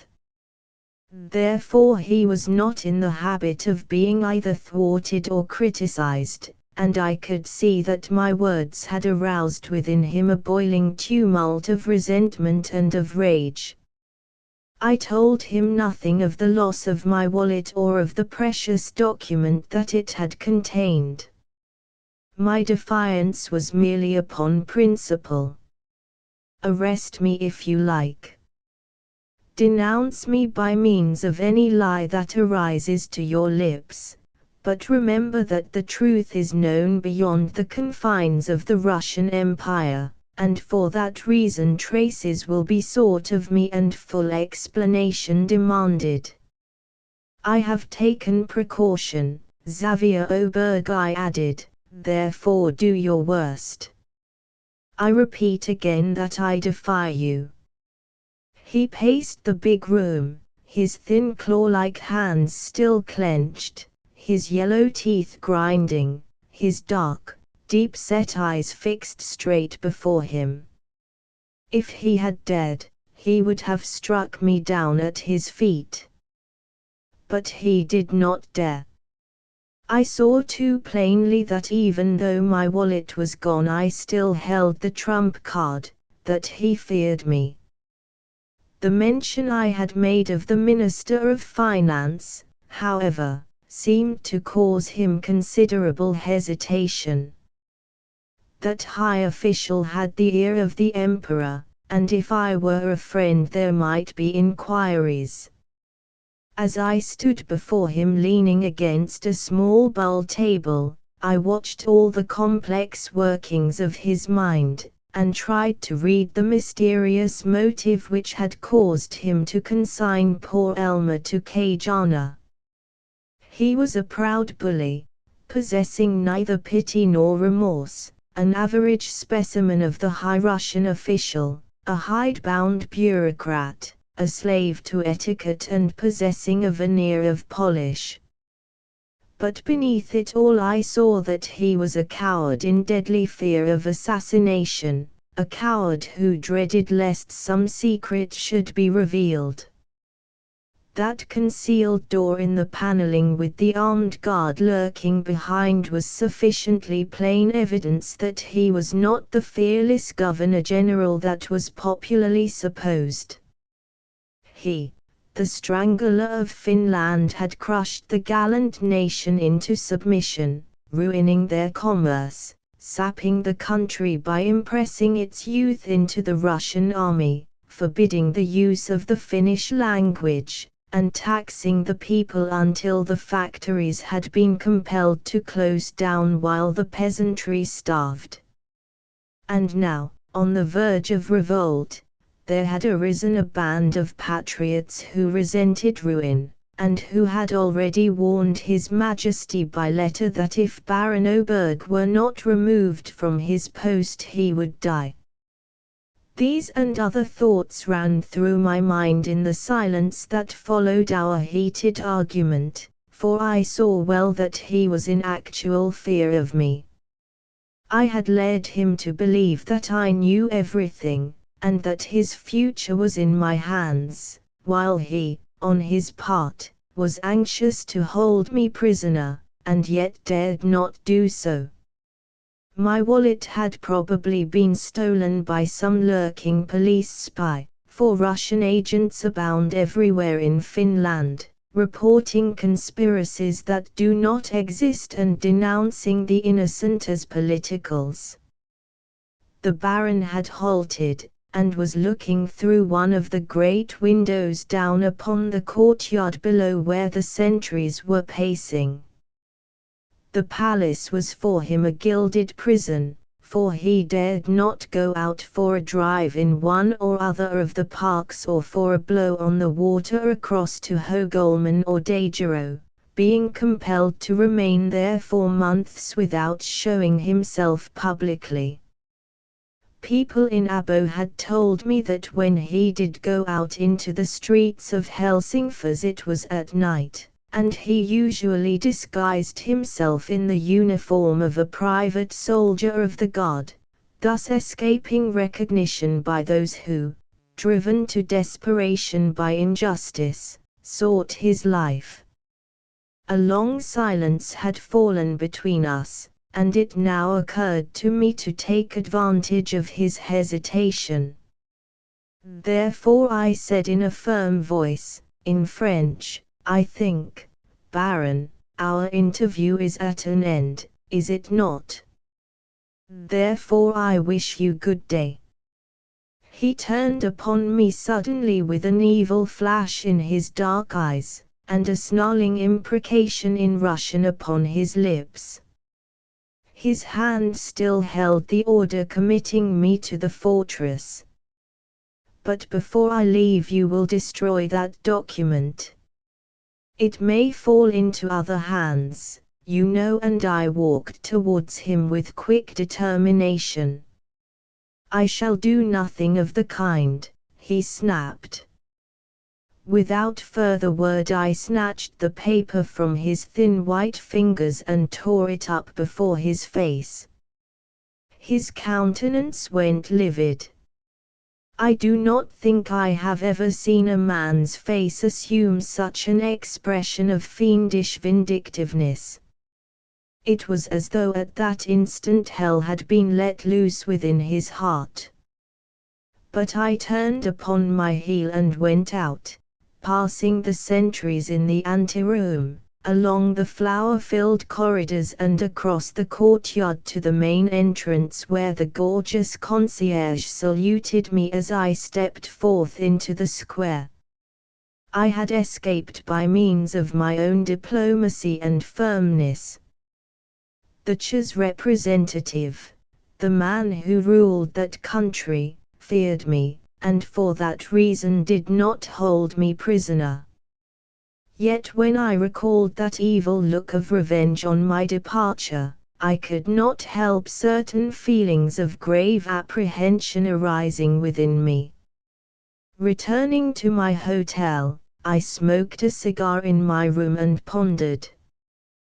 Where was Elmer?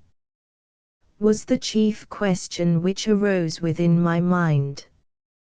By remaining in Helsingfors I could achieve nothing further, now that I had made the acquaintance of the oppressor, whereas if I returned to Abo I might perchance be able to obtain some clue to my love's whereabouts. I call her my love because I both pitied and loved the poor afflicted girl who was so helpless and defenseless. Therefore I took the midnight train back to Abo, arriving at the hotel next morning. After an hour's rest I set out anxiously in search of Felix, the droska driver. I found him in his log-built house in the Ludno quarter, and when he asked me in I saw, from his face, that he had news to impart. "Well?" I inquired.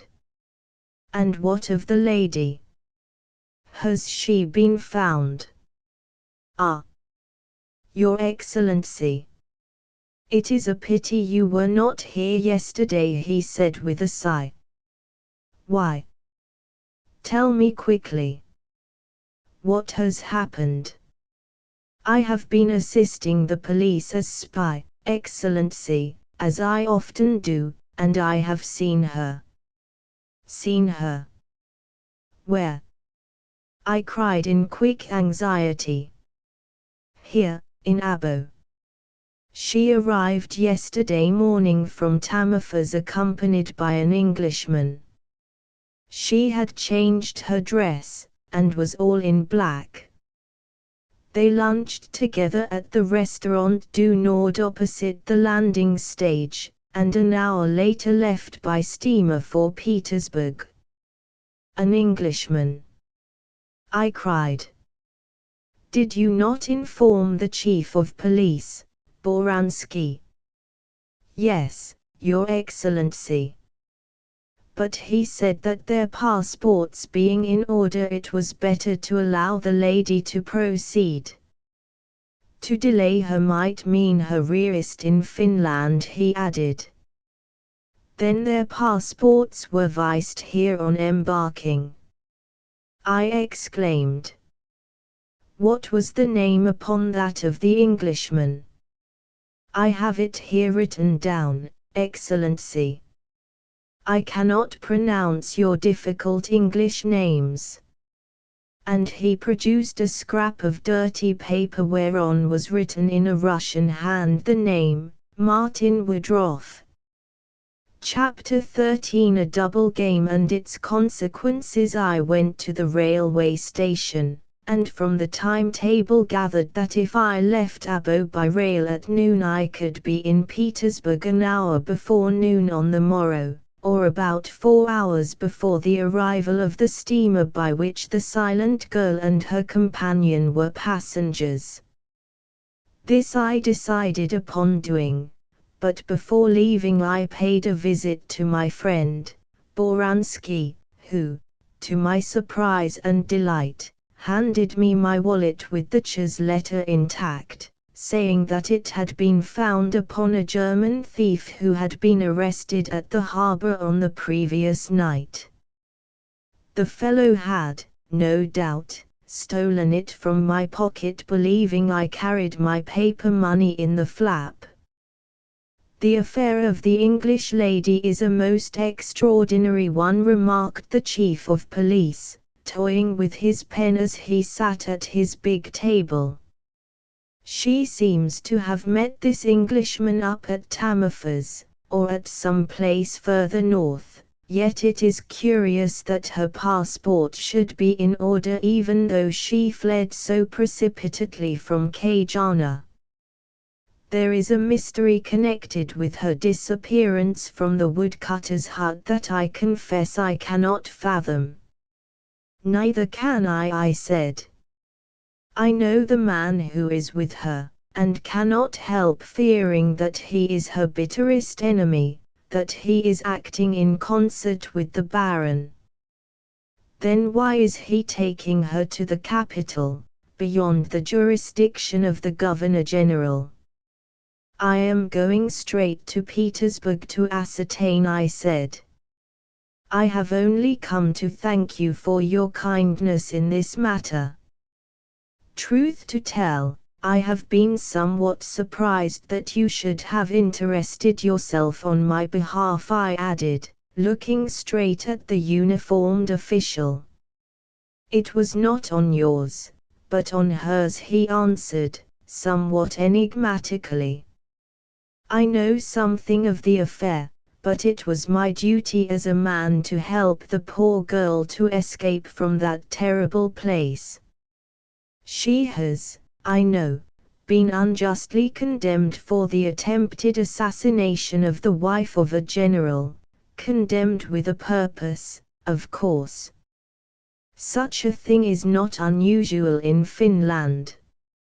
Abominable! I cried. Oberg is a veritable fiend. But the man only shrugged his shoulders, saying, the orders of His Excellency the Governor-General have to be obeyed, whatever they are. We often regret, but we dare not refuse to carry them out. Russian rule is a disgrace to our modern civilization, I declared hotly. I have every sympathy with those who are fighting for freedom. Ah, you are not alone in that, he sighed, speaking in a low whisper, and glancing around. His Majesty would order reforms and ameliorate the condition of his people, if only it were possible. But he, like his officials, are powerless. Here we speak of the great uprising with bated breath, but we, alas, know that it must come one day very soon, and Finland will be the first to endeavor to break her bonds, and the Baron Oberg the first to fall. For nearly an hour I sat with him, surprised to find how, although his exterior was so harsh and uncouth, yet his heart really bled for the poor starving people he was so constantly forced to oppress. "I have ruined this town of Abo," he declared, quite frankly. "To my own knowledge 500 innocent persons have gone to prison, and another 200 have been exiled to Siberia. Yet what I have done is only at direct orders from Helsingfors, orders that are stern, pitiless and unjust. Men have been torn from their families and sent to the mines, women have been arrested for no offense and shipped off to Saghalien, and mere children have been cast into prison on charges of political conspiracy with their elders, in order to Russify the province. Only," he added anxiously, "I trust you will never repeat what I tell you. You have asked me why I assisted the English mademoiselle to escape from Kajana, and I have explained the reason. We ate a hearty meal in company at the Sampalana, a restaurant built like a Swiss chalet, and at noon I entered the train on the first stage of my slow, tedious journey through the great silent forests and along the shores of the lakes of southern Finland, by way of Tavestus and Viborg, to Petersburg. I was alone in the compartment, and sat moodily watching the panorama of wood and river as we slowly wound up the tortuous ascents and descended the steep gradients. I had not even a newspaper with which to while away the time, only my own apprehensive thoughts of whither my helpless love was being conducted. Surely to no man was there ever presented such a complicated problem as that which I was now trying so vigorously to solve. I loved Elma Heath. The more I reflected, the deeper did her sweet countenance and tender grace impress themselves upon my heart. I loved her, therefore I was striving to overtake her.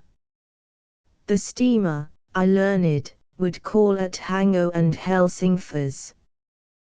Would they, I wonder, disembark at either of those places? Was the man whom I had known as Hornby, the owner of the Lola, taking her to place her again in the fiendish hands of Xavier Oberg? The very thought of it caused me to hold my breath.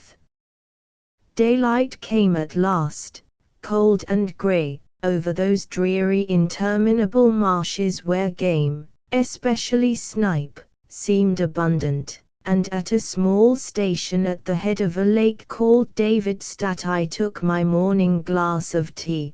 Then we resumed our journey down to Viborg, where a short, thick-set Russian of the commercial class, but something of a dandy, entered my compartment, and we left express for Petersburg. We had passed by a small station called Galatsina, near which were many villas occupied in summer by families from Petersburg, and were traveling through the dense gloomy pine woods, when my fellow traveler, having asked permission to smoke, commenced to chat affably. He seemed a pleasant fellow, and told me that he was a wool merchant, and that he had been having a pleasant vacation trout fishing in the Vuoski above the falls of the Imatra, where the pools between the rapids abound with fish. He had told me that on account of the shore being so full of weeds and the clearness of the water, fishing from the banks was almost an impossibility, and how they had to accustom themselves to troll from a boat so small as to only accommodate the rower and the fisherman. Then he remarked suddenly, You are English, I presume, possibly from Helsingfors. No, I answered. From Abo.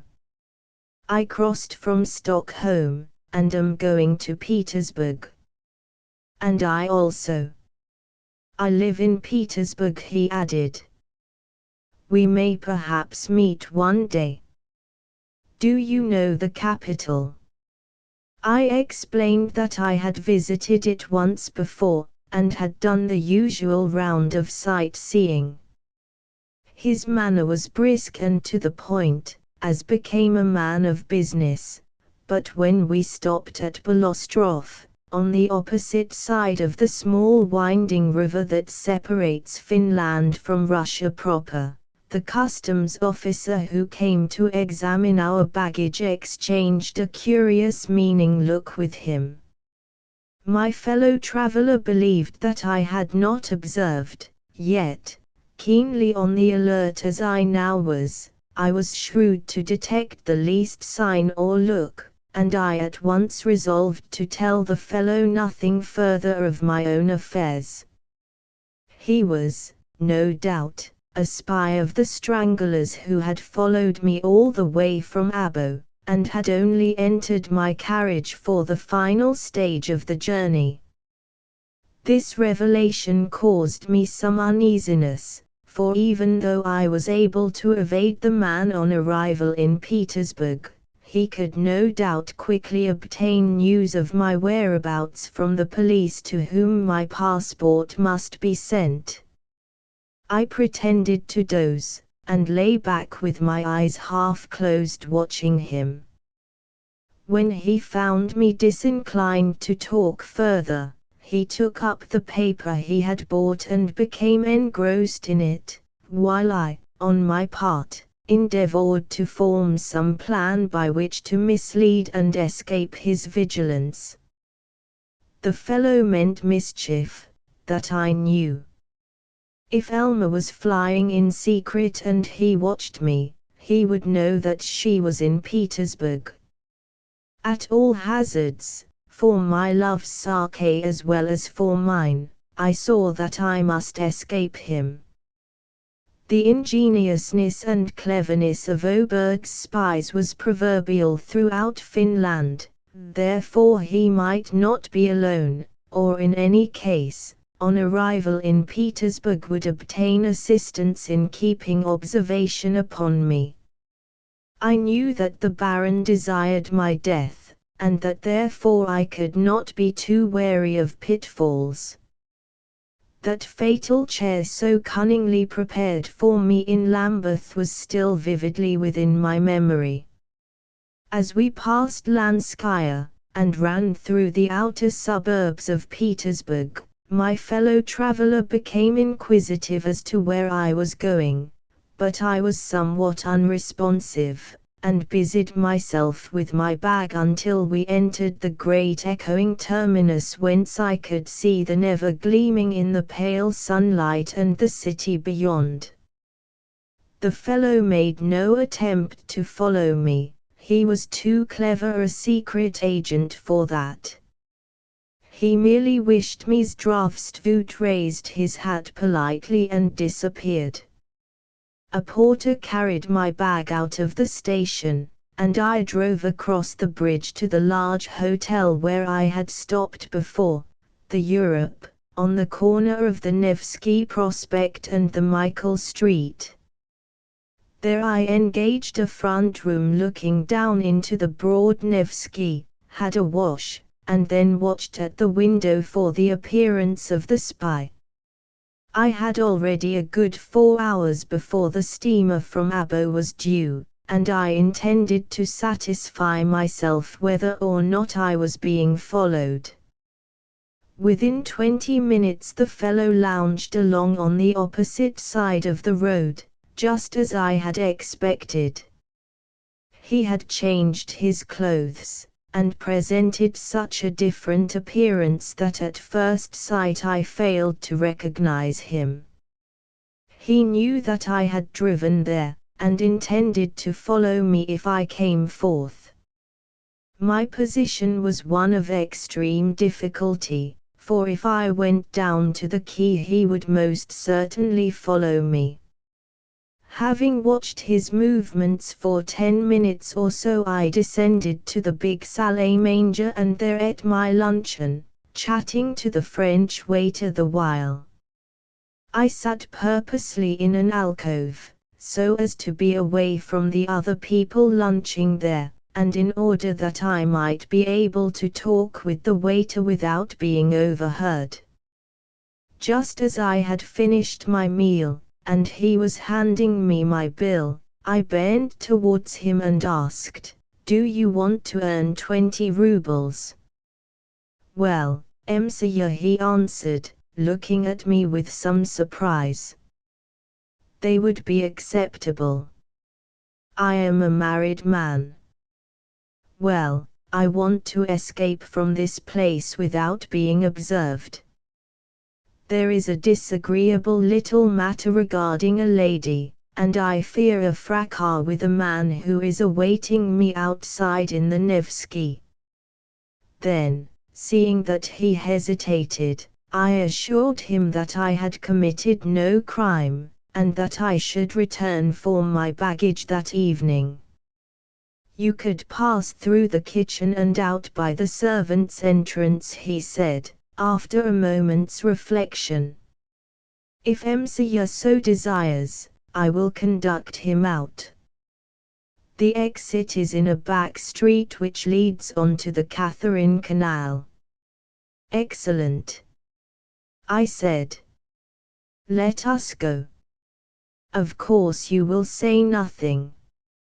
"Not a word, Monsieur," and he gathered up the notes plus 20 rubles with which I paid my bill, and taking my hat I followed him to the end of the salle manger behind a high wooden screen, across the huge kitchen, and then through a long stone corridor at the end of which sat a gruff old doorkeeper.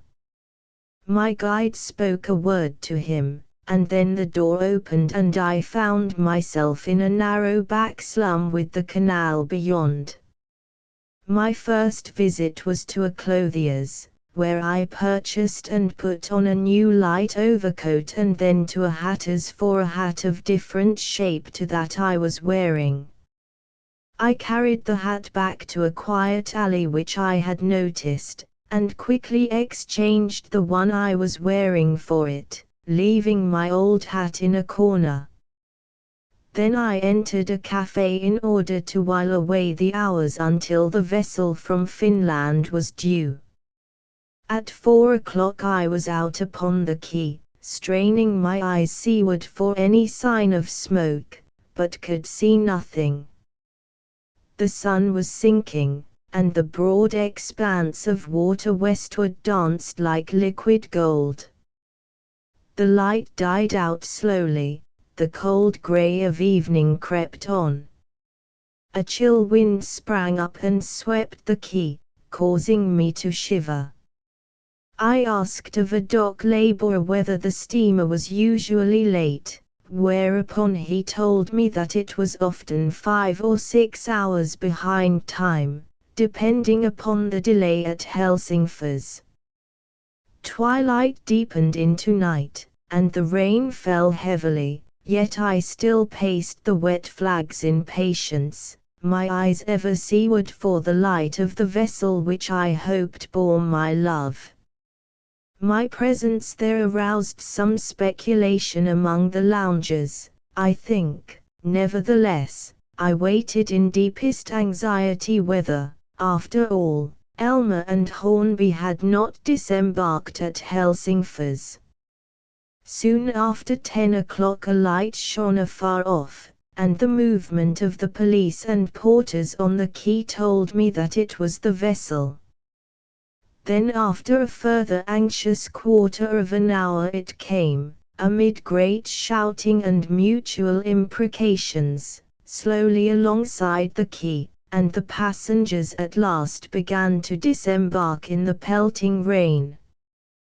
One after another they walked up the gangway, filing into the passport office and on into the custom house, people of all sorts and all grades, Swedes, Germans, Finns, and Russians, until suddenly I caught sight of two figures, one a man in a big tweed traveling coat and a golf cap, and the other the slight figure of a woman in a long dark cloak and a woolen tam o' shanter. The electric rays fell upon them as they came up the wet gangway together, and there once again I saw the sweet face of the silent woman whom I had grown to love with such fervent desperation. The man behind her was the same who had entertained me on board the Lola, the man who was said to be the lover of the fugitive Muriel Lathcowart. Without betraying my presence I watched them pass through the passport office and custom house, and then, overhearing the address which Martin Woodruff gave the Isvashchik, I stood aside, wet to the skin, and saw them drive away. At 11 o'clock on the following day I found myself installed in the Hôtel de Paris, a comfortable hostelry in the Little Mosquée, having succeeded in evading the vigilance of the spy who had so cleverly followed me from Abo, and in getting my suitcase round from the Hotel Europe. I was beneath the same roof as Elma, although she was in ignorance of my presence. Anxious to communicate with her without Woodruff's knowledge, I was now awaiting my opportunity. He had, it appeared, taken for her a pleasant front room with sitting room adjoining on the first floor, while he himself occupied a room on the third floor. The apartments he had engaged for her were the most expensive in the hotel, and as far as I could gather from the French waiter whom I judiciously tipped, he appeared to treat her with every consideration and kindness. "Ah, poor young lady," the man exclaimed as he stood in my room answering my questions, "what an affliction! She writes down all her orders, for she can utter no word. Has the Englishman received any visitors?" I asked. "One man, a Russian, an official of police, I think. If he receives anyone else, let me know," I said. "And I want you to give Mademoiselle a letter from me in secret." "Bien, monsieur." I turned to the little writing table and scribbled a few hasty lines to my love, announcing my presence, and asking her to grant me an interview in secret as soon as Woodruff was absent. I also warned her of the search for her instigated by the Baron, and urged her to send me a line in reply. The note was delivered into her hand, but although I waited in suspense nearly all day she sent no reply. While Woodruff was in the hotel I dared not show myself lest he should recognize me. Therefore I was compelled to sham indisposition and to eat my meals alone in my room. Both the means by which she had met Martin Woodruff and the motive were equally an enigma. By that letter she had written to her schoolfellow it was apparent that she had some secret of his, for had she not wished to send him a message of reassurance that she had divulged nothing? This would seem that they were close friends, yet, on the other hand, something seemed to tell me that he was acting falsely, and was really an ally of the Baron's. Why had he brought her to Petersburg? If he had desired to rescue her he would have taken her in the opposite direction, to Stockholm, where she would be free, whereas he took her, an escaped prisoner, into the very midst of peril. It was true that her passport was in order, yet I remembered that an order had been issued for her transportation to Saghalien, and now once arrested she must be lost to me forever. This thought filled me with fierce anxiety. She was in Petersburg, that city where police spies swarm, and where every fresh arrival is noted and his antecedents inquired into. No attempt had been made to disguise who she was, therefore before long the police would undoubtedly come and arrest her as the escaped criminal from Kajana. For several hours I sat at my window watching the life and movement down in the street below, my mind full of wonder and dark forebodings. Was Martin Woodruff playing her false? Just after 6:30 the waiter entered, and handing me a note on a salver, said, "Mademoiselle has, I believe, only this moment been able to write in secret." I tore it open and read as follows: "Dear friend. I am so surprised. I thought you were still in Abo. Woodruff has an appointment at 8 o'clock on the other side of the city, therefore come to me at 8:15. I must see you, and at once. I am in peril. Elmer Heath." My love was in peril. It was just as I had feared. I thanked Providence that I had been sent to help her and extricate her from that awful fate to which the Strangler of Finland had consigned her. At the hour she named, after the waiter had come to me and announced the Englishman's departure, I descended to her sitting room and entered without rapping, for if I had rapped she could not, alas, have heard. The apartment was spacious and comfortable, thickly carpeted, with heavy furniture and gilding. Before the long window were drawn curtains of dark green plush, and on one side was the high stove of white porcelain with shining brass bands, while from her low lounge chair a slim wan figure sprang up quickly and came forward to greet me, holding out both her hands and smiling happily. I took her hands in mine and held them tightly in silence for some moments, as I looked earnestly into those wonderfully brilliant eyes of hers. She turned away laughing, a slight flush rising to her cheeks in her confusion. Then she led me to a chair, and motioned me to be seated. Ours was a silent meeting, but her gestures and the expression of her eyes were surely more eloquent than mere words.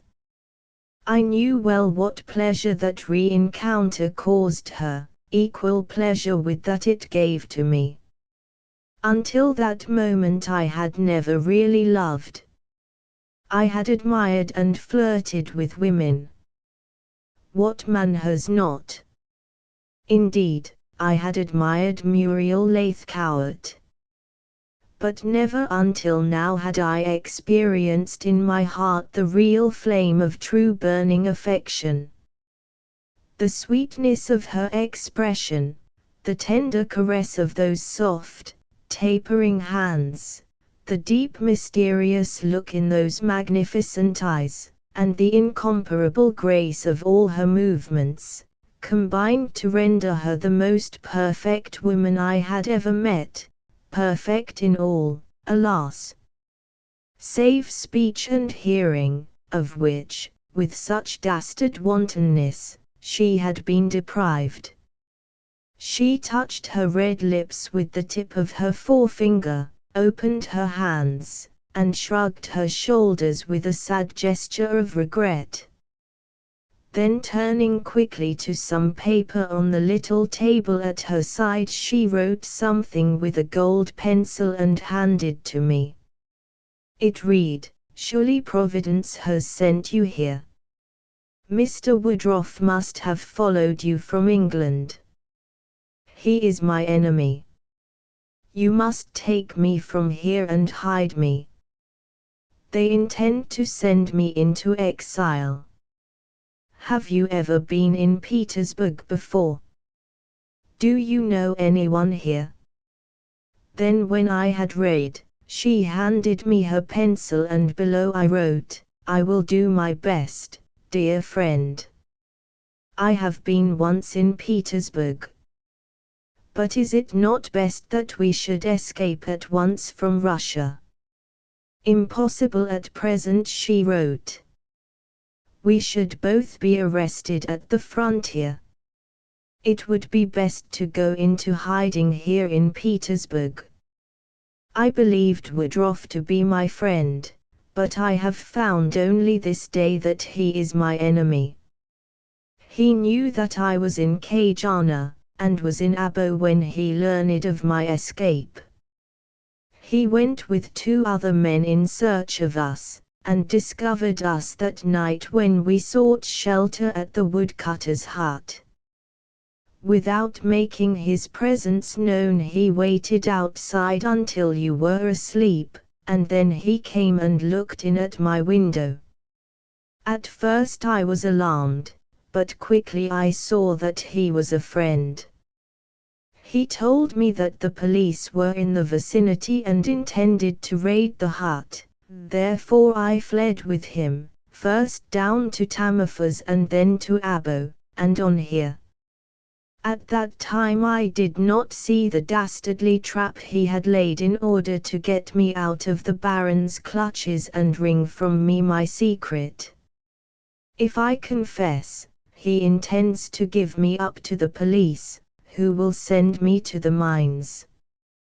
Does your secret concern him? I asked in writing. Yes, she wrote in response. It would be equally in his interests as well as those of Baron Oberg if I were sent to Sagalien and my identity effaced. I am a Russian subject, as I have already told you. Therefore with a ministerial order against me I am in deadliest peril. Trust in me, I scribbled quickly. I will act upon any suggestion you make. Have you any female friend in whom you could trust to hide you until this danger is past? There is one friend, a true friend. Will you take a note to her? She wrote, to which I instantly nodded in the affirmative. Then rising, she obtained some ink and pen and wrote a letter, the contents of which she did not show me before she sealed it. I sat watching her beautiful head bent beneath the shaded lamplight, catching her profile and noticing how eminently handsome it was, superb and unblemished in her youthful womanhood. I watched her write the superscription upon the envelope, Madame Olga Stasiulevich, Modist, Skradny Prospect, 231, Vasily Ostrov. I knew that the district was on the opposite side of the city, close to the Little Neva. Take a drosky at once, see her, and await a reply. In the meantime, I will prepare to be ready when you return, she wrote. If Olga is not at home, ask to see the Red Priest, in Russian, Krasnopasta. Return quickly, as I fear Woodruff may come back. If so, I am lost. I assured her I would not lose a single instant, and 5 minutes later I was tearing down the Moskaya in a drosky along the canal and across the Nicholas Bridge to the address upon the envelope. The house was, I found, somewhat smaller than its neighbors, but not let out in flats as the others. Upon the door was a large brass plate bearing the name, Olga Stasiulevich, Modes. I pressed the electric button, and in answer a tall, clean-shaven Russian servant opened the door. "Madam is not at home," was his brief reply to my inquiry. "Then I will see the Red Priest," I said in a lower tone. "I come from Elmer Heath."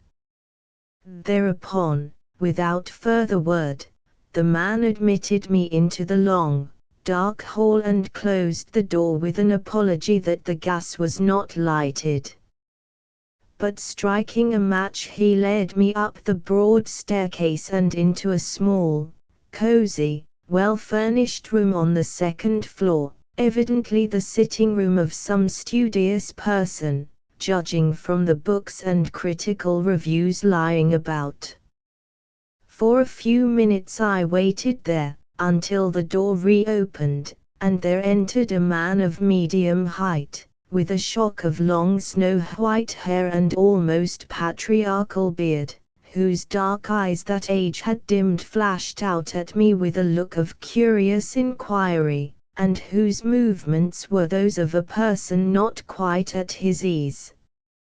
"I have called on behalf of Mademoiselle Elmer Heath, to give this letter to Madame Stasiulevich, or if she is absent to place it in the hands of the Red Priest," I explained in my best Russian. "Very well, sir," the old man responded in quite good English. "I am the person you seek," and taking the letter he opened it and read it through. I saw by the expression on his furrowed face that its contents caused him the utmost consternation. His countenance, already pale, blanched to the lips, while in his eyes there shot a fire of quick apprehension. The thin, almost transparent hand holding the letter trembled visibly. "You know Mademoiselle, eh?" he asked in a hoarse, strained voice as he turned to me. "You will help her to escape?" "I will risk my own life in order to save hers," I declared. "And your devotion to her is prompted by what?" he inquired suspiciously. I was silent for a moment. Then I confessed the truth. "My affection." "Ah," he sighed deeply. "Poor young lady. She, who has enemies on every hand, sadly needs a friend. But can we trust you? Have you no fear?" "Of what?" "Of being implicated in the coming revolution in Russia. Remember, I am the Red Priest." "Have you never heard of me?" "My name is Otto Kampf." "Otto Kampf." I stood before him open-mouthed. Who in Russia had not heard of that mysterious unknown person who had directed 100 conspiracies against the imperial autocrat, and yet the identity of whom the police had always failed to discover? It was believed that Kampf had once been professor of chemistry at Moscow University, and that he had invented that most terrible and destructive explosive used by the revolutionists. The ingredients of the powerful compound and the mode of firing it was the secret of the nihilists alone, and Otto Kampf, the mysterious leader, whose personality was unknown even to the conspirators themselves, directed those constant attempts which held the emperor and his government in such hourly terror. Rewards without number had been offered by the Ministry of the Interior for the betrayal and arrest of the unseen man whose power in Russia, permeating every class, was greater than that of the emperor himself, at whose word one day the people would rise in a body and destroy their oppressors. The emperor, the ministers, the police, and the bureaucrats knew this, yet they were powerless. They knew that the mysterious professor who had disappeared from Moscow 15 years before and had never since been seen was only waiting his opportunity to strike a blow that would stagger and crush the empire from end to end, yet of his whereabouts they were in utter ignorance. "You are surprised," the old man laughed, noticing my amazement. "Well, you are not one of us, yet I need not impress upon you the absolute necessity, for Mademoiselle Sake, to preserve the secret of my existence. It is because you are not a member of the will of the people that you have never heard of the Red Priest. Red because I wrote my ultimatum to the Czar in the blood of one of his victims knouted in the fortress of Peter and Paul, and priest because I preach the gospel of freedom and justice." "I shall say nothing," I said, gazing at the strangely striking figure before me, the unknown man who directed the great upheaval that was to revolutionize Russia. "My only desire is to save Mademoiselle Heath.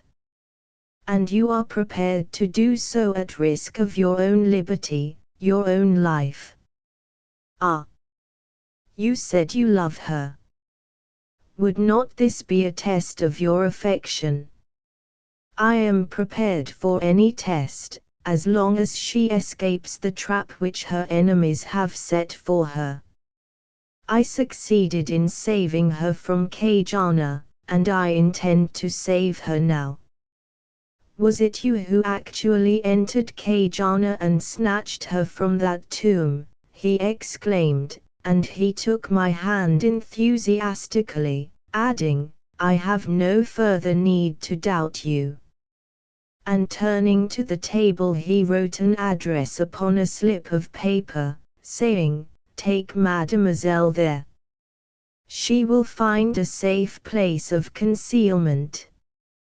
But go quickly, for every moment places you both in more deadly peril. Hide yourself there also." I thanked him and left at once, but as I stepped out of the house and re-entered the drosky I saw close by, lurking in the shadow, the spy of the Strangler of Finland who had travelled with me from Abo. Our eyes met, and he recognized me, notwithstanding my light overcoat and new hat. Then, with heart sinking, the ghastly truth flashed upon me. All had been in vain. Elma was lost to me. Chapter 14. Her Highness is inquisitive. Instantly the danger was apparent, and instead of driving back to the hotel, I called out to the man to take me to the Moscow railway station, in order to put the spy off the scent. I knew he would follow me, but as he was on foot, with no drosky in sight, I should be able to reach the station before he could, and there elude him. Over the stones we rattled, leaving the lurking agent standing in the deep shadow, but on turning back I saw him dash across the road to a by-street, where, in all probability, he had a conveyance in waiting. Then, after we had crossed the Neva, I countermanded my order to the man, saying, "Don't go right up to the station. Turn into the Litinoy Prospect to the left, and put me down there. Drive quickly, and I'll pay double fare." He whipped his horses, and we turned into that maze of dark, ill-lit, narrow streets that lies between the Voznesensky and the Nevsky, turning and winding until we emerged at last into the main thoroughfare again, and then at last we turned into the street I had indicated, a wide road of handsome buildings where I knew I was certain to be able to instantly get another drosky. I flung the man his money, alighted, and 2 minutes later was driving on towards the Alexander Bridge, traveling in a circle back to the hotel. Time after time I glanced behind, but saw nothing of the Baron's spy, who had evidently gone to the station with all speed, expecting that I was leaving the capital. I found Elma in her room, ready dressed to go out, wearing a long traveling cloak, and in her hand was a small dressing case. She was pale and full of anxiety until I showed her the slip of paper which Otto Kampf had given me with the address written upon it, and then together we hurried forth.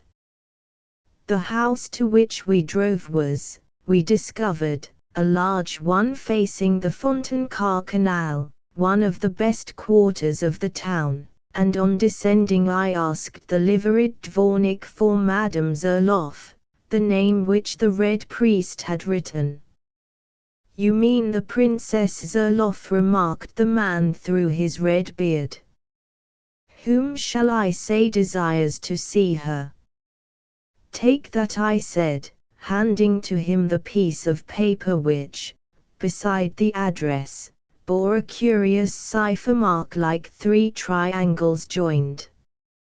He closed the door, leaving us in the wide carpeted hall, the statuary in which showed us that it was a richly furnished place, and when a few minutes later he returned, he conducted us upstairs to a fine gilded salon, where an elderly grey-haired lady in black stood gravely to receive us. "Allow me to present Mademoiselle Elma Heath, Princess," I said, speaking in French and bowing, and afterwards telling her my own name. Our hostess welcomed my love in a graceful speech, but I said, "Mademoiselle unfortunately suffers a terrible affliction. She is deaf and dumb." "Ah, how very, very sad," she exclaimed sympathetically. "Poor girl! Poor girl!" and she placed her hand tenderly upon Elma's shoulder and looked into her eyes. Then, turning to me, she said, "So the Red Priest has sent you both to me. You are in danger of arrest, I suppose. You wish me to conceal you here." "I would only ask sanctuary for Mademoiselle," was my reply. "For myself, I have no fear. I am English, and therefore not a member of the party." "The Mademoiselle fears arrest." "There is an order signed for her banishment to Sagalane," I said. "She was imprisoned at Kajana, the fortress away in Finland, but I succeeded in liberating her." "She has actually been in Kajana," gasped the princess. "Ah! We have all heard sufficient of the horrors of that place." "And you liberated her?" "Why, she is the only person who has ever escaped from that living tomb to which Oberg sends his victims." "I believe so, Princess." "And may I take it, Monsieur, that the reason you risked your life for her is because you love her?" "Pardon me for suggesting this." "You have guessed correctly," I answered. Then, knowing that Elma could not hear, I added, "I love her, but we are not lovers. I have not told her of my affection. Hers is a long and strange story, and she will perhaps tell you something of it in writing." "Well," exclaimed the grey-haired lady smiling, leading my love across the luxurious room, the atmosphere of which was filled with the scent of flowers, and taking off her cloak with her own hands, "you are safe here, my poor child. If spies have not followed you, then you shall remain my guest as long as you desire." "I am sure it is very good of you, Princess," I said gratefully. Miss Heath is the victim of a vile and dastardly conspiracy. When I tell you that she has been afflicted as she is by her enemies, that an operation was performed upon her in Italy while she was unconscious, you will readily see in what deadly peril she is." "What?" she cried. "Have her enemies actually done this? Horrible! She will perhaps tell you of the strange romance that surrounds her, a mystery which I have not yet been able to fathom. She is a Russian subject, although she has been educated in England. Baron Oberg himself is, I believe, her worst and most bitter enemy." "Ah! The Strangler!" she exclaimed with a quick flash in her dark eyes. "But his end is near. The movement is active in Helsingfors. At any moment now we may strike our blow for freedom." She was an enthusiastic revolutionist, I could see, unsuspected, however, by the police on account of her high position in Petersburg society. It was she who, as I afterwards discovered, had furnished the large sums of money to Kampf for the continuation of the revolutionary propaganda, and indeed secretly devoted the greater part of her revenues from her vast estates in Samara and Kazan to the Nihilist cause. Her husband, himself an enthusiast of freedom, although of the high nobility, had been killed by a fall from his horse 6 years before, and since that time she had retired from society and lived there quietly, making the revolutionary movement her sole occupation. The authorities believed that her retirement was due to the painful loss she had sustained, and had no suspicion that it was her money that enabled the mysterious Red Priest to slowly but surely complete the plot for the general uprising. She compelled me to remove my coat, and tea was served by a Tartar footman, whose family she explained had been serfs of the Zerloffs for 3 centuries. And then Elmer exchanged confidences with her by means of paper and pencil. "Who is this man Martin Woodruff, of whom she speaks?" asked the princess presently, turning to me. "I have met him twice, only twice," I replied, "and under strange circumstances." Then, continuing, I told her something concerning the incidents of the yacht Lola. "He may be in love with her, and desires to force her into marriage," she suggested, expressing amazement at the curious narrative I had related. "I think not, for several reasons. One is because I know she holds some secret concerning him, and another because he is engaged to an English girl named Muriel Laithcowart." "Laithcowart? Laithcowart," repeated the princess, knitting her brows with a puzzled air. "Do you happen to know her father's name?" "Philip Laithcowart." "And has he actually been living in Scotland?" "Yes," I answered in quick anxiety. "He rented a shoot called Rannoch, near Dumfries. A mysterious incident occurred on his estate, a double murder, or murder and suicide, which is not quite clear, but shortly afterwards there appeared one evening at the house a man named Chatter, Hilton Chatter, and the whole family at once fled and disappeared." Princess Zerloff sat with her lips pressed close together, looking straight at the silent girl before her. Elma had removed her hat and cloak, and now sat in a deep easy chair of yellow silk, with the lamplight shining on her chestnut hair, settled and calm as though already thoroughly at home. I smiled to myself as I thought of the chagrin of Woodroffe when he returned to find his victim missing. "Your Highness evidently knows the Laithcowarts," I hazarded, after a brief silence. "I have heard of them," was her unsatisfactory reply. "I go to England sometimes. When the Prince was alive, we were often at Claridge's for the season. The Prince was for 5 years military attaché at the embassy under de Staël, you know. What I know of the Laithcowarts is not to their credit. But you tell me that there was a mysterious incident before their flight. Explain it to me."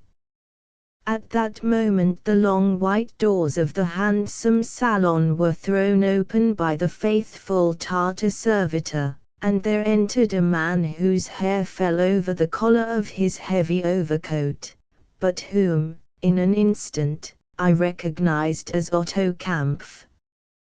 Both Elmer and I sprang to our feet. While advancing to the princess he bent and gallantly kissed the hand she held forth to him.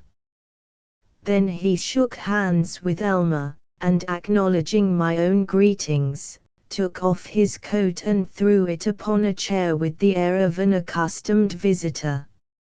"I come, Princess, in order to explain to you," he said. "Mademoiselle fears Rearist, and the only house in Petersburg that the police never suspect is this. Therefore I send her to you, knowing that with your generosity you will help her in her distress." "It is all arranged," was Her Highness's response. "She will remain here, poor girl, until it is safe for her to get out of Russia." Then, after some further conversation, and after my well-beloved had made signs of heartfelt gratitude to the man known from end to end of the Russian Empire as the Red Priest, the princess turned to me, saying, "I would much like to know what occurred before the Laithcowarts left Scotland." "The Laithcowarts!" exclaimed Kampf in utter surprise. "Do you know the Laithcowarts, and the English officer Durnford?" I looked into his eyes in abject amazement. What connection could Jack Durnford, of the Marines, have with the adventurer Philip Laithcowart?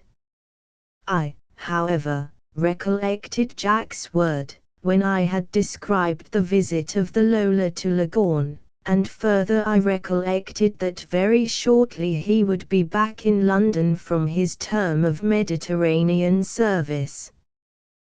"Well," I said after a pause, "I happen to know Captain Durnford very well, but I had no idea that he was friendly with Laithcowart."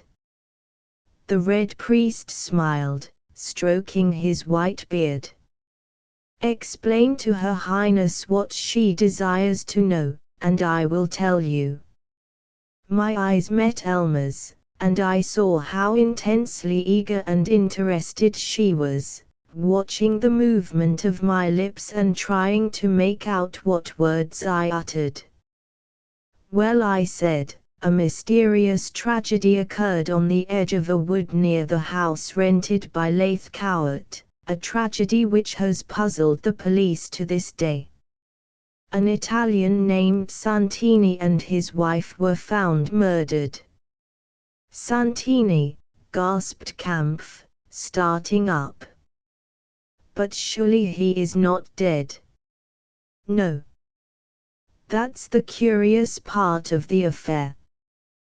The man who was killed was a man disguised to represent the Italian, while the woman was actually the waiter's wife herself. I happen to know the man Santini well, for both he and his wife were for some years in my employ." The princess and the director of the Russian revolutionary movement exchanged quick glances. It was as though Her Highness implored Kampf to reveal to me the truth, while he, on his part, was averse to doing so. "And upon whom does suspicion rest?" asked Her Highness. "As far as I can make out, the police have no clue whatever, except one. At the spot was found a tiny miniature cross of one of the Russian orders of chivalry, the Cross of Saint Anne. There is no suspicion upon Leithcourt?" she asked with some undue anxiety, I thought. "No." "Did he entertain any guests at the shooting box?" "A good many." "No foreigners among them?" "I never met any. They seemed all people from London, a smart set for the most part." "Then why did the Leithcourts disappear so suddenly?" "Because of the appearance of the man Czar," I replied. "It is evident that they feared him, for they took every precaution against being followed. In fact, they fled leaving a big party of friends in the house. The man Woodroffe, now at the Hôtel de Paris, is a friend of Leithcourt as well as of Czar. He was not a guest of Leithcourt when this man representing Santini was assassinated?" asked Kampf, again stroking his beard. "No. As soon as Woodroffe recognized me as a visitor he left, for Hamburg. He was afraid to face you because of the ransacking of the British consul's safe at Leghorn," remarked the princess, who, at the same moment, took Elma's hand tenderly in her own and looked at her. Then, turning to me, she said, "What you have told us tonight, Mr. Gregg, throws a new light upon certain incidents that had hitherto puzzled us. The mystery of it all is a great and inscrutable one, the mystery of this poor unfortunate girl, greatest of all. But both of us will endeavor to help you to elucidate it. We will help poor Elma to crush her enemies, these cowardly villains who had maimed her." "Ah, Princess!" I cried. "If you will only help and protect her, you will be doing an act of mercy to a defenseless woman. I love her, I admit it. I have done my utmost, I have striven to solve the dark mystery, but up to the present I have been unsuccessful, and have only remained, even till today, the victim of circumstance." "Let her stay with me," the kindly woman answered, smiling tenderly upon my love. "She will be safe here, and in the meantime we will endeavor to discover the real and actual truth." And in response I took the princess's hand and pressed it fervently. Although that striking, white-headed man and the rather stiff, formal woman in black were the leaders of the great and all-powerful movement in Russia known through the civilized world as the Terror, yet they were nevertheless our friends. They had pledged themselves to help us thwart our enemies. I scribbled a few hasty words upon paper and handed it to Elma.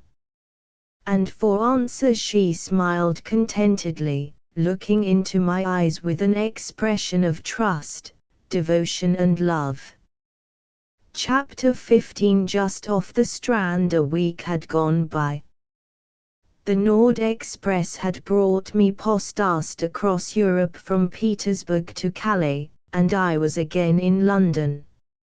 I had left Elma in the care of the Princess Zerloff, whom I knew would conceal her from the horde of police agents now in search of her. The mystery had so increased until now it had become absolutely bewildering. The more I had tried to probe it, the more inexplicable had I found it. My brain was a-whirl as I sat in the wagonlit rushing across those wide, never-ending plains that lie between the Russian capital and Berlin and the green valleys between the Rhinelands and the sea. The maze of mystery rendered me utterly incapable of grasping one solid tangible fact, so closely interwoven was each incident of the strange life drama in which, through mere chance, I was now playing a leading part. I was aware of one fact only, that I loved Elma with all my soul, even though I knew not whom she really was, or her strange life story. Her sweet face, with those soft, brown eyes, so tender and intense, stood out ever before me, sleeping or waking. Each moment as the express rushed south increased the distance between us, yet was I not on my way back to England with a clear and distinct purpose. I snatched at any clue, however small, with desperate eagerness, as a drowning man clutches at a straw. The spy from Abo had seen me on the railway platform on my departure from Petersburg. He had overheard me buy a ticket for London, and previous to stepping into the train I had smiled at him in glad triumph. My journey was too long a one for him to follow, and I knew that I had at last outwitted him.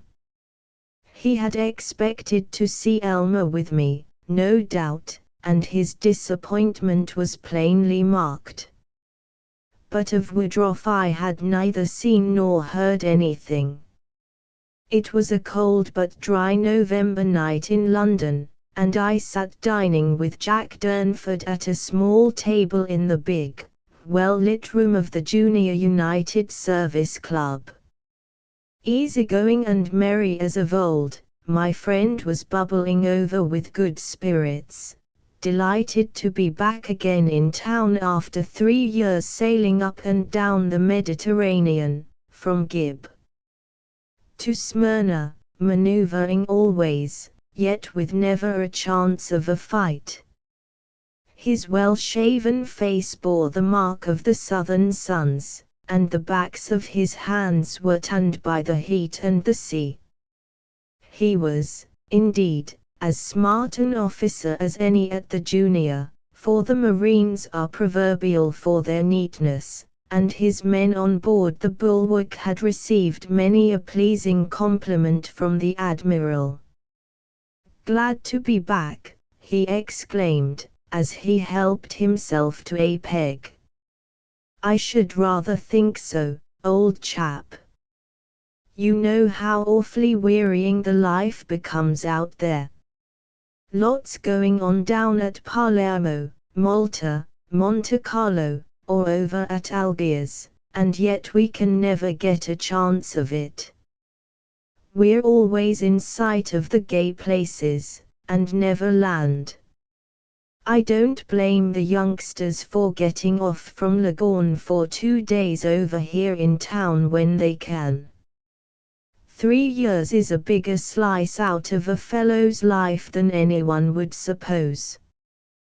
But, by the way, I saw Hutchison the other day.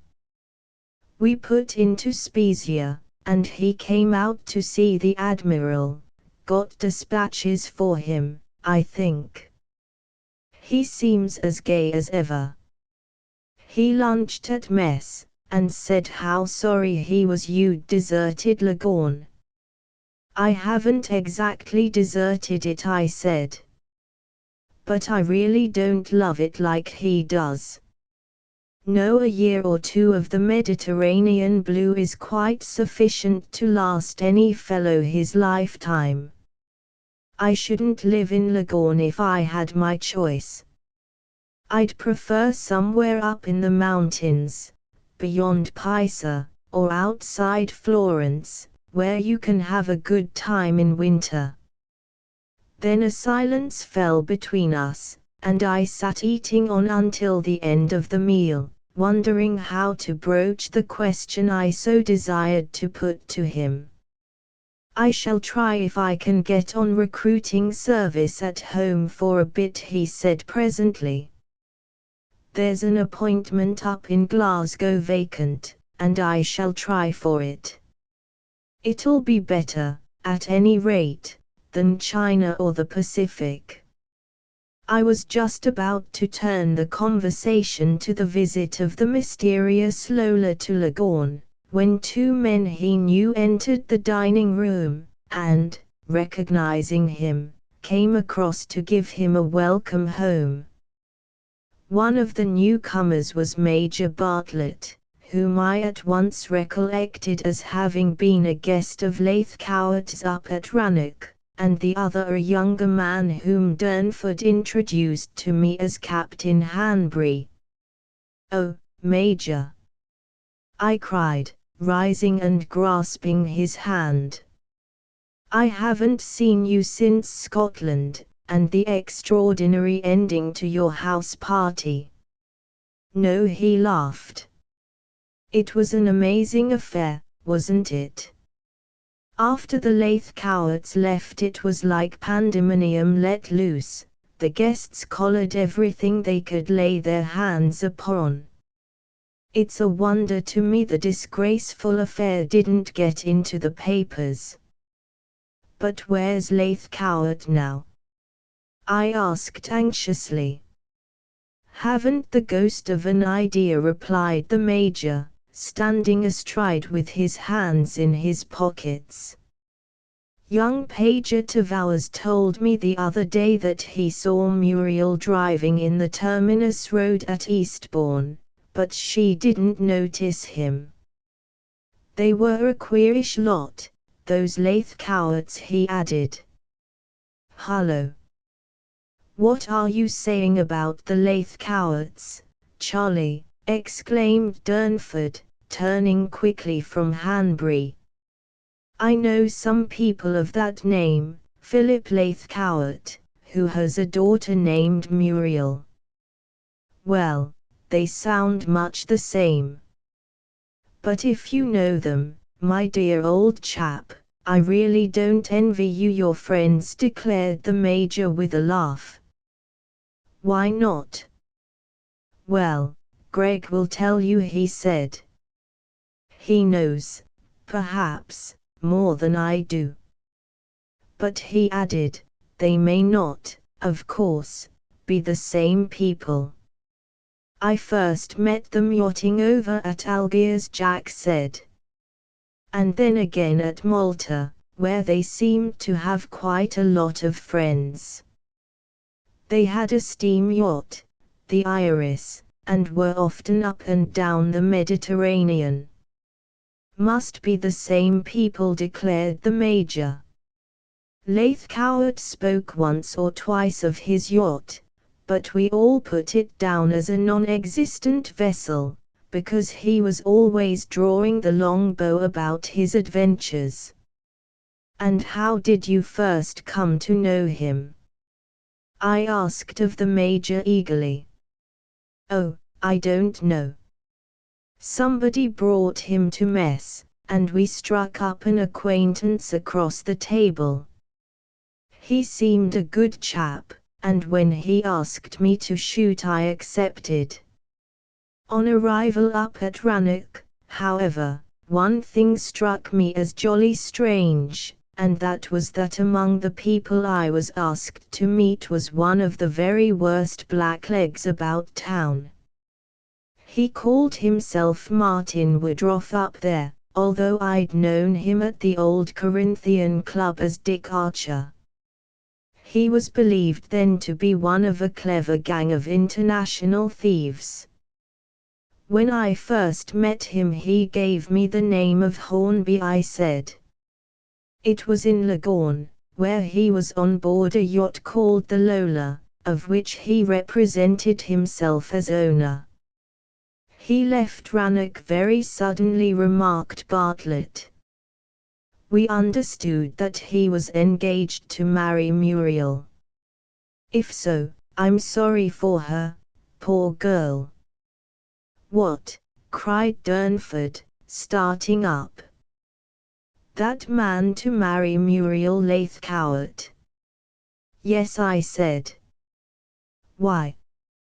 But his countenance had turned pale, and he gave no answer to my question.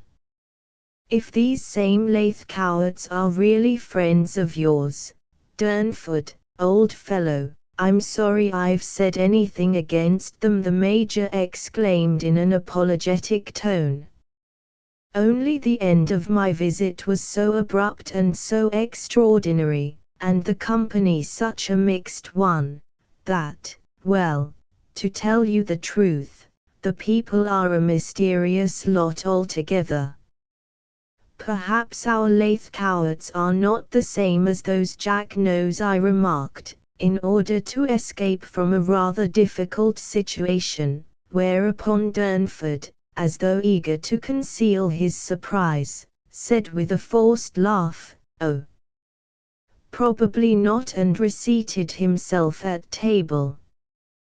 Then the Major quickly changed the topic of conversation, and afterwards he and his friend passed along to their table and sat down to eat. I could not help noticing that Jack Durnford was upset at what he had learnt, yet I hesitated just then to put any question to him. I resolved to approach the subject later, so as to allow him time to question me if he wished to do so. After smoking an hour we went across to the Empire, where we spent the evening in the Grand Circle, meeting many men we knew and having a rather pleasant time among old acquaintances. If a man who had lived the club life of London returns from abroad, he can always run across someone he knows in the circle of the Empire about 10 o'clock at night. Jack was, however, not his old self that he had been before dinner. His brow was now heavy and thoughtful, and he appeared deeply immersed in some intricate problem, for his eyes were fixed vacantly when opportunity was afforded him to think, and he appeared to desire to avoid his friends rather than to greet them. After the theatre I induced him to come round to the Cecil, and in the wicker chair in the big portico before the entrance we sat to smoke our final cigars. It is a favourite spot of mine when in London, for at afternoon, when the string band plays and the Americans and other cosmopolitans drink tea, there is a continual coming and going, a little panorama of life that to a student of men like myself is intensely interesting. And at night it is just as amusing to sit there in the shadow and watch the people returning from the theatres or dances and to speculate as to whom and what they are. At that one little corner of London just off the Strand you see more variety of men and women than perhaps at any other spot. All grades pass before you, from the pushful American commercial man interested in a patent medicine, to the proud Indian Raja with his turbaned suite, from the variety actress to the daughter of a peer, or the wife of a millionaire pork butcher doing Europe. "You've been a bit down in the mouth tonight, Jack," I said presently, after we had been watching the cabs coming up, depositing the home-coming revellers from the Savoy or the Carlton. "Yes," he sighed. "And surely I have enough to cause me, after what I've heard from Bartlett." "What? Did the facts he told us convey any bad news to you?" I inquired with pretended ignorance. "Yes," he said hoarsely, after a brief pause.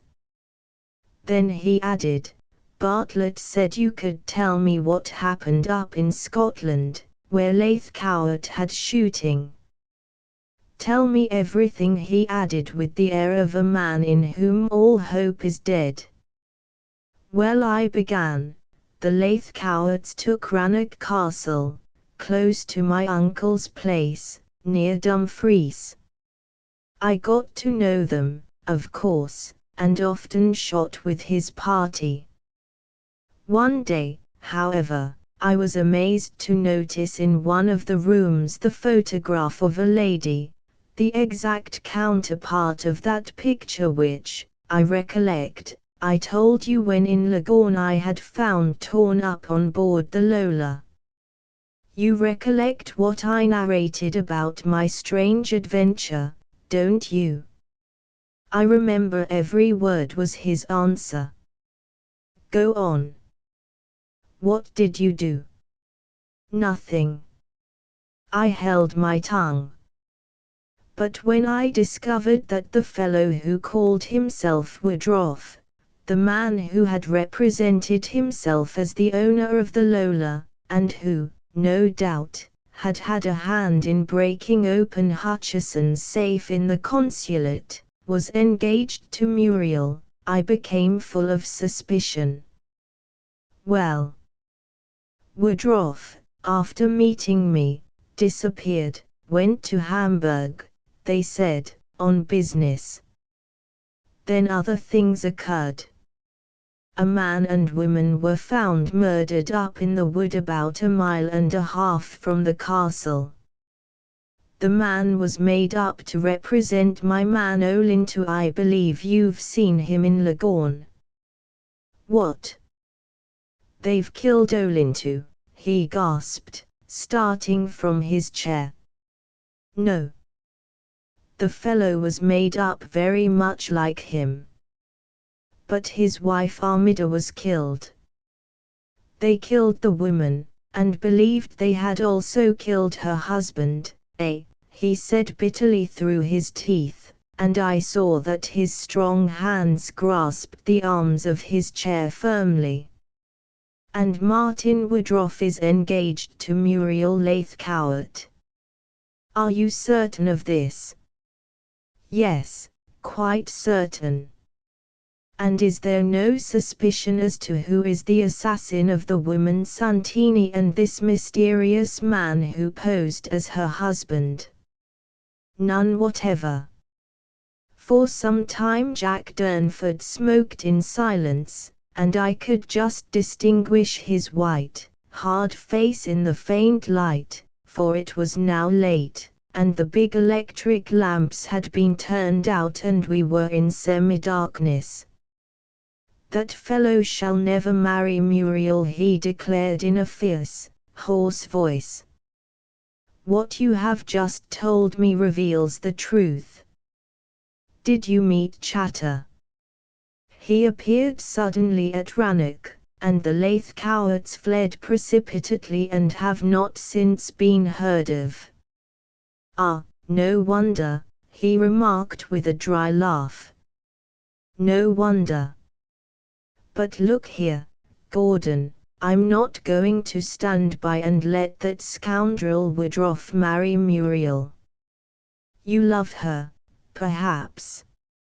I hazarded. Yes, I do love her, he admitted. And, by heaven, he cried, I will tell the truth and crush the whole of their ingenious plot. Have you met Elmer Heath? He asked. Yes, I said in quick anxiety. Then listen, he said in a low, earnest voice. Listen, and I'll tell you something. There is a greater mystery surrounding that yacht, the Lola, than you have ever imagined, my dear old chap, declared Jack Durnford, looking me straight in the face. When you told me about it on the quarterdeck that day outside Lagorn, I was half a mind to tell you what I knew. Only one fact prevented me, my disinclination to reveal my own secrets.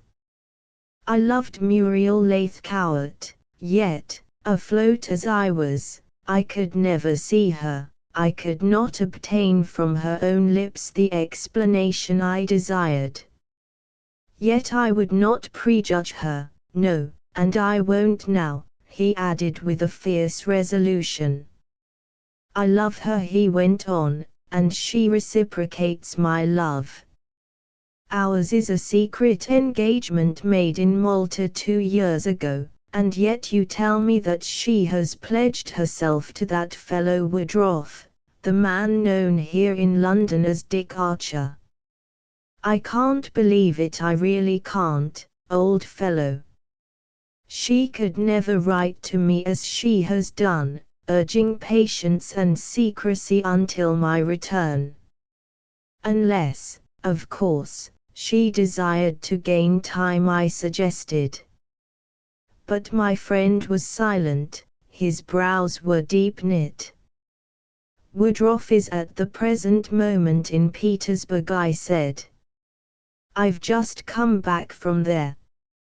In St. Petersburg, he gasped, surprised. Then he is with that villainous official, Baron Oberg, the Governor-General of Finland.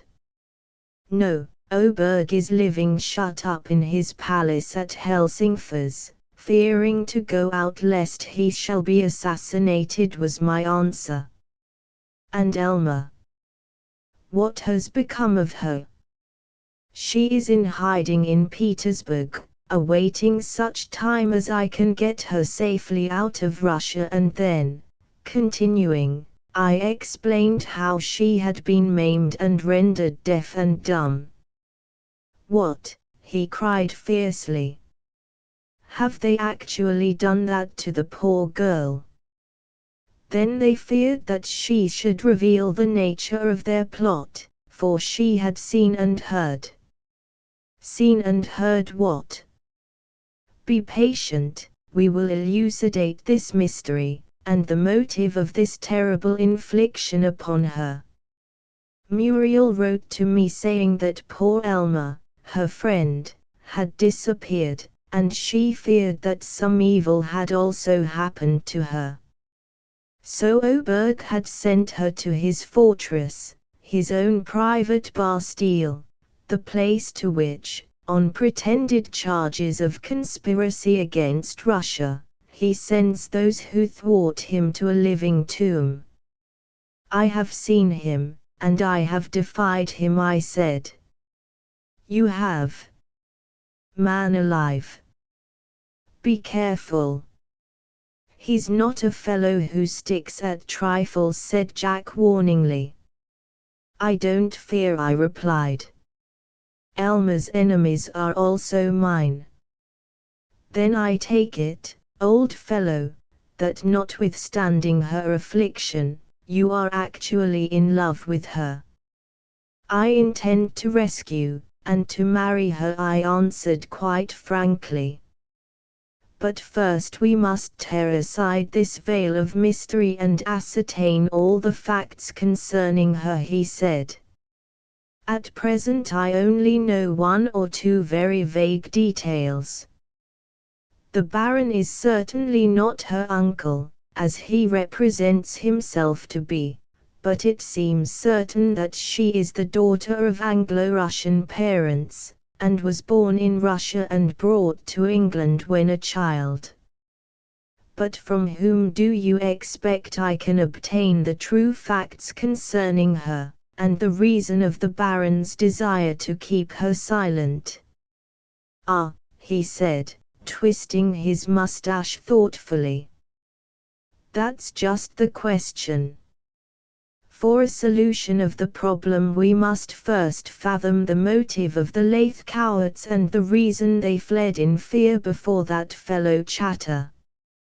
That Muriel is innocent of any complicity in their plot, whatever it may be, I feel convinced.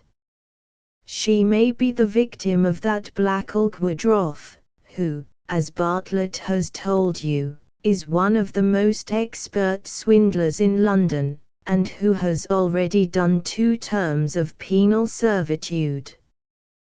But what was the motive in breaking open the consul's safe, if not to obtain the Foreign Office or Admiralty ciphers?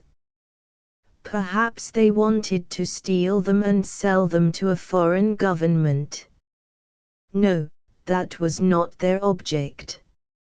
I've thought over it many, many times since you told me, and I feel convinced that Woodroffe is too shrewd a fellow not to have known that no consul goes away on leave and allows his ciphers to remain behind. When he leaves his post he always deposits those precious books either at the Foreign Office here or with his consul general, or with a consul at another port. They'd surely ascertain all that before they made the raid, you bet. The affair was a risky one, and Dick Archer is known as a man of many precautions. But he is on extremely friendly terms with Elma. It was he who succeeded in finding her in Finland, and taking her beyond Oberg's sphere of influence to Petersburg. Then it is certainly only an affected friendship, with some sinister motive underlying it. She wrote a letter from her island prison to an old schoolfellow named Lydia Mortan, asking her to see Woodroffe at his rooms in Cork Street, and tell him that through all she was suffering she had kept her promise to him, and that the secret was still safe. Exactly. And now the fellow fears that as you are so actively searching out the truth, she may yield to your demands and explain. He therefore intends to silence her. What? To kill her, you mean? I gasped, in quick apprehension. Well, he might do so, in order to save himself, you see, Jack replied, adding, he certainly would have no compunction if he thought that it would not be brought home to him. Only he, no doubt, fears you, because you have found her, and are in love with her. I admitted the force of his argument, but recollected that my dear one was safe in concealment, and that the princess was our friend, even though I, as an Englishman, had no sympathy with the doctrine of the bomb and the knife. I tried to get from him all that he knew concerning Elma, but he seemed, for some curious reason, disinclined to tell. All I could gather was that Leithcourt was in league with Chater and Woodroffe, and that Muriel had acted as an entirely innocent agent. What the conspiracy was, or what was its motive, I could not discern. I was as far off the solution of the problem as ever. We must first find Muriel, he declared, when I pressed him to tell me everything he knew. There are facts you have told me which negative my own theories, and only from her can we obtain the real truth. But surely you know where she is. She writes to you, I said. The last letter, which I received at Gib 10 days ago, was from the Hotel Bristol, at Botzen, in the Tyrol, yet Bartlett says she has been seen down at Eastbourne. But you have an address where you always write to her, I suppose. Yes, a secret one. I have written and made an appointment, but she has not kept it. She has been prevented, of course. She may be with her parents, and unable to come to London. You did not know that they had fled, and were in hiding? Of course not. What I've heard tonight is news to me, amazing news. And does it not convey to you the truth? It does, a ghastly truth concerning Elmer Heath, he answered in a low voice, as though speaking to himself. Tell me. What? I'm dying, Jack, to know everything concerning her. Who is that fellow Oberg? Her enemy, She, by mere accident, learned his secret and Woodruff's, and they now both live in deadly fear of her. And for that reason she was taken to Siena, where some villainous Italian doctor was bribed to render her deaf and dumb. He nodded in the affirmative. But Chatter. I know very little concerning him. He may have conspired with them, or he may be innocent. It seems as though he were antagonistic to their schemes, if Lathcowart and his family really fled from him. And yet he was on board the Lola. Indeed, he may have helped to commit the burglary at the consulate, I said. Quite likely, he answered. But our first object must be to rediscover Muriel. Paget says she is in Eastbourne. If she is there, we shall easily find her. They publish visitors' lists in the papers, don't they, like they do at Hastings? Then he added, visitors' lists are most annoying when you find your name printed in them when you are supposed officially to be somewhere else. I was had once like that by the Bournemouth papers, when I was supposed to be on duty over at Queenstown. I narrowly escaped a terrible wigging.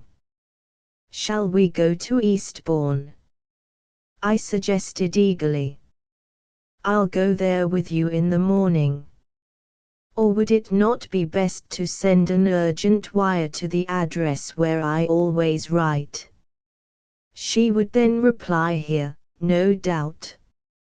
If she's in Eastbourne, there may be reasons why she cannot come up to town. If her people are in hiding, of course she won't come. But she'll make an appointment with me, no doubt. Very well. Send a wire, I said. And make it urgent. It will then be forwarded. But as regards Olinto, would you like to see him? He might tell you more than he has told me. No, by no means. He must not know that I have returned to London, declared my friend quickly. You had better not see him, you understand. Then his interests are, well, not exactly our own. No. But why don't you tell me more about Elmer? I urged, for I was eager to learn all he knew. Come, do tell me. I implored. I've told you practically everything, my dear old fellow, was his response. The revelation of the true facts of the affair can be made only by Muriel. I tell you, we must find her. Yes, we must, at all hazards, I said. Let's go across to the telegraph office opposite Charing Cross. It's open always. And we rose and walked out along the Strand, now nearly deserted, and dispatched an urgent message to Muriel at an address in Hurlingham Road, Fulham. Afterwards we stood outside on the curb, still talking. I loathed to part from him, when there passed by in the shadow two men in dark overcoats, who crossed the road behind us to the front of Charing Cross Station, and then continued on towards Trafalgar Square. As the light of the street lamp fell upon them, I thought I recognized the face of one as that of a person I had seen before, yet I was not at all certain, and my failure to remember whom the passer-by resembled prevented me from saying anything further to Jack than, "A fellow I know has just gone by, I think. We seem to be meeting hosts of friends tonight," he laughed. "After all, old chap, it does one good to come back to our dear, dirty old town again. We abuse it when we are here, and talk of the life in Paris, and Vienna, and Brussels, but when we are away there is no place on earth so dear to us, for it is home. But there, he laughed, I'm actually growing romantic. Ah! If we could only find Muriel. But we must tomorrow. Ta-ta. I shall go around to the club and sleep, for I haven't fixed on any diggings yet. Come in at 10 tomorrow, and we will decide upon some plan. One thing is plainly certain, Elma must at once be got out of Russia. She's in deadly peril of her life there. Yes, I said. And you will help me.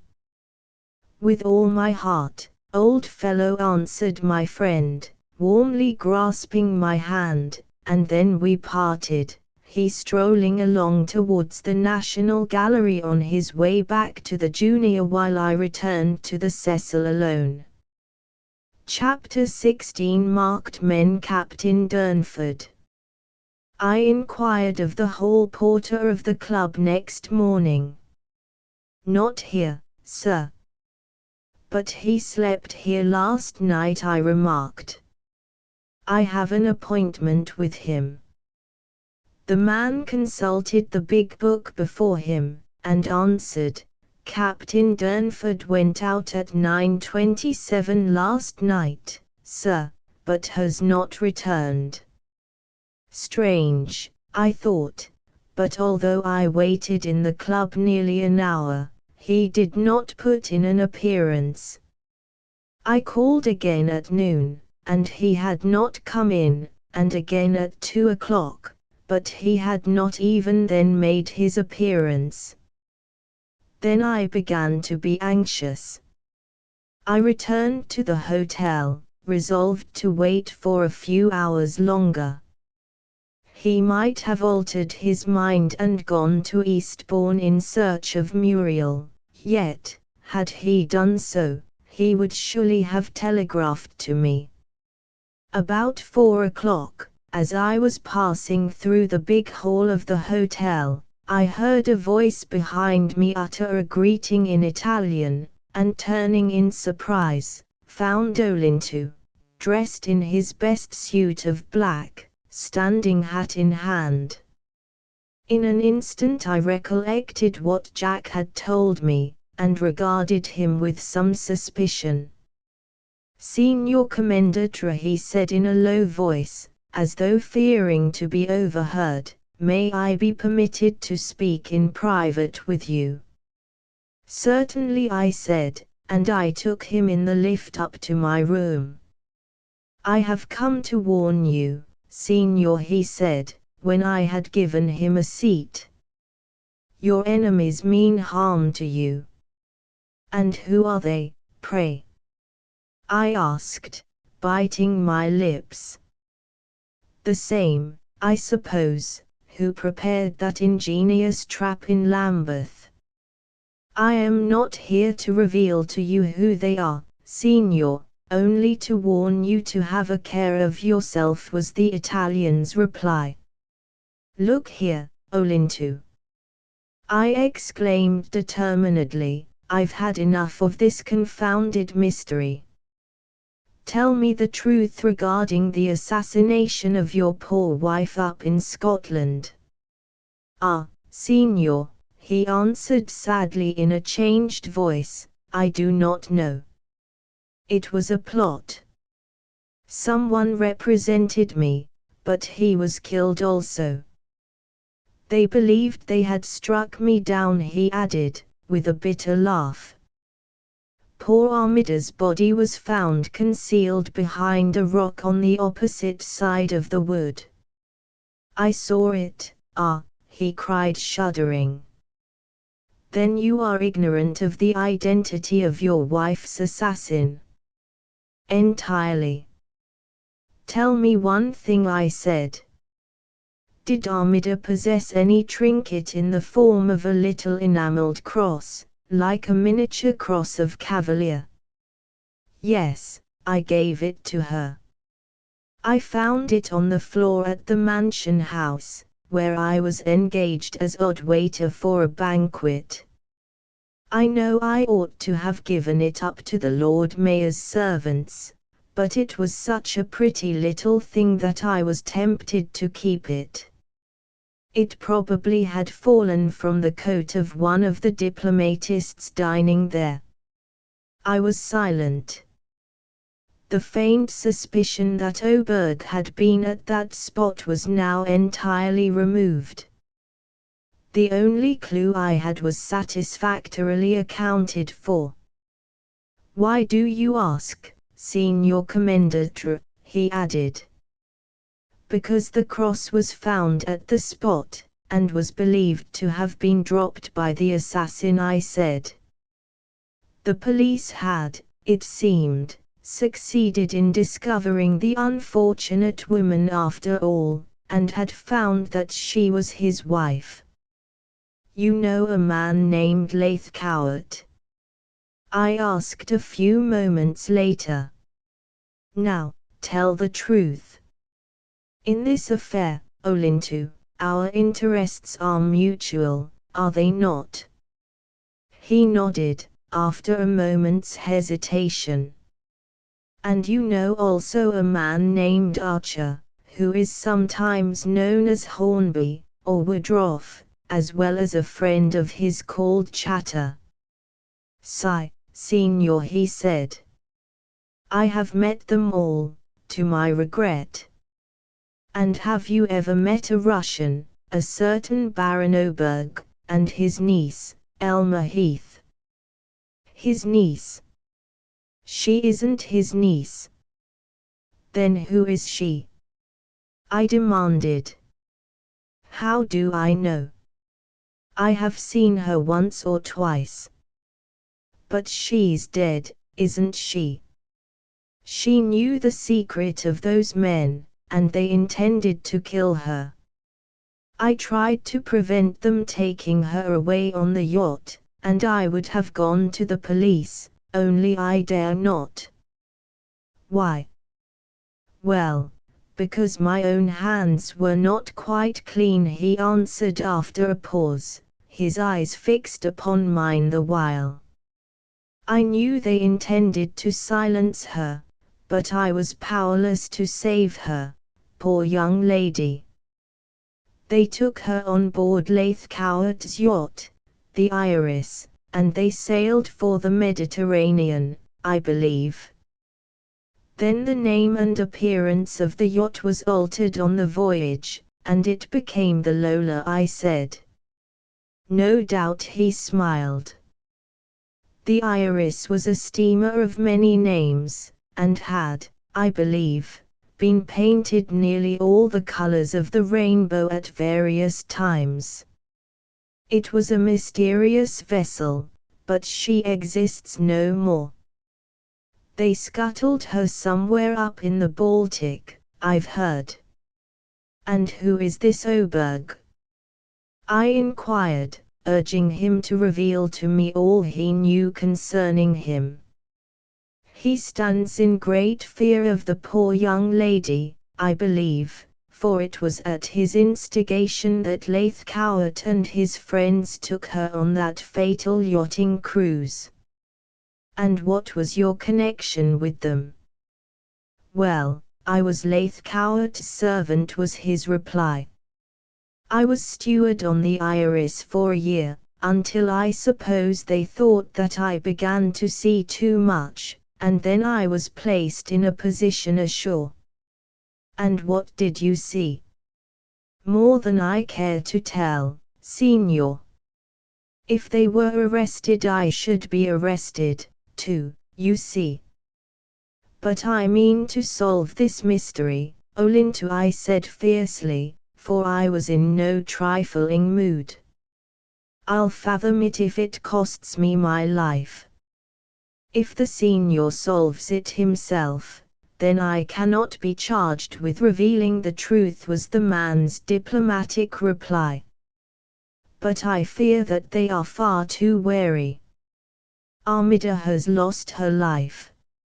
Surely that is sufficient incentive for you to bring them all to justice. Of course. But if the law falls upon them, it will also fall upon me. I explained the terrible affliction to which my love had been subjected by those heartless brutes, whereupon he cried enthusiastically, "Then she is not dead. She can tell us everything." "But cannot you tell us?" "No, not all. The secret she knows has never been revealed." They feared she might be incautious, and for that reason Oberg made the villainous suggestion of the yachting trip. She was to be drowned, accidentally, of course. She is in St. Petersburg now. I left her a week ago. In Russia. Ah, Signor, for her sake, don't allow the young lady to remain there.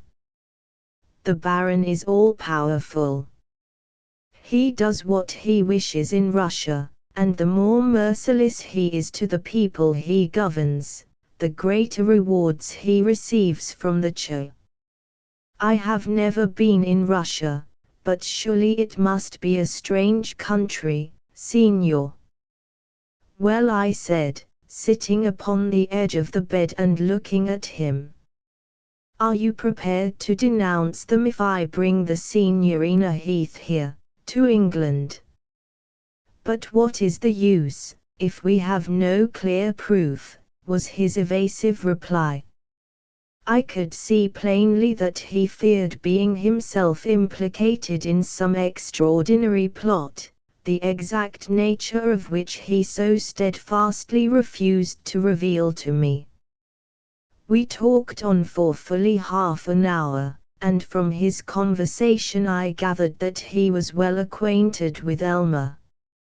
Ah, Signor, she was such a pleasant and kind-hearted young lady. I always felt very sorry for her. She was in deadly fear of them. Because they were thieves. I hazarded. Ah, worse. But why did they induce you to entice me to that house in Lambeth? Why did they so evidently desire that I should be killed? By accident, he interrupted, correcting me. Always by accident, and he smiled grimly. Surely you know their secret motive? I remarked. At the time I did not, he declared. I acted on their instructions, being compelled to, for they hold my future in their hands. Therefore I could not disobey. You knew too much, therefore you were marked down for death, just as you are now. And who is it who is now seeking my life? I inquired gravely. I only returned from Russia yesterday. Your movements are well known, answered the young Italian. You cannot be too careful. Woodruff has been in Russia with you, has he not? I replied in the affirmative, whereupon he said, I thought so, but was not quite sure. And Chatter? I inquired. Where is he? In London. And the Lathcowarts? He shrugged his shoulders with a gesture of ignorance, adding, the Signorina Muriel returned to London from Eastbourne this morning. Where can I find her? I inquired eagerly. It is of the utmost importance that I should see her. She is with a relation, a cousin, I think, at Bassett Road, Notting Hill. The house is called Homewood. You have seen her? No, I heard she had returned. And her father is still in hiding from Chatter. He is still in hiding, but Chatter is his best friend. That is curious, I remarked, recollecting the hurried departure from Rannoch. They've made it up, I suppose. They never quarrelled, to my knowledge. Then why did Leithcourt leave Scotland so hurriedly on Chatter's arrival? You know all about the affair, of course. He nodded, saying with a grim smile, "Yes, I know. The party up there must have been a very interesting one. If the police could have made a raid on the place, they would have found among the guests certain persons long wanted. But the arrival of Chatter and the flight of Leithcourt had an ulterior object. Chatter had never been Leithcourt's enemy. But I can't understand that, I said. Why should Leithcourt have attacked Chatter, rendered him unconscious, and shut him up in the cupboard in the library? Was it Leithcourt who did that? He asked dubiously. I think not. It was another of the guests who was Chatter's bitterest enemy. But Philip Leithcourt took advantage of the fracas in order to make believe that he had fled because of Chatter's arrival. Ah, he added, you haven't any idea of their ruses. They are amazing. So it seems, I said, nevertheless only half convinced that the Italian was telling me the truth. If it was really, as he had said, that the arrival of Chatter and the flight was merely a blind, then the mystery was again deepened. Then who was the man who attacked Chatter? I asked. Only Chatter himself knows. It was one of the guests, that is quite evident. And you say that the flight had been prearranged? I remarked. Yes, with a distinct motive, he said. Then, after a pause, he added, with a strange, earnest look in his dark eyes, "Pardon me, Signor Commendator, if I presume to suggest something, will you not?" "Certainly." "What do you suggest?" "That you should remain here, in this hotel, and not venture out. For fear of something unfortunate happening to me." I laughed. "I'm really not afraid, Olinto," I added. "You know I carry this," and I drew out my revolver from my hip pocket. "I know, Signor," he said anxiously. "But you might not be afforded opportunity for using it. When they lay a trap they bait it well." "I know. They're a set of the most ingenious scoundrels in London, it is very evident. Yet I don't fear them in the least," I declared. "I must rescue the Signorina Heath." "But, Signor, have a care for yourself," cried the Italian, laying his hand upon my arm. "You are a marked man." "Ah! Do I not know?" he exclaimed breathlessly. "If you go out you may run right into, well, the fatal accident." "Never fear, Olinto," I said reassuringly. "I shall keep my eyes well open. Here, in London, one's life is safer than anywhere else in the world, perhaps, certainly safer than in some places I could name in your own country, at which he grinned. The next moment he grew serious again, and said, "I only warn the Signor that if he goes out it is at his own peril." "Then let it be so," I laughed, feeling self-confident that no one could lead me into any trap. I was neither a foreigner nor a country cousin. I knew London too well. He was silent and shook his head. Then, after telling me that he was still at the same restaurant in Westbourne Grove, he took his departure, warning me once more not to go forth. Half an hour later, disregarding his words, I strode out into the Strand, and again walked round to the Junior. The short wintry day had ended, the gas lamps were lit, and the darkness of night was gradually creeping on. Jack had not been to the club, and I began now to grow thoroughly uneasy. He had parted from me at the corner of the Strand with only a 5 minutes' walk before him, and yet he had apparently disappeared. My first impulse was to drive to Notting Hill to inquire of Muriel if she had news of him, but somehow the Italian's warning words made me wonder if he had met with foul play. I suddenly recollected those two men who had passed by as we had talked, and how that the features of one had seemed strangely familiar. Therefore I took a cab to the police station down at Whitehall, and made inquiry of the inspector on duty in the Big Bear office with its flaring gas jets in wire globes. He heard me to the end, then turning back the book of occurrences before him, glanced through the ruled entries. "I should think this is the gentleman, sir," he said. And he read to me the entry as follows: PC 462 reports that at 2:07 am, while on duty outside the National Gallery, he heard a revolver shot, followed by a man's cry.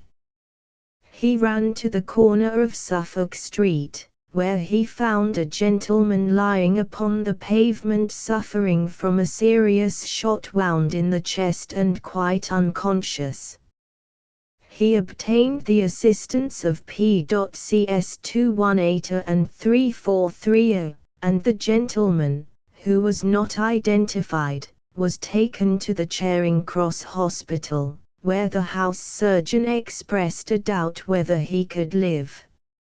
Neither P.CS recollect having noticed any suspicious-looking person in the vicinity. John Percival, Inspector. I waited for no more, but rushed round to the hospital in the cab, and was, 5 minutes later, taken along the ward, where I identified poor Jack lying in bed, white-faced and unconscious. "The doctor was here a quarter of an hour ago," whispered the sister. "And he fears he is sinking." "He has uttered no words?" I asked anxiously. "Made no statement?" "None. He has never regained consciousness, and I fear, sir, he never will. It is a case of deliberate murder, the police told me early this morning." I clenched my fists and swore a fierce revenge for that dastardly act.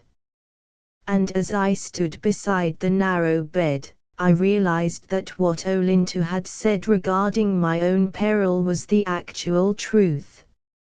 I was a marked man. Was I never to penetrate that inscrutable and ever-increasing mystery? Chapter 17. The truth about the Lola. Throughout the long night I called many times at the hospital, but the reply was always the same. Jack had not regained consciousness, and the doctor regarded his case as hopeless. In the morning I drove in hot haste to Bassett Road, Notting Hill, and at the address Olinto had given me found Muriel. When she entered the room with folding doors into which I had been shown, I saw that she was pale and apprehensive, for we had not met since her flight, and she was, no doubt, at a loss for an explanation. But I did not press her for one. I merely told her that the Italian Santini had given me her address and that I came as bearer of unfortunate news. "What is it?" she gasped quickly. "It concerns Captain Durnford," I replied. "He has been injured in the street, and is in Charing Cross Hospital." "Ah," she cried. "I see. You do not explain the truth. By your face I can tell there is something more. He's dead." "Tell me the worst." "No, Miss Lathcowart," I said gravely, "not dead, but the doctors fear that he may not recover. His wound is dangerous. He has been shot by some unknown person." "Shot," she echoed, bursting into tears. "Then they have followed him, after all. They have deceived me, and now, as they intend to take him from me, I will myself protect him. You, Mr. Gregg, have been in peril of your life, that I know, but Jack's enemies are yours, and they shall not go unpunished. May I see him?" "I fear not, but we will ask at the hospital." And after the exchange of some further explanations, we took a hansom back to Charing Cross. At first the sister refused to allow Muriel to see the patient, but she implored so earnestly that at last she consented, and the distressed girl in the black coat and hat crept on tiptoe to the bedside. "He was conscious for a quarter of an hour or so," whispered the nurse who sat there. "He asked after some lady named Muriel." The girl at my side burst into low sobbing. "Tell him," she said, "that Muriel is here, that she has seen him, and is waiting for him to recover." We were not allowed to linger there, and on leaving the hospital I took her back again to Notting Hill, promising to keep her well informed of Jack's condition. He had returned to consciousness, therefore there was now a faint hope for his recovery.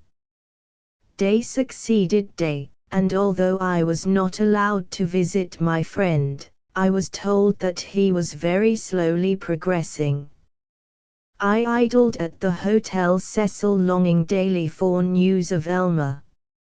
Only once did a letter come from her, a brief, well-written note from which it appeared that she was quite well and happy, although she longed to be able to go out.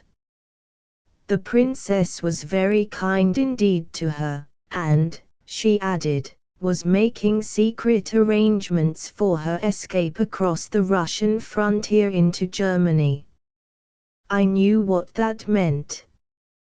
Use was to be made of certain Russian officials who were secretly allied with the revolutionists in order to secure her safe conduct beyond the power of that order of exile of the tyrant de Plehve.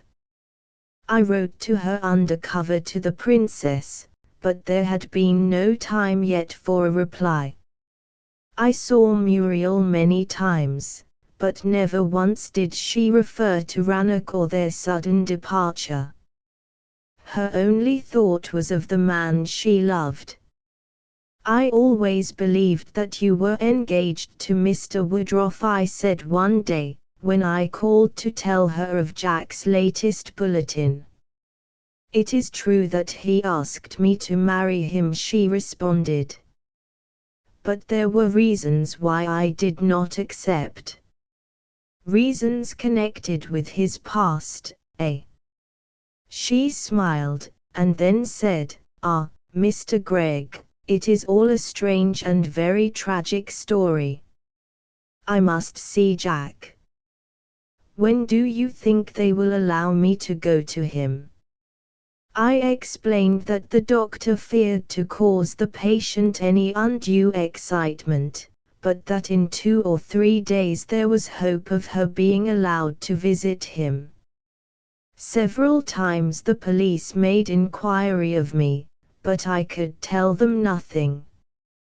I could not for the life of me recollect where I had before seen the face of that man who had passed in the darkness. One afternoon, 10 days after the attempt upon Jack, I was allowed to sit by his bedside and question him. "Ah, Gordon, old fellow," he said faintly, "I've had a narrow escape, by Jove. After I left you I walked quickly on towards the club, when, all of a sudden, 2 scoundrels sprang out of Suffolk Street, and one of them fired a revolver full at me. Then I knew no more." "But who were the men? Did you recognize them?" "No, not at all. That's the worst of it." "But Muriel knows who they were," I said. "Ah, yes. Bring her here, won't you?" the poor fellow implored. "I'm dying to see her once again." Then I told him how she had looked upon him while unconscious, and how I had taken the Daily Bulletin to her. For an hour I talked with him, urging him to get well soon, so that we could unite in probing the mystery, and bringing to justice those responsible for the dastardly act. "Muriel knows, and if she loves you she will no doubt assist us," I said. "Oh, she does love me, Gordon, I know that," said the prostrate man, smiling contentedly, "and when I left I promised to bring her there on the morrow." This I did, but having conducted her to the bed at the end of the ward I discreetly withdrew. What she said to him I am not, of course, aware. All I know is that an hour later when I returned I found them the happiest pair possible to conceive, and I clearly saw that Jack's trust in her was not ill-placed. But of Elmer, no further word had come from her, and I began to grow uneasy. The days went on. I wrote twice, but no reply was forthcoming. At last I could bear the suspense no longer, and began to contemplate returning to Russia. Jack, when at last discharged from the hospital, came across to the Cecil and lived with me in preference to the junior. He was very weak at first, and I looked after him, while every day Muriel came and ate with us, brightening our lives by her smart and merry chatter. She knew that I loved Elmer and was also aware of the exciting events in Russia, Jack having told her of them during their long drives in hansoms when he went out with her to take the air. One day I received a brief note from the princess in Petersburg, urging me to remain patient and saying Elmer was quite safe and well. There were reasons, however, why she was unable to write, she added. What were they, I wondered. Yet I could only wait until I received word to travel back to Russia and fetch her home. The princess had promised to arrange everything. December came, and we still remained on at the hotel. Once Olinto had written me repeating his warning, but I did not heed it. I somehow distrusted the fellow. Jack, now thoroughly recovered, called almost daily at Bassett Road, and would often bring Muriel to the Cecil to tea or to luncheon. Often I inquired the whereabouts of her father and of Hilton Chatter, but she declared herself in entire ignorance, and believed they were abroad.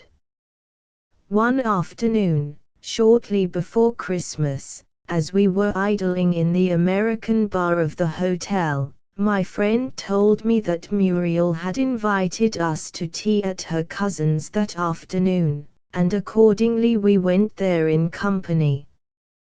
The drawing room into which we were ushered was familiar to me as the apartment wherein I had told Muriel of the attempt upon her lover's life. As we sat together, Muriel, a smart figure in a pale blue gown, poured tea for us and chatted more merrily, I thought, than ever before. She seemed quick and nervous and yet full of happiness, as she should indeed have been, for Jack Durnford was one of the best fellows in the world, and his restoration to health little short of miraculous. "Gordon," he said to me with a sudden seriousness when tea had ended and we had placed down our cups, "I want to tell you something I've been longing always to tell you, and now I have got dear Muriel's consent. I want to tell you about her father and his friends. And about Elmer, too," I said in quick eagerness. "Yes, tell me everything." "No, not everything, for I don't know it myself. But what I know I will explain as briefly as I can, and leave you to form your own conclusions. It is," he went on, "a strange, most amazing story. When I myself became first cognizant of the mystery I was on board the flagship the Renown, under Admiral Sir John Fisher. We were lying in Malta when there arrived the English yacht Iris, owned by Mr. Philip Lathcowart, and among those on board cruising for pleasure were Mr. Martin Woodroffe, Mr. Hilton Chatter, and the owner's wife and daughter Muriel. Muriel and I met first at a tennis party, and afterwards frequently at various houses in Malta, for anyone who goes there and entertains is soon entertained in return.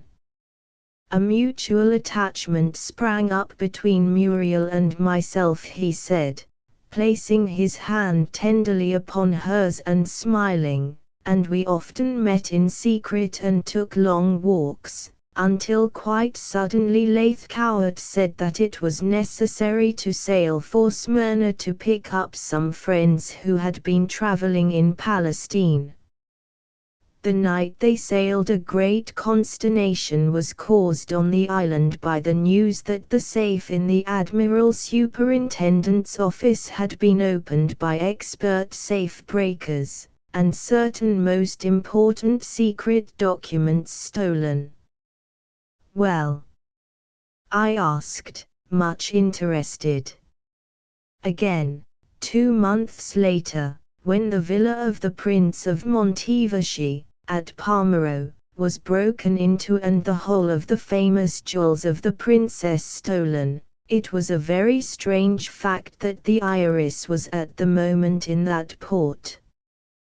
But it was not until the third occasion, when the yacht was at Villefranche, and our squadron being at Toulon, I got 4 days' leave to go along the Riviera, that my suspicions were aroused, for at the very hour when I was dining at the London house at Nice with Muriel and a schoolfellow of hers, Elmer Heath, who was spending the winter there with a lady who was Baron Obert's cousin, that a great robbery was committed in one of the big hotels up at Simiez, the wife of an American millionaire, losing jewels valued at £30,000. Then the robberies, coincident with the visit of the yacht, aroused my strong suspicion.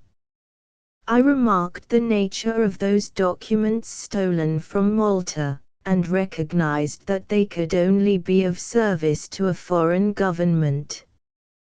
Then came the Lagoon incident of which you told me. The yacht's name had been changed to the Lola, and she had been repainted. I made searching inquiry, and found that on the evening she was purposely run aground in order to strike up a friendship at the consulate. A Russian gunboat was lying in the vicinity. The consul's safe was rifled, and the scheme certainly was to transfer anything obtained from it to the Russian gunboat. But what was in the safe? I asked. Fortunately nothing. But you see, they knew that our squadron was due in Lagoon, and that some extremely important dispatches were on the way to the Admiral. Secret orders based upon the decision of the British cabinet as to the vexed question of Russian ships passing the Dardanelles. They expected that they would be lodged in the safe until the arrival of the squadron, as they always are. They were, however, bitterly disappointed because the dispatches had not arrived. And then? Well, the only Russian who appeared to have any connection with them was Baron Oberg, the Governor-General of Finland, whose habit it was to spend part of the winter in the Mediterranean. From Elmer Heath's conversation at dinner that evening at Nice I gathered that she and her uncle had been guests on the Iris on several occasions, although I must say that Muriel was extremely reticent regarding all that concerned the yacht. Of course, she said quickly. Now that I have told you the truth, Jack, don't you think it was only natural? Most certainly, dear, he answered, still holding her hand. Yours was not a secret that you could very well tell to me until you could thoroughly trust me, especially as your father had been implicated in the theft of those documents from Malta. The truth is, he said, turning to me, Philip Lathcowart has all along been the catspaw of Baron Oberg. A few years ago he was a well-known moneylender in the city, and in that capacity met the Baron, who, being in disgrace, required a loan. He was also in the habit of having certain shady transactions with that daring gang of continental thieves of whom Dick Archer and Hilton Chatter were leaders. For this reason he purchased a yacht for their use, so that they might not only use it for the purpose of storing the stolen goods, but for the purpose of sailing from place to place under the guise of wealthy Englishmen traveling for pleasure.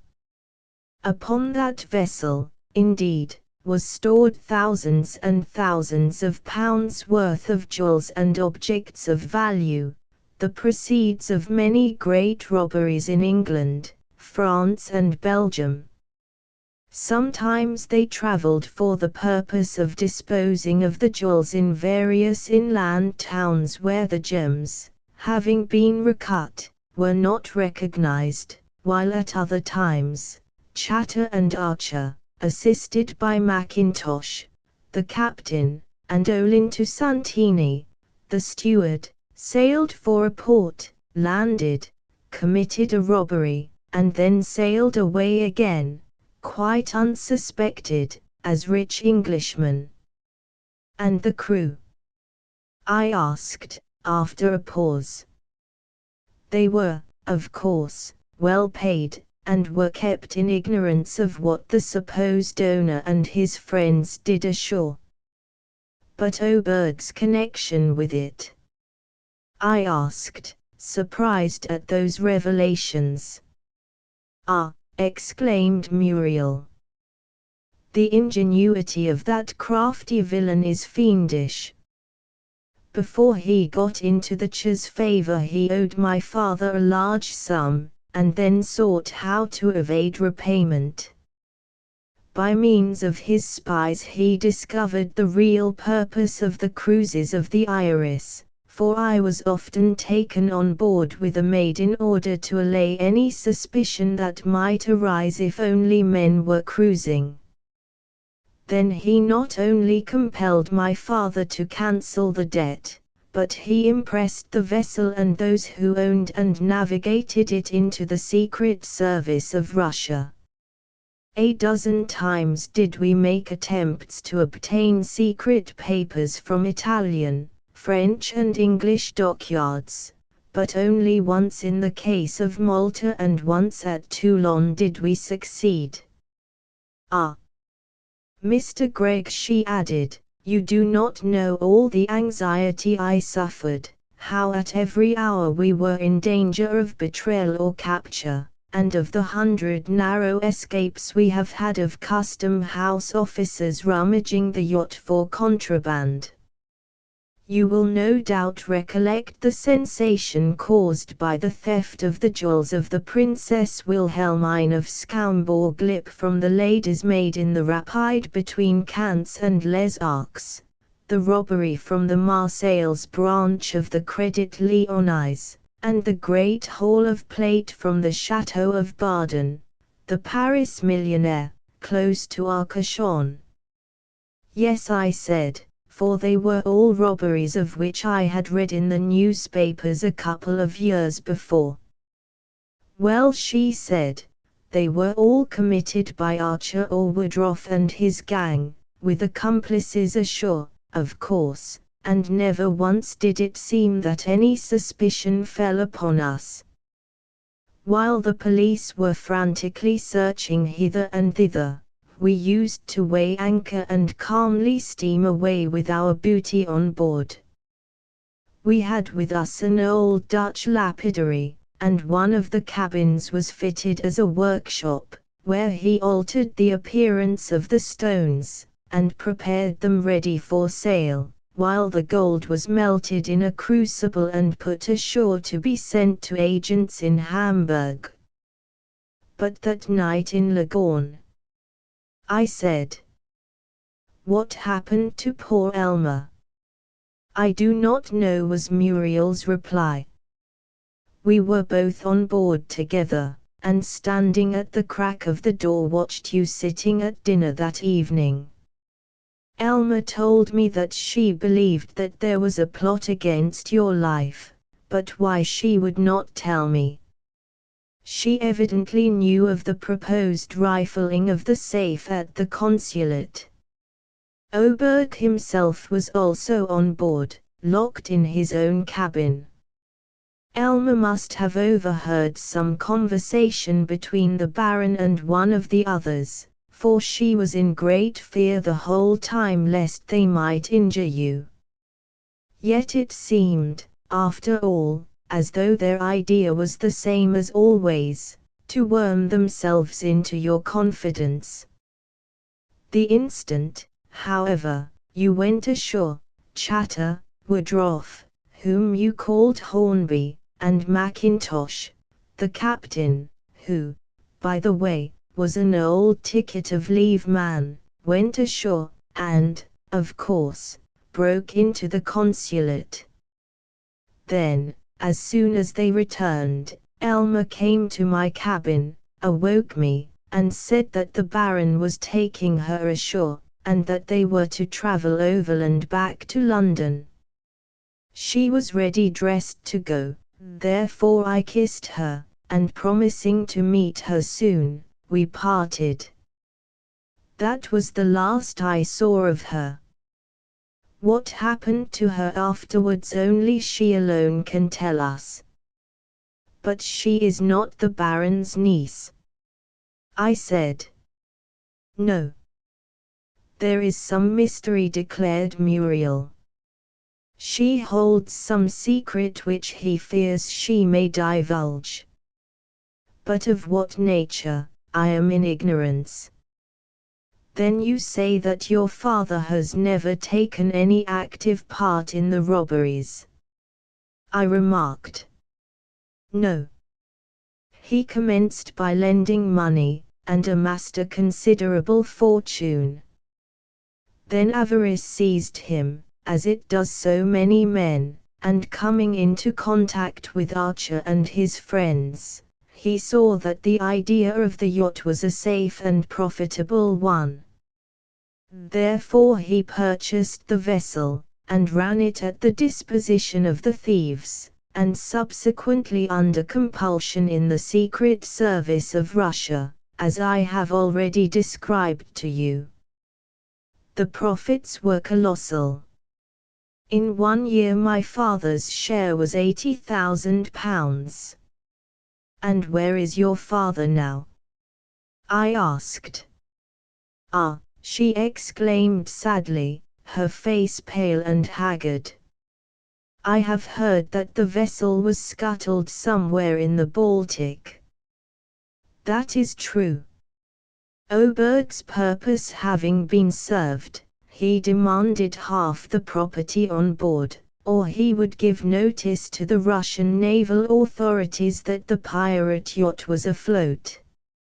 He attempted to blackmail my father, as he had already done so many times, but his scheme was frustrated.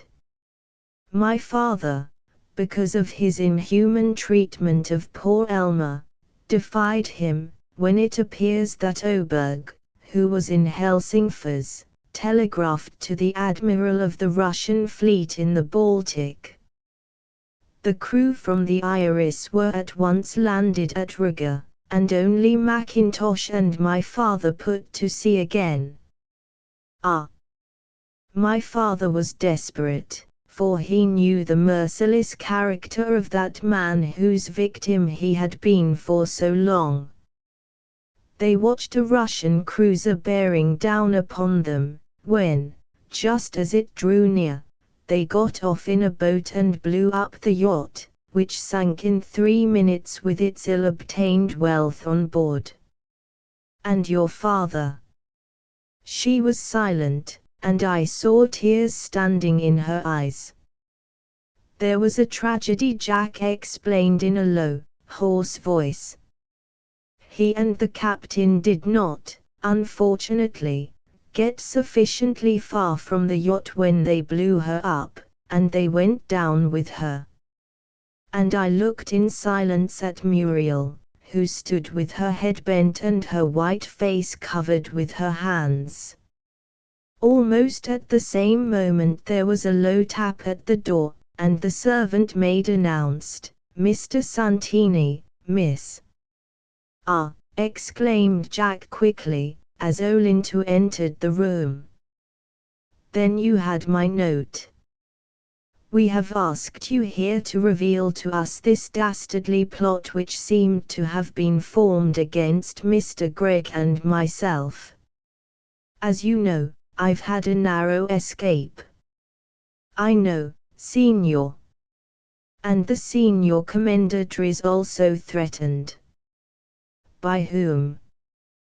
"By those who killed my poor wife, and who intended also to silence me," was his answer. "The same who compelled you take me to that house where the fatal chair was prepared, eh?"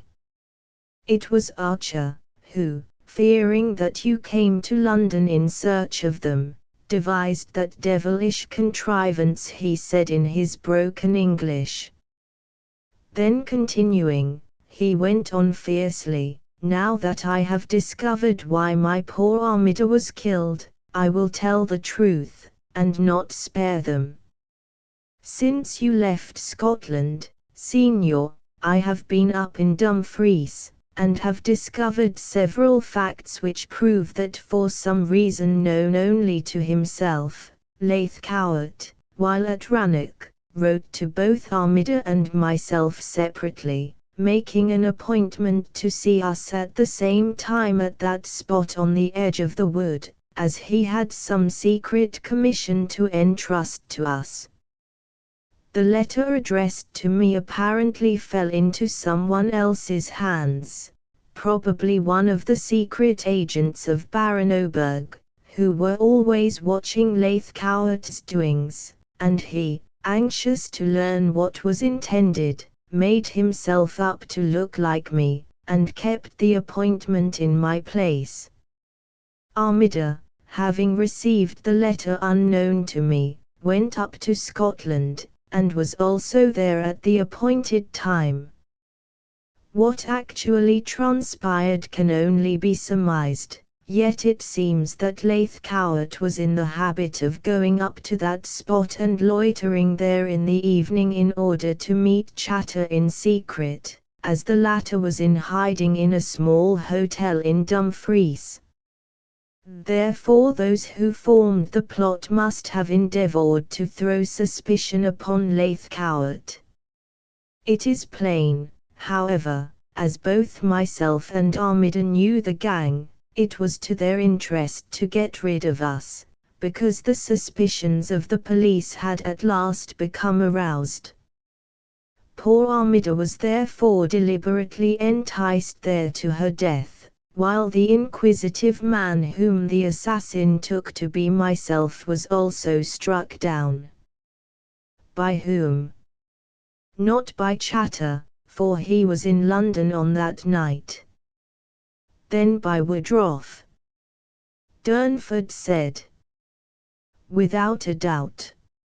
It was almost cleverly thought out. It was to his advantage alone to close our lips, because in that same fatal chair in Lambeth old Jacob Moser, the Jew bullion broker of Hatton Garden, met his death, a most dastardly crime, with which none of his friends were associated, and of which we alone held knowledge. He therefore wrote to us as though from Leithcourt, calling us up to Rannoch, in order to strike the blows in the darkness, he added in his peculiar Italian manner. Besides, he feared we would tell the Signor the truth. You have not told the police. I dare not, Signor. Surely the less the police know about this matter the better, otherwise the Signorina Leithcourt must suffer for her father's avarice and evil-doing. Yes, cried Jack anxiously. That's right, Olinto. The police must know nothing. The reprisals we must make ourselves. But who was it who shot me in Suffolk Street? The same man, Martin Woodroffe. Then the assassin is back from Russia. He followed closely behind the Senior Commendator. Markov, a clever secret agent of Baron Oberg's, came with him. Then for the first time I recollected that the man I had recognized in the Strand was a fellow I had seen lounging in the anteroom of the palace of the Governor-General of Finland. The pair, fearing that I should reveal what I knew, were undoubtedly in London to take my life in secret. Now that Leithcourt was dead, Woodroffe had united forces with Oberg, and intended to silence me because they feared that Elma, besides escaping them, had also revealed her secret. I trust that the Signorina Leithcourt has explained the story of the yacht and its crew, Olinto remarked. And has also shown you how I was implicated. You will therefore discern the reason why I have hitherto feared to give you any explanation. Yes, I said, Miss Leithcourt has told me a great deal, but not everything. I cannot yet gather for what reason she and her father fled from Rannoch. Then I will tell you, said Muriel quickly. My father suspected Woodroffe of being the assassin in Rannoch Wood, for he knew that he had broken away from the original compact, and had now allied himself with Oberg. Yet it was also my father's object to appear in fear of them, because he was only awaiting an opportunity to lay plans for poor Elma's rescue from Finland. Therefore one evening Woodroffe called, and my father encountered him in the avenue, and admitted him with his own latchkey by one of the side doors of the castle, afterwards taking him up to the study. He knew that he had come to try and make terms for Oberg, therefore he saw that he must fly at once to Newcastle, where the Iris was lying, get on board, and sail away. With some excuse he left him in the study, and then warned my mother and myself to prepare to leave. But while we were packing, it appeared that Chatter, who had followed, was shown into the study by the butler, or rather he entered there himself, being well acquainted with the house. Thus the two men, now bitter enemies, met. A fierce quarrel must have ensued, and Chatter was poisoned and concealed, Woodroffe, of course, believing he had killed him. My father entered the study again, and seeing only Woodroffe there, did not know what had occurred. Some words probably arose, when my father again turned and left. Then we fled to Carlisle and on to Newcastle, and next morning were on board the yacht out in the North Sea, afterwards landing at Rotterdam. Those, she added, are briefly the facts, as my poor father related them to me. And what of poor Elma, and of her secret? When, I wonder, shall I see her? I cried in despair. You will see her now, Signor, answered Olinto.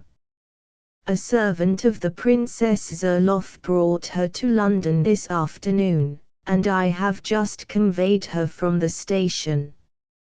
She is in the next room, in ignorance, however, that you are here. And without another word I fled forward joyfully, and threw open the folding doors which separated me from my silent love. Silent, yes. But she could, nevertheless, tell her story, surely the strangest that any woman has ever lived to tell. Chapter 18 contains Elma's story. Before me stood my love, a slim, tragic, rather wan figure in a heavy dark traveling coat and felt toque, her sweet lips parted and a look of bewildered amazement upon her countenance as I burst in so suddenly upon her. In silence I grasped her tiny black gloved hand, and then, also in silence, raised it passionately to my eager lips. Her soft, dark eyes, those eyes that spoke although she was mute, met mine, and in them was a look that I had never seen there before, a look which as plainly as any words told me that my wild fevered passion was reciprocated. She gazed beyond into the room where the others had assembled, and then looked at me inquiringly, whereupon I led her forward to where they were, and Muriel fell upon her and kissed her with tears streaming from her eyes. I prepared this surprise for you, Mr. Gregg, Muriel said, laughing through her tears of joy. Olinto learned that she was on her way to London, and I sent him to meet her. The princess has managed magnificently, has she not? Yes. Thank God she is free, I exclaimed. But we must induce her to tell us everything.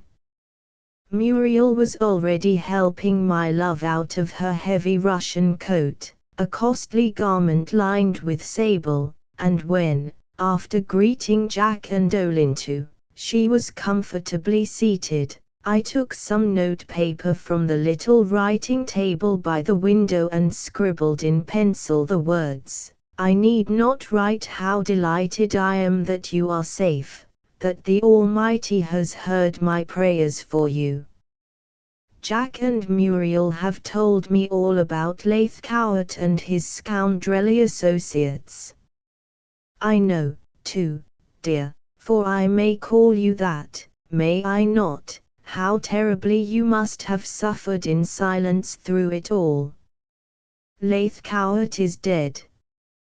He sank the yacht with all the stolen property on board, but by accident was himself engulfed. Bending and watching intently as I wrote, she drew back in horror and surprise at the words. Then I added, we are all four determined that the guilty shall not go unpunished, and that the affliction placed upon you shall be adequately avenged. You are my own love, I am bold enough to call you so. Some strong but mysterious bond of affinity between us caused me to seek you out, and your pictured face seemed to call me to your side although I was unaware of your peril. I was sent to you by the unseen power to extricate you from the hands of your enemies. Therefore tell us everything, all that you know, without fear, for now that we are united no harm can assail us. She took the pencil, and holding it in her white fingers sat staring first at us, and then looking hesitatingly at the white paper before her. Her position, amid 100 conflicting emotions, was one of extreme difficulty. It seemed as though even now she was loath to reveal to us the absolute truth. Muriel, standing behind her chair, tenderly stroked back the wealth of chestnut hair from her white brow. Her complexion was perfect, even though her face was pale and jaded, and her eyes heavy, consequent upon her long, weary journey from the now frozen north. Presently, when by signs both Jack and Olinto had urged her to write, she bent suddenly, and her pencil began to run swiftly over the paper. All of us stood exchanging glances in silence, neither looking over her, but each determined to wait in patience until the end. Once started, however, she did not pause. Sheet after sheet she covered. The silence for a long time was complete, broken only by the rapid running of the pencil over the rough surface of the paper. She had apparently become seized by a sudden determination to explain everything, now that she saw we were in real, dead earnest. I watched her sweet face bent so intently, and as the firelight fell across it found it incomparable. Yes, she was afflicted by loss of speech, it was true, yet she was surely inexpressibly sweet and womanly, peerless above all others. With a deep-drawn sigh she at last finished, and, her head still bowed in an attitude of humiliation, it seemed, she handed what she had written to me. In breathless eagerness I read as follows, is it true, dear love, for I call you so in return, that you were impelled towards me by the mysterious hand that directs all things? You came in search of me, and you risked your life for mine at Kajana, therefore you have a right to know the truth. You, as my champion, and the princess as my friend, have contrived to effect my freedom. Were it not for you, I should ere this have been on my way to Sagalien, to the tomb to which Oberg had so ingeniously contrived to consign me. Ah! You do not know, you never can know, all that I have suffered ever since I was a girl. Here the statement broke off, and recommenced as follows, in order that you should understand the truth, I had better begin at the beginning. My father was an English merchant in Petersburg, and my mother, Vera Bisanov, who, before her marriage with my father, was celebrated at court for her beauty, and was one of the maids of honor to the China. She was the only daughter of Count Paul Bisanov, ex-governor of Kharkov, and before marrying my father she had, with her mother, been a well-known figure in society. Immediately after her marriage her father died, leaving her in possession of an ample fortune, which, with my father's own wealth, placed them among the richest and most influential in Petersburg. Among my father's most intimate friends was Baron Xavier Oberg, who, at that time, held a very subordinate position in the Ministry of the Interior, and from my earliest recollections I can remember him coming frequently to our house and being invited to the brilliant entertainments which my mother gave. When I was 13, however, my father died of a chill contracted while boar hunting on his estate in Kiev, and within a few months a further disaster happened to us.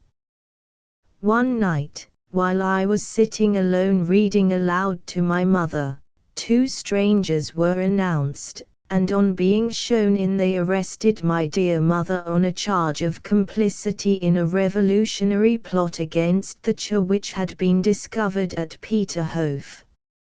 I stood defiant and indignant, for my mother was certainly no nihilist. Yet they said that the bomb had been introduced into the palace by the Countess Anna Shiproff, one of the ladies-in-waiting, who was an intimate friend of my mother's and often used to visit her.